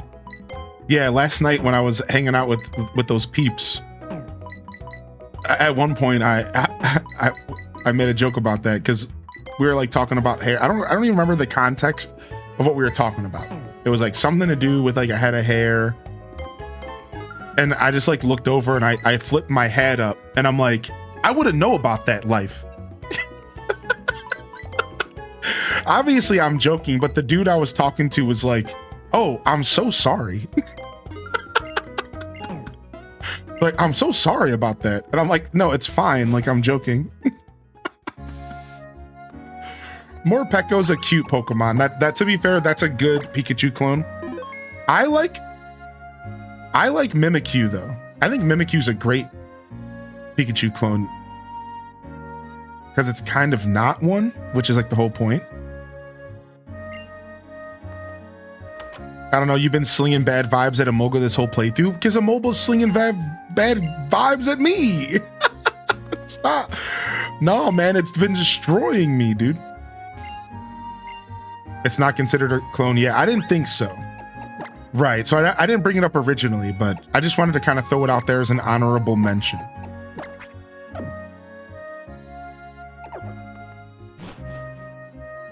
Yeah, Togedemaru is the Pikachu clone. I think you're right. Yeah. As a bald man, bald jokes are the play. Yeah, you gotta be able to laugh at yourself. Especially when you look like an 8-ball on a, you know, a cue ball on a table. Oh, we finally got U-turn. Nice. Oh, and a rare candy. We can just go ahead and use that right now. Don't mind if I do.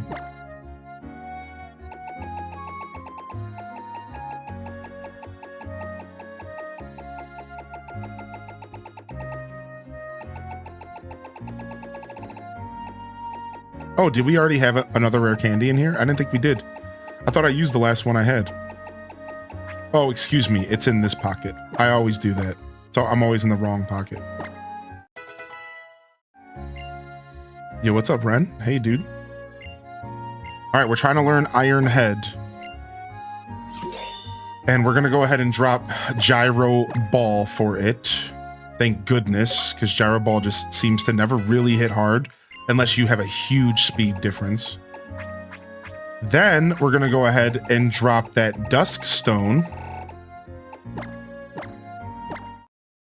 Yo, dude, we're getting Aegislash, dude. No way. I'm so excited.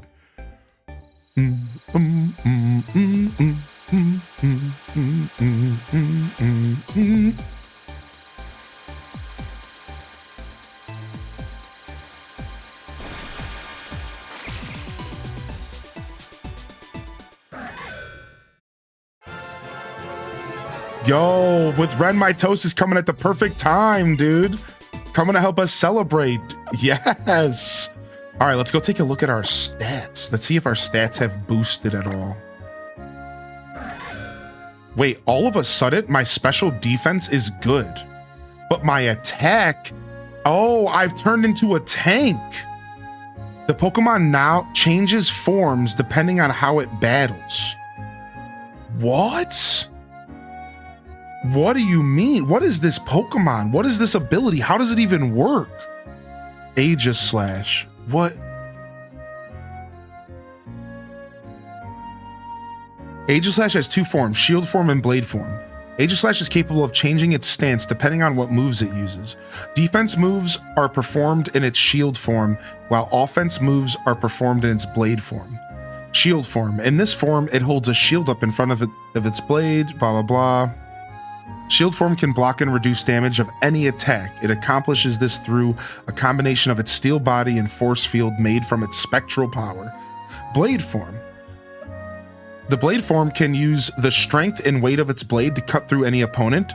It can also use magic-based attacks to strike a foe from a distance.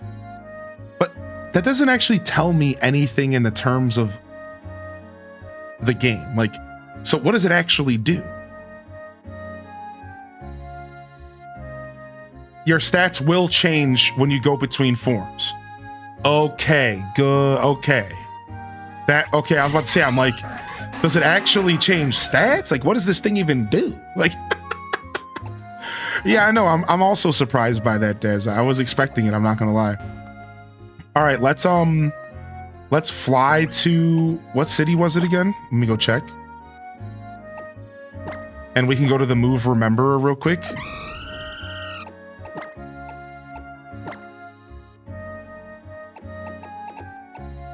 Not Cormain, not Shalor. Not Geosench, not Silage, not Embret. Camphor Town. I think that was it, right? You just lost your Pokemon Sword save. Dude.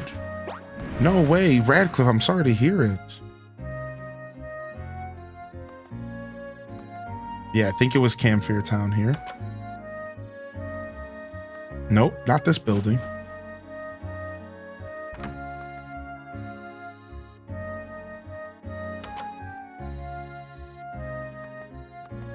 Not this building either. It was an old lady. Oh, it's Dendamil. Oh, I was completely wrong. Oops. Thank you for not just watching me wallow here. Hey, thanks for that. Oh, it straight up says it. Wow, this game's so nice. If you hover over the city, it says move relearner. Yo, thanks for the raid, man. Thank you so much. Appreciate you, Ren. I hope you enjoyed Persona 5.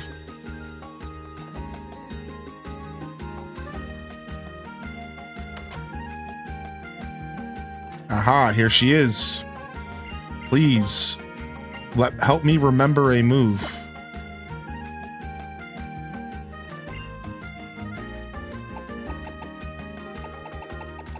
Sacred Sword, boom. And we're gonna go ahead and drop Swords Dance for this. And then we have to decide if we want to use King's Shield, right? Because it might be smart so we could take full advantage of this Pokemon's whole thing, right?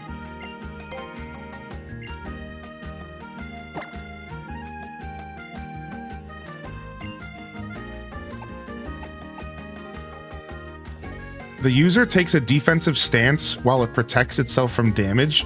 It also harshly lowers the attack stat of any attacker who makes direct contact.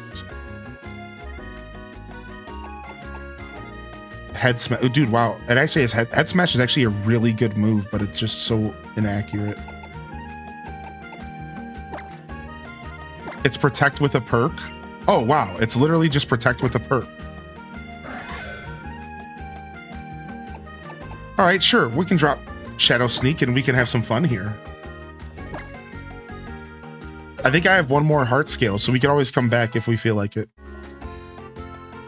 How's your day so far? I mean, it's going pretty good, dude. I'm sorry to hear about yours. Yeah, I'm sorry about that. I know that that's not the first person that's happened to, if that makes you feel any better.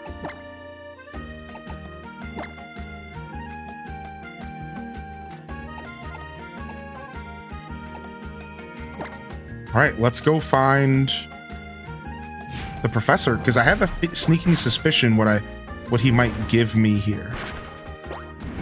I have a guess of what he wants to talk about.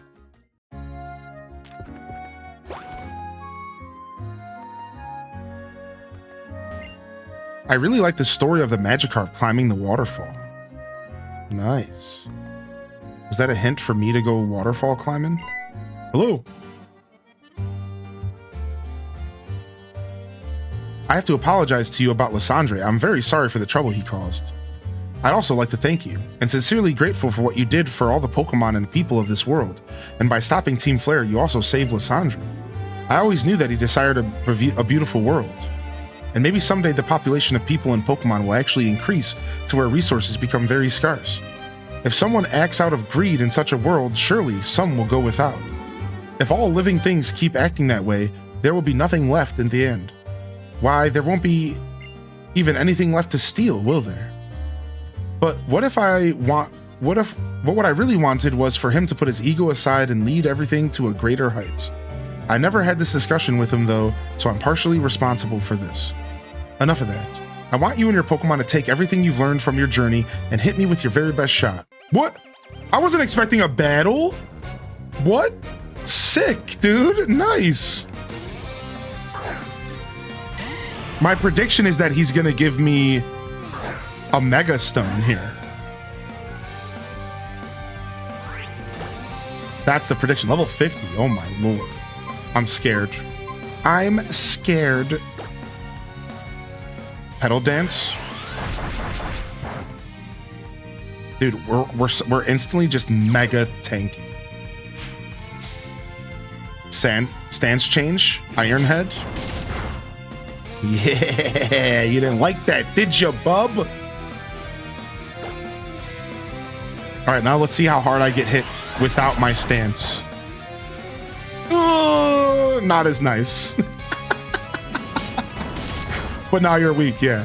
What's up, Holly Woodley? I am gonna be showcasing DDV. I'll be here all Wednesday morning for DDV, and you'll have all day to get your drops, all right? You'll have all day to get your drops on Wednesday. So my stream starts at 8 a.m. and we'll be here for like probably 6 to 8 hours. I think it only takes about 2 or 3 hours to get the drops. If you're interested, of course, any questions are welcome. And thank you so much for popping in here. All right. Yeah, that's all day Wednesday. CST, it would be, what is that, Central?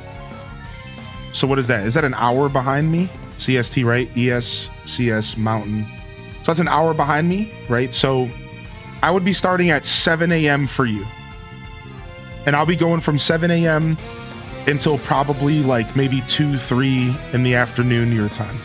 So you should have plenty of time to come and hang out. We'll be watching the showcase live. We'll be doing the drops. We'll be hanging out and playing the game and enjoying the game. All right.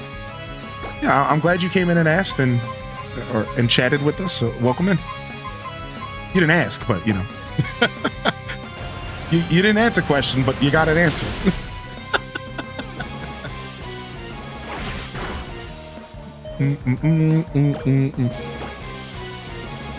Yeah, again, that's gonna be Wednesday. We'll be watching the showcase together, and then we'll be doing the drops. And I'm gonna try to do a little bit of drops around the nighttime as well. So maybe if some people miss a shift of drops, I'll try to do a second shift as well. I'm gonna try. I just realized he gives you Bulbasaur but still uses Venusaur. That's interesting. What could they have done instead, you think? Do you think they could have maybe like chose Chestnut or like Chikorita or something goofy? Like,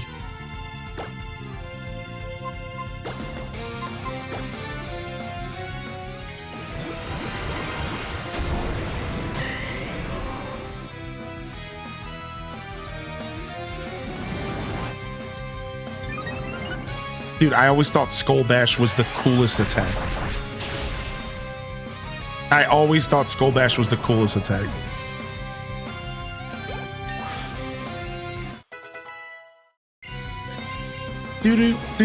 Ooh, Synthesis is a good attack. It's healing, right? And it's a weather-based healing attack. Instead of Leech Seed, maybe we just rock Synthesis. Actually, I like that, because then we don't have to worry about the Leech Seed landing, and we can just pop a heal. Even though Leech Seed has its use, because I can transfer it to another Pokemon. Like, yeah, I think Synthesis actually feels pretty good there. We don't have, you know, Sunny Day or anything, but it'll still heal for a pretty good amount, I think. The strength you found is simply marvelous, and you truly love and trust your Pokemon. Link, a treasure of mine is hidden in this town. If you'd like, you could try to find it. Well, I'll be off then. I have many preparations I must attend to. I have a little surprise planned for all of you to thank you for fighting Team Flare and saving Kalos. Dude, what a scumbag. I have a secret in this town. You can find it if you want. What kind of game are you up to, buddy? Just give me the junk. Oh my gosh. Which Pokemon did you pick as your first partner? Oh, it was Froakie? Then I guess you get the Froakie Criz. True or false? Is Froakie's height 104? I don't know. Sure, true.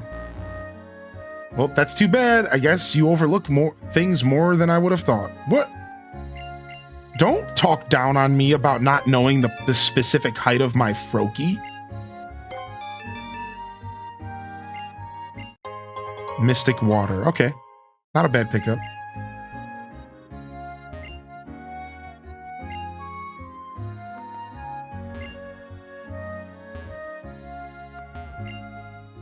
Nope. Dude, the trash cans have all been empty in this game.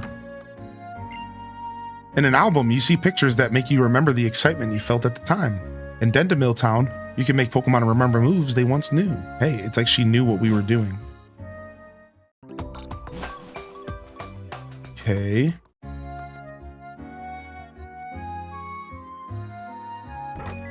Maybe it's in the hotel. Do you think this is where the professor hid the item? You have a Pokedex. Let me give you a Pokemon quiz. What does a little Skrelp disguise itself as to find potential prey? Kelp. Nice. Scald is a great attack. Dude, do we give Scald to Greninja? I've heard that 1,000 years ago, the Kalos region was mostly forest. I hear there's a waterfall that flows backwards somewhere in the world. I want to see that. Wait, what? When I say waterfall, what's the first thing that comes to mind? It's crazy how you get so many different answers to that question. Seriously, try asking your friends. Yo, what's up, Admiral? Dude, good to have you here, man. The Kalos region is very big. Yo, where's Mr. Bonding at? Where's my boy at? Ready to bond, dude? Oh, yeah. Well, let me get my bonding on. Ooh. Mm-hmm. Yeah, dude. All right, I'm ready. Bond me.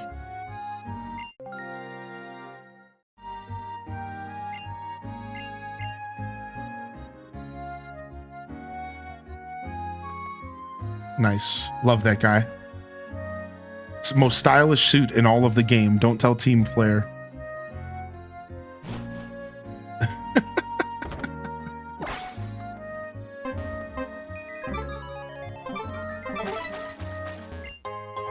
A max potion. What if this is what he left for me? What if this is it? That's the item, dude. You found it. Prism scale, huh? Yeah, I let you a max potion, dude. I thought you would need it. Ooh, this guy has fresh water. I'll take some. When he gave me an Oranberry. I can tell you none of those items are it. Well, thanks.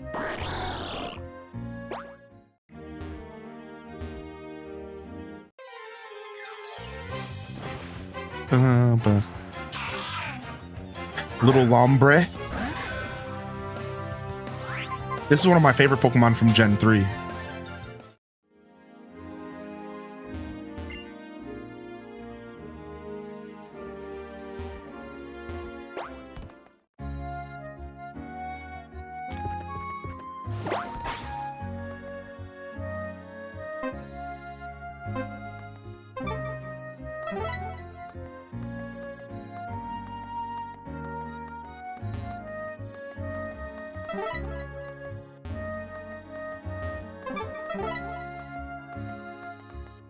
What the heck? Where is this thing?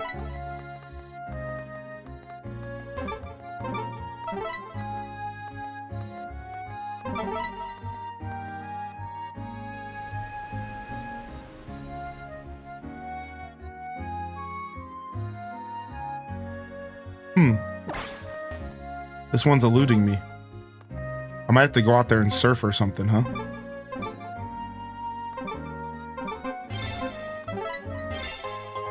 Pretty wing? Sure. All right, let me go heal my team real quick.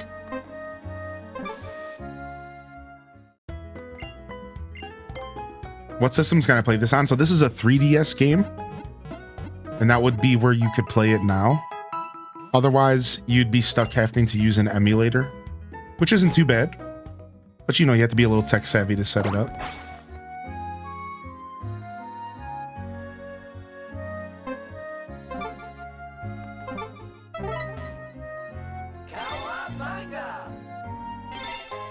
An ether. Okay.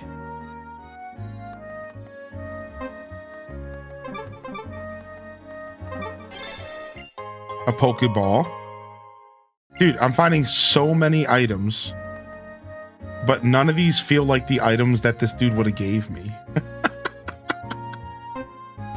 What is going on? What is this weird little mini game that Professor's playing with me right now? I don't like this. You gotta find the item, bro.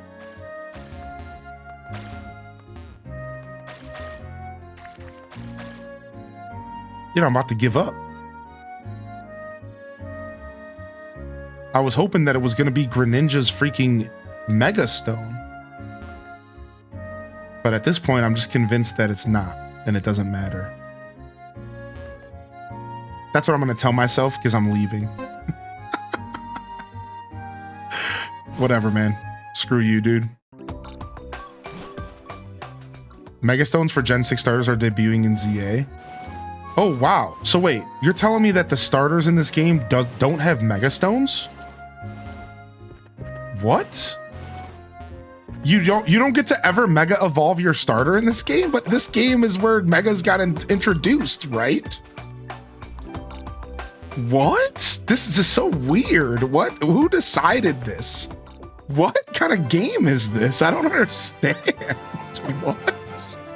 This whole time I'm like waiting to get my chance to Mega Evolve my Greninja, not even realizing that's not even a thing.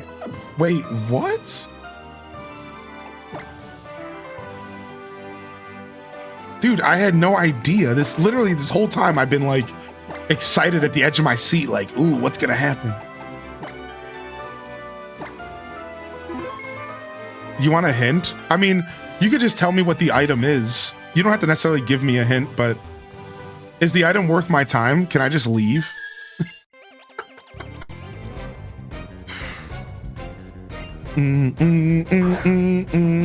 It's not an item, it's a note.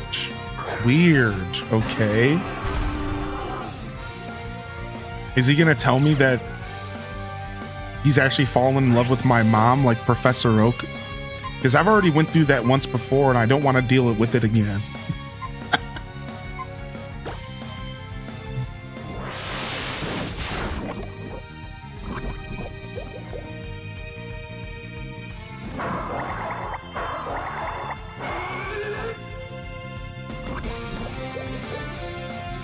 Wait, what the heck's Trick or Treat even do? I'm scared.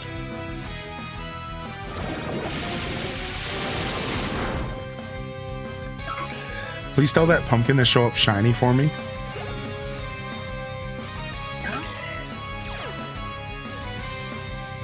It frisked me.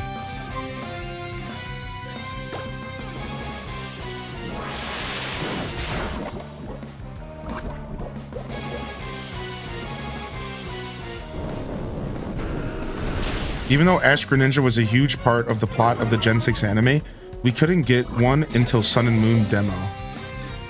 Yeah, I did know about that one because I played Sun and Moon. Yeah. But I guess I never realized that it was such a big plot of the anime. I didn't even know where it came from. I remember when I got Sun and Moon, everyone was like, oh, Ash Greninja, oh. And I was just like, what? Because I hadn't played Gen 6. I was just like, huh? What are y'all talking about? To the person reading this, what are you like now? Did you become what you wanted to be? For starters, there was this person you wanted to become even like? I don't know, but it would be wonderful if you could boast that you're living each day to the fullest. To future Sycamore, from the Sycamore dreaming of the future. He mentions he left something in town for the player, an inscription that can be found in one of the seats of the train station. I was close. I was close. I was all up in that train station. Gosh darn it.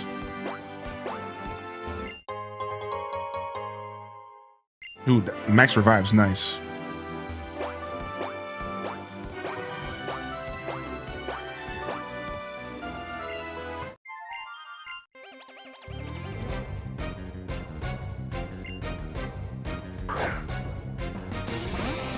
It's Trixie because the dowsing machine didn't trigger it? Yeah.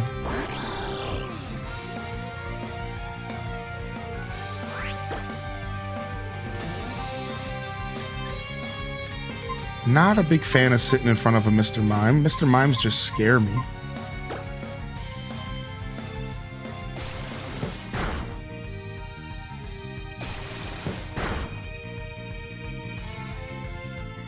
Trick. So we're trading items temporarily. It took my amulet coin, you son of a...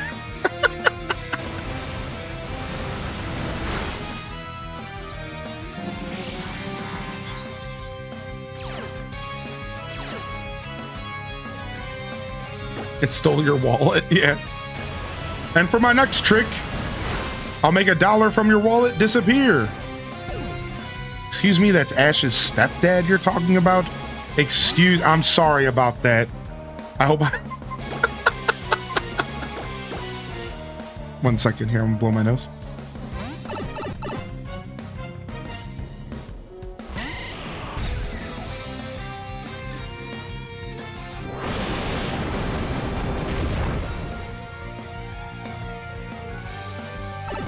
Okay. Yo, take a pedal dance, punk.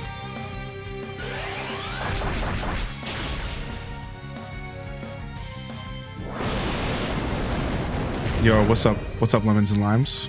Welcome back. So that's interesting. So really, that's why they gave you Mega Lucario. See, I didn't realize that, like, because they wanted to give you more options to Mega Evolve because they knew that you weren't getting other ones. Like, I was so under the impression I was going to get one for my starter, not thinking about the fact that they don't even exist yet.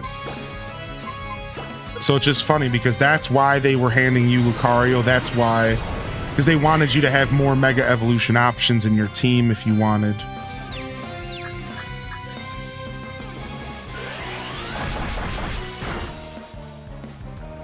Sadly, like 80% of the Mega Stones are post-game too. Strange decision. Nice, lemons and limes. I love the bald emote so much. Nice, classic, perfect.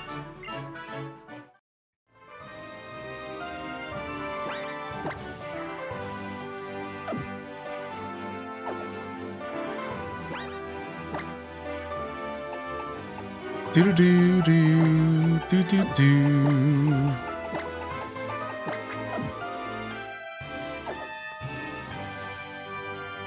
Nice, dude. The camera angles get me every time. Big L. Yo. Hey, do you know what's about to happen? Of course. That's right. We're gonna battle. We are Pokemon trainers after all. That is actually not what I guessed was gonna happen. That was the last thing I thought she was gonna come over here and say to me.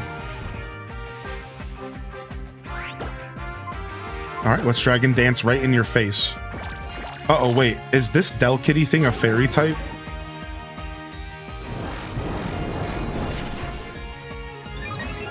I don't think it is, actually. Nope. Driving home from work, we saw a kitten in a busy street and it ran into the gas station area, into someone's wheel well to hide. It hopped out and I let the driver know and got the kitten out safely. The lady really wanted it, and I said that the cat distribution chose her today.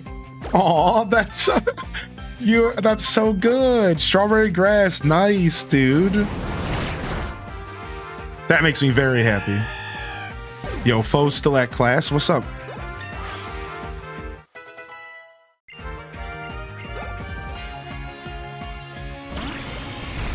Goodra. We got some Dragon on Dragon Prime here. Wow, this Goodra just has the fattest defense in all of the land, apparently. What is going on? This Goodra's scary. What is happening? I don't know what to put in front of a Goodra. I think we just want to Iron Head it, right? Let's go. Earthquake? Well, good thing we're in shield mode. Dude, shield mode is so sick. You're pretty much like guaranteed to take that first hit, really, right? That's sick, dude. Now we go down, though.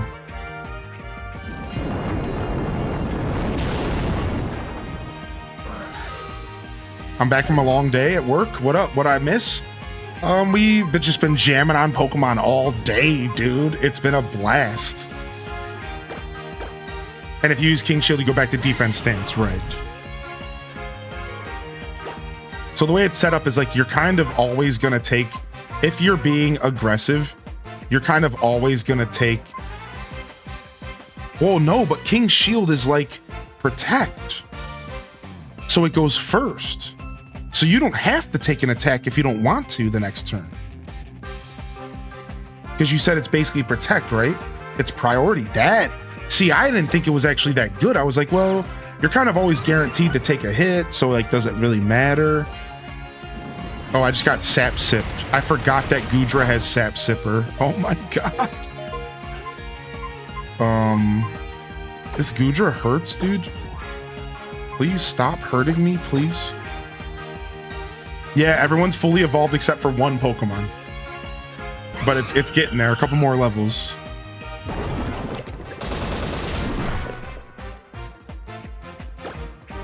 Boom, bum, bum, bum, bum, bum, bum, bum, bum. Dude, the more I learn about Aegislash, the more impressed I am. The bird always comes out. It always comes down to the bird. The bird is the gosh darn word.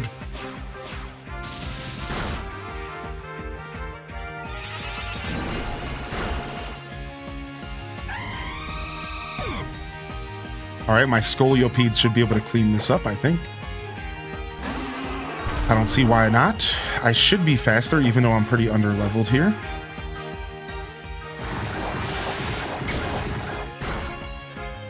Oh, but we're too weak. We don't get the cleanup that I expected. Do do do do do do do do do do do. I don't know if Greninja's got this. Let's hope. Let's prage.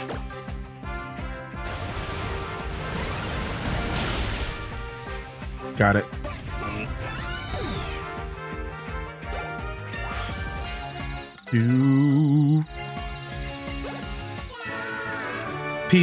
Pikachu. We haven't seen that one in a while. I love this alert. That reminded me of our battle in Aquacord Town. I forgot we battled ever. That was the first time the both of us, for the both of us to battle with our Pokemon. What are you up to? Nothing big. What about you guys? Why, the same thing as you, Shauna. We heard about Big L from the professor and we came running as fast as we could. Big L, can we have a Pokemon battle? Sorry to just throw that at you. Dude, homies, I'm down to one Pokemon on my team. You can't just do this to the player. How's the player supposed to know this is gonna happen? This game is so confusing. Sometimes we heal you, sometimes we don't. What? How was I supposed to know I'm being ambushed, dude? What?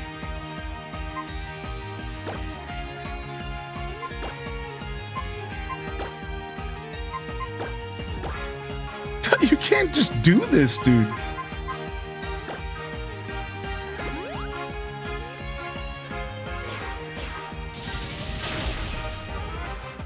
Have you realized the secondary types for the Gen 6 starters are also form and complementary rock, paper, scissors, triangle? Water, dark, beats fire, psychic, beats grass, fighting, beats water, dark. No, I didn't actually catch on to that at all. Ambushed by a dude with a really bad haircut. Was there any other way? Is there any way to play this other than the DS? Emulation. You would have to emulate it on your PC or laptop. This is Pokemon we play for keeps. Yeah, Gamer for Life, it would be an emulator.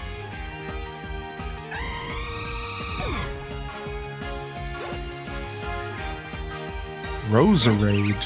Well, good thing we revived our fire type here. I'm gonna actually just switch into it, even though this is kind of a bad idea.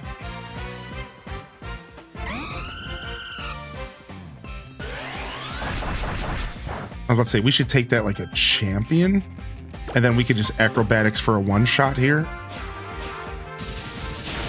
Oh yeah, easy. Yeah, I know, man. They're trying to hit me with some surprise bridge match. Like, what?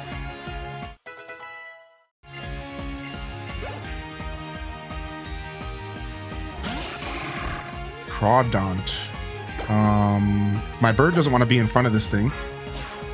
I should have just roosted. The crab hammer. Oh, but they got burned. That's what you get, buddy.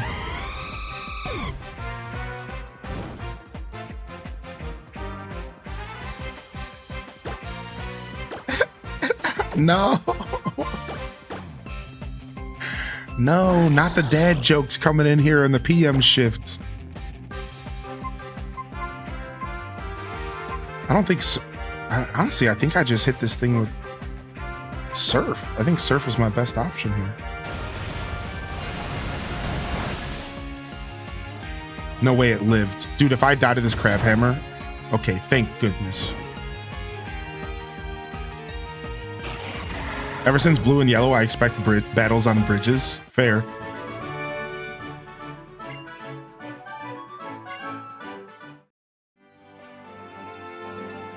Wow, Tierney asking someone to battle? What's up with that? Geosenge Town made me think. If Big L hadn't been there, I wouldn't be dancing right now, that's for sure. That made me want to get to know Big L better, and I thought a battle would be the best way to do it. It's kind of a selfish of me, I guess, but also, it's kind of a way of thanking him. Tierno, it's great when Pokemon trainers like us can understand the hearts and minds of other trainers and their Pokemon through battle. But before we do anything else, we should heal your Pokemon. Yeah, thank you. Yeah, thank you. See, they slid the heal in there because they knew 3 was too much, right? Freaking punks, dude. They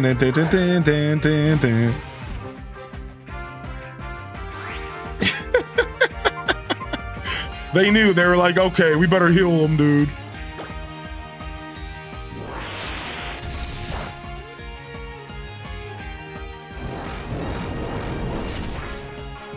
We're D-dancing. We're dancing. We're D-dancing.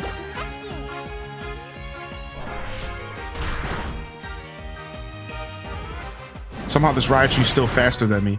I shouldn't say somehow. It's a fast Pokemon.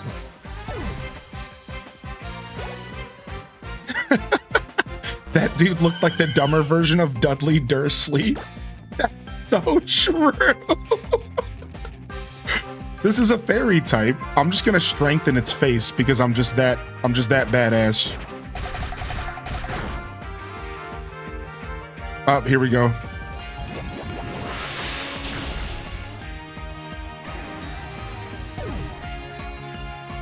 We're not going to the bird. The bird is not the word. The bug is the word. We're steamrolling.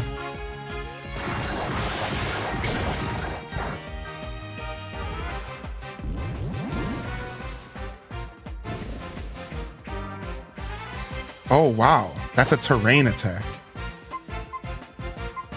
I don't know what to do here. Let me just hit with the hardest thing I got, I guess. I don't know why I didn't do a poison attack, knowing it was fairy. I went with bug because of thinking it was grass and just completely tricked myself. Oh, wow. Aerodactyl. It's definitely got to have a flying attack, right? Which is not really good for us. I suppose we'll switch for experience, and we're just going to go to Greninja for a water attack. Thanks for the break, Snez Girl. Ooh, we avoid the supersonic. Got him. We dodged 2 supersonics. Got him. Figure it out, nerd. Try a third. I dare you. Yeah, that's what I thought.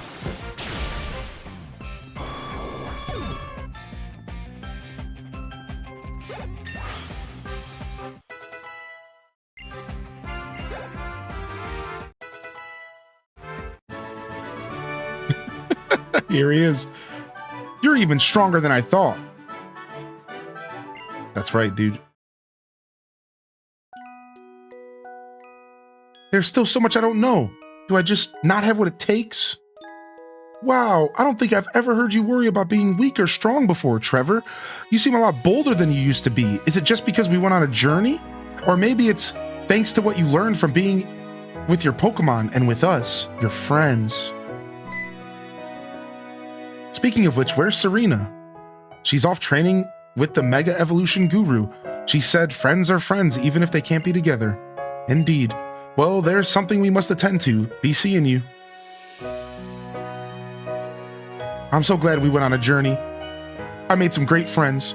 And thanks to my little Fennekin that I met before we left, I was able to visit many places and meet lots of nice people and make many wonderful memories. Big L, this is from us. TM Waterfall, what? That's just another attack I gotta teach my Pokemon that I don't have room to teach them, dude.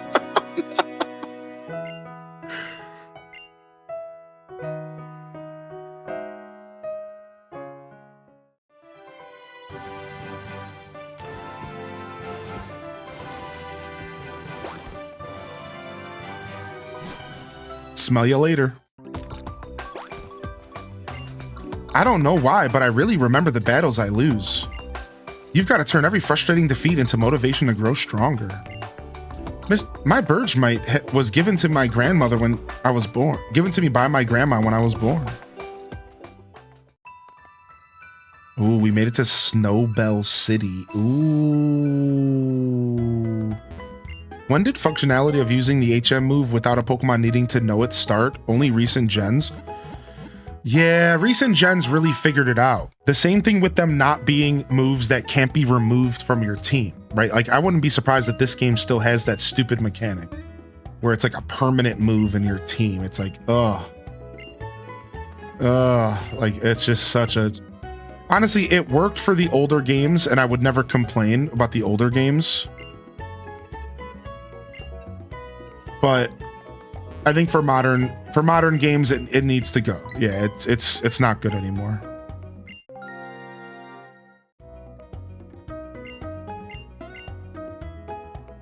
But it does force you to play the game more like an RPG if you think about it.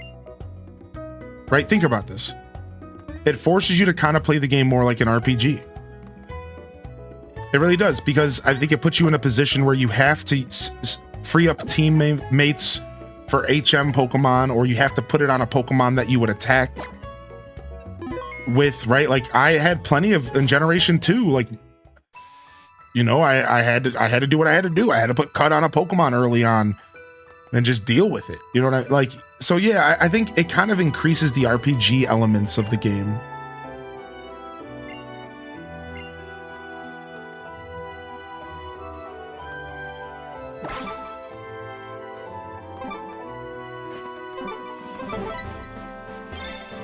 Nice.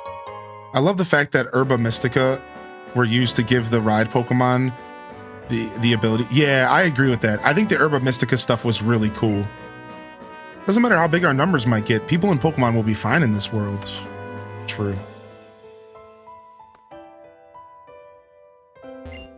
My husband can teach ultimate moves to certain Pokemon. The Blazing Fire-type Pokemon, Charizard, Typhlosion, Blaziken, Infernape, Emboar, Delphox. The Restless Water-type Pokemon. So isn't that attack actually really good?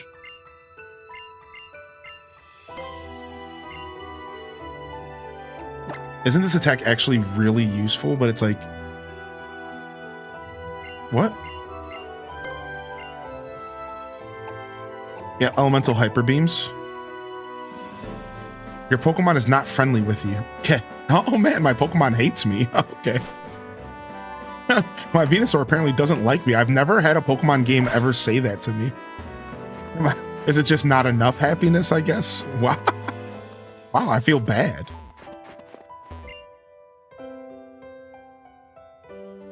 The Winding Woods. Okay. Looks like we're gonna have to go hunt down the gym leader, I think.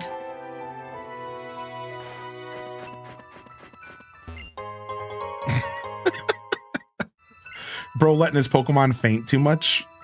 I guess so, yeah. I'm not gonna lie, I have been letting my Pokemon faint a lot, so my Pokemon just don't like me. You suck. We wish we had a different dad. We hate you, Dad. We hate you.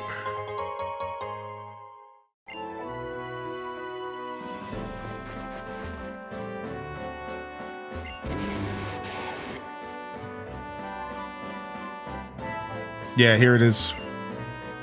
Oh, the leader's not here right now. You went into the Winding Woods. All right, looks like that's where we're headed.